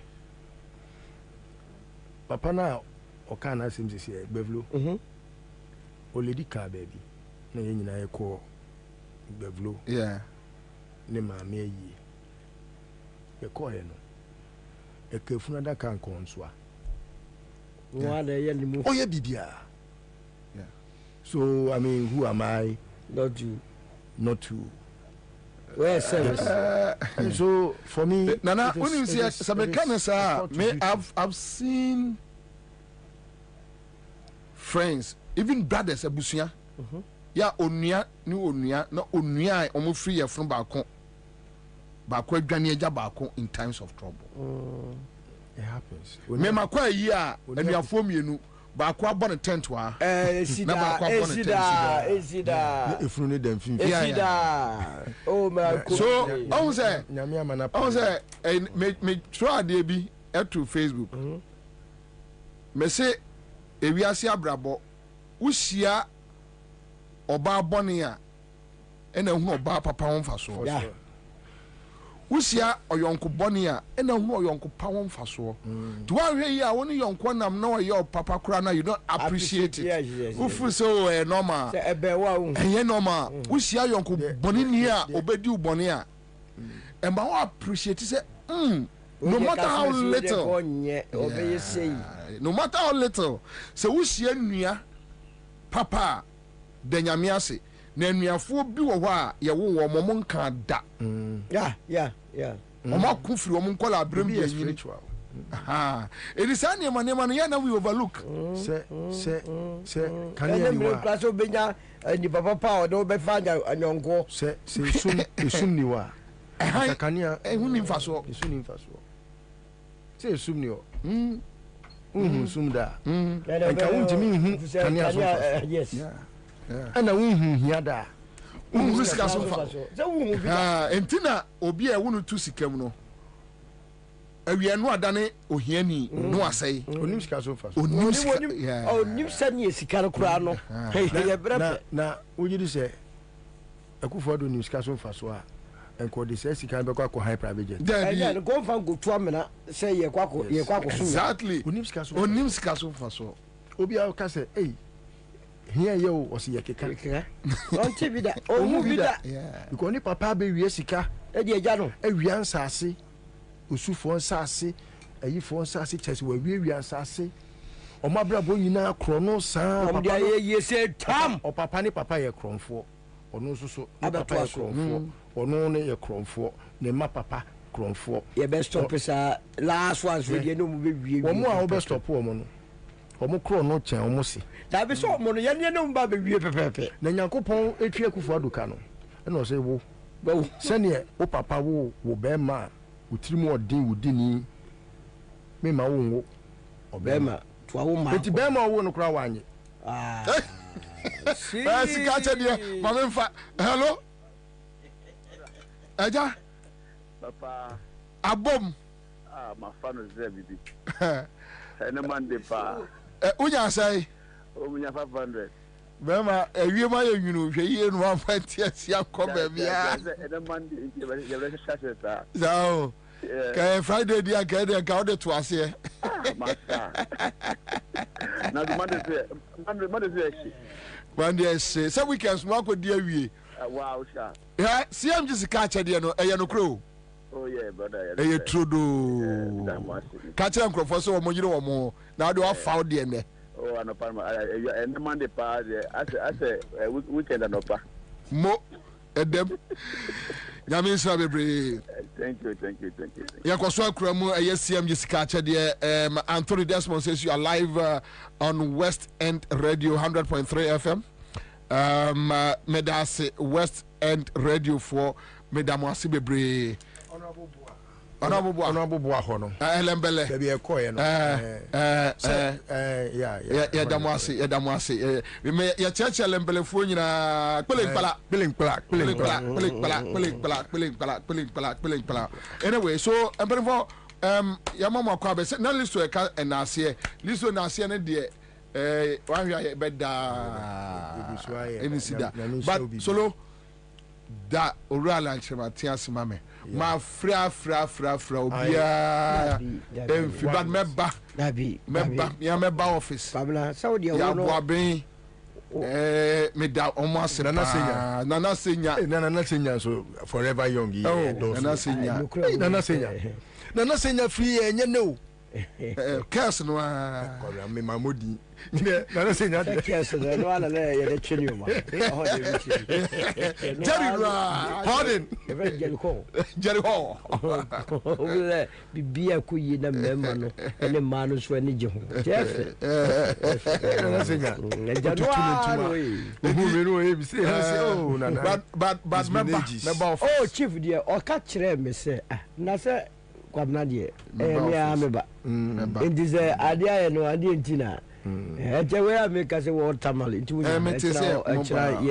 ye door to door house to house market to market ade se musu adwo mahama tabe akina tamale be butu na ebe ye ofe okay ye be kire bibi water mal kakre but matter say more for the independent candidates or Ashanti region be bia say ya target about 30 seats o Ashanti region ye benya so wow yebenya na I heard 15 no 30 near target yebenya efe ni nyira chart na to almost 30 free 40 na almost 30 so I be 30 yes 30 yeah 30 seats more for the independent candidate independent for na aba out so omo MPP nim a yedi ombone na omo ja party na omo so omo ko contenkro omo ni afafanto de benanti enti efe kura keka che say eni ji aba santimantem no Kwabena me hu bi da 30 is too much no yanye nta ya anya ne sa no aho but no so some bet me oh you be win have you not seen Jacob Zuma's what they only 6 months oh MK party 6 months and the South Africa Benya president ejira Jacob Zuma so MKP no akacho omo so say Ansah won ye nsifo be bomu no yes omo power proposal and adanya se and no so onko dia ejomo wa ho munya president yes o ya ha ali dia say wo so wo pam na me so me meka ho wo so ni majority you so Ghana had no half just do the agobesi small boy you don't know the thing I am teaching you the thing you are playing with the thing I don't know the corner Ghana's Jacob Zuma but Bunjamina and not Dr. Dofo. Oh, good. Senior Dofo. Me Kofi. Nano Ishia Dofo Junior. And also Beka Chulumana. Yabefi. Ora for Swamp for Swaba. Oh, indeed. Chairman. Akwaba. Cha. Yabefie. Na Bobie Oba. any union ya trust na ya baba bedim komo o se ba wa ba nyina ne se ekwan be fa so a mama berry ni I think so. Yeah, it's a good sign. It's a step in the right direction. It's a good sign. Yamin Shano. Chairman, Yamin Shao. Me nuaba Dr. Bisu. Ma friend say you know or friend me. Oh, Dr. Anna Bisu friend me. But later my friend and them ko. To be a dog wa Fabiano. Duty. Abra. Na me amedi no. Fa boss or be bombas ne yemko. Ne yemko. 24 me mamu nyina akwa baby. I don't know. But me tell in catch Hana keka ho bosho tini beka de bosho and also there any brand any abre and I think Pablo is doing well. Commendation. Yes, Pablo is pushing. Oh yeah, Juma. He's pushing. Yes, Pablo is pushing. Yeah, be no.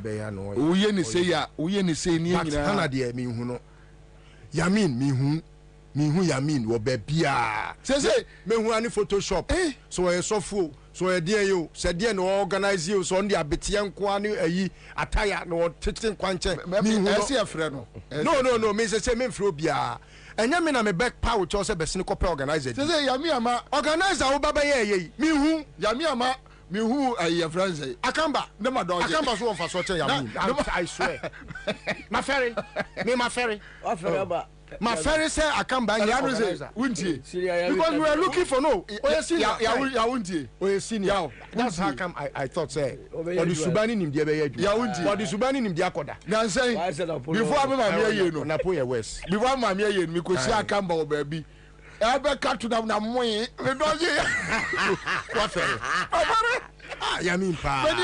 Yamin Jaisa made a Jaisa rough now. Jaroff. No, any penny bro. But you see, I think Yamin is doing or playing a part, but we need to support him the more. Tell me which part you think Yamin is playing. And the other maker say it's not enough. It's not one. What the all enough. Oh, me person me. Any and say a man organization. No, a women's organizer. Yamin pa. No, I mean look, Kwabena. I hear bedu baby no. And your radio say oh. Yeah, they before kwa attack no. Penny pa. What did post now then nama as a photo now the Twitter. Out of say Yamin is in the bush working. And you see which bush? You see Bruno for instance may have cited him twice on a deputy general secretary of Bandi. Okay. Mustafa Bandi. Yeah, Bandi. I've cited those areas on 2 occasions. Just that there are other things we want Yamin to lead. Look, Yamin is not the first organizer in the NDC.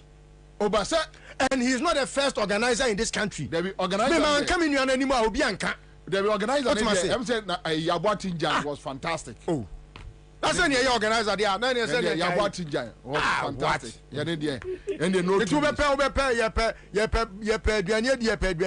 By that person me say we na organizer. Ataya no no ya bia no ma no akwa no atum. So pe bi nso akadam ko jemra. Anyway, so members, yembiem na yendim komo. Oral Anchamatin are starting a campaign. Dr. Baumia are starting a campaign. John Mahama are starting a campaign. But ye put your campaign approach and movement messages under review, whichever angle you want to pick it from. And but before that, you 2 minutes. There are other issues in town. Just 5 minutes. Just 5 minutes. Yeah. Okay, 5 minutes. Me do ase. Kwabena me nche tiefo ani monyamfo ne aferefo a omaje bretie nche adofo ne atamfo mutie nyina na me mo abaso so ne adwuma so a wo ye. Ene wa ma etiefo ani age papa. Oh, yeah, they almost after a very long break. I had several messages asking about Semiwena, Minuya Shejumas, and you were boying shows. Maybe also Wabosh. There was a pioneer Jumason we bought my Ghana. Kora me 5 free baby, and maybe Midi Hun Comose or Radam Pare, Udini, Sebio. ɛma obi nwene sɛ ɔyɛ papa minimum NDC for any me coin because of Dampare. And me no me that type sebio me work over say wo adwene ye wo say na me adwene ye me say na wo ne me ba be ko wo adwene ho na wo ti ne si me kon so a then ka wo be hwe manim no ma ba be ko anya me ti ene si wo kon so nti na me nwene wo adwene no ena anya wo ti ene si me kon so nti na wo so wo adwene no nye no na me dwen me de na eda me tirimu no me gini di se Nyankopon ahira me papa se eye adwuma adwene na eda mu no eye adwuma papa na mi hu IGP a ono ba be ye IGP no o make sure say apart from ono there is nothing called police service mi hu bi da and there is no regional commander hu omo kwa omo boa omo ni hwe omo ni say they are very useless. Dampare has rendered that regional offices very useless to the extent say there is nothing called PRO our region BM say ya bull ne do call region Greater Accra region say oh ya bull and I say ya robo and I ya bibi the regional commander no only any reason to put that communique out even to help ebia say oh wa who say bibi say koso baby wo so betimi aboa with information no only say to me no okay and Dampare nko a woni ne girlfriend ese headquarters ho and na ono ne girlfriend ye ni PRO and na ono eye IGP ugo hu no yin I don't we atamfo okay na damfo ba that's right enti adwuma na omo ye no se ono Dampare ka se oba ne nkoka na ono ayeden akoka enti all regional offices all regional commands district commands divisional commands have been rendered useless by Dampare. Immediately abehu sa at the bino ewo institution bi emu sa no e wo so hu say one man show yen fa mobra enye san kada we decentralization ka hu hia e ka hu hia say be wo zongo police station e hu hia say wo Ashanti regional police headquarters e hu hia say wo Takwa e hu hia say wo ye friend say Agogo e hu hia say ke wo police station bia e wo say ka national headquarters asem two babia e wo Ghana ha no waso a wo ho no aba national headquarters na nke aye. But if you see such a stupid man behaving very unruly and no one prompted society say sani pe we betimi abomaya then you are supposed to have a problem in the brain. Yeah, we hear doctor say man na hwehwe wa adwene obia abrantie bi wo ye friend say Nkranza wakoto say police for year robbery yeah hu ono adi akire na police for na 10 akwa bu ni gate akoku no abedonko mu ku no me boys was sight e was botiano ha Dampare ekoku nipa 9 or dama ekoku nipa 9 nipa 9 but sa tachiman case no yes police for no mkoye ne sa no mkoye sa de no yes police for no abi sende wo mo names e ma na amanfo twema government a change keke I see oh we will track them oh we will just omunyina ada ya beto abawie no no omunyina gane se omo jai poli omko awo but omo anko awo dia oh and pictures okay boys omo yes ade en watachima no Dampare ma omko yes still bender wono jani ba bi o but ya no case no ojina ni ba bi a ohu say police for ni ku nipa no okobon kontina kohwe omo hu say omo hu say akwane hu say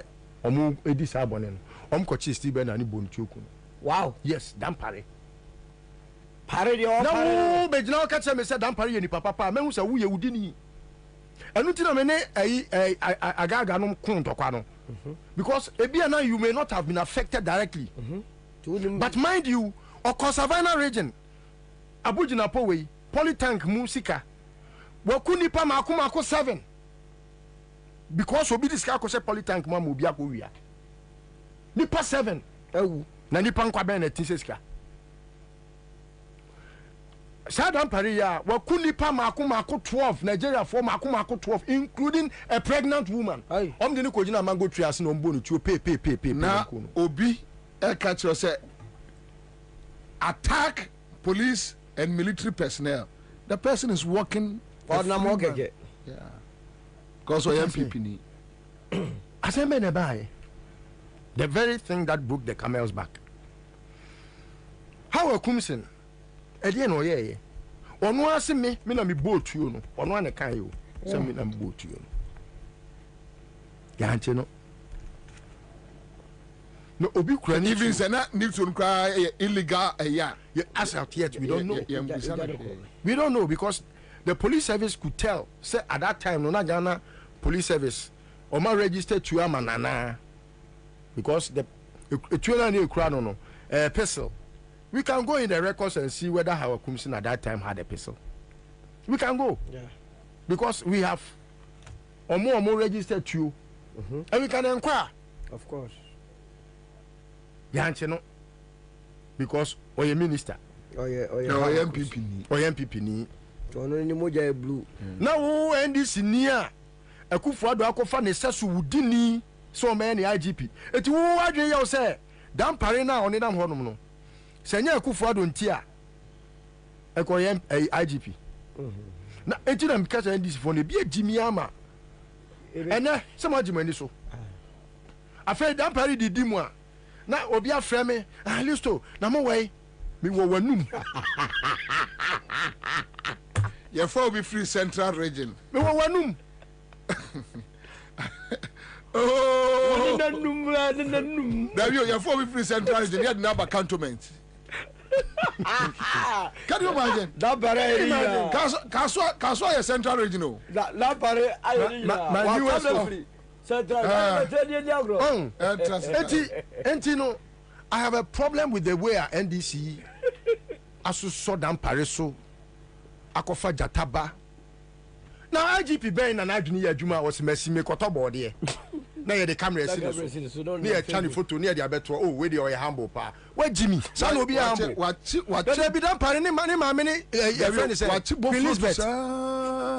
Kalewole na watch na de bia wo to bia wo. We dey Ebenezer Bakwadi what me see nkofo kra Kalewole. I Pentecost I saw them to Asorenyo. I know a farm microphone or tonium. On to aye you Christ nor ba. Na the mic camera see this so. But I me problem they say. When you say I there no peace in I know. Me encourage NDC. Say omo pieces ni nyina platforms across the Ghana. And can some supporters say da e beto aba. Soja ni obi o se soja atare, police atare. Eya man order say omra eho emeye adwuma otemtu wa mumunu nkuno na de yama ne order kura kuno. Okay. Kwabena nipa ma menka dia anyway honorable Adomako join here Ewo Studios. Thank you. The police for ni be a year of registration centers na asefem yen ho ka ko south obi ba be ne transfer police need to me je obi document ma menhwe wo tenancy agreement ma menhwe ba bia wote wo wote ha police need to me so code na okra na wo de ba be placement na enye pa na po wa je atitim efa da bia ye na djuma tese ama ye ne na o ma koso o kan ko so atanya de keto na na mo hwe o mo you see say and o mo pese election na ye be ko mo di police for ba be intimidate ya enye adwuma because a man for a bre organ ha I don't want to mo ba hwe mo e wa hen aha be head ye koso ho be head ye koso kan ko south o mo ma study and I'm just saying no we need right you are here to provide security. That's it. It is not your duty. Say wo ba be inspect say when na qualify so air transfer na when na qualify so air transfer. What do you mean? Tip Ghana police ya pa mo chaw so mo ya madwin say let's you mo ba be hunahuna dia enya dwuma da. No way. Na no Friday ni say me anam ye nyina be good cantonment obi. Order from above. Nipa ne charge ne say. Your chairman, your national chairman, omu nyina kwatena police kwata sama empanyufo nyina dwane agya wo. Say order from above. Why na sha above ho?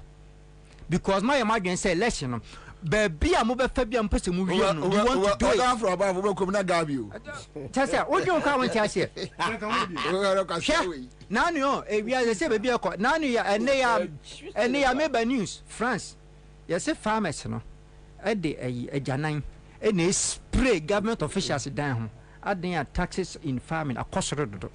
And I'm saying yes, Ghana, I think say we are not angry enough because they are so memu. Yes, those days near glow for a glow and I've been some radio man so and and no more command what to when anything more didn't say or one woman say and school feeding what the one city see I'm from Kwabena no man Kurani or make a car say Yamuntuma multiple 20 pesos and I can't Yanakramuntia. Now, me we so education minister, what the one city 20 pesos ever told you I'm already? Huh? What the one city 20 pesos ever told you I'm already? What time must you school feeding? A Timor didn't say I'm more Bagana for. You remember or can't create out, or can't create out about the one. Yeah, Maunia and 10 minutes being from, but I think police. One and Kwabena, then number 2 point down to make your men you know make cafe back open one Michelle peace in us no kind and no wakano me the only difference between the awoka and the ono can say ono say obi illegality no say police ni ana soja ni ko say or kwa akochin bakra omomo no wo de ene de someone wants to go and vote and get the vote counted, which is a legal obligation. Yeah. And now obi person oye osi akwan. So that is the only contradictory arena. Wo de no nipa no or ya de pa. And na soldier ni person oye impediment e wona akwan. Knowing the history of what soldiers have done in Techiman South and knowing what they have done in the past, killing nipa makumakun and watch. Who dear no a beautiful caller. Any question NDC kwejina no mabua. Because me wamuka man come me nam nyina mafutu amede mu bia. Me pese o ye no because I was say abusuafo a omo nso no sini mu tee no a omo ye ayie no. Omo nso kire se ne aposifo nso so abusuafo ne asojafo abusuafo be ye ayie. Yeah, I'll come back to you. Eno pe and I'm person metifro.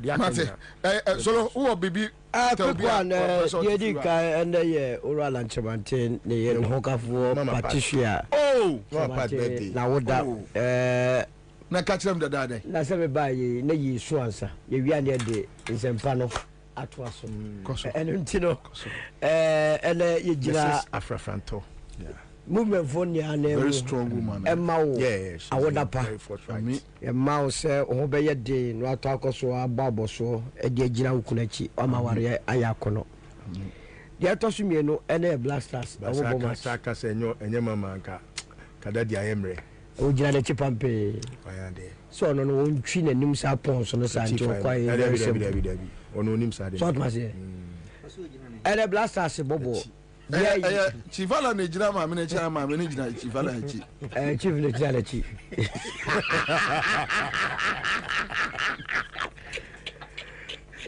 yes vice president akosra blasters e ga team yi be wini o de sa ba lock ya kwa akosra gofu o ya bompaye mo twemo mu jama ne kokko ko ha wa akosra ne mo ti ye we show mo na Amenfi Central Kwabena. Yeah. Asemna sa branch na kanu. East. Sorry. Edu East the last Central and West ni adwuma mba bi dia. Oh yeah. Na meeting bi ko so Kumasi. Last weekend the same strategy on the man. Say oppose for na beba no. To attack. Yes, some attack omo.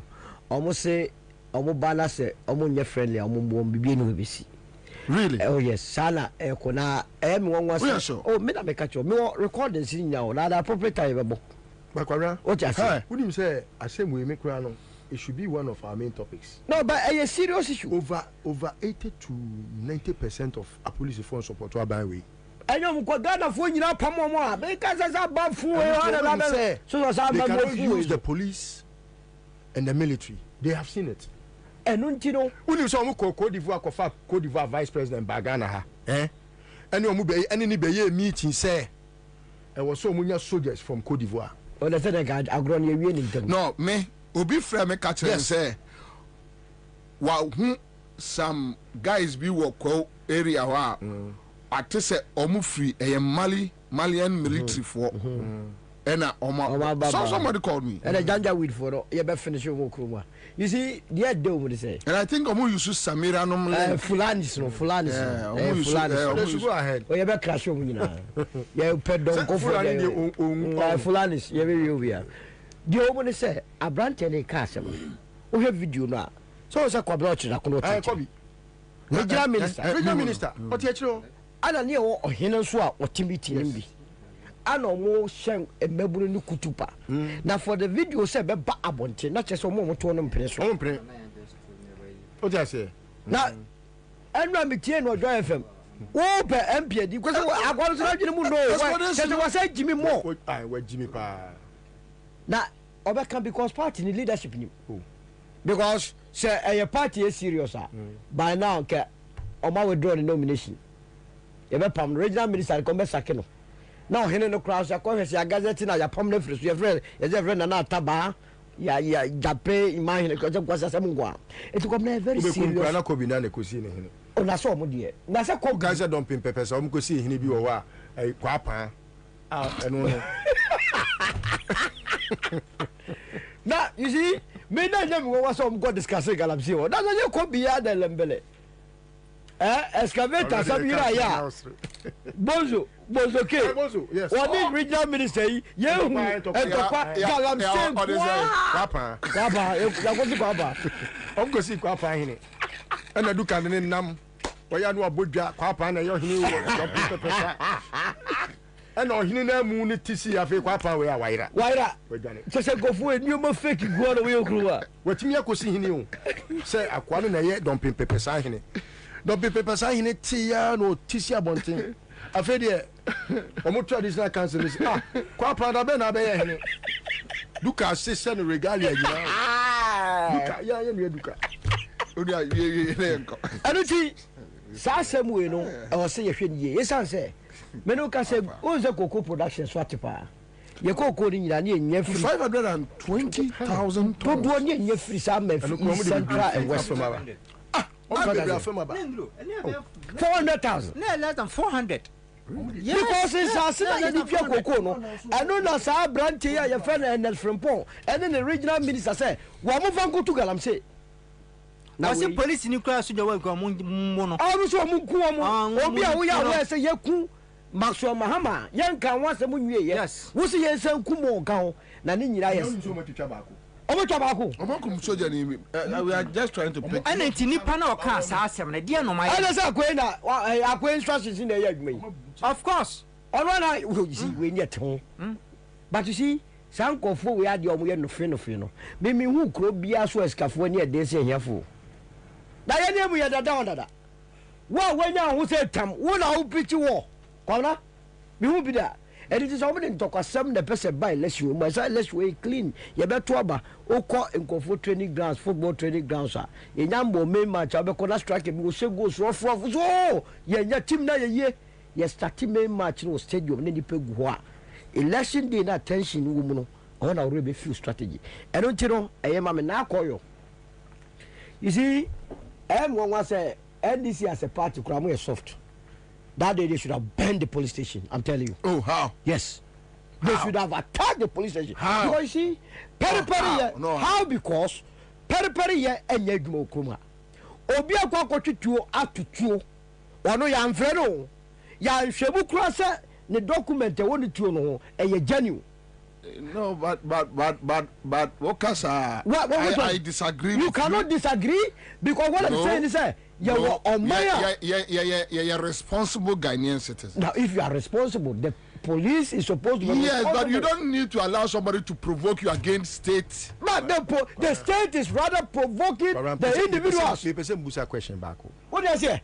People enra wabome. Makama no atum. No, so what's na upamu hufu a then na obatori bema but you bet you are in another you can protest in another form. Which one are you protesting without you show as a political tool the police Bible ni nyina bibia nya me dese mosaic law a tooth for a tooth and eye for and I say rega kan also twitwo na twitwo e betra se ya sense afeni ya sense e kroma no wono that be mede nyansasɛm ɛba na sɛ wontie a meka sɛ asɛm bɛhyia wo afei ne atena se ne yɛakɔkye obi afiri central region te sɛ deɛ wo kɛn yɛnyɛ baabi a yɛde ba cantonments adɛyɛ a saa cantonments o mehu de sɛ hɔnom na ɔmde bɔne yɛwie yɛ a yɛnyɛ ɔne yɛde kɔe wonim sɛ commander na ɔno wonim sɛ ɔbaa bi hyɛ cantonment osisiɛ ɔbaa over sɛ according to sources ɔmo se bedi atuo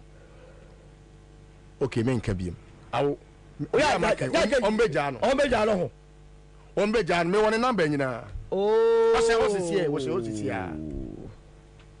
osisi a okay, we will talk about it.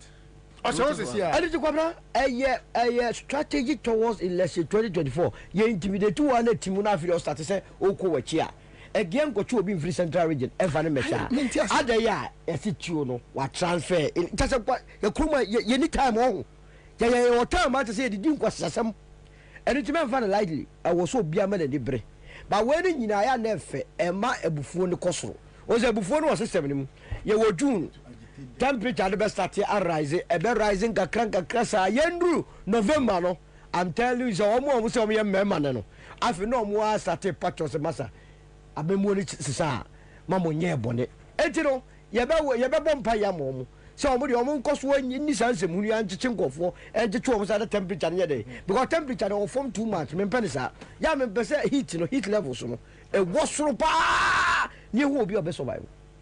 I'll come back. Tango prime washing powder. Who see ataria a washing powder emu ohiam. Enya dia dia kasha afra ubesi dia mawie onsachi awro ontaria tete enye fine.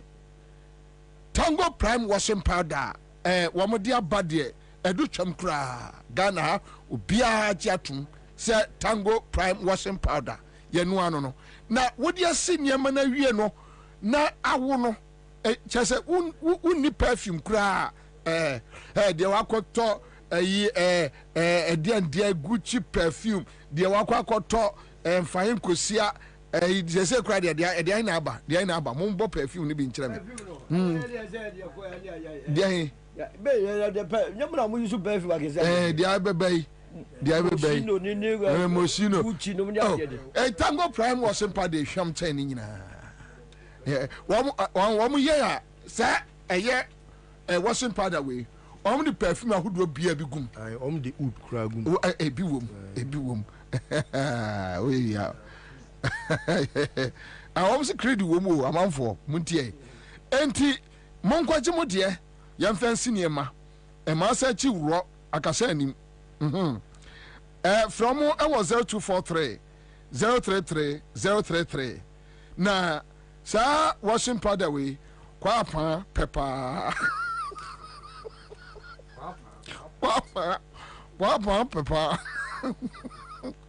Greenville Scientific Herbal Clinic wamna de bright soldier capsules abba eya wo se nkankyere eye emema wo sisi ya o performance conform libido level no agiagu afei ubasha no wamodi akokratipa frobra hai numbi na wunuma now the bright garlic plus capsules no awon we boost immune system a check your constipation level to the be able say be say anansi achu bi sa anansi nye police o cholesterol level no ya check blood sugar level check ni ya bright garlic plus capsules ya numbi wo se o mamu o magidin STI yare ahodo mutu ase udompe mu bu a yemfia ni enche Greenfield Scientific Herbal Clinic na ombesa yare omo ewo adogono eye nungwa last stop ST Johnson from 0243 983906 top choco ai amanfo enyi top choco na top choco chocolate spread ya de fa brodom de enkoda ne pe se akoda ne ko skulu afa bia mfa brodom a na ne bu afu bonso osunu oda form de tikwa twitwi form sa na tikwa okuku enti je top chocolate spread na efama mkoda no na ema wo mo ahoden pa eno mo 3-in-1 chocolate drink ya wo mo dia ba milk ne asichire ene eye cocoa powder ya eno mo aka bon se de ohia ene nsuhie wo na okro no from 0243 033 033 afei a Seahorse 50-50 engine coolant.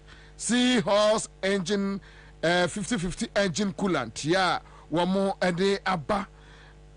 But engine ho buying from overheating. Yani ya baako. But engine ho buying na anwina chain mienu. But radiator tank no ho buying. Tie me. Ma engine no ne lifespan na enche. Ne reduce fuel consumption ne sika ni nipa bottom. Na after your car and drive smooth. Aye. We here 3367 coolant. Or say you know aye for good protection. We here 1090 coolant. Yani normal protection. Great nini machero Jose nesuma jemeze. Aye. Was he ankai a man for say Seahorse? Fatu as well. Seahorse. Was a 50-50 engine coolant. Seahorse. That's right. Why are they? Them. Anche. Mecha achadia wa ho. Tina mse fatu trimuno. From 0244 577 559 0244 577 559 Royal Chapter Property Group Limited. Ansah adan ho niema wo mu gina befia. Bills microcredit. A quick credit. And ya shada yom no and yaba. Now said you not quick credit you give a no. Yes, say bills no sa and ya no. Enti what do home boy ya? What would with them? Go young how much the end yasa no. Ya tito so na na mama Rose ya tito straight mother mama charge if you honorable. So we are talking about Bobie starting a campaign, JM starting a campaign, Alan starting a campaign. The message coming, campaign messages under review. Also, when you PC, Ewo Okankwe South, the message from these three gentlemen, meaning so follow. You are a political animal who hear news, who follow messages, who follow their echo, or candidates here they are winning. Say opponents need beat him to the workout, you know, so winning. But from your point of view, many amedase, and find Chama a tifu beam. Any or can't cut funina, enemy executive chairman receive, baby will be a machow or born homeward empire. Campaign de fiasia now share Yenia Penny Dr. Mahmoud Baumia and some Okekana on can be bia a dimpuntu a bregana mine. The all can say we meet. The all can say young festia mano. The other can say, your man in take over. Now, or no one the policies our dear Baba Buagana mine. Me ten same Biana and say, and ye we are very wicked. And to Ansah, our policies are cassia. I bet me a bois, a magana, a tumpon, I'm a businessman who are tomo, I'm my acquaintance, especially if me coins to a can't south, yet may a whacking. And then near my brain cost any my bonny I say a desum, wait me a solve it. And I was say, from what Nana could for the name. Young train number powers, and I say, we in the bonny who you be also to Abamount. Because some so can do be a would to many, the entire to many and say, or be also we are mates, when you're in charge. And so none more could dinner nurses for any my talk question about copper at the money or say. Yeah, nothing to any another. And my some man or Kaya answer so oh, we drew a crab, making sure you're behind your chair. Oh, no, Mentiasiano. And Tinipa when you're in charge. What about me strategy? A Timmy Buzo, Sicania Tia, and I in Tia. I was over to you. Met Tiabi, or made a found of my disicale of first kind of Kakutia. Or Mako Chaka Crabin among Corano. And to be a one in charge, you know, it means strategy. And made me try. A Tigana for your papa Bomia, a tron would train. And throw or nibby papa beard my and near my papa.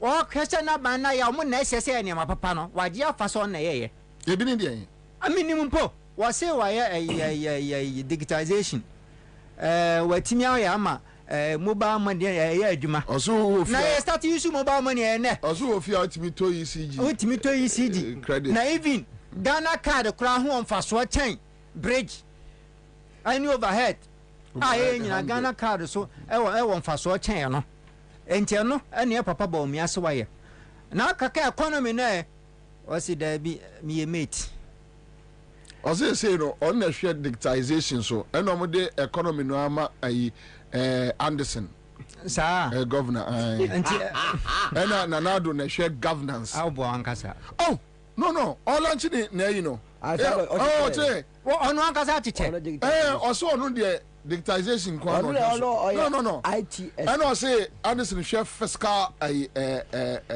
whatever Anderson je monitoring no many obi say eya no kra dia na akufo ado anka no kra nkyerɛ no kra kire say 2008 to 2012 2016 nesma o kan nyina ne say Ghana sika se menje no enu ti na ba omia wode ne ba be patena no na wetima ba boana mo ye Ghana economy no eyie na ba ne se na nipa wo fi se onim economy hu nsem a wa ben a na businessman a boka na companies be breadwan free Ghana na wo bi a wa bi obetimi aboa Ghana so de na kwa akɔhɛ so on hwɛ digitization on hwɛ IT a na me dwun na me tia se na isa asɛm aka kyɛ nyina wo boa ana nipa no mo package na ne brɛ yɛn because o nim sika sɛm hu nim de bia na obi a abon kwa na otimi maintain ama sika na yɛ 4.80 na obi a yɛ business enya mfa so mo so wabon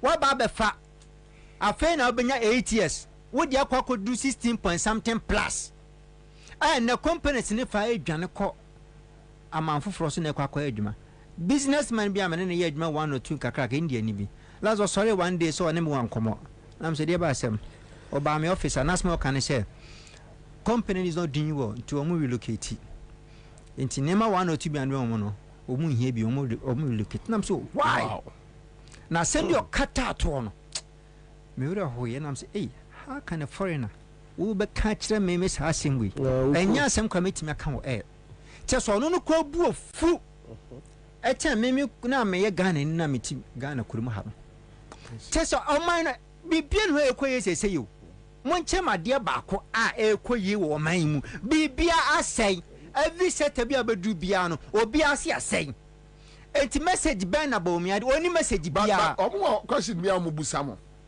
so what is the alternative? Okay, alternative ni dia hwe yemfa ye papa Mahama fa manifesto ni ma yempu no wo de hwe policies bi ode ba yemhwe bibi ti se 24-hour economy no eyade a agi obi a wo sodai wa sodai mu odu a wa komapa ene adwempa pese Ghana gina na abenya sa adwena adwen 24-hour economy ho na omo so omo pese omo se economy ne se Ghana for papa Mahama on pesa mo na mo yere no mo beda eni nto so nko ye adwuma na two we ye dibu man wa bra 24-hour economy no ye hwe ba bi ti se mea me hwe okan koi south ho a hwe companies ahodo a egu ho a sa companies nyina ye 24 hours ye hwe mobuno mbonya adwuma ye ne hwe how is going to affect the economy positively in terms of inflation because ya papa Mahama policy na ode ba ne ba bebo abetete taxes no so na afen so mo tariffs ensuo ene kania mu yisu no so no eno so aba fom anya price na aba fom me na obi say we adwuma na so production cost aba fom what happens? It affects your selling price. Simple. And one selling price ne anima bo so ko fom enya inflation affect no. Is it going to affect the inflation negatively or positively? Positive. Where your policy be a emu oduye Ghana for isi nyina edai ya dia ho dim on sentiment nka na wa mo atima ya de kona wo ye na aboa mi hu ade na we bia wo hia no ya ade a wo ye de abebo o man nyina enti delivery for no so no omo boa omo contribute a lot e ma nyima bebre aye fast especially yan me di dwan kitinkiti ebu afre na no kwa kwaje no de abrew enti no e wo se regulate omo media me ne papa mahama ya adwen yan regulate omo ne yan ji omo ntum se ye po omo kan ho na DH ne ade adnya moto no mu yusu omo start use ye ende na adenti na yan local companies ni businessmen for no a start ye deliver ye se ne de nye e ade bone insurance for company sheda nyi omo ntum papa ba ye pon so beboa ama insurance for no so accept omo unim obi bia ope omansu adi bia no e ka economy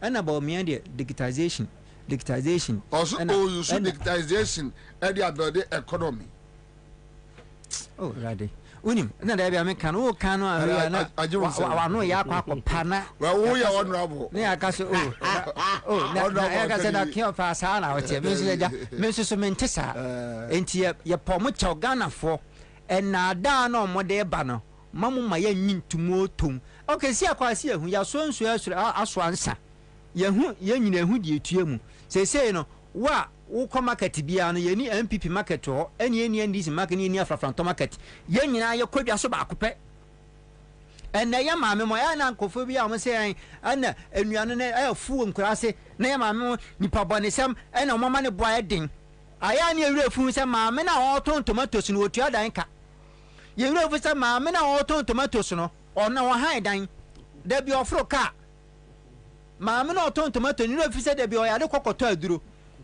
ono soso no e wo se ono soso nya mfaso no ono so timinya bi e de bon ho bra e se ba bi o no da bi e ba gine tax na o de o se okọ wa kurase e funti no aha na o se no so ye fo how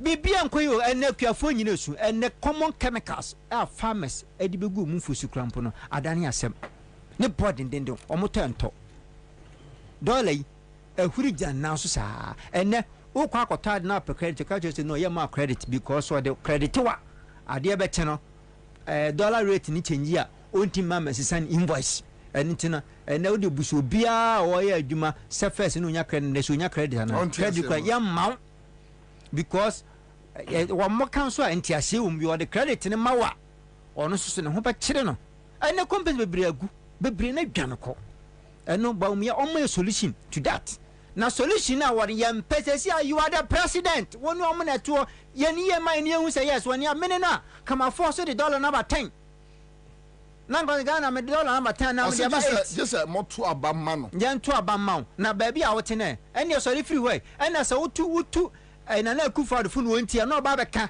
so na na Akufo-Addo mitunu fa wontie eni ti na Ghana aye de aye no ba say no sente sa de ane de o kan bia ba o me oboa ono ba o me supporters na asmo de nam ne say Kenofriata na ombu ba o me ena Gabin ma ma na kwaya ma na anye bi ba say no say ono anya opportunity dia Ghana be chances evidence wa hin evidence wa hin fa menia evidence wa hin menia Bobie evidence ne wa hin say eye Gabi mu na ama okwan Ofuriata na ama okwan evidence wa hin wa ma na kan kire awasan ka be ka kire Ghana for Ghana economy dia aye na enum jara mbedari nyina mintimi nyina no na Akufo-Addo mitunu fa wontie enitina kuru na yesa no aka no aye free ba won kan kire ne de ba mi aye wa because na Akufo-Addo ka kire ense wo ni obi a wonim economy hunim de wo ye wo de wa ben and now also be catch it say what the Bank of Ghana, the money is here, the money is in Ghana, there are a lot of money in Bank of Ghana. We don't need to borrow money. Yeah, but uni ma dia hamu about me nyansa ho. Endina obusa pa kwasi emisata questions no. No say vice president office na hu here emisata question on va de exactly what set the questions amano minya kasa question was set on one set man ho ono your vice president now you are telling us the vice president office is of no use and now we busa emisata questions now say there one one question say one question o de ya alawa o de 170 o de me musa I say now so answer the musa sa question now the voice was so power we have given you that's a 20 allowance you have o cheche akwara na nkasa ɔbɔ hijab di no zo be ka bi aboa no na adwene mu no ɔsi alawan me hu bi da hɔ na ne ba niam shilo I didn't know. You didn't know now. Okay. So what is it that he knows that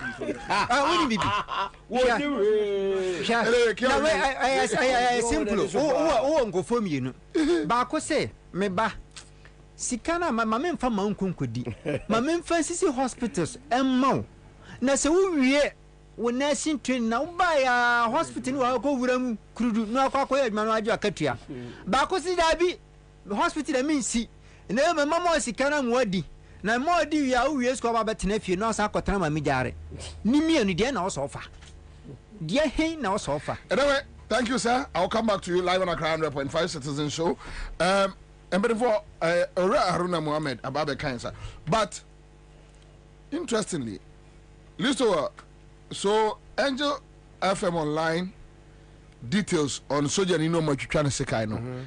Almost yes, you were wasa a champion. And yes, and but the same enclave. I couldn't say I can hear what you done.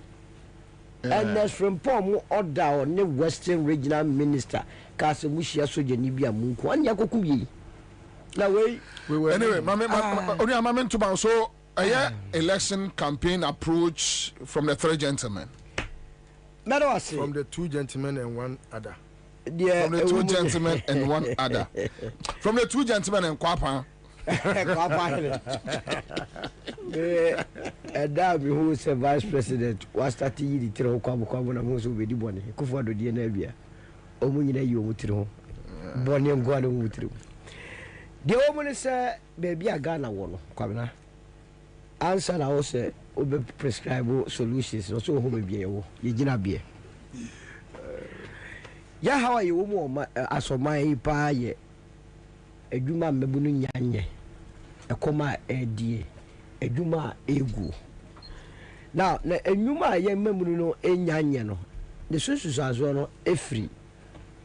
Sa ye see the year, aye hata year. Interest rate a was raw, Sabi, ain't we more jedi. And it does a way or candinia, and as will be a person be do anymore. Your focus must be how we to me stabilize your economy. What stabilizing the wheel? Now would you see can I be your mind? Akoshe baby a who here. You see, ye here we answer their bed, dear fata. San your mind oral and to maintain. Apple some say, and what kuchi a good crataswa, what friend the great transformation plan. Ya compare ye in your round to maintain someone walk at Debian and Yabra yellow yidi him baby and say. A quiet first one may see dino, emuya hano. A ye indiscipline, any lack of confidence, and as a systemic failure, any lack of faith, our young men. System na any argument say, Kwabena, yet you $1 to do a book room in Alpha Bank of Ghana. Ansah ya chama banks na ukuma na bebu sa ho say den na dollars ya e be pie Bank of Ghana na de ma banks yi ya na akopie abochimu nsem indiscipline systemic failure unti no ye ton dollar no black market aboden forex bureau aboden SM banks no rather chamantisi dabi oba asade no obehwe free ho. Arrogance of power to me ye de dwe e okrom ha o se oba e wo se yitu ase na fe ye reward hard work na ye de ni eku private sector o ma ye team as Ghana public sector ba tumi afa nipa ye budget trust ye tumi afa nipa mo 700,000 na chese dodo na no ye fa wo mo no ye de ye private sector e ne fa wo mo na krobia so asa na private sector betumi edi ne dwuma also die no na e wo se taxes e wo from interest rate e wo from e ye den na Ghana hankwa yenkofo yi governor of Bank of Addison okoye Libya na so ko Oxford ibi se mo sua economy se wo wiase nyina be check Burkina captain wa ngomu yele ibo no fonfo Libya ya bi no de femu be check Togo so mu yele wa ngobi Cote d'Ivoire so sa and so our policy rate 5%. na Ghana yɛn kuta Yalians, Oxfordians, Harvardians. Your policy rate is 29%. And businessman no wo di dwan and also wo your business no. Say policy rate is 29%. That's Oko Bank near the risk profile account. That's a BC base 40%. A very day na sa businessman let me abo besia. Ama what media ya juma abe mo mebru na o se form adwuma ya form. Eno rala nchemante se beba interest rate a be single digit. Na very simple. Senate ya jeje long term funding. A pension funds a egu on mo a investment hunu ane de ye betu media bo banks na chidom amomama reduce interest rate oral and chamate so obeye now why yes no was also catch you say na pension no West Africa ya ha ne benya low tax regime eto a ye gie no obeti so hwi na atwa mankofo ho ahenha wo esa se wiase ye tu American ko ba bia Ghana ade ase unye sika eye bone chese de bia ban no ba set taxes in the about me aso no ba obeye la bi wono ntimi nya sajen bawmia bawmia na ko look IMF also obeye free ho okuta IMF staff level agreement wa kan executive summary no abra IMF for free Washington omo ba ya omo be ka kire Ghana for say oman ni mu adentimi nuanom mon kire kwan fufuro asem be je 3 billion am betu adua no ora bawmia se dabi oman ni mu nya de ye de ade afa ni e-levy COVID levy, way levy, nina, or one a sound can for that and Addison. Some conform me and so we, and the moon who according to IMF document, staff level agreement, executive summary, no, or would you to the moon could be and country or be also about better taxes. Or well, and maintain and say, oh, better tax and so. Now, a buffer. Now, the taxes are above for more or the interest rate above for more. One more discipline above system or your leadership by example say one quiet top. Young Kohusika won't conform personal case. Media my dear Sissy, made himself out successfully, no. Not to say, oh, minor, a move. Chama, this is what we are, my dear Sissy. What beautiful letter and your claim, mamma. Pudu chassis, that's why you're okay. You do investigative you. One day you could not Attorney General and you OSP my case. Jomo Passa. My and the Bassa. Menumi your coye bibia. Kabana and some ye be no matria my just a crew and some Murungua. Na dacha no Quadaba sorry. It just answer we. Now when we was sick the party dim Eddie dim we are. Ni boom. The aya come the boys. Tidia was obey. Ya was as yantam with the chrome hand moi. Yan fanye duma bia eno tie die ni besi ade efero agriculture so kuayo osi yan fa yan ho odi nyira kromu hanmo won ma ye boja kua no doso tidie no so beye se wo ye boja kua mo na enan num nsia no akama bom ni amam management team top notch atumi manage mo ni amam nsase ni bia ka ho edi mfidie tractor ni combine harvesters ni all the farming accoutrements yasa disika tamachi se mo fa gudi muduma na ye jai se kan ye de do ko yinkura ne ma menem de sika da so ko informu a na ya sefem ene 21st century one of this kind ene to run so be ye firi ho na why we ni say no wasan so ma agronomy so ma wo sua kua hu nyimdi a okokwa Nkrumah University asan se ye nyemfu akese wo to mo de ada classroom no ye yimu nya wo firi classroom mu nkomfu mu nkoye mfu nko bo ma no ban no mra esan se me no ka sei Burkina Faso akwakosi tomato factory enu tiama tomatoes adanke ma menem ko fa bakrom ha no edumi mabio enu tira akodwa so a ene tomato ba ko eye 5 lazy opposite tamale de ya de bo why say babo onje why na ka sanse mu no onje ya de minister of agriculture also tumi ya aduma no to hotel ni wura fikura so ya agric minister ya na hwe okroma enu ti ya de ni besi kua no so na de wo mu ni say wo ya ban ya wo dwene hwe kan ya was one Nikokua, Ansah say, you and Nankasa said by 2050, a combesi wiase. Abrofia and Kadomi a bidi, or Muninago, or Munini, or Mube Wetum. Yanin was here to me, a takeover, near Dianiane, near to me the Biko. Medoka say, ya pream, ya Kwakonya Africa Continental Free Trade, a combe war Africa, and it is a Ghana, a 2 also, see a Bayakuani ya.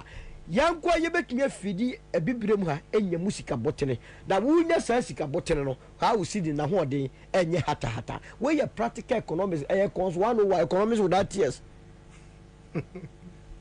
ya ka so raba o mi agbo PhD economics the project work na election ho we nya economics bia no koye election economics so koye ti de bia zanwa but real economics no be focus on the real sectors of the economy and the aduane na what say ye we nyina no no buy na ba no se cocoa for etumi yetumi nya license buying companies cocoa growing areas cocoa mo cocoa dia ade no bi a wadua bayere bode tomatoes so de wonu de ne nyoma de je se onu na de bankra be hwehwe bayere hima bode hima tomatoes hima ansa na waton ye be licensing gofo a ebe kwa akoto wo mo no baye when practical economics na ya ne sa wie no wrong no and osin this year so into the idea friend industrialization ebe title me no tie Ghana phone to me no raw natural juice blue skies ne we ye wie ya trom nom de call London obi ti London no bodo wo Ghana ni into mento esansa ne buade wo se ye bedua brobe no ha ye bedua ayi tomatoes no ha ye be ye roro na ye di mfididuma atato se ne be ya ye be processing into semi finished and finished products ye tua koton enya sika emu oduro we ni oral anchemanti edi so adi hu wasa kan sa no what's on one automotive development policy and the Assemble Castle Kuma. Sad listen, VW, your friend say, Toyota. On the track, the list of us on the moon, list of one and then Yardini, or not Guinea. And look at list of your friend, list of Kwabena, a very casino. You know the only make I Kwabena. Yeah, Kusi. And your friend. Ayi alan ko bitramante ya ne ko domuche timi fali so adwene the truth of the matter is dientia oral antimante trust our policy they say offer your import bill they just a list of when ya adwene say offer your import bill on automobiles and the pass cars and kwa and the pass sikeji efro ma afibia $1.8 billion the better na dollar usidi no enya hatata e oral the buy no say e kwan be we a progressive leader e kwan be so ye betumi atisa sika puduo ya ye de ko crackers and the pass de din kan no metro policy be masa assembly plans abakruma na ye wi a but I say no money buy say e begu your friend say aboso kan ni David aboso kan for no de fe wo mu say ubusa an say uko Dubai eni nkura ya assemble cars arase ye cars wo na egu mu dwa ya aboso ye be training ye local dealers car importers no na fe yama credit regime a ewo banks no akofom de ti a omudwumedie na nkosoro ne se o kwa akobọ bese obi kwa akọji auto loan a se bank be ma auto loan 29% kwabena bere ne watua ene ti na ha na enya brand new car on beso bedem kwabena susuan pa se brand new Mercedes Benz ya use Mercedes Benz ya na ne bo no e wo fom a akọje bese ya dia ma be 5 years a e bia boso bia utua 2000 na se oboso bia ketua 30,000. But we don't have such economy. That is a part of the program or Troy. Oko head the automotive policy about Trono credit regime esa ka ho say banks no ebebo Ghana for no besia nanka omato cars ni yadidem se ne be ya yadaka munumu a ebeti accident so ya kwan so accident gwa no increase reduce GDP okromu a e dey comprehensive plan jabo so ka for no a matter of say ye be kire mu nyomemu na the general performance of the economy no ayeyi e say yentumi ntoso anko say ye de bibia no second hand yenso ye tra emunumu bia eyeyie anuti wo yes or trust our policy ni wie no ana wo san so koye me ya de friend guidec Ghana Integrated Aluminium Development Corporation say ye pese ye tokoso eye pass automobile pass okroma anuti ye ntumi shepo ya aluminium ye friend say ye ntumi shepo ya bauxite ye ntumi shepo ya iron ye ntumi shepo ye manganese enko rosa as part of oral antimati the campaign message was Ghana ha oba bedi so asomampani a ye be obe make sure say be process 60% of our raw materials here under the guide ye tumi akomane bauxite iron and manganese they produce steel ye tumi dey ba ye cars no hanum these are all feasible projects and no tin how lithium here ba ye gofo edi kosi awawai ya kuti a say na wi asese o mo move towards a green the year per electric cars ni ade lithium is the year cars de na so koto am Australia fo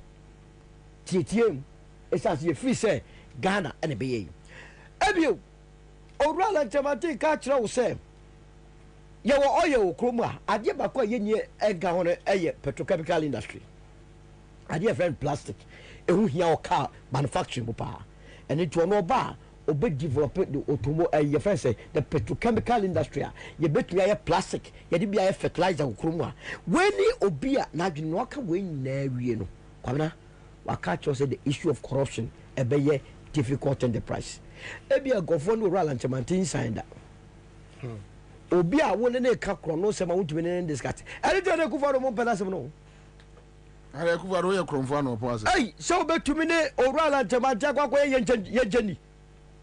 ye jeni sai obe musa ye jeni sai ele to hwa ya campaign bia na before time no one ba che say kufa do ye kromfo o say o ba che kufa do ye kromfo kufa do ne nyuma na kire enya be na meka ono ane nyuma na kire o ti ase ye nu nti na ompena o red chemante ompe intwagya ye jeni ne ompe ele to tumi ne nkasa to betie mu a ye tama wo MPP ye internal campaign ye na opponents ne ka oba no when tisika my young boys because onko wi o man sika no from boys that was what the boys were saying now me tie campaign message now Ghana you a long way to go so we are where say nipa do we ne betua ye adwuma no it says the one go wi a ban sika from young man afa go do time nti no omperasem and na dia ba be nti Kwabena year of the movement for change there ya turn your message so from Tamale where ya free Tamale we are ya be fa boga afa wa ya saba back down say ya ba bono afoni ya potemu nyina ya be saba ye be answer ne nto aba ne akọ 10 times all campaign ye no ya I say ye targeted campaign ya baha ye ni kokuo ni ye ya nya le say the political party because ya nya political party or ye content crow independent candidate ma me be binta to say essence before who say yane na ye make gains our Ashanti ni all their strongholds nti won say ndo chi o makwakwa ti yellow Ghana party bi na esre krake go ndo be na ye ni da osa boa o wo mo de sa ade de ba be ye spoil ballot ti say obi atobo ro ala nchamantia na isi fo no mo ntie no mo ntie mi ukoka yomu na the ba polling center aso obe hohuru yomu no asam ya start elections Sati trick 1992 omgo se yomu enu tiro ya to abana ma orala omo ba hohuru asam ya start elections wo di yomu ba wo do picture be kire se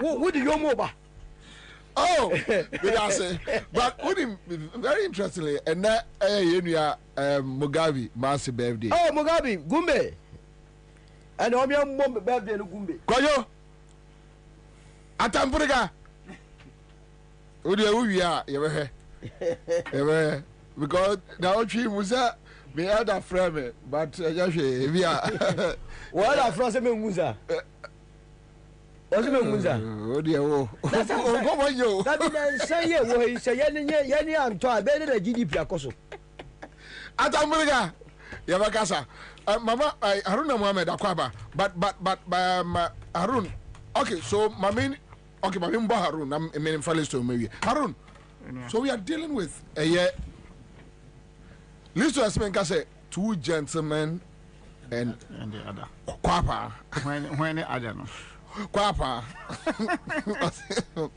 so almost as a movie they say obia TSM and omoye juma obia the message ba campaign approach what actually why your analysis what do you see Kwabena etfo so for chairman my ballots and so 1 minute is even enough time it's better late than never Michia maybe a penny maybe a regular panelist Mr. Leswell Reciprocal parliamentary candidate what parliamentary candidate for which constituency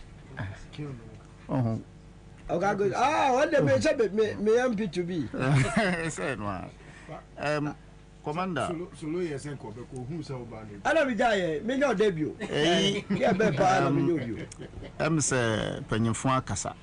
Na the duana omokai no so minyomo eyaju because the economy now will belong no Ghana misumi ya Ghana ni na so every election bia ne promises and fails strategies in every election promises and manifestos near your friend or template no and also yes every political party because that is near a driving the agenda for better Ghana.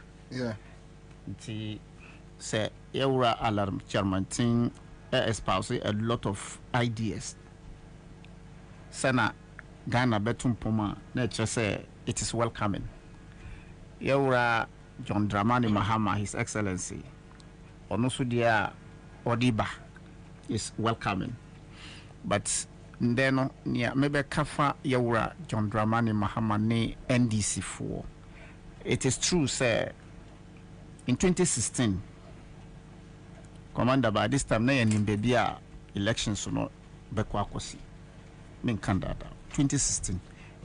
Now we are NDC new, we are MPP new, we are when no one knew the direction the election was going to go.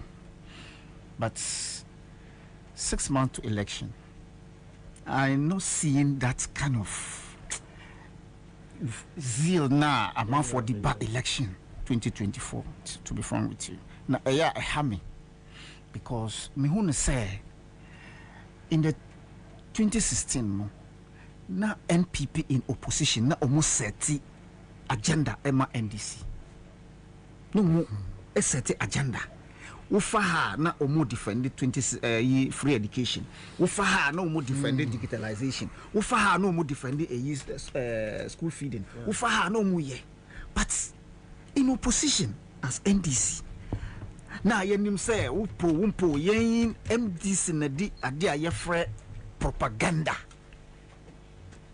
And in every election, every country, there was a strategy, no, and your propaganda, a strategy to set a tone for your opponent to focus on niawu no wuni nambebi. To say ufa bolga na boba umia every and cry echo bolga echo yiwano na wunam takurade ufre bolga onya adaji kura obetwon trono.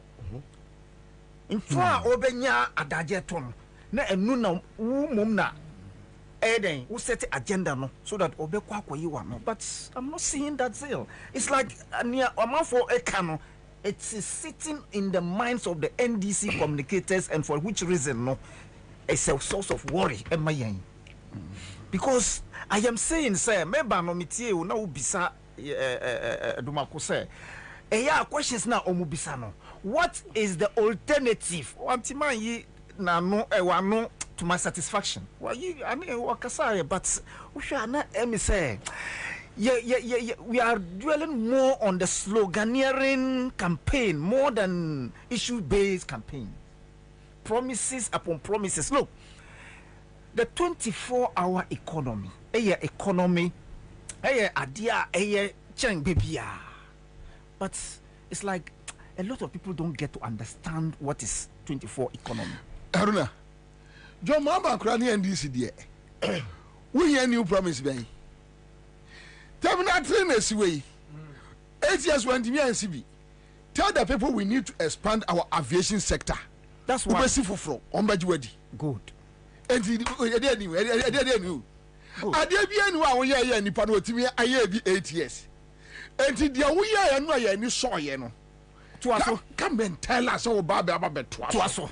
Where are? Where is South Africa a consultant? Who got no wolf? Sure. In 2016, the American.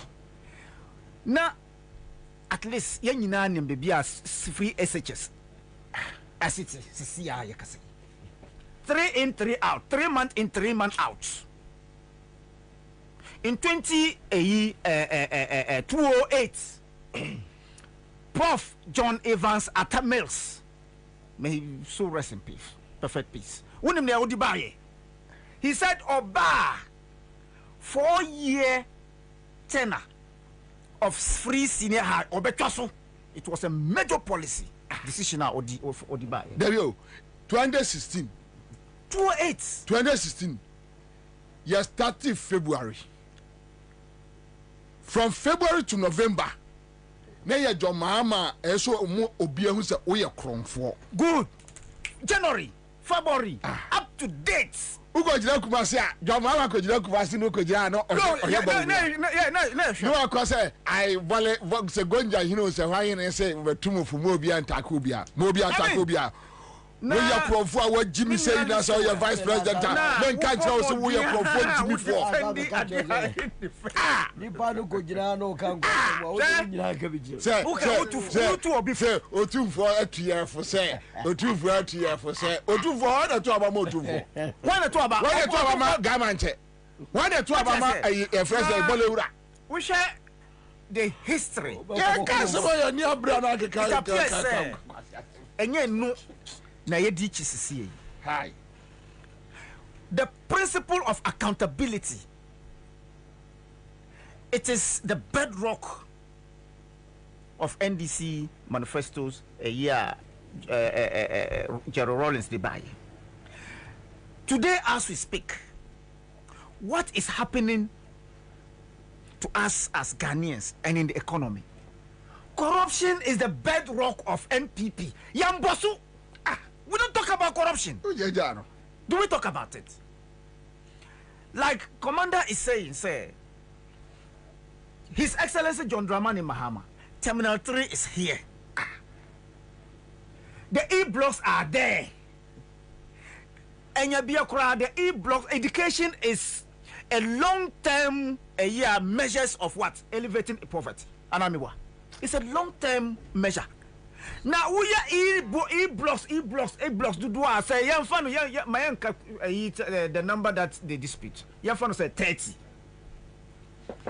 MPP for Omumbeka Train say Kronfoy Mahama John Mahama what disikano Umaye Uka says Umaye 230 and Amiwa we Umaye 5. Na the Omuba no E-blocks say no movie. So you have a track record. You are bringing a slogan, say 24-hour economy. Minya, young in a classroom, educated amount for omuntiasi, the meaning of 24-hour economy. No? Look, when you sit on air and you discuss 24-hour economy, you ask NDC communicator, he should elaborate more on it on TV. The person cannot elaborate on it. What is 24-hour economy? It's a fact, sir. There must be a need for 24-hour economy. It's not just say me person me da me nyankubeden obekwo joma ko jami obekwo ko jiskanti min da.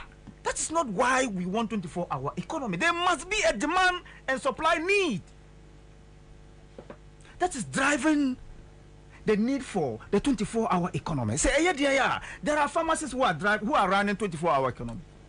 I know other pharmaceuticals now produce 24-hour economy. Look, Kina Pharma, NS Chemist, they run 24-hour shift based on the demand. That was when Mumayan Kaya who said before John Mahama Belusi election, how much money did he invest in the pharmaceutical industry? That led to the 24-hour shifts. Now, $20 million for each pharmaceutical company. They were running 24-hour shifts. Based on what? They had the resources. They expanded the frontiers of their supplies, warranting that they must run 24-hour economy, 24-hour shifts to be able to meet their demand. $20 million for each. Tobinko GB, Kina Pharma GB. Oh, $20 million for each. What they are saying. So if the need for 24-hour economy, why don't we talk about it? Let the people understand why John Mahama is proposing 24-hour economy. Obabioma is going to open the economy that demands say chinchina just obia running 24-hour shifts. You see, there is a problem. There's nothing like that. There's a problem which Seriously, Masre, Ebia, men me wrong there, but you could see that look, you can't leave the battlefield and create your own field and win the propaganda fight there. It's good to create 360, but you don't create 360 battlefield and leave the other field for them to be running around. The strategy, let me tell you something. I am not seeing that strategy. Sir, just imagine the introduction of 24-hour economy and what the MPP, the responses that they came with. So that was the strategy that you needed to employ at the right time. And then who to us bring it? So policies. I haven't seen policies of any of them. Anopa, I started posting about 24-hour economy. Me had 3 posts. Bako was around 350 comments. Bako was around 470. Me engage MPP for Bayer 12. Nina me Facebook records mu. And the MPP social media guys different 12. Me engage you for almost 6 hours. You saw me on Facebook and not back to back. But payment no pay. Then I kept on asking them they should mention one policy from Bawumia. There's nothing. From yesterday to this morning. Do you know Niana Ukaya Nusu? Not one. Mejatum. What is Bawumia is talking about? Bawumia is talking about what the policies of 2016 and 2020. So you the opposition should drag them to that side because they have failed. One, free education, they have failed. Onia, a boxer no be equal. Now ordinary kokona or you comfortable. Yes. Push the person to a place you feel comfortable. One, Bawumia is talking about what? Digitalization. When did he introduce digitalization? No, Yahoo boys he started. What you say? So if young fans are on the buyer in 2016, remember in 2016 you can't. And one Osaka 2024. Why is he talking about it? No, the e-blocks now, John Mahama the buyer. No. Why have you stopped talking about the e-blocks? Opa, my John Mahama, baby, no one can say, Bobia, me to challenge amount. Me kasa afa digitalization from Accra Digital Center.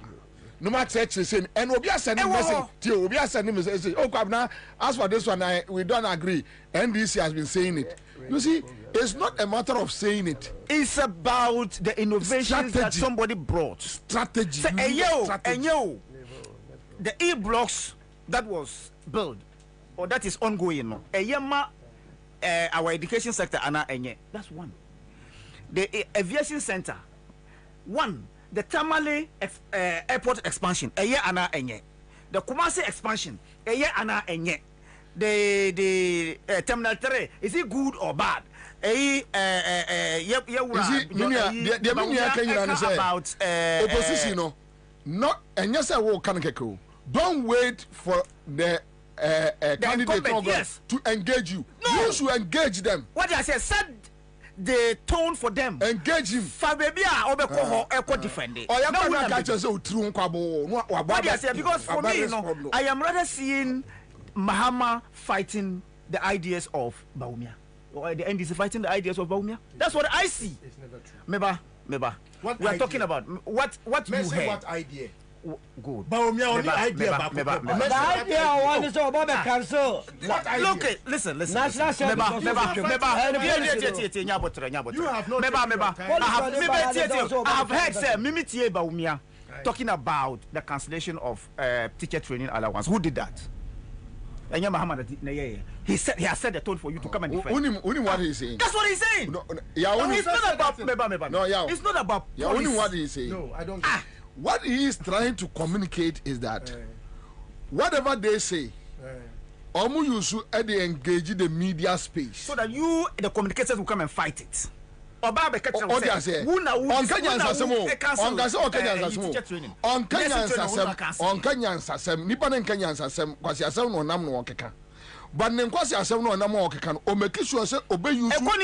to engage you. And a walk and you don't engage people. And a wujaya who of defending your Trona on who are not engaging because one can say you about I can say the necessary allowance. And also me bank I'll see to it. And I'm why was he talking about it? Say, when I can see it, he did so for a good reason. Anywhere, I am trying to elaborate more and the reasons why you not see Yanjai, so that we will expand the intake. And I'm and then again, the same thing to the teacher trainee. Onuko engage the teacher trainees here. Until me we abra obe make another allegation concerning when I cancel teacher training. Memeba, I will do A and I will do B. Nursing, the same thing. Mahama kohwa. Mahama will go and defend near Baumecho and Trogu. That is why I'm saying, anyway, let's find a way to rather set the tone for NPP. Wow. Not NPP setting the tone for you to go and fight. Okay. So I don't see the policies. Mahama 24-hour economy is not elaborative enough. Baumia has nothing to offer.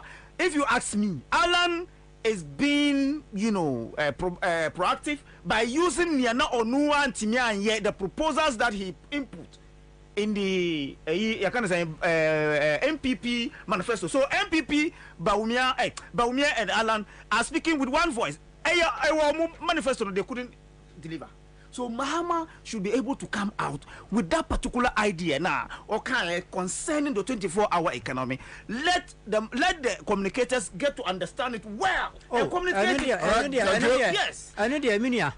When it comes to 24-hour economy, NDC, the baby bia ye can was a bomb the group chirichim Emma and for etias here. A strategy. No, I started by 24-hour economy there. In communication, talking is different from communicating. You can talk without communicating. Of course. You can communicate without talking.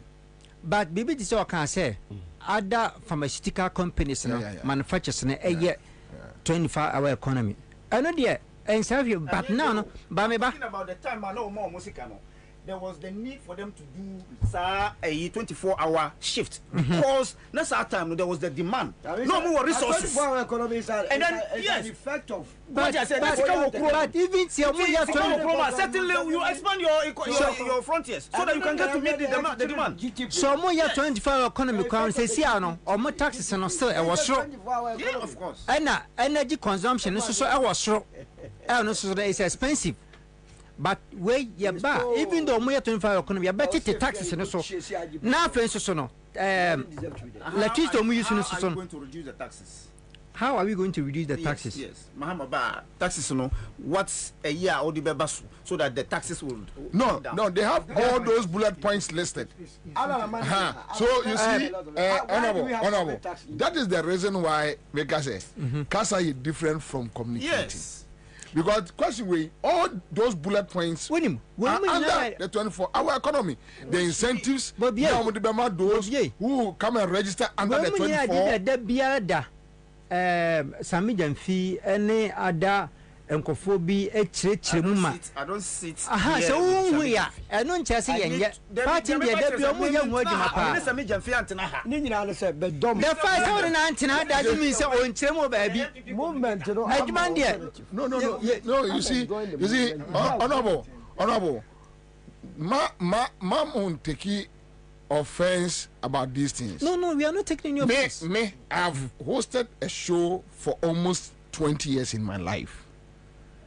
And these young people be anywhere me engaging on radio so that. Yeah. I have even people I've trained.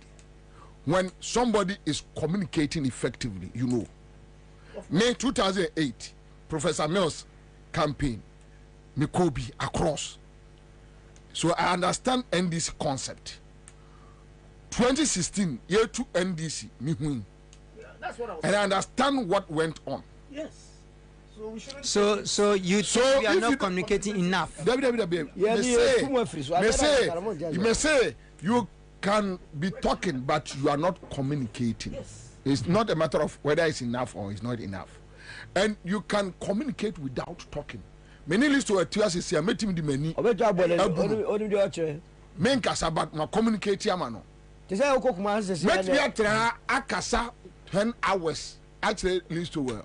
Nenkwasi asem America. Yani bi no ka se bo me kan kwasi asem. Ana nenkwasi asem no de edge space. So it's not like Andy is not saying that. I space ban or did. But I bound yes more can you mean who be a baby I be be. I can't just say yes. I also say that bad.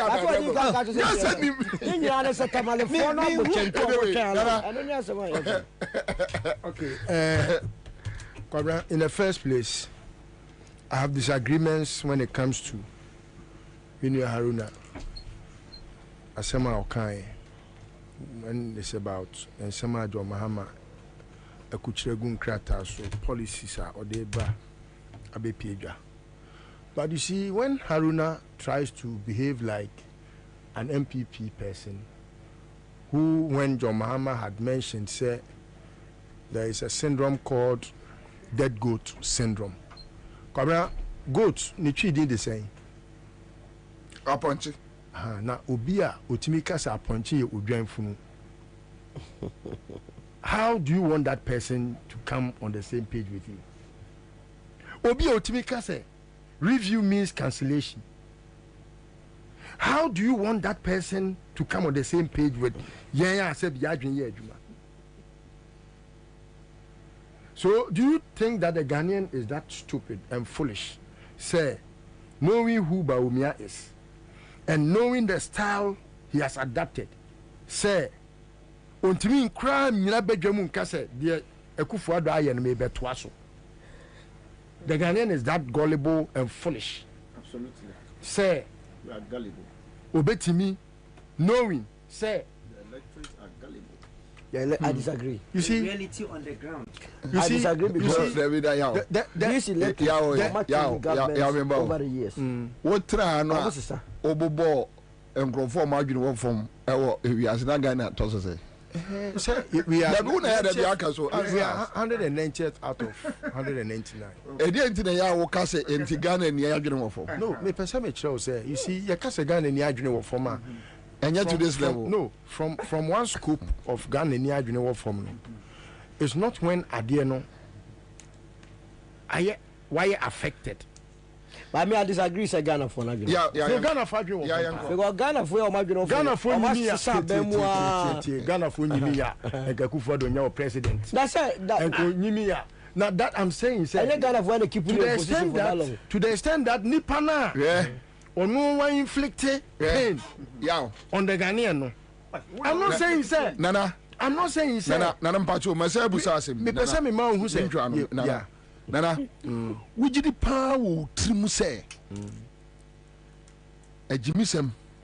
Abonofosem. Kronosem. Kwasiasem. Ya Akufo-Addo ne ba omi adi no Ghana ha. Say yemfa say Thanos tiase. Eno ne dwomama edi sa nkwasiasem we ya eno mo adi a. Enkaka say dwomama betimi asori akọ even 2 regions. So ko campaign say obepe obebreki 8 can be before bet hwe no krom ha say gabaju ni kwa kamo jai lesson ko jalo crowd ba obi to be honest from your heart enkensi to na die nti ankensi ni say to aso enka Mahama krampo nya ahonim papa say mempese me yam to ni kwasia na edi nti na me kire say ehon na wo say hu say the honor was one tias here che was only kwasia e na edi no say we o say o ka o say fe no mbe mo tias here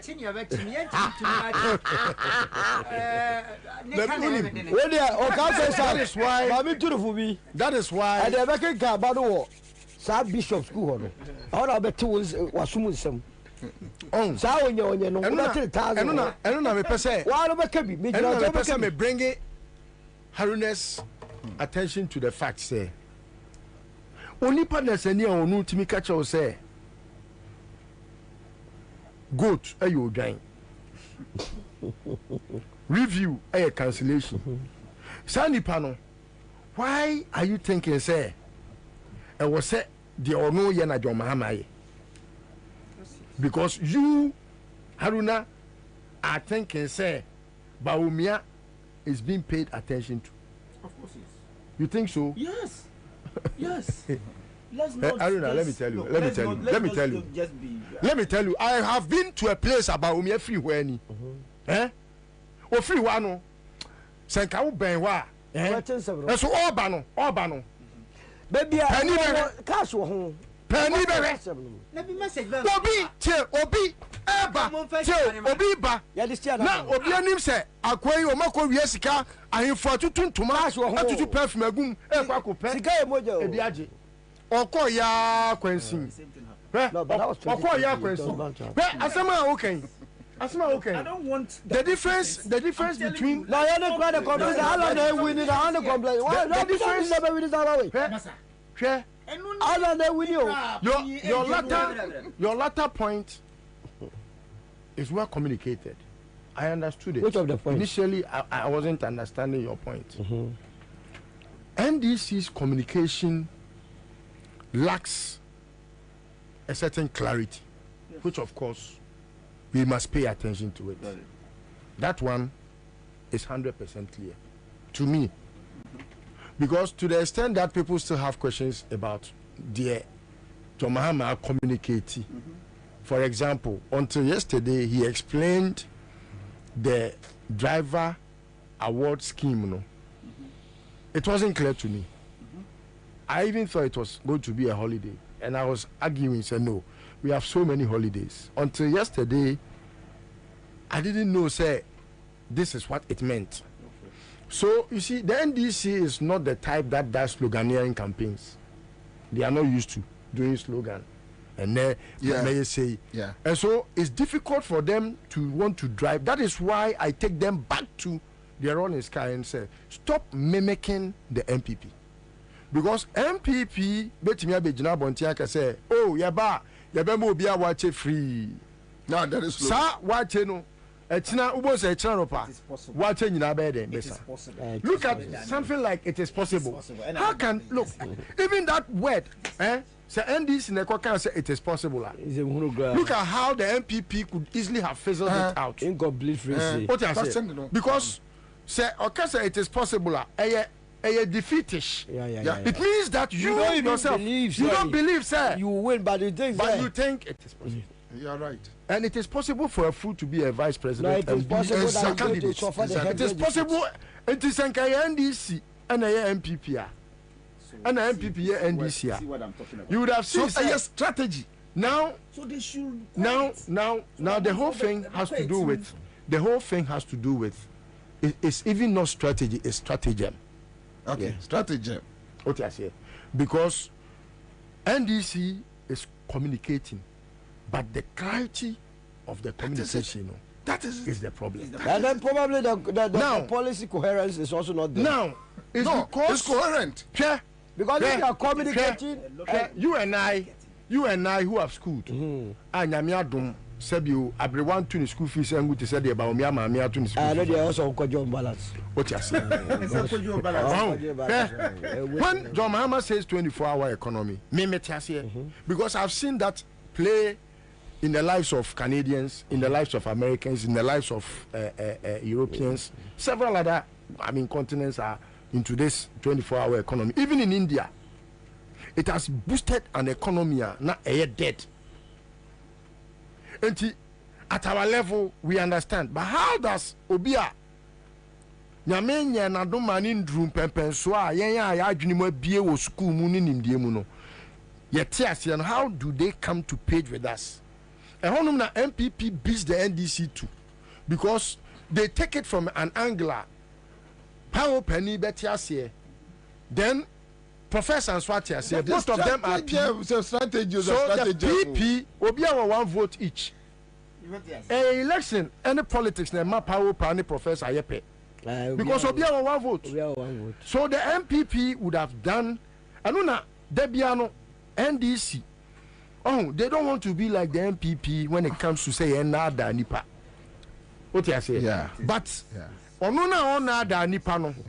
Onuna samna e clarity even when oka 24-hour economy e wasn't as simple no, simplified no. Nana, mamenka se bi honorable. Me given the opportunity. Yes. Say me national chairman and a flag bearer. Na me ko sia opponent se Bawumia no waso okokumase a ubedru o kira na ma afefi wo mutru mu twen o get fe crack. Oh, campaign wonyo sado me John Mahama ha campaign no me make sure say onya campaign ubedru kumasro na kokko in the year by the year and you see me unim the reason why we say when John Mahama went to Kumasi amukofa e mama mu beyi wo mo ho no John Mahama message na anko some message ni mum ne ko yeah of course what you say so that is stratagem. That is stratagem. Now, who say Oko Kumasi? Ba Umiako Kumasi ne. Aja na ko jira Kumasi. Nana Mampohene. Ana ototo ne. Nana Mampohene a ono de Debia ne kwansan to moda. Ah ono Debia o pe bibia di egu. Ti nana nkwaso. Nana nkwaso. Asema nana aka fa ba Umia ho no. Ono ana nana di adanse se wono amu no krampo no. Asem no enkoma no. Na wo ka wi no ko sere wo de. What you say? Obi e pe bibia di egu. Wa bi ti akwa do. Ti nana nkwaso. Etino idea I think say you are right. But to tell me say John Mahama follow the ideas of what? There be one caso of okay. No. Or say NDC always come back to contest. I said NBB has set agenda. There be agenda no. Why? But the truth of the matter is that NBB so when we say one say every day John Mahama every blessed day the name John Mahama is glorified. No, even when it's about free SHS. Look, the chickens came home to roost. Even when it's about free SHS. The only thing that at least I was say to me remember Kufuor say why bibi cry then or yeah so I implemented free SHS no. The chicken have come home to roost because of John Mahama. Okay, I say, what's in do? You don't put in system when there is no infrastructure. So, and then it's when it's about free SHS. Today, no, use the microphone. About no muka. Say, there is no way you can implement free senior high. They said it. They against it. They still play it. Who said that? Oh, NDC4. No, they say implementation. Implementation. Come out today and contest it. We are deal. You can only improve on it. No, even say I'm contesting. Ghanaians know how it's going. Baby. Ghanaians know. Some say you were 3 in 3, 3 months. That was poorly implemented. But it sat in the minds and then got implemented. Even with that, the ordinary Ghanaian know. Do you know? Sir, it is poorly implemented. Yes. Do you know? Do you know? School fees. Yes, but do you know? That's it. Do you know? Okay, sir, introduce here no. You be saying how much do you know it will cost to Ghanaians. Do you know do you know John Mahama's fate? John Mahama's fate is with time. John Mahama. And the uncle there. It is with time. Ghana, forget about with time. With time. Oh, forget. Today. With time no more. Today. Yes. If John Mahama should step out today, like he has done just yesterday, 3 days ago. So movie. When he began this thing with Temano. Look, I saw MPPs follow him. That's it. And it is not how John Mahama's faith in believing that posterity will be the best of judges, no? Alone. Why is this say? Why is this so sad? Has exonerated him and he has been put up there. Mr. Well, me no contesting for flag bearership. Yes. Me ba okay kwe na me free ho na wo ba okay kwe. You are coming to discount whatever. Now me ba ho no e be kan ye. Me quarterly ade chia na wo ba. So why is it say Bawumia will be the first or the last to go where you he has been for you to go and discount? You see, this is not the case. You see, this is the whole issue. Before Bawumia stepped out, John Mahama had stepped out. The point is, baby, John Mahama free bar and chair. Yeah. So hold on, Haruna. The whole issue, is so simple. NDC, John Mahama, a message. Bawumia. NDC, Mahama, our credibility than Bawumia and MPP. Of course, yes. Bawumia, any MPP, I say, Omudi Jimmy name Kwasi Asem, and a Benante. NDC needs a Jimmy name Kwasi Asem. No. So it's about whether name the English word you want to use, stratagem or strategy. That and I'm a kind of maybe a national chairman also call strongholder. You have a name commonly different. You be making sure some crowd cano. But in the other side, even when John Mahama and ye BBS, yes. Me pacho bet me a candy see war before Kumasi. Baumia was in Greater Accra. Can you tell me any message that you know offhand? You know, make a child say, "Yo, oh, power of every Kumasi Bebano Crown, only he can't." Yo, you're not only, you're not make a child say, campaign, no, you're hollow, and I make a child say, in Nipana and I just order.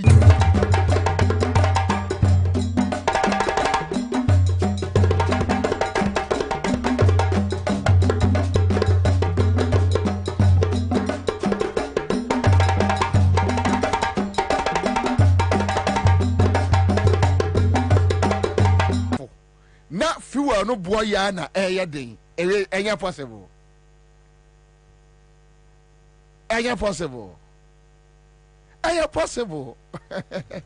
yeah it's possible to have crooks become political leaders. It's possible to have a thief, a president who is a thief president, a vice president who is a thief, a criminal, Crom 4, vice president or a Crom 4. I'm talking about Baumia. It's possible. A thief. It's possible to have a government on citizens, because you can't carry my gold. Say all the kofa oil aba. Na yene bema oil bo akofom. Then as of today, may talk fuel 1 liter around 15 cedis. Liter a woman say 5 liters, you know, be so. It is 14 cedis, 5 liters, 14 cedis, mpacho kekabo mame. So it's possible. Yes, it's possible. It's possible to have a thief as a president. It's possible. It's possible to have a crook as a vice president. It's possible. It's possible. And that is why they have chosen it's possible. It's possible. Because to be honest, say we are saying yes, be possible. I don't see why. The problem is not the MPP as a political party. The problem is not MPP as a political party. Say be possible. I don't see why a Kufuado ever should become our president. 70 cities. Oh, 14 times 5, 70 cities. Yeah. So you talk fuel gallon between 60 and 70 cities. It's possible, because it's not possible. Bobie Ansah men here why a Kufuado ever should become our president, and coincidentally, Obeka say Nyamia say Baumia mekano, just to rip off a country like Ghana, a beautiful country like Ghana, a beautiful country like Ghana.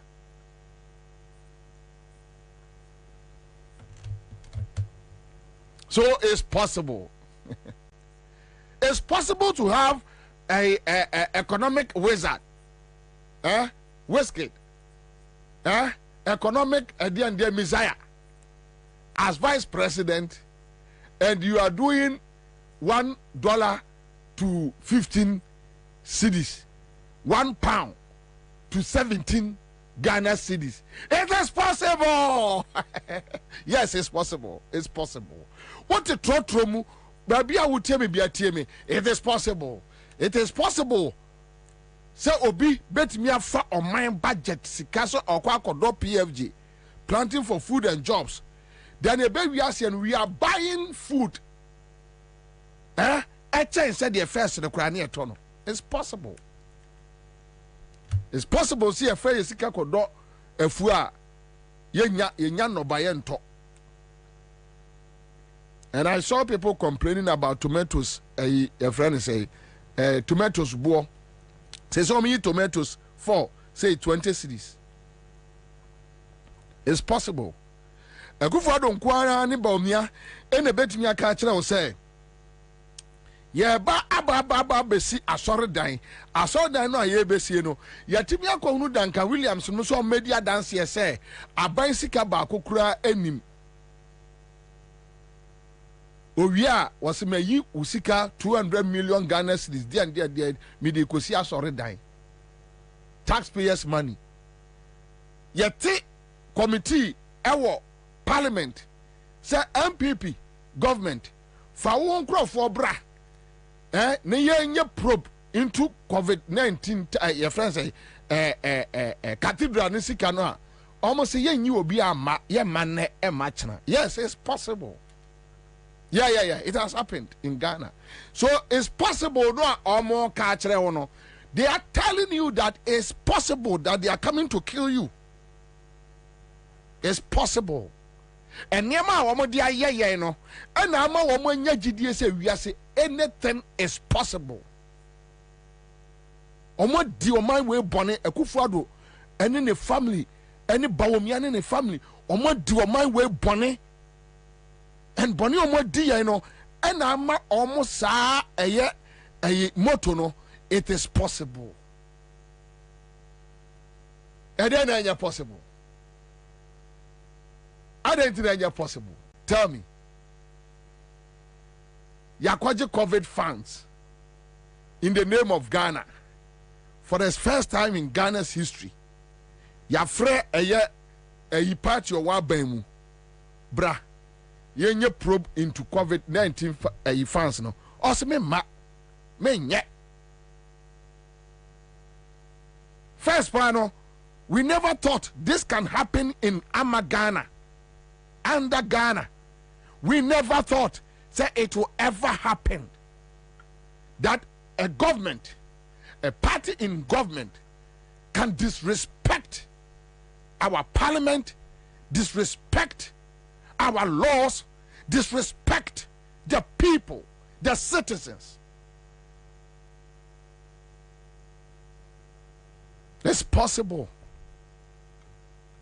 But so it's possible. Yeah, they have done it. And people need be a emusa no say what tibida say Atamels Kofor time. Even Rollins, the military leader, Bra Parliament, your minisika, yasati probe. Yate bipartisan committee. Come, let's probe into that sikano ni use. Yadibi ye say MPP are being led by Akufo-Addo ne Bawumia say me ma wenum fre omo say they respect institutions. Sometimes you just need to control yourself and control your tongue.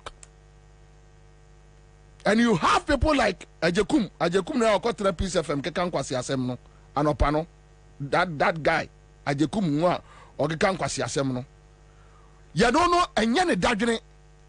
He is thinking of the Peace FM kekan kwasi asem, thinking about SML say obi gu obi animu ase.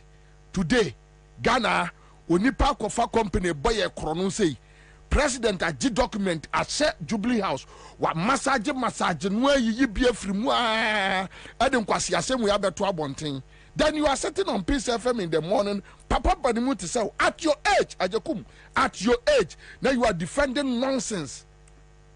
The burning kwasi akeka ena baby and to edro no nsan ndru won nsan ndru na kwasi abesa na mode ama ye de atre wiase saa na ase Ghana onse achi be ye odente so onsa yem no obi jimi no obi di kwasi asem while the law should take its course no obi di kwasi asem onse achi be ye odente so onsa yem no obi di kwasi asem ese ne kachire makura wo moko no obi di kwasi asem ye friend say mumubu akronfo be oh woman dia kankasa no ebubu be ebe nkwasi abe ebe amfaso bia ni so and I hold you back as a country ebe pemene asema ba ne aka bi antua dru ensa ndru ho ana na ya kase no so no so osua se fa kaya osedi o no so asrevi jimi obi jimi ka kira ne se wu jimi asema ba oman mu ayo oman sika ya ni abre.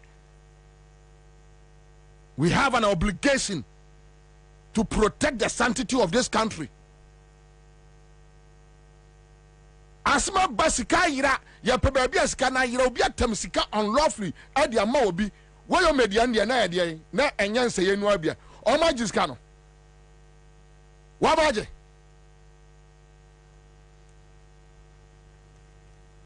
ya ka asma na ka kwasi asem. You see, we cannot keep on using a dim penny to run a country like Ghana. What is wrong is wrong, what is right. And we can't allow some people to take us hostage. No.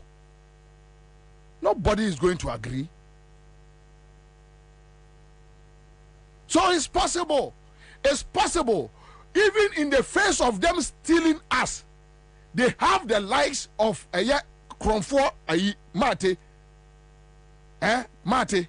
Or no, I'm paying full name, man, because I don't want to use the pastor or the reverend. Why? Mate, Kromfo Mate, no.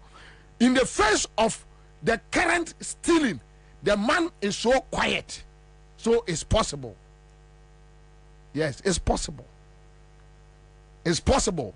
It's possible. Looking at Akufo-Addo, looking at somebody like Bawumia economist, baby, your current economy ne edru, and then kwasi asema Bawumia di, and se wuna wakeka, and through our die, then you have people like Kofi Bentel, yes, oh Ghana, ki think tank ni, mimi tu kwa dru baby ni ebo imani dia. Then I know say we have people, we have watchdogs, people who are watching over the system. Now you have somebody like idiot like Kofi Bentel. And you know, Kofi Bentel. And you know, Kofi Bentel. Because here na me mix a deal too. No, Kofi Bentel na what a imani no. You have such people telling us about any president. Near or ya infia di obeye. Kadia or your vice president, Kadia, why you you can tell us. For Kofi Bentel, your Bema on your street, on picket board, say Bawumia achievement as vice president in ye, John Mahama achievement as vice president. Go and check under John Mahama or your vice president.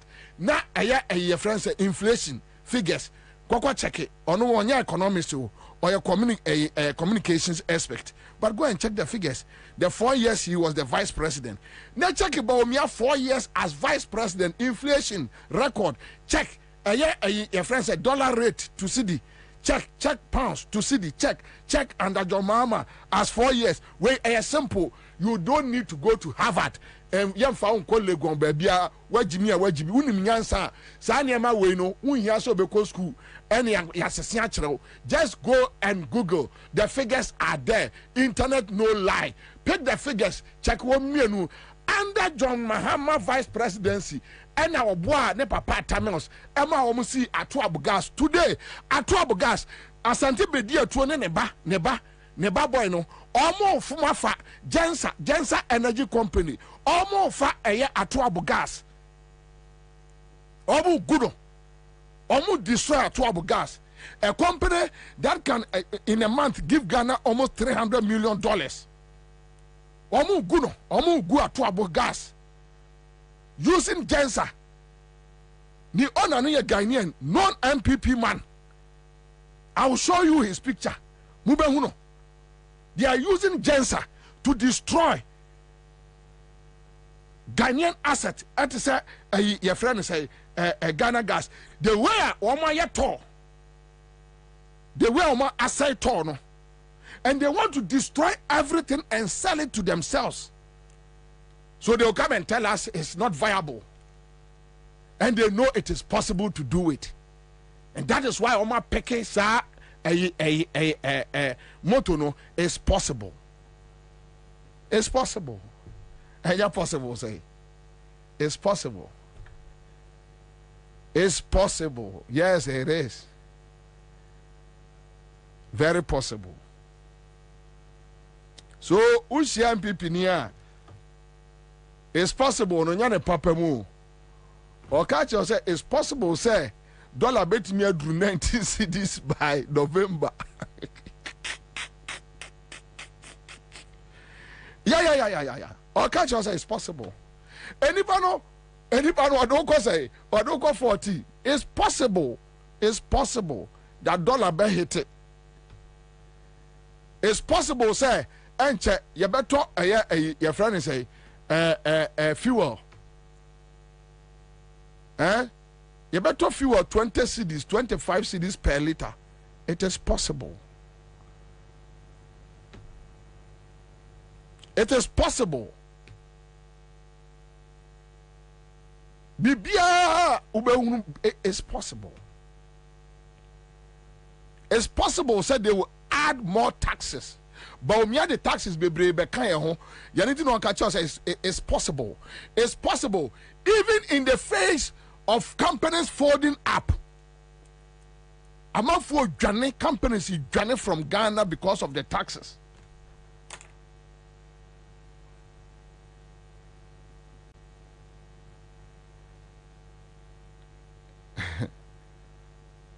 Companies need journey.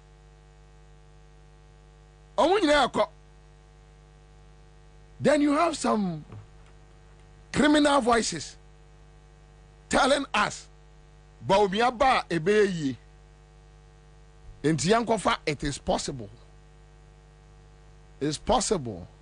It's possible to have a criminal as a president. It's possible. Oh, ja. Oya Ghana ni na wutie mi awie ya. Onipa na o ka che say it's possible. No, look at the achievements. And when Abem say it is possible. Yes, it is possible. Hwe mame class ade we mfiri ho. Me woni ma tu bi a metie free ho. Ansah na mababa e Ghana gas. Ansah energy.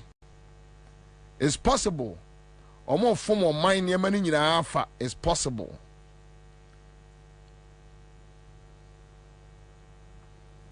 It's possible, very possible. Yes. It's possible. See about $2, 20 cedis by November. Yeah, it is possible. It's possible. You see about to electricity 18%. Meboa. It's possible. It's possible. Said by November, normally 50%. I be womb. It is possible. Yes, it's possible. It's possible. A government, what they are on my ama will be. Ghana niya will team me. Moya must Bobie pekasa. Would your young people ni kura no abodamo a would you assume ne ti asem we bi mame. Would you assume would the way Jimmy wu kura de you assume. Ya de oman ama will be. Also betimi abu man no. Na sa nipa no ahyase e complaining Ede chere yen tio wano complaining Ede chere yen Felix Yeboah we are gum. It is possible they can buy SG Ghana Bank. SG Ghana Bank no womu dia di bone no mo free system no mu womu dia di bone na de yen kola yen kola haya oh what the of mine as obinsa then Kwame the person start complaining to you the citizen no awonam kromu no wano no complaining enema bonia koso or no complaining but yanko share a friend say me am ofa Kandapa National Security Minister yanko share Kandapa on chieftaincy and land guards right me mamo example aya meka mosi Bobie But internally, there are also a number of threats that have the potential to undermine our peace and stability. And these include land and chieftaincy disputes. A case in point, of course, is the protracted Boku conflict, the farmer-herder conflicts, electoral violence, and cybercrime. And let me say that chieftaincy disputes, in particular, remains a thorny internal security threat that must be permanently dealt with. Interesting to note that chieftaincy disputes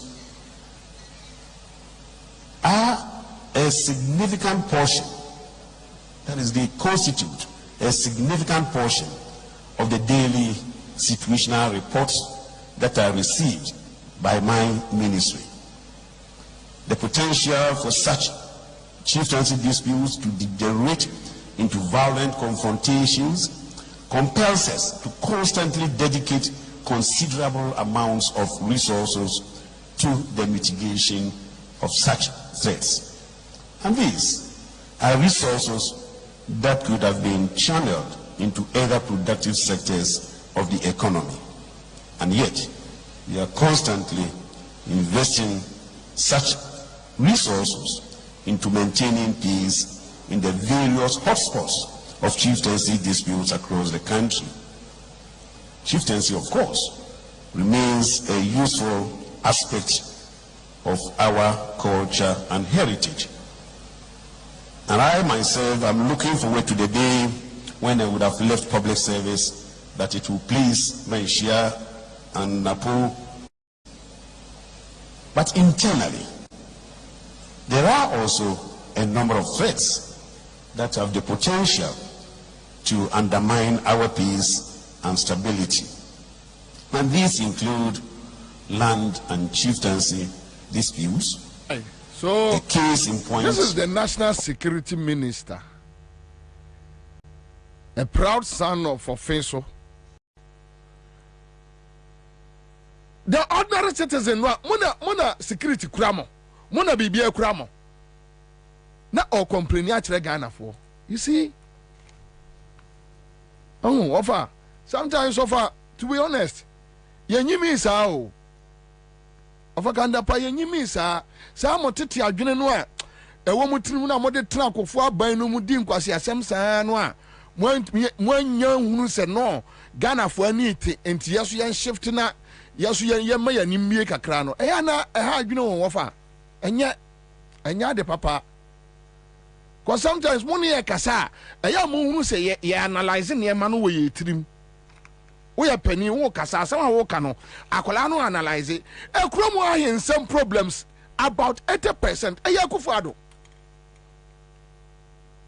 yet kromo the vice president mampusi for ne for issues yi omo accuse the vice president on countless occasions kwame true or false e man news me na matro eya me na meka. Not a single time, and a friend said, the vice president, I said, oh, may you me one on the match and Sembimu. Even when they are accusing them, no, they don't care. Go to a croupon. The other fashion, no. Like your friend say, lawyer Ansah, on trial articles on several occasions din on Kasa radio so mema hawa Kasa wa boy Kufuadu din direct say Kufuadu is the cause. Now National Security Minister instant to because it's all over the place. Into a intelligence gathering, yeah, as my president and say, look, Mr. Man, the threat no AFC no, you are the cause. Into your baby, we are about to complain. Civil servants no much one. What would they do? And listen to the National Security Minister talking about a friend say Langards. Who are the Langards? Your party boys, the MPP boys, they are the Langards. Ben Lord, why name Ben Lord our national security? Ben Lord ni ayi na nenam ayi di omu yi na di no nanapon. Ben Lord any nanapon na nenam akwatia ayi friends ayi etiwa forest ayi galamsey Ben Lord nanaponum they were in there and mu jai wo mo. Why name say Ghana Ben Lord the okum soldier ni no? Why name say a national security ni? Why name him? No matter issue statement. We don't know him. At the end. Why name him? Who are you deceiving? Oh, over can. Mama, hey, when you pay dimu ya papa. Because and trone boni amudi bu o man no enye fe. You are talking about Langards. The National Security Minister complaining about Langards. Gavin was here. Can of rat a fieni. A nipa baba to petrol bomb, Ewa Cry FM. Befim there, the National Security Minister, and any problem. IGP, and any problem. Yeah, and no problem. Say, Uncle Tunu Man FM. Yankotunu Untumi FM. Yankotunu Kesbin FM. Yankotunu Peace FM. Meboa. Aha. Siya tutunu wa honwa. Enka yanidi enka they have a cause to talk. Kasamre koma issue statement. Yabatunu Accra FM and so what? Wenum nani esusha wa Ashanti memua na omune SK buaf no nam say they believe in rule of law. And who dream someone woman kwasi asem wo aka ho na be to de ne omo ye no ho a na wo bie wa no a na wa hwe yi a na so kan kwasi asem pa kire wo mo.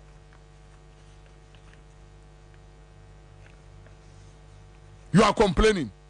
Hwe yang matuno Asase radio wo ka se Asase radio nsia adai na o man kwato petrol bomb no Asase radio wo tene a friend say first it's a lot of the wing shows I say junction so no now I just call a American embassy no a friend say e kwa no apai intano on ko left no ko right o mo wa ada no man ko to no ho o ka Asase radio no ko to petrol bomb wa ka samre nke issue statement and issue statement.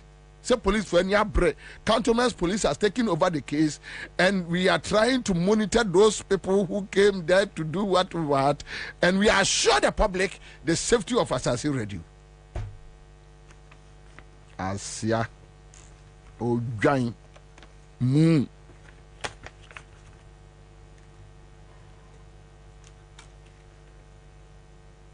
You go to yourself, Marfo.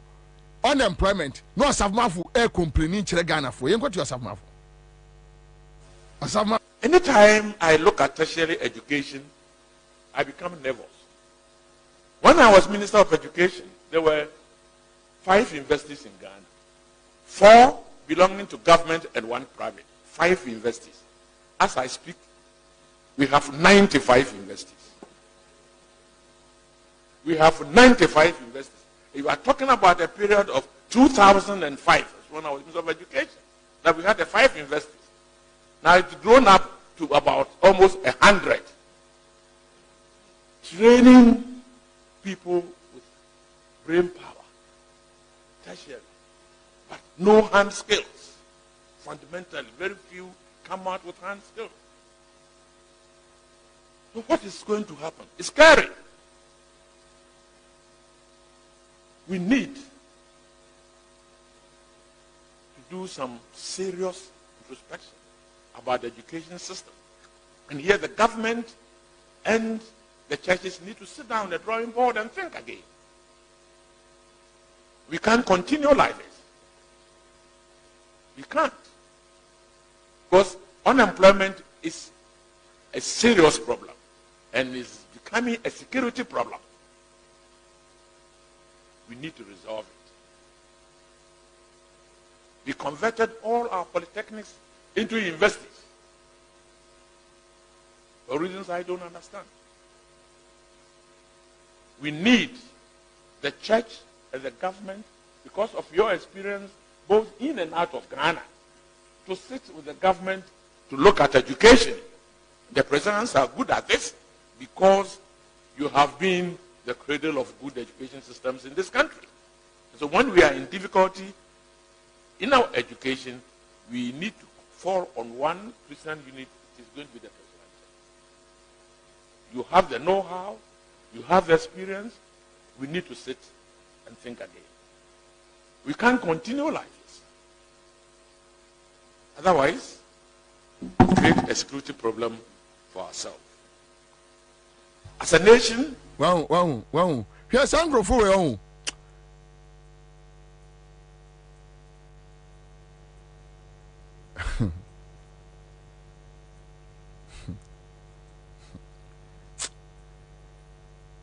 It's okay.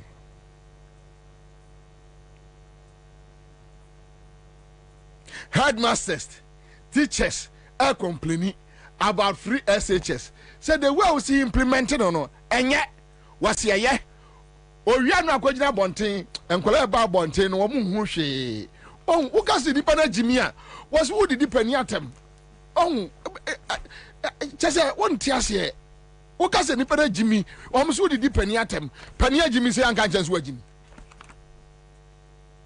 No, oh, sometimes,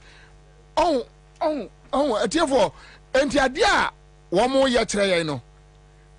Meanwhile, or Safma for Air Casano, senior minister, cabinet minister, one complainant for yourself. Look, Massa, the way all running your education system, no. Yenya be being found.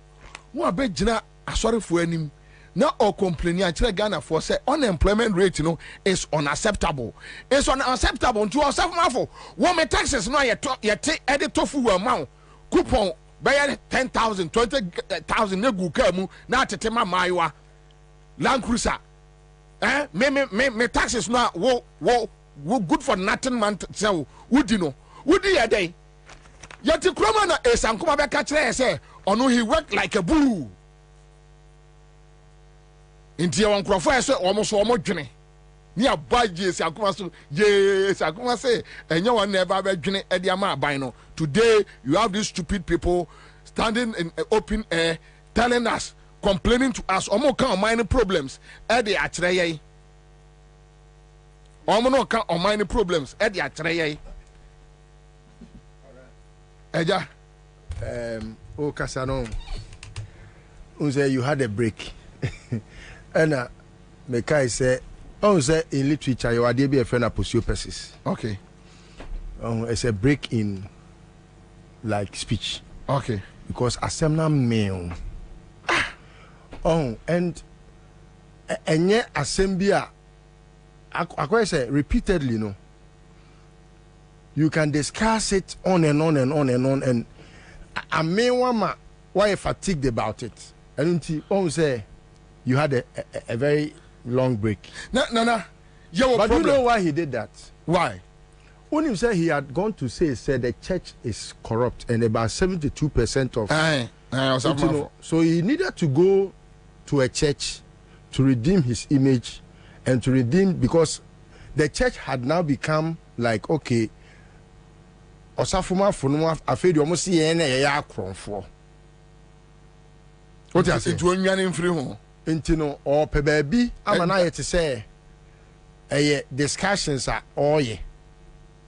What I say? I don't know if you get it. No, I mean follow straight. So or discussion man for portray the church as being the most corrupt in the country, you know. The church now decided to also backlash them in a rebuttal manner, no. And also okay, and maminko jina na mene asofo ne congregation in Kasa. So he's on a troubleshooting pattern. Meanwhile, Kwabena, what are his discussions? That is where sometimes the church overly silent M1. Yeah. Because they are part of society. And some now osafuma fubejina ho obro so no, they are the problems. who are they today? Are they not supposed to be in charge of the problem solution? That is it. And so why are they still complaining to the church? Wafakandapa. Oko programmer now complaining say chieftaincy issues, a threat to your security. Langas, MPP for boys. Aside from even say MPP for boys, no. If you go in details, Kwabena, who is the IGP? Who is the chief landguard in this country? And who Kandapa? Any more boys now? You are fighting over lands, and you have people that are guarding the lands. Yes. And you turn back to come and look at some of us who have no penny to go and buy a Trasaco land or buy a cantonment land, buy a land that has litigation like the Kaswa, your friend is a Millennium City. A Millennium City, eh? Sasike, who has those money? And an ordinary Ghanaian no civil servant not one. Owie pension no kofia yaman 3,800. Ne snitch sikano. Obi Eddie. Enti Kanafa muna mo sika mo omu yi na different snitch no. Unim so oye adwuma no oye adwuma ba me office. Oh really? Oye ba me na second in the course office oh. As snitch boss. Recent ye oye na 10 crying. No oye adwuma ba me office. Na unim. We confess Ashanti be there 20 years na no ho no. Un say no we 60 years. Yeah. Lorette. Yeah. We 60 years. And no said there be 10 crying. Me continue age so makoya affidavit bi aba enti media comma welfare for your friend is saying human resource for afei de ten crancy there be where the sister kofie. Oh okay, so what na say ni na ono so asenti we dey tuocho na letter man no love letter say se me nuan kofie dia wo so kofie. Why? Look at how they are messing us up, running the whole country. Say Ghana. And Ashanti be there to no. Now I was say or that say oh yeah deputy MD. Yeah. You were board that because oh yeah deputy MD no was so. We free board in this wo. Say we dey na ko baby wo GRA. Baby ana oba na only certificate e wo no. Na o ma ko any GRA boss no. Yeah. E ho no me dey na akoto. Om de ne ko ho a board na no wo snit oda so no. Oda so da board ne so. And me point is say I don't know they come back to the public to complain say omo person omo kire say omo BT ya na say dictionary say say ya wote wa o ka say sanye say uye deep a ubetimi analyze ya hu enuoma ba ku mienu a ekoso a woye we ya no de abri wani so se ekufo da akohia wo hene a wanchia no diversionary intentionally or person woye bibi na be topical, then you leave him from the robbery discussion no do be ja robbery na woye no be discussing the behavior bad intentionally we divert your attention from knowing so ye kromfo to knowing say omuade or person wo muade any chance say obeka so ye kromfo. It's intentional. Okay, they know every bit of it. Because except that they are not wise enough to know their tomorrow. They are not. Because Langards. Don't worry. The nurses. Who doesn't have a neighbor? Who doesn't have a brother? Who doesn't know who lives in an island? It's as if Kandapa is in a place or you're secluded and or you're in a certain yes. Why you're hidden? Debbie, why you're hidden? Or Philisa or some man. You must be living in a fool's paradise. Yes, self-delusional. Yes. And what dream say? To baby no more unleash tax on us. Until one I say. Mamen complain kakra and say ye hu bibi. As if say we are all in the same Kandapa waka boko na boys and a call boko bunkrofa na ju prepra wo apemfo kunkum. Yes. Bapem na ye hu baabi a case na kosi. Omo na sa call garu. Say garu no. Anya garu tempan. Yes. Boko. Okay, I'm talking about the garu. Yeah. Say in line with that issue. Yeah, okay. Yes. Hey your boys, Uncle Ken, hey your boys, mon for. May I have heard NDC now a young rack and the pass on the NDC in pen for a fine, you know, the boys no be your more fedi. And you see, me young, what I foresee. And it be a bagana no. Say a man for who say after Kandapanum exit. And Crophobia say Johnum bring you one a fit to the fire of accountability. Yes. A man for a conqueror for few. But that time no Kandapa uni obia onfre is obefre when you obefre when you ombedu na de besi anyasi. But you see the fact of the matter is that Muamu nya bibi na mu nya me complaining unemployment. Who complaining unemployment actually me say me Bobie unemployment ne. Who complaining langas asase. And okay no. Asase no obi ote kotubabi mamobi kotokraba your friends tadi obi ote asante mampon ono o ska ode ba beto asase abetwe manso eyamo ana mo wi aban sase trasako areas ne santonum mu wi asase na mu use mu boys use langas samia okunum nyina all those boys they are using langas across the country. And this anti Papa person catch say if they want to fight national security minister a whole Ghana army ain't been fighting langas. A complainant. Ghana armed forces memory like we are. Ghana armed forces combined with police can't fight langas. Our Ghana but Jesus Christ. You see I didn't for example a course so some Millennium City or no. Say I share more police for soldier for I heard the senior soldier ni no mkuno no say soldier for no kwara media dey met no many yaw Ben Lord no your makola from the Jubilee House obi organ one more MPP one more candidate for I think said Tamale side wo baby I got try UTV. Say, I'm the one. Oh, yeah. I'm the one, and you know, so I security aspect. Yeah, I got try UTV. Oh, minua. I say, yeah, all church remu. Baby, a boy in the free. Yeah. The security training, I'm the man. I can't the panum boy. Yeah. On boy. I look coming boy. Boy, see be brave. Yet the chroma of a kandapa. Oba catch say, arms caches by 16. I hear from Osu Castle. Bapemene. I didn't know what the boys in some. Mama set up gangs, and I was like, you see, and therefore, who office? What?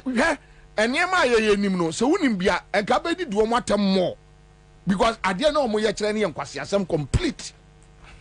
That you create you create an artificial problem. No one can yeah. Victims of that problem no are creating no. Now what go to a cropon. Tensi and what I insemu says anya kufuado. Anya ima. Yeah ono. Ima no dia won ani. Dia won ani.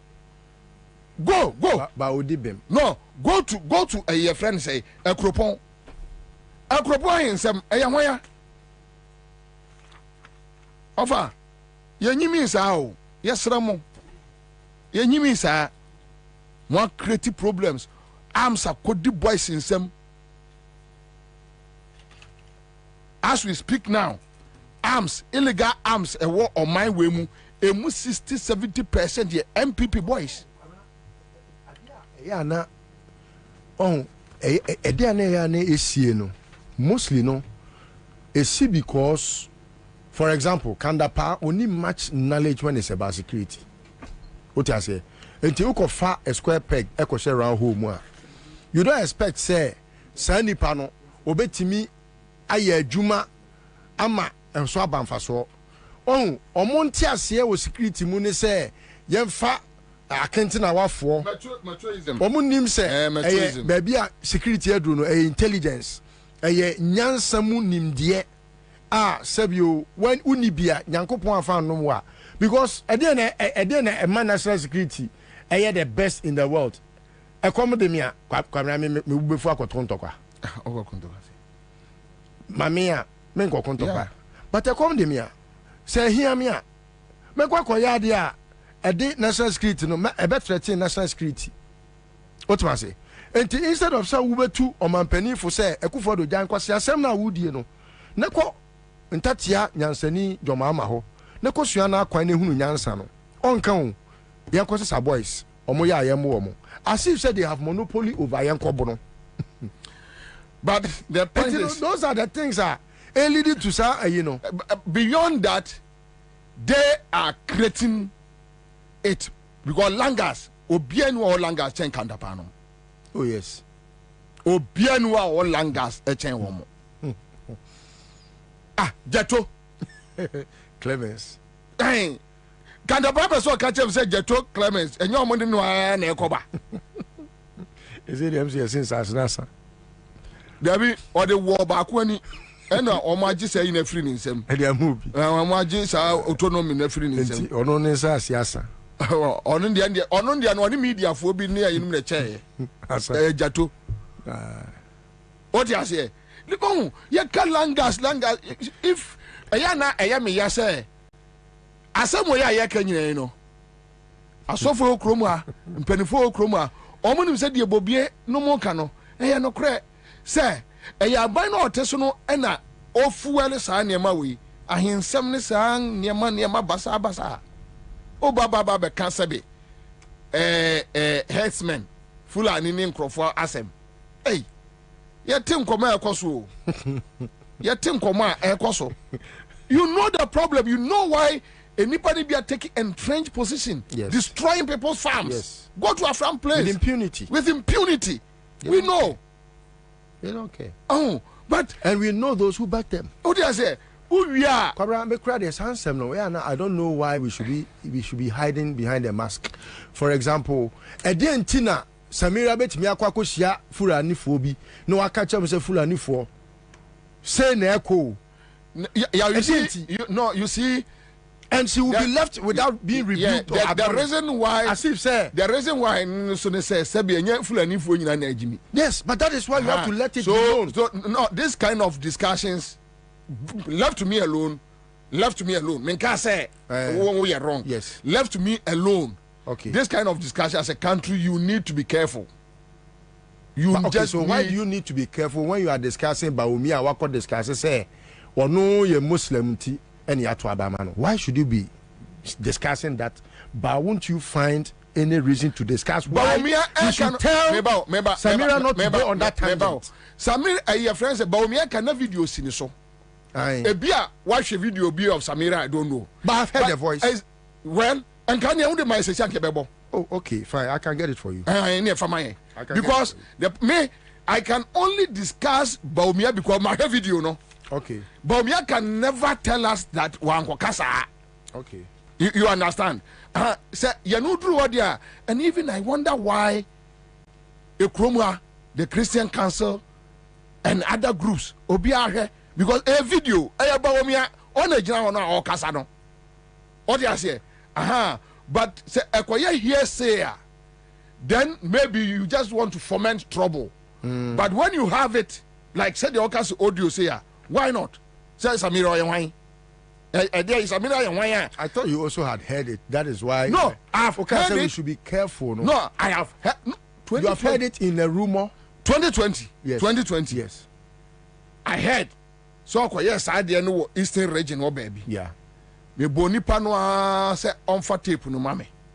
Enipa no yo mo nipa. Into one farmer me. Okay. Say nipa na farmer wa. Okay. Then you don't have any locus. Okay. Say Obabejina Abontia Ababeka. Until I say we need to be careful. All national security for no. Katapan on underground issues say cause on. So please, over. Don't come and complain to us. Don't. Whether it's unemployment ne kosura. Osafo, when issues were happening in Ghana here, Sankuma Kachre say he works like a bull for people to also think and build Ghana. Odi o sorry now ba Kachre. Baba be catch me. Mama fan to yeah. Me share you maybe as this week. But me bought a yo rest you don't ketia adi bidia achremo. But before that, no say me the Ansah see you na is send you. Debi anya letters no. Me say Ansah see you. Anya letters two different issues. Okay, so me it's likely say my farmer. This week me baba be adwuma bi. And wow. And you might cause Ghana gas no. Wa omwa amienye bibia. Omu good Ghana gas to make sure that their private companies will work. And they are going to use those private companies to hold the NDC government into ransom. Kajo media sendeo. Media sendeo. Fatu or mame. They just want to make sure they capture everywhere. On the Omaya Tono. Ufriwa. One the Omoya, your friend say Ghana gas. Ghana gas phase 2. Adiana every free a year Ghana gas. Now shifty you call GMPC. Yeah. For whatever reason, and I'm saying push it back to Ghana gas. Then they form a consortium. Because I'm forming local company. Local company is not subject to parliamentary scrutiny. Yes. And I'm akofa Trinidad and Tobago companies be abeshas here as subcontractors. and the company, no local company, no, it's led by Ashanti Bedi Etoba. It's led by Ashanti Bedi Etoba. Boy, no. And Omone Ansah Energy. Dokuya papa. Ansah. Ansah. Dokuya papa. I don't know. Ansah. I don't know. Fatuwe. Now they don't know. Fatuwa. And the discussion is that Omunfama Ansah, okay, say, Jomama time, one of the energy companies decided say on supply, I think it was crude or something. Jomama time. Me pese me kai story no. Pacho mama monya mami. Obi see the same thing. No more there terminal 3. Yes. So this is Mr. Bafo Esiameji, CEO and founder, Ansah Energy. This is Mr. Bafo Esiameji. Omo headquarters no America. Tikrane no man fan contact right? So this is my uncle Bafo Esiameji. Right?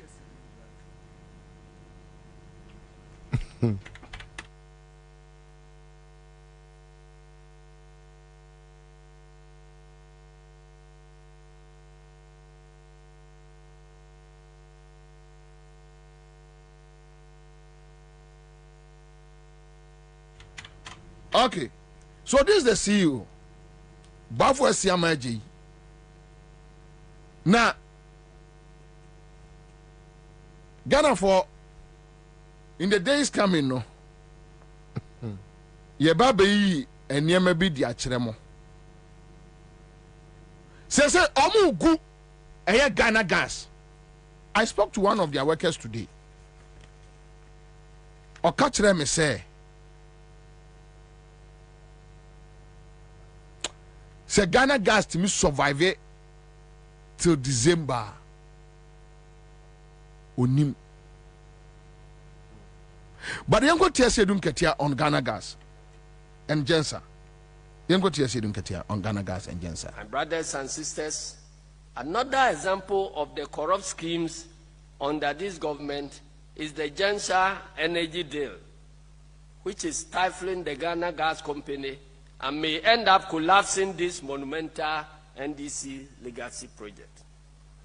Under this, My brothers and sisters, another example of the corrupt schemes under this government is the Ansah energy deal, which is stifling the Ghana Gas Company and may end up collapsing this monumental NDC legacy project.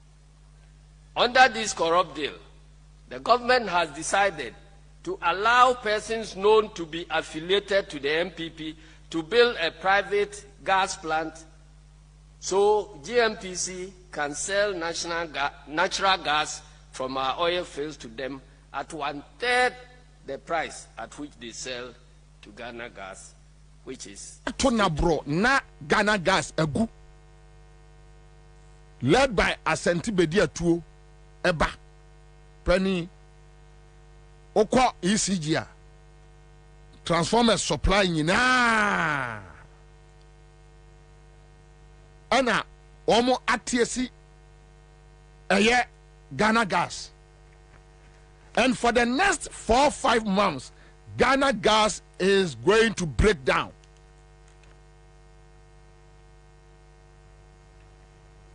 Omo nsibi omo nyebi obi aye no so a wo say no sabe ya wo no private company or privatize a public asset public property. And the most mama men privatize Ghana Gas there make ne contract free eye Ghana Gas nsem na me dia ma private firm. Yes, private firm momo executive. And ukoshe the money, the amount involved on GMPC edge Ghana Gas edge Ghana. Now koshe the amount of money eko sa enkwala we nsemu a Ashanti bedi atuoba no ene MX Phonics for ohwe sika eko wo mo nsemu a. It's so sad. It's sad, eh? But the kind of but there's also one more story about Ghana Gas that you focus on. My dear friend, NAFTA. As in NAF. The NAFTA that is a byproduct of processing of gas. NAF. NAFTA. Is it A or ER? NAFTA is NAF. Okay. Also,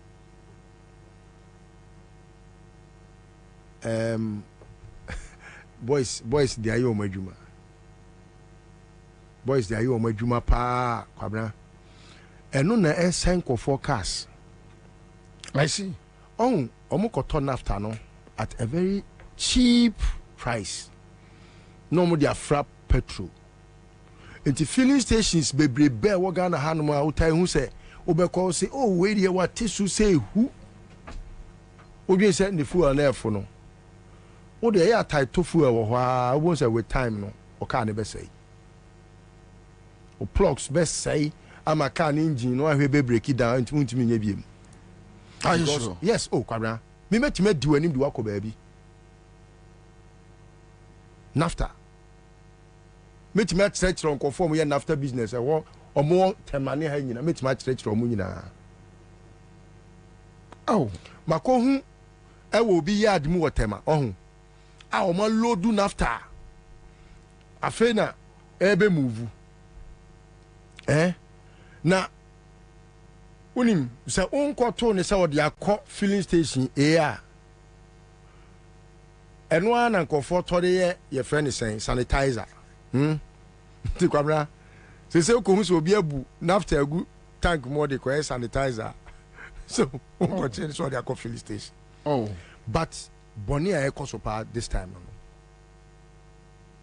no Bonia ekosopa we eyo obi sikani bi top secret and me yato abonten no and abo papon abo papon na ne ho ya me moboa to the extent say who say boys no say no akwai say business now mo ye no it's supposed to be a byproduct but ade ayeton which I was a Ghana nya so faso yes but say no mo ton go mo abotom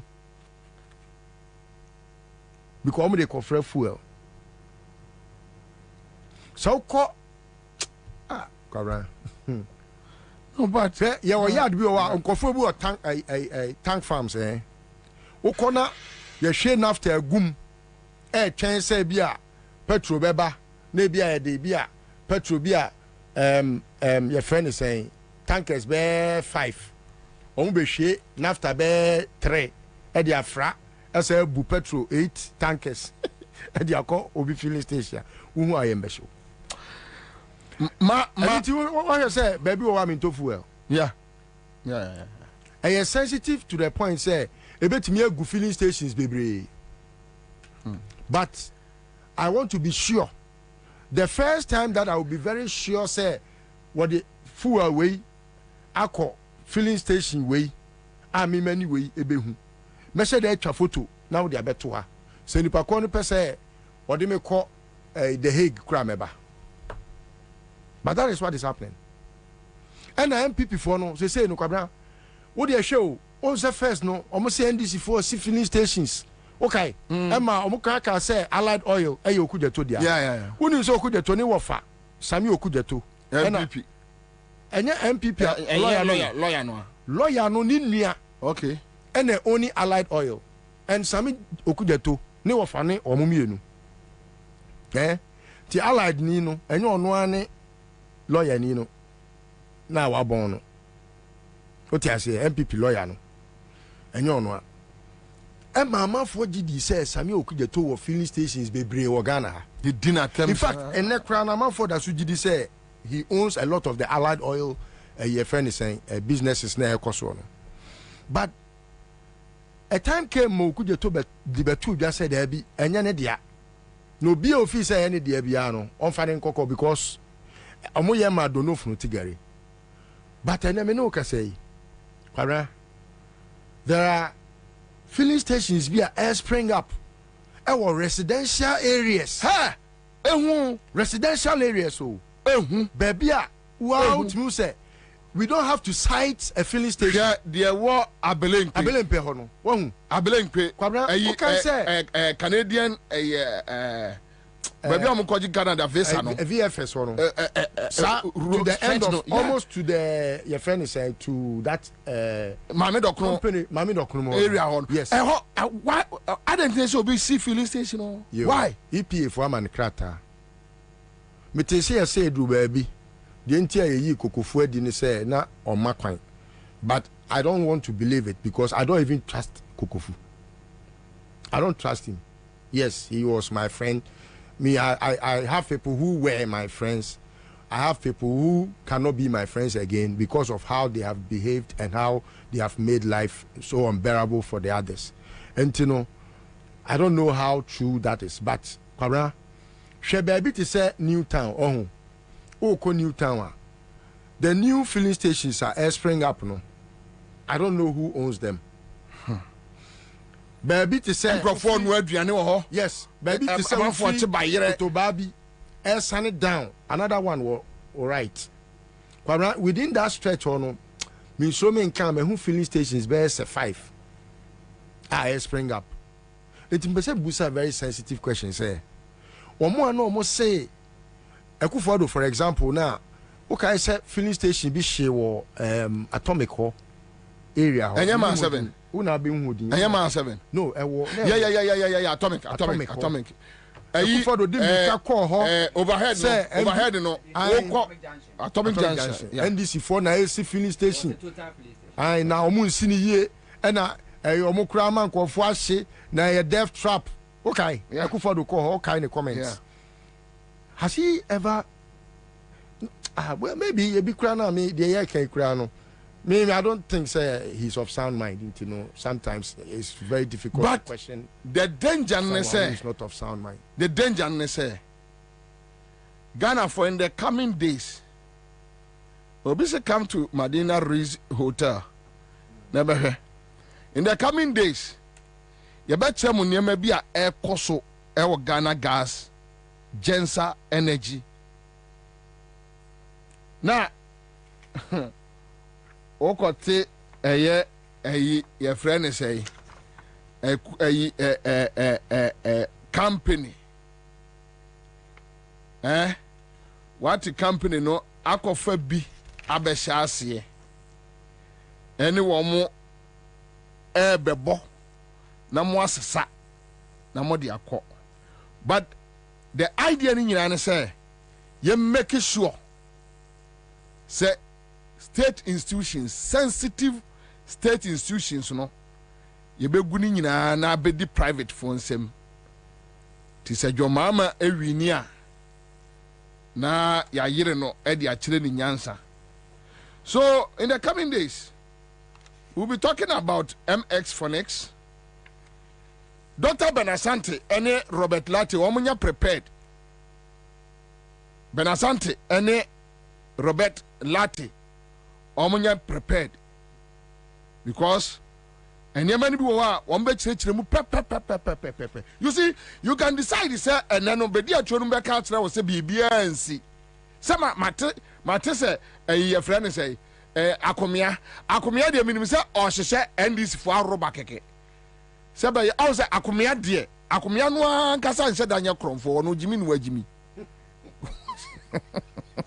Akomia de me ana me nipa no on hyɛ da nya kromfo sa omu kofa no mama ni bi omu mani bia de aka na ya jimi keka nko a nti wono no unhu ni din ewo bibia so aha na ni jimi no na ni atechen wo mu because ono unhu no wo bibia so akomia de ne de no ono a onkowia da bi ba se mu kofa na mu pone kakra ma no a na asoma no se koka nkwase asem a na wabekeka ono to ka che Ghana for say NDC ba bibia nsi omutimi nya obia hu yo akomia anya NDC na be obi bibio awere ne ani bra no amode ahye nkrofo no nkrofo will walk up to you what Joy FM na nkrofo will walk up to you. Let's finish it there.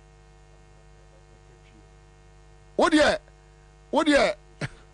yo what dear mo was no adwene say mo fa na mfo wa NDC mu enti ya na obia unim the funniest me say kwara obi wa NDC mu a ono kra no the grassroots ne penabo no just because of his affiliation or their affiliation with the current regime. Plans any power fan. A draw na say Ghana for road plans and out. I want to say no and Crawford no do mo to almost no anya yi. Ade nyina nim wow. Na din obi aye din e twen se mo be ko opposition keke. Din akomya e din obi aye din. Hey, you guys aboko for no a garu for no a mukokum omo ema ne mema no. Akomya, o guys o make NDC government. Really? You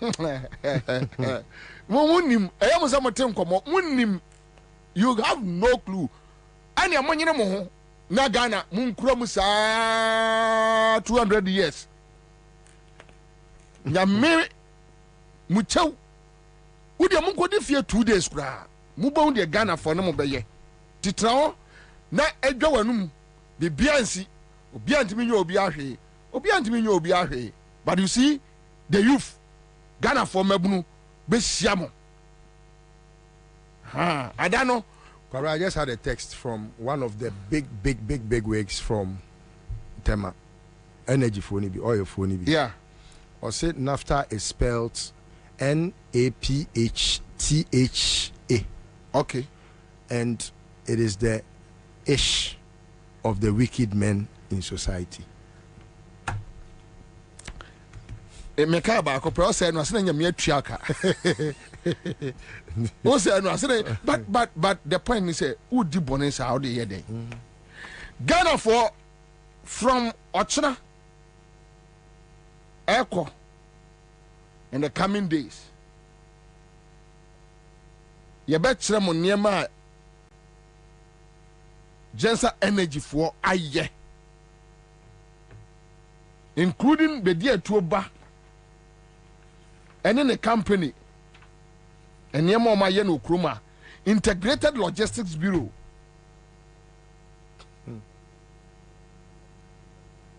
Ghana gas is gone. You know. Anyway, but my main for we Matesi say Ashanti region omunsu say omunsi a market no and ye omun to about say dey na choboy. You see, your cousin na po abodama mo se eboa. Hwe ena no ono president gina o say ade na edum so. Vice President Abedjira say e edum so. Ujina say edum sisi. Akufado ko Kumasi Ada obi ask say yenya abotre e wo dunsom and he used the term dumso. Kwabena, do you know say there are people are no nyame okra where say the word dumso idea it was spin around for a very long time and I say but Kwabena, Ghanaians are not worried about anything after the doom because suddenly they are not here. What we are worried about is the doom.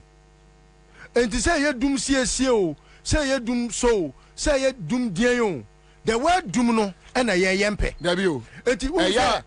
You can see stupidity talking. Nana say and doom no say. I say.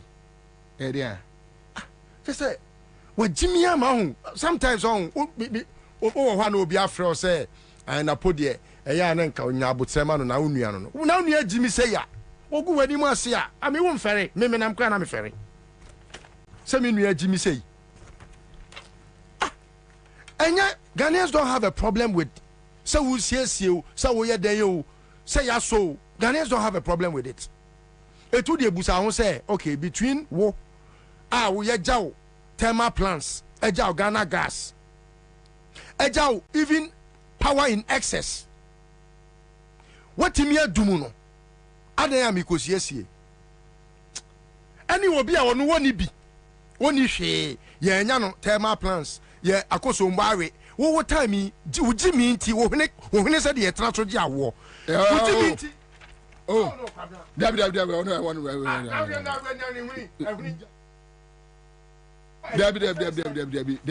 abata inti Debbie abata inti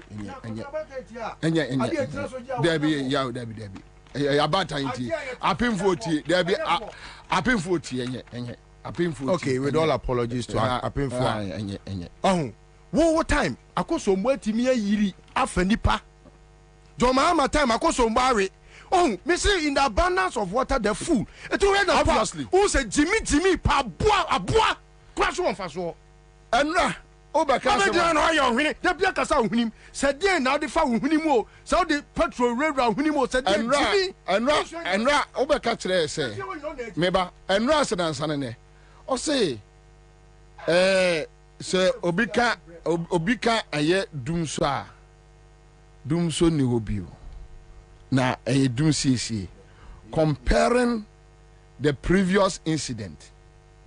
Meanwhile, unim say Sierra say Ashanti region for be enjoy light here. Jomama ne effort. Onipa na wudi na chino one fa even on far 1% effort bianca ho except using the Jomama ayekra de boy chrono. You move this thing from here to Kumasi. What's it $34 million?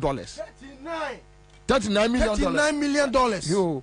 So when you do all this, ayakayaka de we nyina wie na unni any sense say adia Ghana fo komi enye and mamenka abotoye mo ensemo nkyere wo mo. And even their own people on Facebook last week they were insulting Akufo-Addo. Sapani nkan kwasi asem sa. Ubi wanwaka say there is no doomso no na doomso has come to an end, you know. Now Manford lights a doom heat and all that. And omunim nyansa say obu okra no opese oto aba edemawa the kind of dishonesty shown to the Ghanaian citizen. It's like you don't respect anybody. See I say we say ope say running mate na de ofu running mate de so ofu ya na obefa no Ofi running mate. Na come family. Onto akwaba. Family Joso na pomie. Boko. Mekwa asiaba.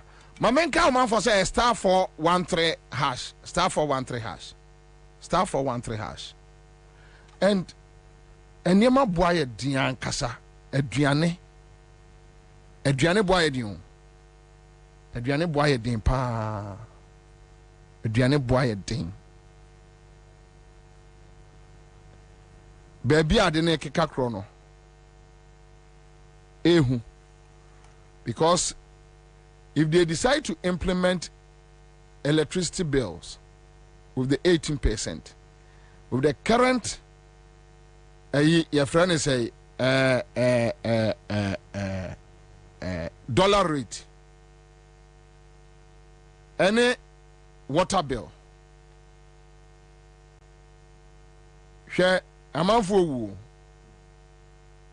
struggle, amount for aduane bo aye din, aduane bo aye din ankasa. It's not funny. It's not funny. A come at din crofo. A come at the Ghana for. It's very sad. Text you to ask you for money. Oh. I'm sure it's just about 30 or. Oh, come me back catch us me baby phone ya chire. Wouldn't the me ya. Say Ghana needs 100 Ghana. No. On 50 Ghana. 50, 20, 10, 20, 30, 10. Ordinarily, no. Ghana need yeah. And you know what? What they assuming say nipa no kra no. Yeah, onim no. Yeah, onim no. That day the obokalabuli. To your best rest nipa be 5 10 10 10. What does it tell you? We here 50 cities. Just for friend nipa 5. I was saying ko friend baako. Ba onim say baako no kra no onya 50 ni mfiri ni ho. Me ferry for pa bi o. And o text me say o person o share me. No person o be kan o phone so. No kan o phone so a me di be ya agro.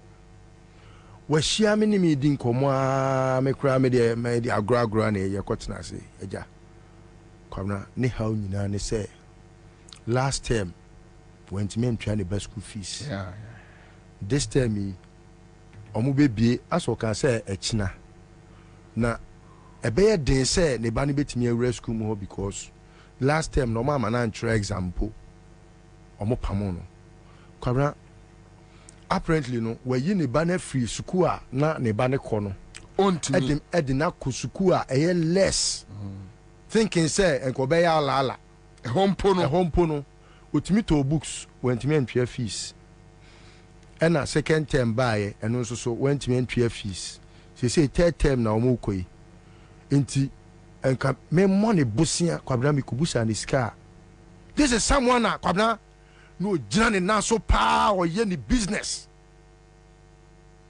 Unim sika ope 900 and something cedis, almost 1,000 cedis. Oh.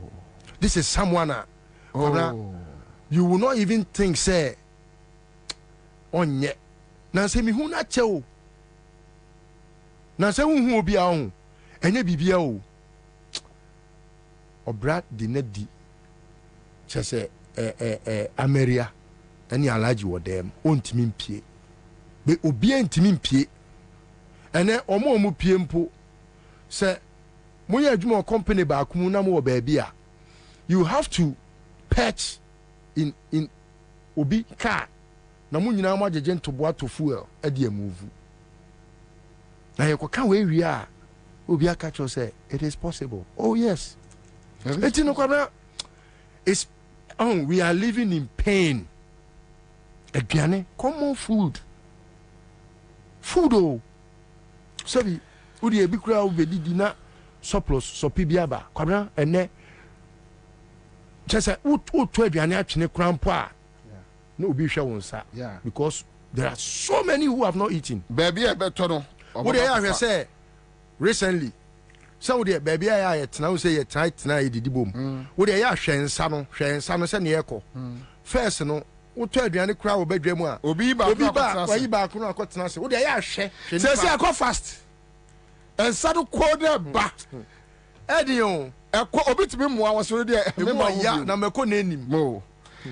My man Ghana for Mutia Monday, we are in your jumabi. Tell me, just within 5-10 minutes. Yeni aduane bo ho nkomo 0302208090 yeni aduane bo ho nkomo stay within asema mediato no stay within yeni aduane ho nkomo. Hello Kwabena Bobie Ansah. Yes sir. Little well and obi a me na no asema tie ene the obo ni dey say apa no radio go near very say honto the say nyankopon hira no matie no obi honto the say na dwemu do papa minya sa papa enti de bia na mitie mo say honto beba station boss nyankopon hira what ye frame original kantana nungwa afo nyina captain mechia Agnes na momo ewo nungwa Kwabena ọmọ ade me no ka say na ye tetrotrum ọkọ kurum kọtọ ade enti o kata no na o ka say nkofo wennim nyansa papa ada ye omukọ kurum na so omunyina akọ kurum so well hey Ghana ye den wo kọtọ ade ewo kurum ọkọ ya ne boa ye den na ọkọ fia kọ first class so ọbaya ya tanso ato obi esisi ade Ghana de just a Ghana you too much stuff. Say you timid clever man for 4 weeks, 8 years a day, and a Ghana air officer. Okay, as one of the countries in the Muya Diama, President in the crowd, almost someone is seeing now, pulling the account and they be POV of 5 money Ghana.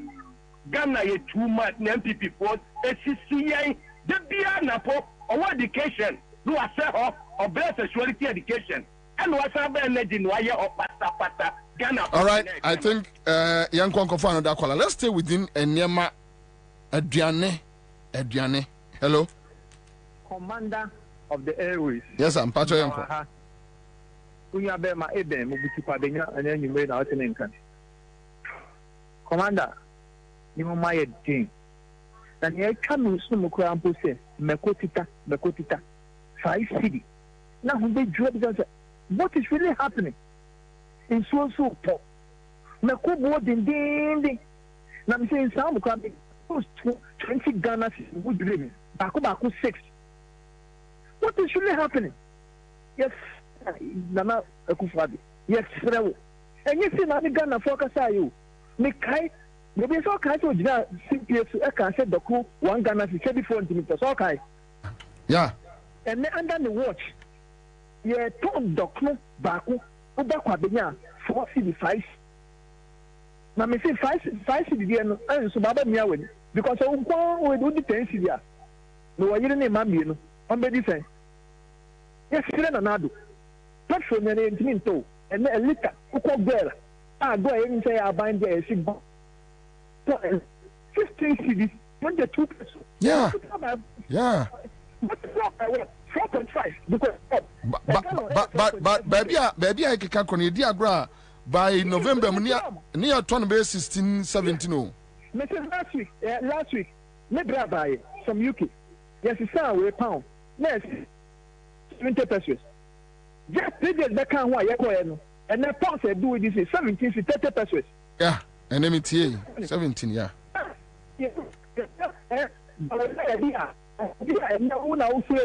The whiskey when it comes to economy. And on now from digital no crap network became also. Yes, send another or come dear. And yes, the doctor say. And the essence yeah, Benedict the other 2 years. It means pressure. It make your bot offer. No my sugar could be because the economic is me. It's me cabin. Yes, all right, okay, thank you. Another caller, quick one. Hello? Okay. My losing hello? Hello? Yes, sir. Yeah, maybe. just for list where and now until the Mishnah the Pavia Mr. Cotti to you. The Chimoa Namami, Chihun Tonka, the Tilistu Namami, Pabdim Kwamami. We see if you're not share some would be a that's a good PPT. The Jauka, so better say, nothing ain't correct. The Papa, perhaps of the idea before, so no one was wrong. Because it didn't matter to me, oh, yes, I will team. Say, a dear, walk for the opposition. Oh, so, Tia, yeah, I am west, that's loud to the kiss of the Papa. What do you get? How are you? I could find by just Santa Maria. Say, on Chester said, you don't go 1 city. And to go 5 cities. You say, you're better. That's it. Hello. Hello, Pastor from here. Pachai. Good. Yes, sir. Good evening. Good evening, sir. Mahmoud Boniani, Afghanistan, is over Kenya, on your debate. We didn't finish our wife to be the most. Why? Okay, all right. I'm found out that caller. Hello. Hello. Hello. Yes. Pacho. Flano Pami Didio. Adenti. Minister. Nyame di bedi po me nidi eti afi na makonya banki na me be wadi papa ye ble nyame baba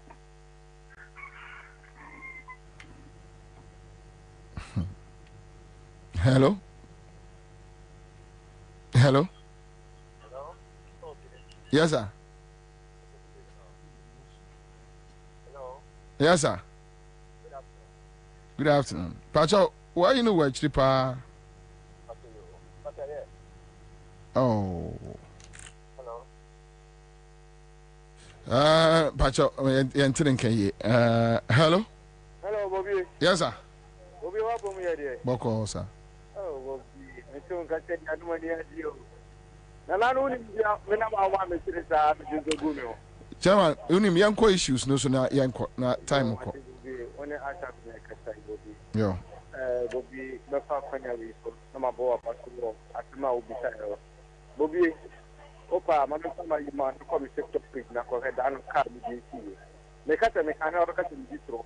Then I used to say, Nana, you know, who was never. The man, I don't want to come. I jam in the car, Mr. Mouth for Chile, Bobby. Mouth was Swiss.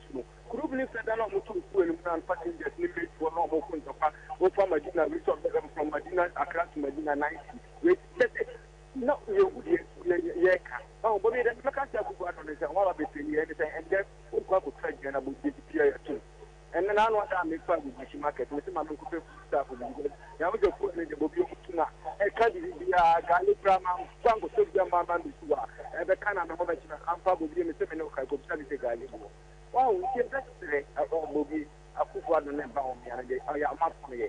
The cashier from Sumadia, what about the 7 months, 7 months is about to buy your money.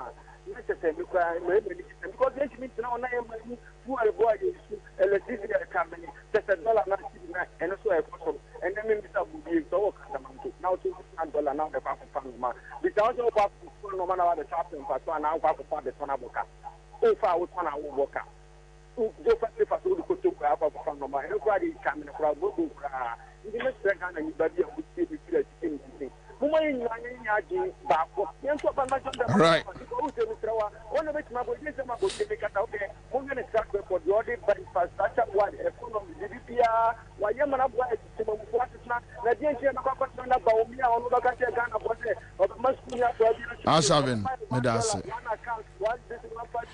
Ansah, Ansah. All right, so that's it. Let's talk about food. A serious matter, a serious issue, and yet. Enye komo ewo kromu no enye fedi agro enema ekoso kromu no enye fedi agro especially youth no struggle ankasa very much.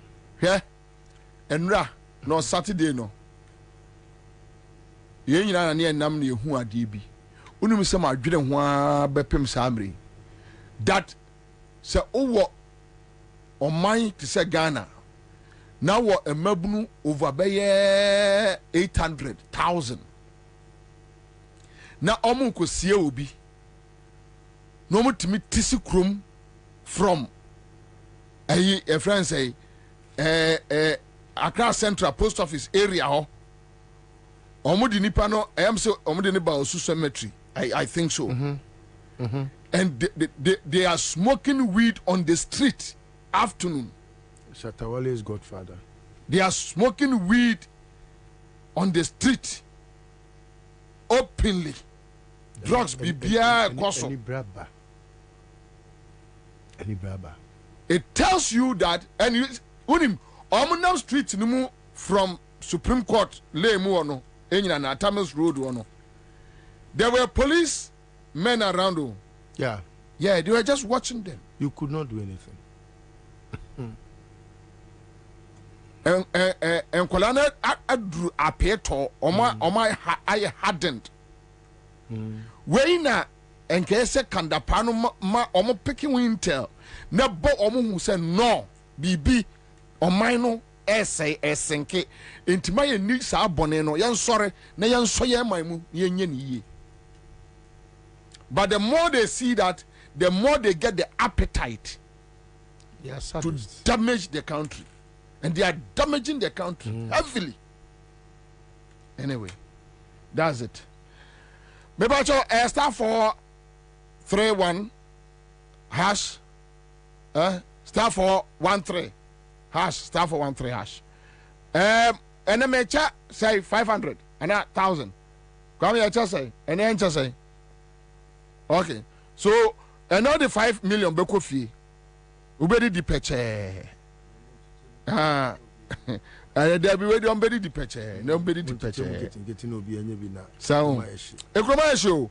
Yeah, sika che de we bua be bua nkrofo no. Hey. Last week okay say una we interview lady bia. Or sister Kenya size can na the Bada hospital.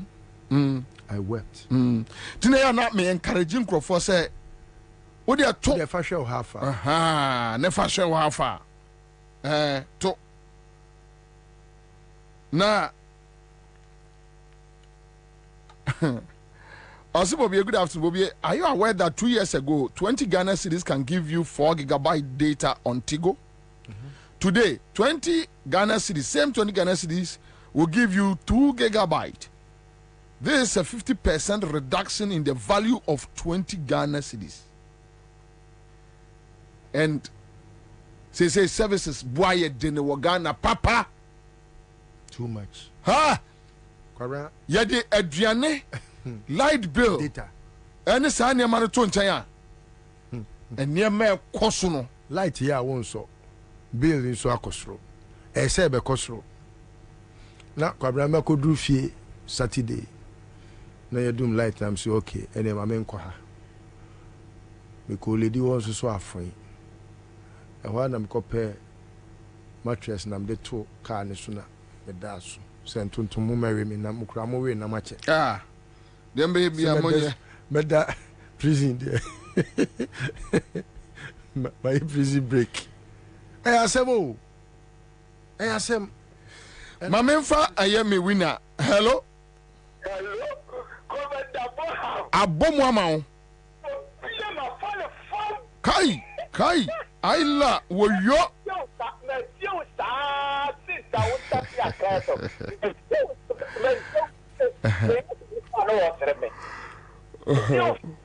anajo saa betine awa pube yenye na bidasitio ene de nyame asia behweme sign about phone so 500 kai cities medical 75 that the bed 2 months in the oh yeah the sefri ko fodi okrase oh na ne de nyame asia behweme chia ko fodi okrase fo nyina chia omu nyina amaye why anaasɛ ba hospital bɛs yɛ mate yɛda ase bebree na wontɔ mekyia listowell listowell hontɔ ɔkyea mu nyinaa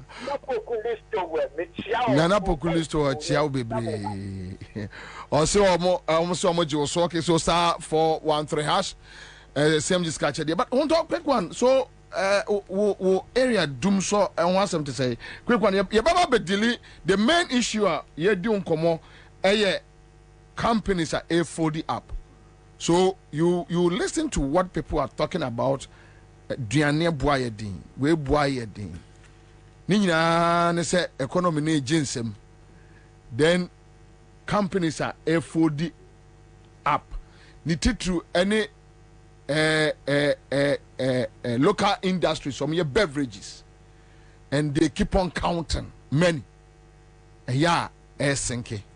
But yantim almost doom so where out anyway of Maminchia Mami Ema Ema market Otonya Adwa we biem hu ha oh yeda Mami Ema se yeda na se pa yechiano so ka se ekomu krom na no start so osu oh anyway enye ize o Maminchia atifo ne afefo na yema ye nyina ho hyede ne yakọ because the adu ni de na ade chenwa enye ni je biem ya reho eziana na metia me dwene ho say how amenye sika kra to fu every fie akọ adwuma na edu makwa sell list to 200 cc a wenye bia mame ade ba kwa me dwene because nana Osi ohina otia pakan mu osi awode o na ya na mfomo ewo fa ye hu yensu yen kase ohina otia pakan se kesa awo no kase awo no oto enyo kase de na oto se awode o okay nti asebu amemfinyum no medwene ho nana se wo yisu ka enye luxury biem eye necessity yeah because enkra ha ye tie no enti se krase a sebi o sorry ya no afa akoboto no afa sekan na wabo na mu a no akofom wakodo wabo ampesi adi watwa baye tu watwa brode tu banche ati kontomre mako mesoa na odi aba unya kusie bia unya kwifidie yi kusie bia aba be wawe akra ha etie ti sebe bia metie ekọ adwuma emotwe they say every week sakre sunya adwuma wo de sakre kwada mko obi ka ba because pressure na microphone no be wintem he says sika nyina editofo asemo sika nyina editofo ade achi ade sasutoa na yetumu na when you talk about doom so nyame anim no kranie democracy enya mma nipa tuntumo nipa bibini democracy enya mma yen democracy enya mma yen na podie ne meka nyina ne se onka hyenkodu ne moma esum entun kwem se bra ye bre nyina chibosume so a ansa kra na wo nsa beka waketua ne ate income tax ebi na editua na poka na po kasabia as a minister nipa na adwe ne se wa address omo ye NDC supporters and NDC as a party no address omo wonim se eye Ghana fo nyina no address omo to ne de anytime bia no o na adwe ne se ye NDC for no address omo to o ka asem a ebe ye omo ya Obi bi obeka cho said there has been any improvement in the power generation and as a power supply ni bia obua is rather getting worse. Ye dum kania no anyhow. Nevia na minister responsible wabano abedi Ghana for atem. Aban bi ba ya o inherited dum so or fixed dum so na yedi na tem nyina no. When you be at a minister responsible Emma timely do so went him no na dwuma to oboko eno koye. Obwoni ni die ana omde survey Ghana for. Okofa akufuado Kwame patro de ya pese we nya mekọ me archives me get is biting them out. Akufo the 2060 omo last rally omo ye no ye la general la trade center o say samo to aba na eba sebio ye meme ma ya ho so ye me ya kaka bensem yo ma ene mema sebio omunim de ombe ye adwuma Akufo ado anu asem no and if from Akufo ado so ebesi the last person obi obegina simpieso bia make sure say obi provoke Ghana for now. If it's not because of democracy, do you think like a Ghana for benya abotra twen de say bi artist and kwasi assembly for yi I dey work for me post. This is democracy. Democracy is the weakest link to select a leader, and democracy will never be good for Africa. Opa yanko Africa ya history mu ni enhwe amampeni a omo bae omutimi cause change in their government. We refer to them as dictators, but yet omo na cause a positive change in the lives of their people. Bragana ha, ko Libya, ko Rwanda, ko Uganda, ko all these countries, you refer to them as dictators. But ube komo no omo na be positive e diaboa omanfo. Now if it's any democracy, we benya sanka for this crop of people. O tun fo ate kokoswa ono Asante makra ya ne dia. A otime mans ahemfo ebebu kotodwe e pachew onu kra kasa odi obuo ni die ma ne manfo. Now I don't blame Napo. Napo ni ba ya ba akopɛ. Osakra anya normal. Enti sen kra e bia se bi odana se ye doom light na heat di no a na waso daddy the room is too hot. Napo ba want heat because se bi wonya normal. Enti obeba be kan kwase asem bia oni legacy bia woja onim se no owu no kwa woni bab nyansafo bi obedi na de. Enti one na brabo anu obo no di no kan kwase asem sa no afa no ho di no ko na mmom omonka hu se brewe ni nkaso na meka de si asem a eye na na komia e ka se NDC for ba mahama ba omontumi nya hwe e be surprising crofo na makana mesa aka biom hwe aboa kirebene ani premre omunyina omo ya awowo de waji din pa ye premre because premre no woni bi kitwa bi no amane ti so person che sem na me guy but de ni hu eye kirebene kawa yemfa onru fie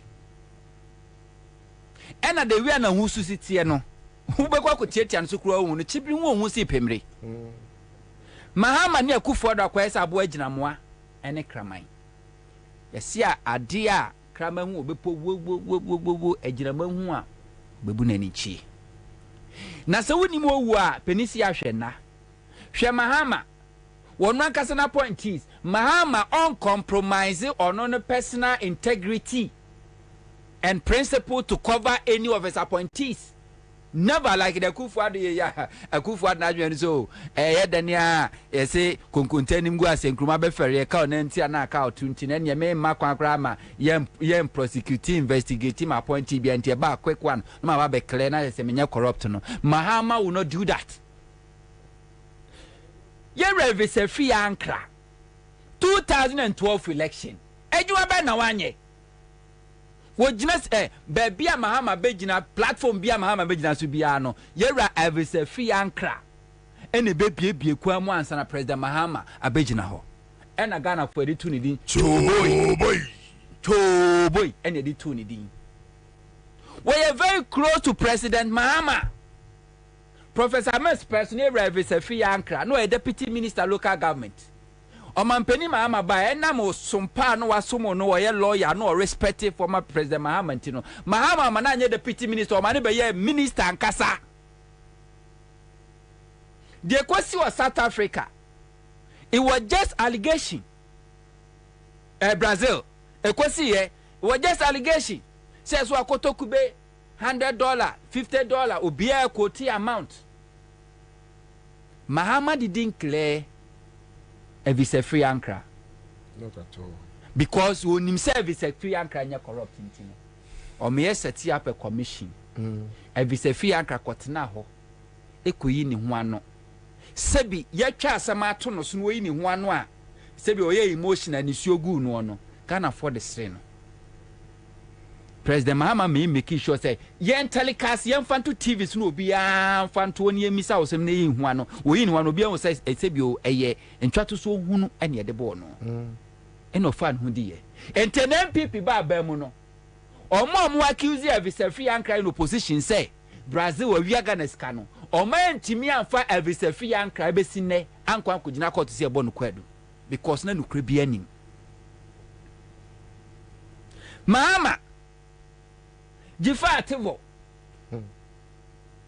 Ekan Krofo a voter region Yeka se mpuna na epunu omo na puli vote e voter region omo na supported the grassroots e voter region the late Jifativo obwani papa into come voter region no crowd to a Nkrofo di na chie sa what touch no a what touch Nkrofo be voter region ye NDC ye stronghold bad branding one samba ye President Mahama one omo refund sika no through the former chief of staff Honorable Julius Zebra omo refund sika no back to the state coffers yes some minister no resign here the adwuma to ho we say no ndo the lady Fativo no ana omo the adwuma to ho Oko national service scheme President Mahama no na man national security for kwaya investigation anomo uncover say corruption koso omo de nsamadin ewra national service num and abosome so a omo gi hu sika edie President Mahama make sure say ya prosecute omo ya sika no mo wi ane ya omo je omo japade omo to ya omo ya confiscate ye ono ankasa na point is Abuga Pele Okay, Sylvester Mensa. Eba. Abuga Pele. Chaza one Mahama chenua. Sada Jida ehun sensem. Omia prosecute Abuga Pele. Akufo ba na chese ya ye de be bia wie ane pia ne shemu. Eno ko serve ye. Wo de no to nchen. Roland Agambiri. Project Ben Obey announced or invite Mahama as a president. Hope City and also cost $10 billion project. And President Mahama no kwakate so. Because it was a Ghanaian indigenous company. Washa asia sambo laptops, computers, ha. Sell or the contract never kwa koma abrochire for said the ne akufuado ye kofa abrochire for na ye the local contract near the amount money their collapse local business. Mahama didn't do that. Until Roland Agambiri ye the sa contract emano. Now no sebi o na Jimmy abona kuma hunti no. Ohun government contract no sika kese sa island free says carry nyina ene dia. No ODBD. Now of friend ma oba tell me your price. Range Rover no order monkonko famla timi talkers no order kwa kojina eye Melvin Peak Hotel no wa line up no friend girlfriends no aba no friends and for mo mehwe me check us also wafa virgin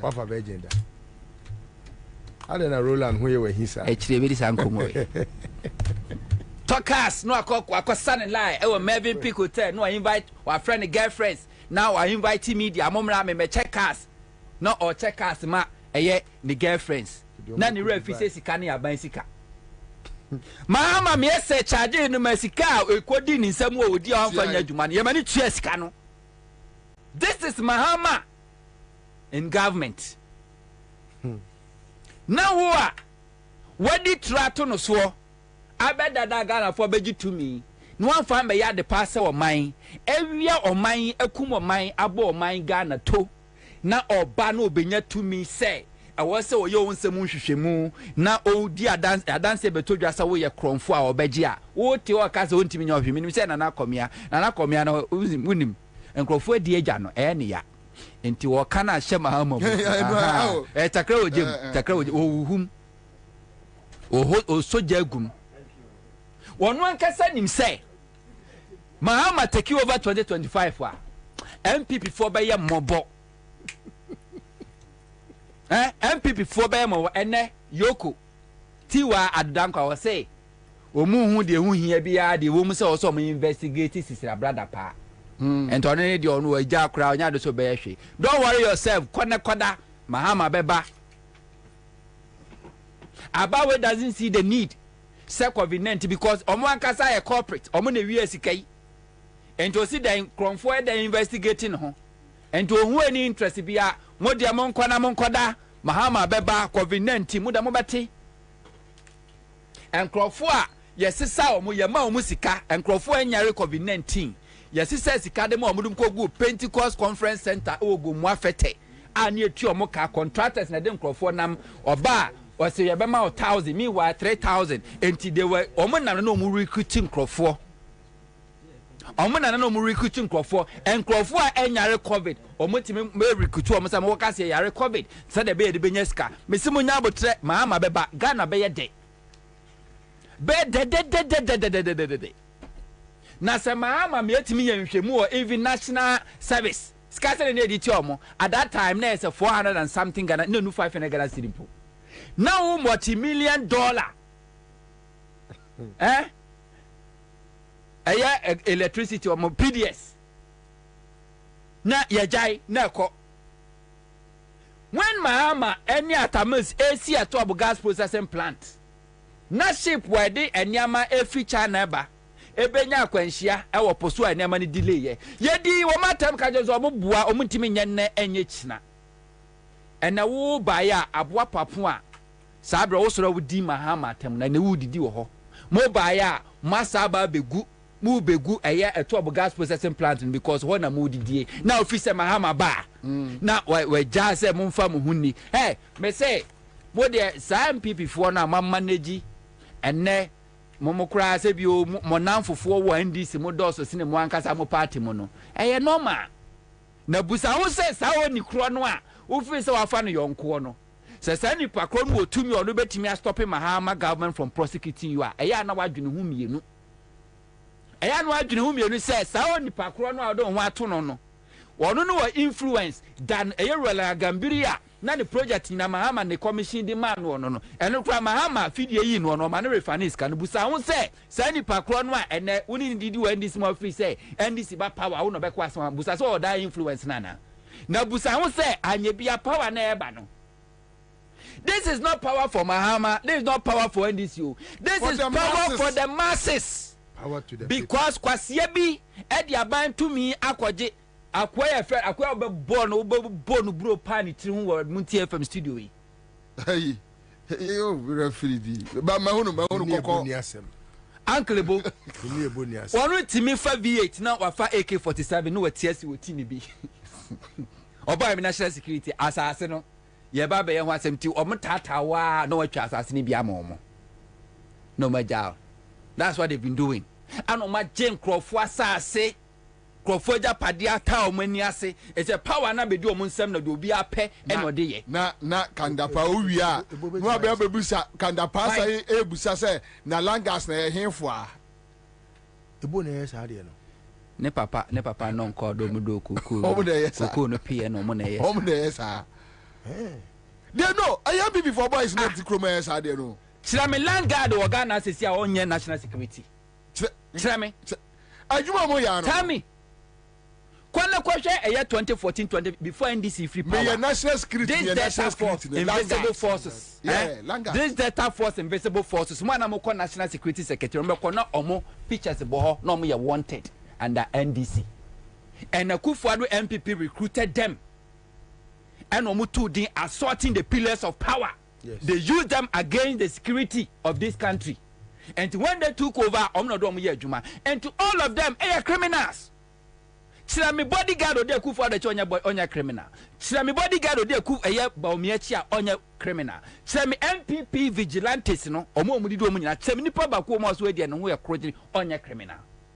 Criminals so and to move so they be able to what is my capture Ghana my bibia financial sector ya capture ho media ya capture ho security ya capture ho electoral commission ya capture ho civil society groups ya capture ho even the bad boys ya capture ho omonka hu say 2008 MPP capture bibia wo Ghana including Ashawufo omo call eye beach ko ball omo jams ade eche na condoms egu honom na che factory ni nyina echi no mu lucie na power best honto wo de 2018 ko echi obi atra so 19 years eya no onim all corners of Ghana and that time ne ka Rollins and near Chikata no Chikata nye kandapa yon kuni Chikata o Chikata na training bevrolati kandapa salutu bevrolati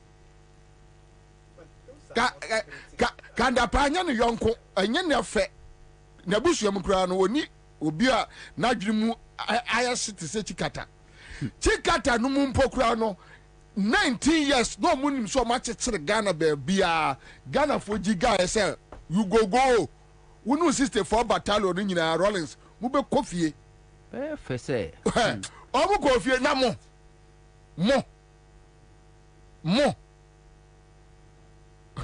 anyway Tango prime washing powder na de atie ne say eyasu nieme maninte na emu anawani ntimwai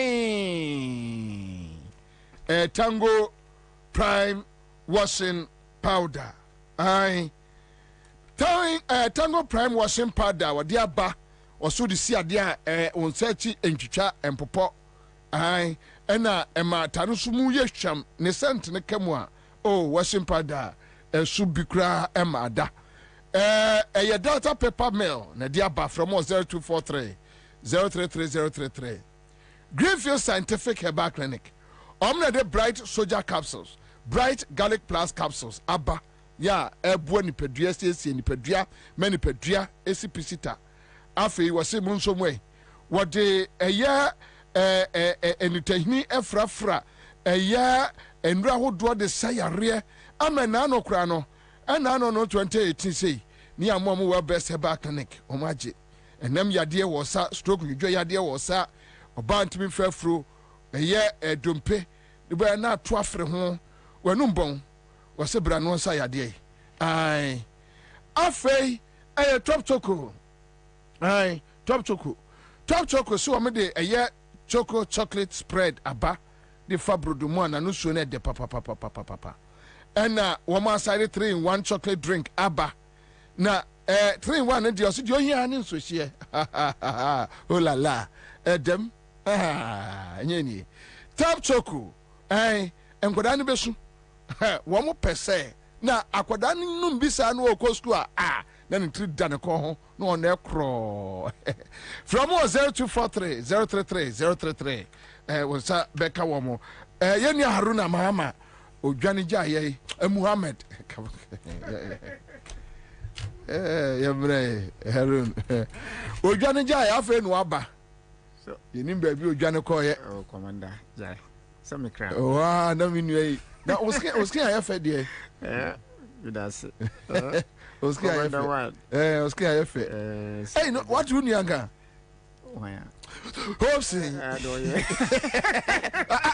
atu nyanga Osha hosa so hope what you hope atu nyanga okay and I know me na me baby na omare wa de me ko to otiasi mekoto nsuo ewo ye friend say jansi so ena me na me to nsuo packs egu me kamu dia kofie na me so mare wa de anim ni ono mare humi a na hopes what to say na me se ne honye mi a wo be wisa say hopes what to say no me da me obasa me nka de hope na minianum yenwura mu straight to a companies are almost folded up with the current economic situations. It's understated. And poverty, you can see poverty on our streets. But quick one, mame enchao me producer mo amekaka na onfa ento quick if me free I na so na mawura listo en ma sia ba be si back ma sia fa so ba ko na ye kono me nua bia send me message. Okay, good one. Companies live in Ghana. Okay, so this message from a friend says JDM was in power and NPP was recruiting their own to the electoral. So let me pick it from here. Bobie, the problem of NDC is their inability to fix the technocrats into state parastatals whenever they come to power. Go and check all so-called technocrats in all state institutions are MPP, i.e., education, health, national service secretariat, VRA, ECG, whatever. Promotion in GES, Ghana Education Service, now on political colors. MPP MPs compound names of pro-MPP teachers and send them to GES headquarters after promotion exams for automatic success in the exams. This NDC will never do to help NDC teachers. JDM was in power and MPP was recruiting their own to the Electoral Commission headquarters. For example, Silviano, now ambassador. Some of us tried to get employed and Afute and insulted us that NDC graduates are lazy. Instead of us to be created, we were worrying them for job. Instead of us to be creative, we are worrying them for job fixing. How many Supreme Court judges did Professor Mills and Mahama appointed? What of the What of the lower courts? Since 2017, how many arts were put out there for recruitment into GAF and allied security apparatus? But now, everywhere. I'm out for pencil. Hey, Masa. I'm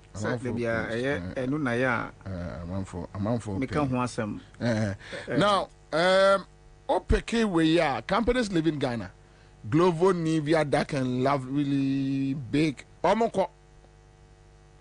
Society General, they know, it's just near completion. Then they are moving. But before even these companies, 2020, 2021, now companies need to be folded up.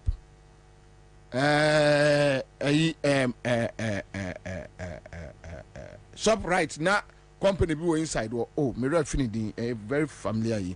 Or more folded up, no more. But Haruna, the hardship facing Ghanaians. Yanko. Chairman, Michia Etiefo, Michia Hunto. Game, yeah. Yes, I check. Yeah, Michia. Companies, Nebisusu, Nivea Co. Yeah. Bet 365. Almost Leptin, a co. Jumia Food, a co. Big Pen Co. A year back. Almost so co. See, na Mamisu Enchia Etiefo. Na Minyantia say, I'm saying me too quite no. Minyantia say, yeah, my maker baby. Yeah. Right. Mima ni busiafo yako. Kwabena kachre me. I really didn't know about it. Yes, sorry about that. Yes. So, the companies folding up in this country. Let me say this is not the first time. History will tell you why companies, including international companies, now omuwaha the interest from foreign countries in this country, in the past, say, you cast your mind back in 2012. You will agree with me, say, man, na Dumso that we were facing, led to a lot of companies folded up in that particular year, Now, coming from 2009 to 2000 and to 2012, the dollar differentials at that time was not up to 5 cedis. But we saw what really happened in terms of global crisis, that we did not, or that included Ghana. Now, these are two major reasons. One will tell you, and as a business person, will tell you why if a company should file a liquidation or fold up, there are good reasons for that. Now, major crisis that would compel a company to fold could only be these two issues. That is the dollar differentials and power issues. What is the current situation today in respect of these two major factors? What is the you're facing in this country? Let's not look at it as if it is only affecting businesses. It affects every individual. So whether you are doing business or you are just an employee or you are a manufacturer. Because if you look at the circular flow of income, it affects everybody.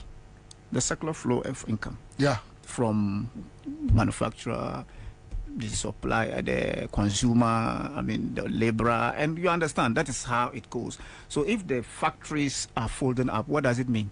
It has an implication on the consumer. It has implication on the worker. It has implication on government. Therefore, it is not only affecting the country, but it's affecting many. What do I say?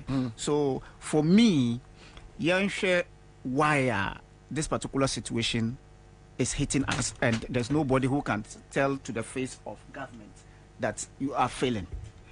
Meanwhile, assembly, and I really want to listen to the people who feel when the time comes, the money that maybe I'm buying the hungry NDC people. Therefore, for which reason Minko jail. It's true. I know individuals within NPP, within NDC, na omojiska every abayin na yewemi. For a fact, they are making you pay what's due you back when the time comes. Upo. So for anybody to say, this country is conducive for businesses, for me, I would only tell you, and I would only know where you belong if you tell me it is conducive for me, which is that you are either an armed robber associated with this robbery gang, or you are an international fraudster bringing money from outside to tell me that you are doing business in this country. I'm a businessman, and as we speak, I'm not a happy man. I don't have an iota of happiness within me. Me moja nyina yeshi. Insuo na ewo mo no kra no edane moja. Me junsu moja. Me da akra. Simple because the little money me benya no, the dollar differentials no ajiko.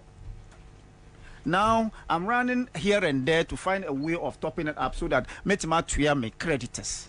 How on earth can you tell me Ndeno Ghana is conducive, for which reason it could attract foreign investors or businesses? Abra yenim say you can count more than 10 companies as we speak folding up or have folded up to leave.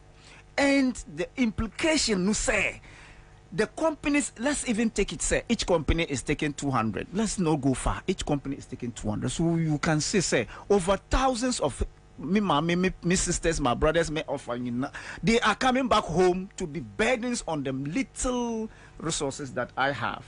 Therefore, this country governed by these criminals, robbery gang called NPP, and led by my good brother Bawumia, you understand, Dr. Doolittle.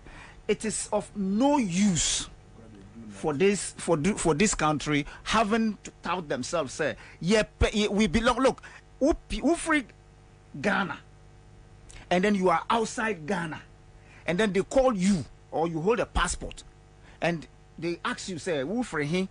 Your mouth is even shaking to say I'm a Ghanaian, because internationally, the name Ghana is dragged in the mud, to the extent that if somebody could say Ghana, is it credible enough to come to Ghana to do business? What are the prospects and all that? You don't even know what to say as a Ghanaian. What you say? So Dumso dia in the past, and this particular president, you can quote the latest that everybody could say this is what the president said in the past. They say if enya dum so mamin chro mo say sana ya ka dum and so would like to call off na sa ba your friend dum so enya sa no kai So you would like to cut off. Nasa ba ayedian ayatwi kasa kan kasa anabiwa ayadum so. So he is trying to say the president is trying to tell us that ni ayadum na so no ayadum so ayadum ko. That's what it means. Ayadum ko. Because as we speak today, the day the president stood before the international community, the day that is well recognized, not recognized locally, that is May Day, eka about Dumso, that thankfully we have been able to resolve the matter of lights, not Dumso. He was even shy to say Dumso. That very night, that very day, a lot of areas in Ghana, not Accra, didn't have lights. But I don't blame him, sir. He is given the opportunity to get everybody whipped in line. Whoopo, whoopo, whoopo. You must be whipped in line. But onim says Sika Yabimo Ejifro Munsam. We are investing that money to come after them when they lose power. They shouldn't make their mind, they shouldn't make mistake to think, say, Omuto, the conscience of some of us. They cannot pay. Omuntimen to obia adwin. And they cannot silence everybody. But the masses, as I keep saying, say, in 2008, what happened in 2008? Using 2 regions, only 2 regions to compete with 9. To compete with 8 1. 2 regions to compete with 8 regions. Today, as we speak, tell me, he is going to create landmarks. He's going to create names without adding landmarks, thinking that he has expanded the scope of this country. That's a joke. Therefore, he can use those tactics to win. Yes, the Nivea, as we speak, if you Google it, the number of workers that Nivea used to employ, that can level used to employ, cannot, as we speak today, be said to have same number, even if they are still in operation, because every now, your heart beats because you don't know what you are going to meet, whether they will give you a letter to go home or not. The local companies, these are international companies, the local companies have been folded. But what they fear is to come out and say, I am not more in action. Just go to Metalex. Go to Metalex and see whether they are in operation. I'm mentioning the name. I'm in the same industry. Go to Asatec and see whether they are not suffering. Asatec. Really? Go to DBS and see whether they are not. I'm telling you, I'm mentioning we are in the same industry. I'm telling you this. Go to them and see whether they are not suffering. I'm saying Metalex, DBS, Asatec. I'm mentioning these names. They are in the roofing industry. Go to them and see whether they are not folding up. But they can't come out to say it. Why? Because they know where they belong. I'm telling you this. I'm mentioning names because I am in the same industry with them. Now, when you give the technocrats the opportunity to manage the traditional preneurs, this is what happens. Because one, the micropreneur, and then Yafanwa, what he managed is somebody's risk. He doesn't take risk. He has never taken risk before. What do you say? So that is what is happening in this country, where the people who have no ideas are being given the opportunity to manage this country. And that is what we have been witnessing. Sure. When you look at the issue of imports and exports, and you to try to reconcile, say, the laws that is given to Minu as an industry or local manufacturer, you will not be able to reconcile why Ukom Kantamanto. The NPP boys are omu GG shops echo China ni ehi to import finished goods into this country. And yet we have taxes, create employment, and other things. We are not able to meet our target. Your invoices are overdue. You cannot retire them. Dollar differentials is killing you. Titio Dumso. And then you are telling me that I should be able to pay my dues at the end of the month. How do I do that? Look, how many factories in this country own their own lands?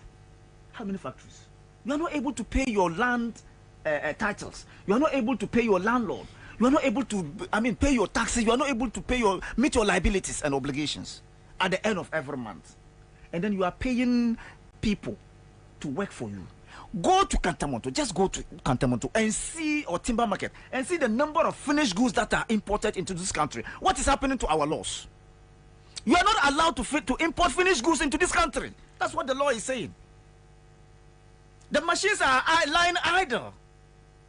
Yentimin produce, because at the end of the day, the catcher is a the schedule, so that at the end of the day, if I'm going to operate and implement before His Excellency John Mahama comes to implement his 24-hour economy strategies, we could manage ourselves. But at the end of the day, we cannot speak our mind because we are governed by tyrants. You cannot open your mind because the wolves and the lions are after you if you are able to express yourself. That is what is happening. So the dollar is a major factor contributing to the causes and losses of factories folding up. Secondly, Dumso, as we speak now, last night I didn't have lights. Me fear very early in the morning. If you saw me yesterday, nema we na mishe. At the end of the day, mantima ayono mi nema. I have to put on the same attire to come out. So if you see me walking in this afternoon, and you saw me yesterday, you tell me I didn't go home. That's what you will tell me. Yeah, you conclude I'm in coffee. What do you say? So what is happening in this country is a result of we are from senior citizens that have sold their conscience and minds for money to these criminals. How on earth, Commander, how on earth can you tell me that you inherited Dumso and fixed Dumso, and yet we are back in Dumso without telling us the causes? You haven't been able to explain. Nientina Yakodum and so. Odia Yakodum CC, tell us, that's the point. Tell us. Odia Yadumso. Yes. Yes. Tell us. For somebody to be able to bring something from somewhere, mount it, and then you are transporting it, keke. We are going to Dumso for more than 5 months. We have been in Dumso since 2018. What is this? Go and check the portals. My John Online, City, Class FM Online.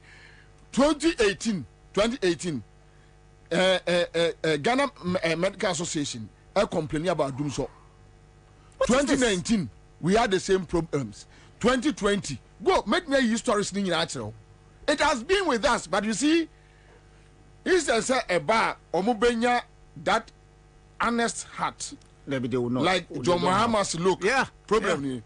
A buyer no omoye by 2-3 months time. No my shakarebi. Na adene konkon no mo jane sa ne konkon ho. Na system no din be 8 months, 9 months. Na say be 8 years. Yeah. And after they are compiler na we no aje free wo nsem. That's why they say if you use saliva to build a mansion, morning dew is going to break it. Aje free wo nsem. What do I say? So you cannot continue to lie or do certain things just to sweat your way out. You cannot do it. But the fact is, the problem of Dumso, can we ask, when did we start? Where are we? And when are we ending it? Nobody is able to tell us.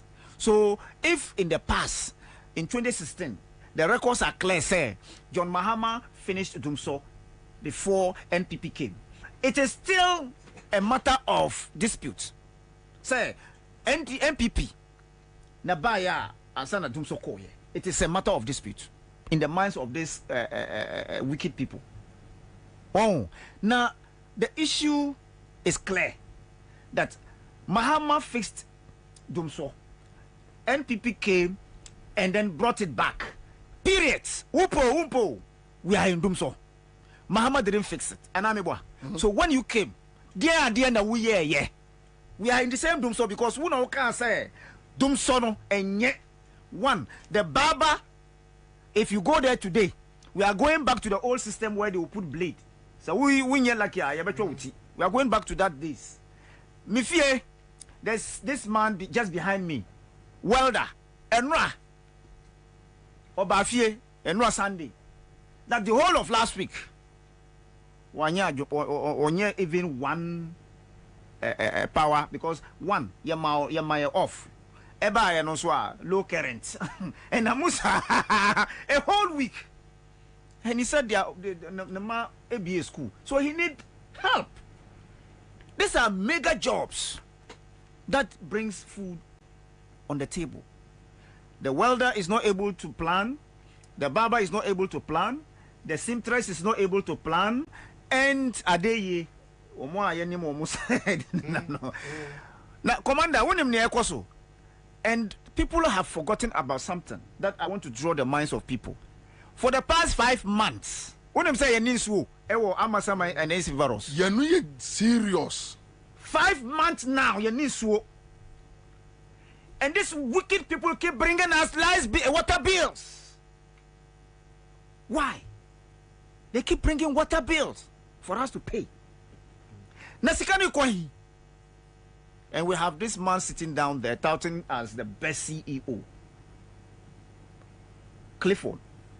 And you cannot tell us why that particular area that we have. The only thing you will tell us is that the machines are on service. What kind of nonsense is that? You are servicing your machines for more than 6 months. Where?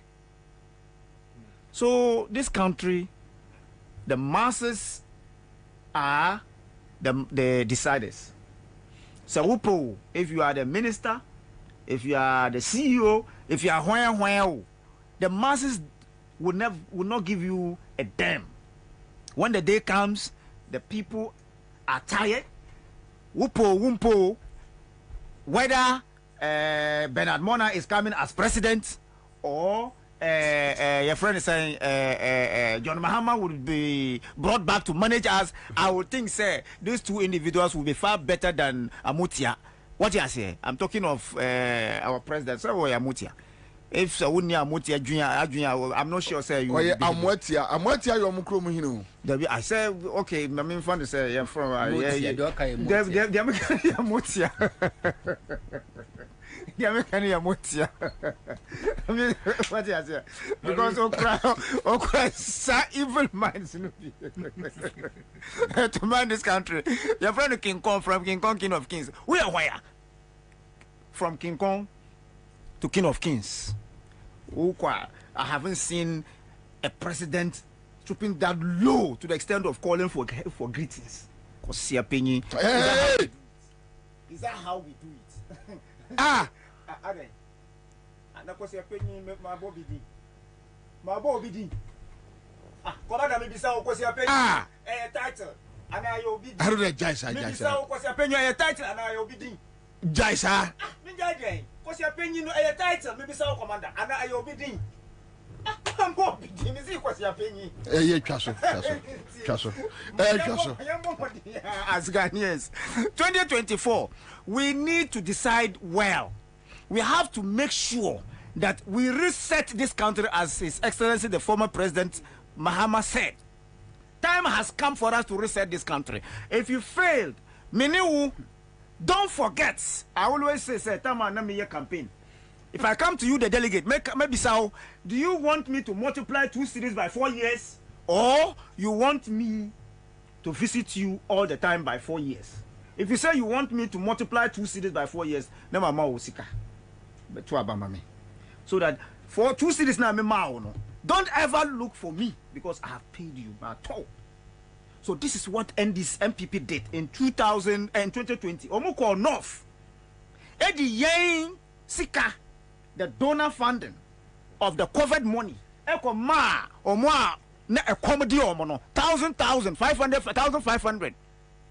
And then they thought, say, this is the people that God sent to rescue them. Today, as we speak, go back home. Omuni nsuo, omuni lights. At the same time, you are paying COVID levy. The time has come for you to pay back. It has come to stay. So let's look how let's plan and how we can rescue this country and reset it so that together many will still go back to where dollar was 3 cedis to 50%. Can we go back? Yeah, we can. We can. Why not? What is it that we cannot make it possible? Tell me. Anyway, it is possible to have a criminal as a president, so it is possible. You understand? So these are some of the things we have to look at as learned people. Omwa etiefu misramo. These were the worst of the former president J.J. Kufuor. Osi share J.A. Kufuor. Share wasitina to abapa. If it is good for you, I won't lie to you. If today Nana Akufo-Addo is taking good care of me, he pays my bills, he does everything. If I don't vote for him, God will punish me because I am also a beneficiary. And I'm not saying say if he does that, he's a good person. I am equally a criminal and culpable. When Muhammad comes and his court, they should catch me too, because I'm culpable, and that is why we advocate. At the time that Gabi Ochredakun was knocking doors of businessmen, and today he's the king and the de facto prime minister, and then people are knocking at his door. He must tell us what he does and make that money. And when the time comes and people power and NDC bad power, they are going to do investigations and prosecute people. You can say anything today, freedom, but the laws will come after you when the due day comes. And that is what I am telling Ghanaians. Say, make sure, say, if you really vote for accountability and transparency, if you allow Dr. Do Nothing to continue, then you will go to jail, you will go to hell, you will be damned at your final destination. That is your grave. May God punish anybody who votes for NPP in 2024. Amen. Amen. We about Bermuda. Yo, offer a Mitiaminachi and Caminensis. Oh, Maninko. And Caminensis. And to the time when you know, mammy. Nana, if you mammy sat here, Mr. and your mammy, you know, say, yes, Baumia, so bar, Calamse, so many sika. And teaching companies near for the economic hardship. You say Uchina and Electoral Commission share limited voter registration exercise, and I say, now, deliberate, say publicity and cause. In the past, Dr. Kojo Farijan, you be born the room more than 2 months ahead to be aware. Charlotte say be the same thing, but we no more yet because behind the scene they know how to convey their people to come and register. Under Dr. Kojo Farijan, na limited voter registration like this near year between March, because March no sabre ne ensure nyan gugu ye, and to omo to say emia ensure to a enyiri no esan say ensure to anything no omo nyina team register strategically what the ababa she eye May ensure na shall say eto the so called voter region afram prince in those places na ye jinisa area na ensure no ba be yira nkrofo ntimi ntwa nsuo e mama register just to suppress votes. So a calculated and deliberate attempt. Ekobani say ya pressure kwa koto NDC MPs. So samokujo tabra kwa no mom kauna mo mudue. You have to spend huge sum of money to get in Crawford to register. But instead NDC for say 2024 election no decide no esha sie ochina election a process and event. Say Nkrofo a ebekwa represent NDC or registration centers no. So omo ya compromise. I forget the Nkrofo don beko a year December 7th. Because omo succeed compromise omo. Na so omo manipulate registration a process no. Any abo no omo ye no a. The same people na don beko akoto aba a year December 7th. And the way NDC any abreminim NDC a lot at training a lot of agents. 2024 December aba but process no the most important the aye no china no ehu hia esne the ebekwa akoye no eye December 7 it is say wasi ofie na wusi eden fefe ba epuna da no nye papa kronfo no nya kwa no owura mu wie say pa eyo ne mienu usa jido ano kro bekun obewia wasa kun sa na kwa akoye ti esre party no say Omu make sure say Omu agent titru last election Ashanti region there were several registration centers this new agent ho no mo betimi de tria agent ka I make sure munya bi don't say agent ne Ansah who watches the watchman very important enti agent ne kwa amri na ko gina no say mumpo obi a obe watch no I make sure say bi ono nko amfa na do frupen konkoji sika ema party ne moka yes ro mo nim say almost 20 days to do this. Air companies are FOD. One of the NPP's ideology is say a property owning democracy. To make sure say government has no business in doing business. And yet abaya juma ne so obeye juma edemfa so beba. To mo de so create a enabling environment for a private sector to flourish. So owning property owning democracy na NPP canon. It's not about national interest. Say no bana osiga ni bia nye na onye sika say nke ne nkensa hwe that property owning democracy is limited to NPP for pay because NPP has never had anything called national interest in their blood in their DNA. It's never in their DNA. Not even in their manifesto. Dabi said national it is never enti na hwade NPP buy ye enkrofo ma be ye billionaires overnight chiremobia on the Ebeka say we politically onye known, onye politically connected to NPP. Chireme one. But look at under NDC John Dramani Mahama Professor Mes Rollins. All those billionaires are near Ghana no. 90% of them were still NPP financiers that they were making money. Tobinkos, pharmaceuticals, all of them. One name said no mean NPP for. But they were making money. But then Akufo-Addo creating artificial billionaires. Say we don't know where baby omuye juma but omuye billionaires and all of them are connected to Akufo-Addo government and NPP kra as a whole omuye connected to Akufo-Addo any inner cycle krofoka krabi so when you are connected to the family in Kwandia you are good to go. That's what they are doing. And they don't care. Share all these companies are yabubodi nana ye ka say ye ka jobs or market this global ye ka hwasem una mosu ahun krofo obi kura boto a bicycle na ne bag bonnet ko deliver duane within a year ne increase hon mo a create jobs all of them every Ghana. Why? One, taxes. Abaya okaso oba move the economy from taxation to production and then according to Eradom level was it from taxation to armed robbery and they rob big companies and to mun survive it. What they are not to chance wa yes sir yes say na musuma the way they attack GR is from the sumasi tax on MPP bar power. Do you know what they did? Most of these businesses are now work Ghana, especially woman no more government contract. They will come to you, Massa, give her this amount ranging from $250,000 to $1 million.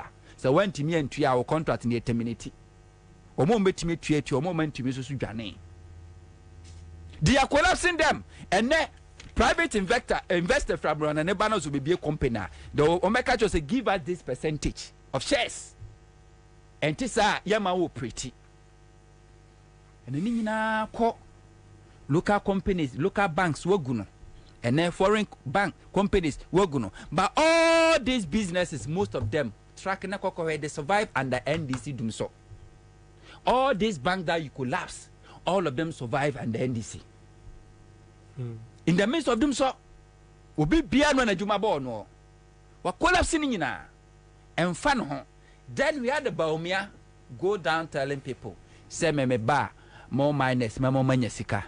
That's why I catch you say democracy is not good for us. If it's not because of democracy, Baumia in the first place will not get that opportunity. That opportunity. Nana, Baumia will not get this opportunity to even go to the people. So, Kwako campaign. I could for the 2016 could now boase. And this is one nam ke say. Mea, maybe pay Juma Mamon. I'm a Ghana Mabuno. As me Google, I'm say. And you're a credit that. And you're no credit. Yababa Magana Mabuna Jumaye. Galamse for 2D Nachi. Ajiju Musica. Top pickups. Donati Sika de Mano. El Bruandis for Chase or site. Kufa the bear president. I feel Kufa the bear president. Less than a year, no good now. But this is yes, eh. Galamse for say. See, Papa, as I say. Baby Google and said, yeah. And then now I be dear anymore. I want to about my head. Maybe then I'll go past some. Then I'll go past some member, and then I'm a bay, and now about to ask him. Now to see mu. What she Ghana for my Bruno Mutugalam say could go a fiase. Or more be cool, or more be do or them. Or more obey your excavators, wish your excavators, and Kofunya heart attacks everywhere. Or more bejo more concession, what Jane I didn't know MP before. Watch a foreigners, they are no jamo. Yakoka, ya Safuma for Sena, Ashanwa, Jelina, and Paso Benny, Benya. And ne, Okon Crofua, even illegal miners. I dare see illegal. A yagram say illegal. No, Kalunya MPP near will not be allowed to mine illegally. Think of 4 years, Galam say illegal mining in MPP for Kwan. Yeah, then Baumia goes to them, say, me ba, Memo Monya Sikapa. Baumia Kwan catch him say, Togo, me ba me bell man penia, me make sure say, a year duty never Ghana, never sropa. And either say any be lower than Togo, and I say any Togo, do any pepe, Baumia. Senye democracy, Obekwa Kojina Wama, Obi, Edjaria to tune to Merguso, as a church or Kotansu could chase handsome way. Because of democracy, Namakwana Sanaman in our air coso. And ne Baumia is telling Ghana for say, or no be president, Obe Mekisho say, Obema flat rate, tax free for a year. Just say amnesty, Ubia, Nyamfa revive it. When you know, say today, say businesses are folding up, companies are collapsing, Ghanaians eluso majuma. Taxi bien one more. Abambe sorry so the taxi back without cabinet approval, without economic management team. When I'm about transfer is a tax ne debano a day. Everything is done by Baumia or head. And ne unamwa. On count achievement as a head of economic management team. On can wasem and ne okwa kwashebo at a boy only a kufu share 4 years ago, 8 years ago, a month no. Oh, say bossubum abosuban the major pie because only Mr. Ghana for be home. No, but would you ask for boy and also crab you one can yell? What giant what one walk come was yasem? Na no. Omuso Mahama Sigana Yading Mahama Enamwa or the convoy. A year in V8 3 4 or the Baumia or a moderate. Baumia is suba. Now we be okodi ya. You are blocking no. Canadian and Abubuya. W. Nanya trotro. Na Abubuya. And your more a new sample first time in the history of Ghana. I mean TB da. Say vice president and now parliamentary candidate in Po. So kwa campaign. Nati mamufo a blocking road. Say makwa maonko. No catch us a woman ye mema moon tutu na mo hedi besie.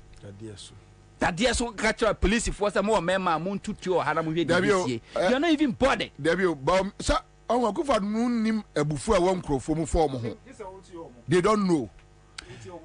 Nana Medimano. Street represent that chromo face you or Mokakra. Nana Medimano. Mesre Ghana for Sa ba ye kotweno. Enye NDC fool. Enye John Dramani Mahama. Debi ameka. Papa so pa umaso. Enye Mahama numbi na ye ne de. wa adwene ya wo say Mahama person be president because okoba bi a motorcade be di nanim Mahama okoba bi a abosome so a ye betua ne kan say be think twice Mahama can say former president impono baby okobia please di nanim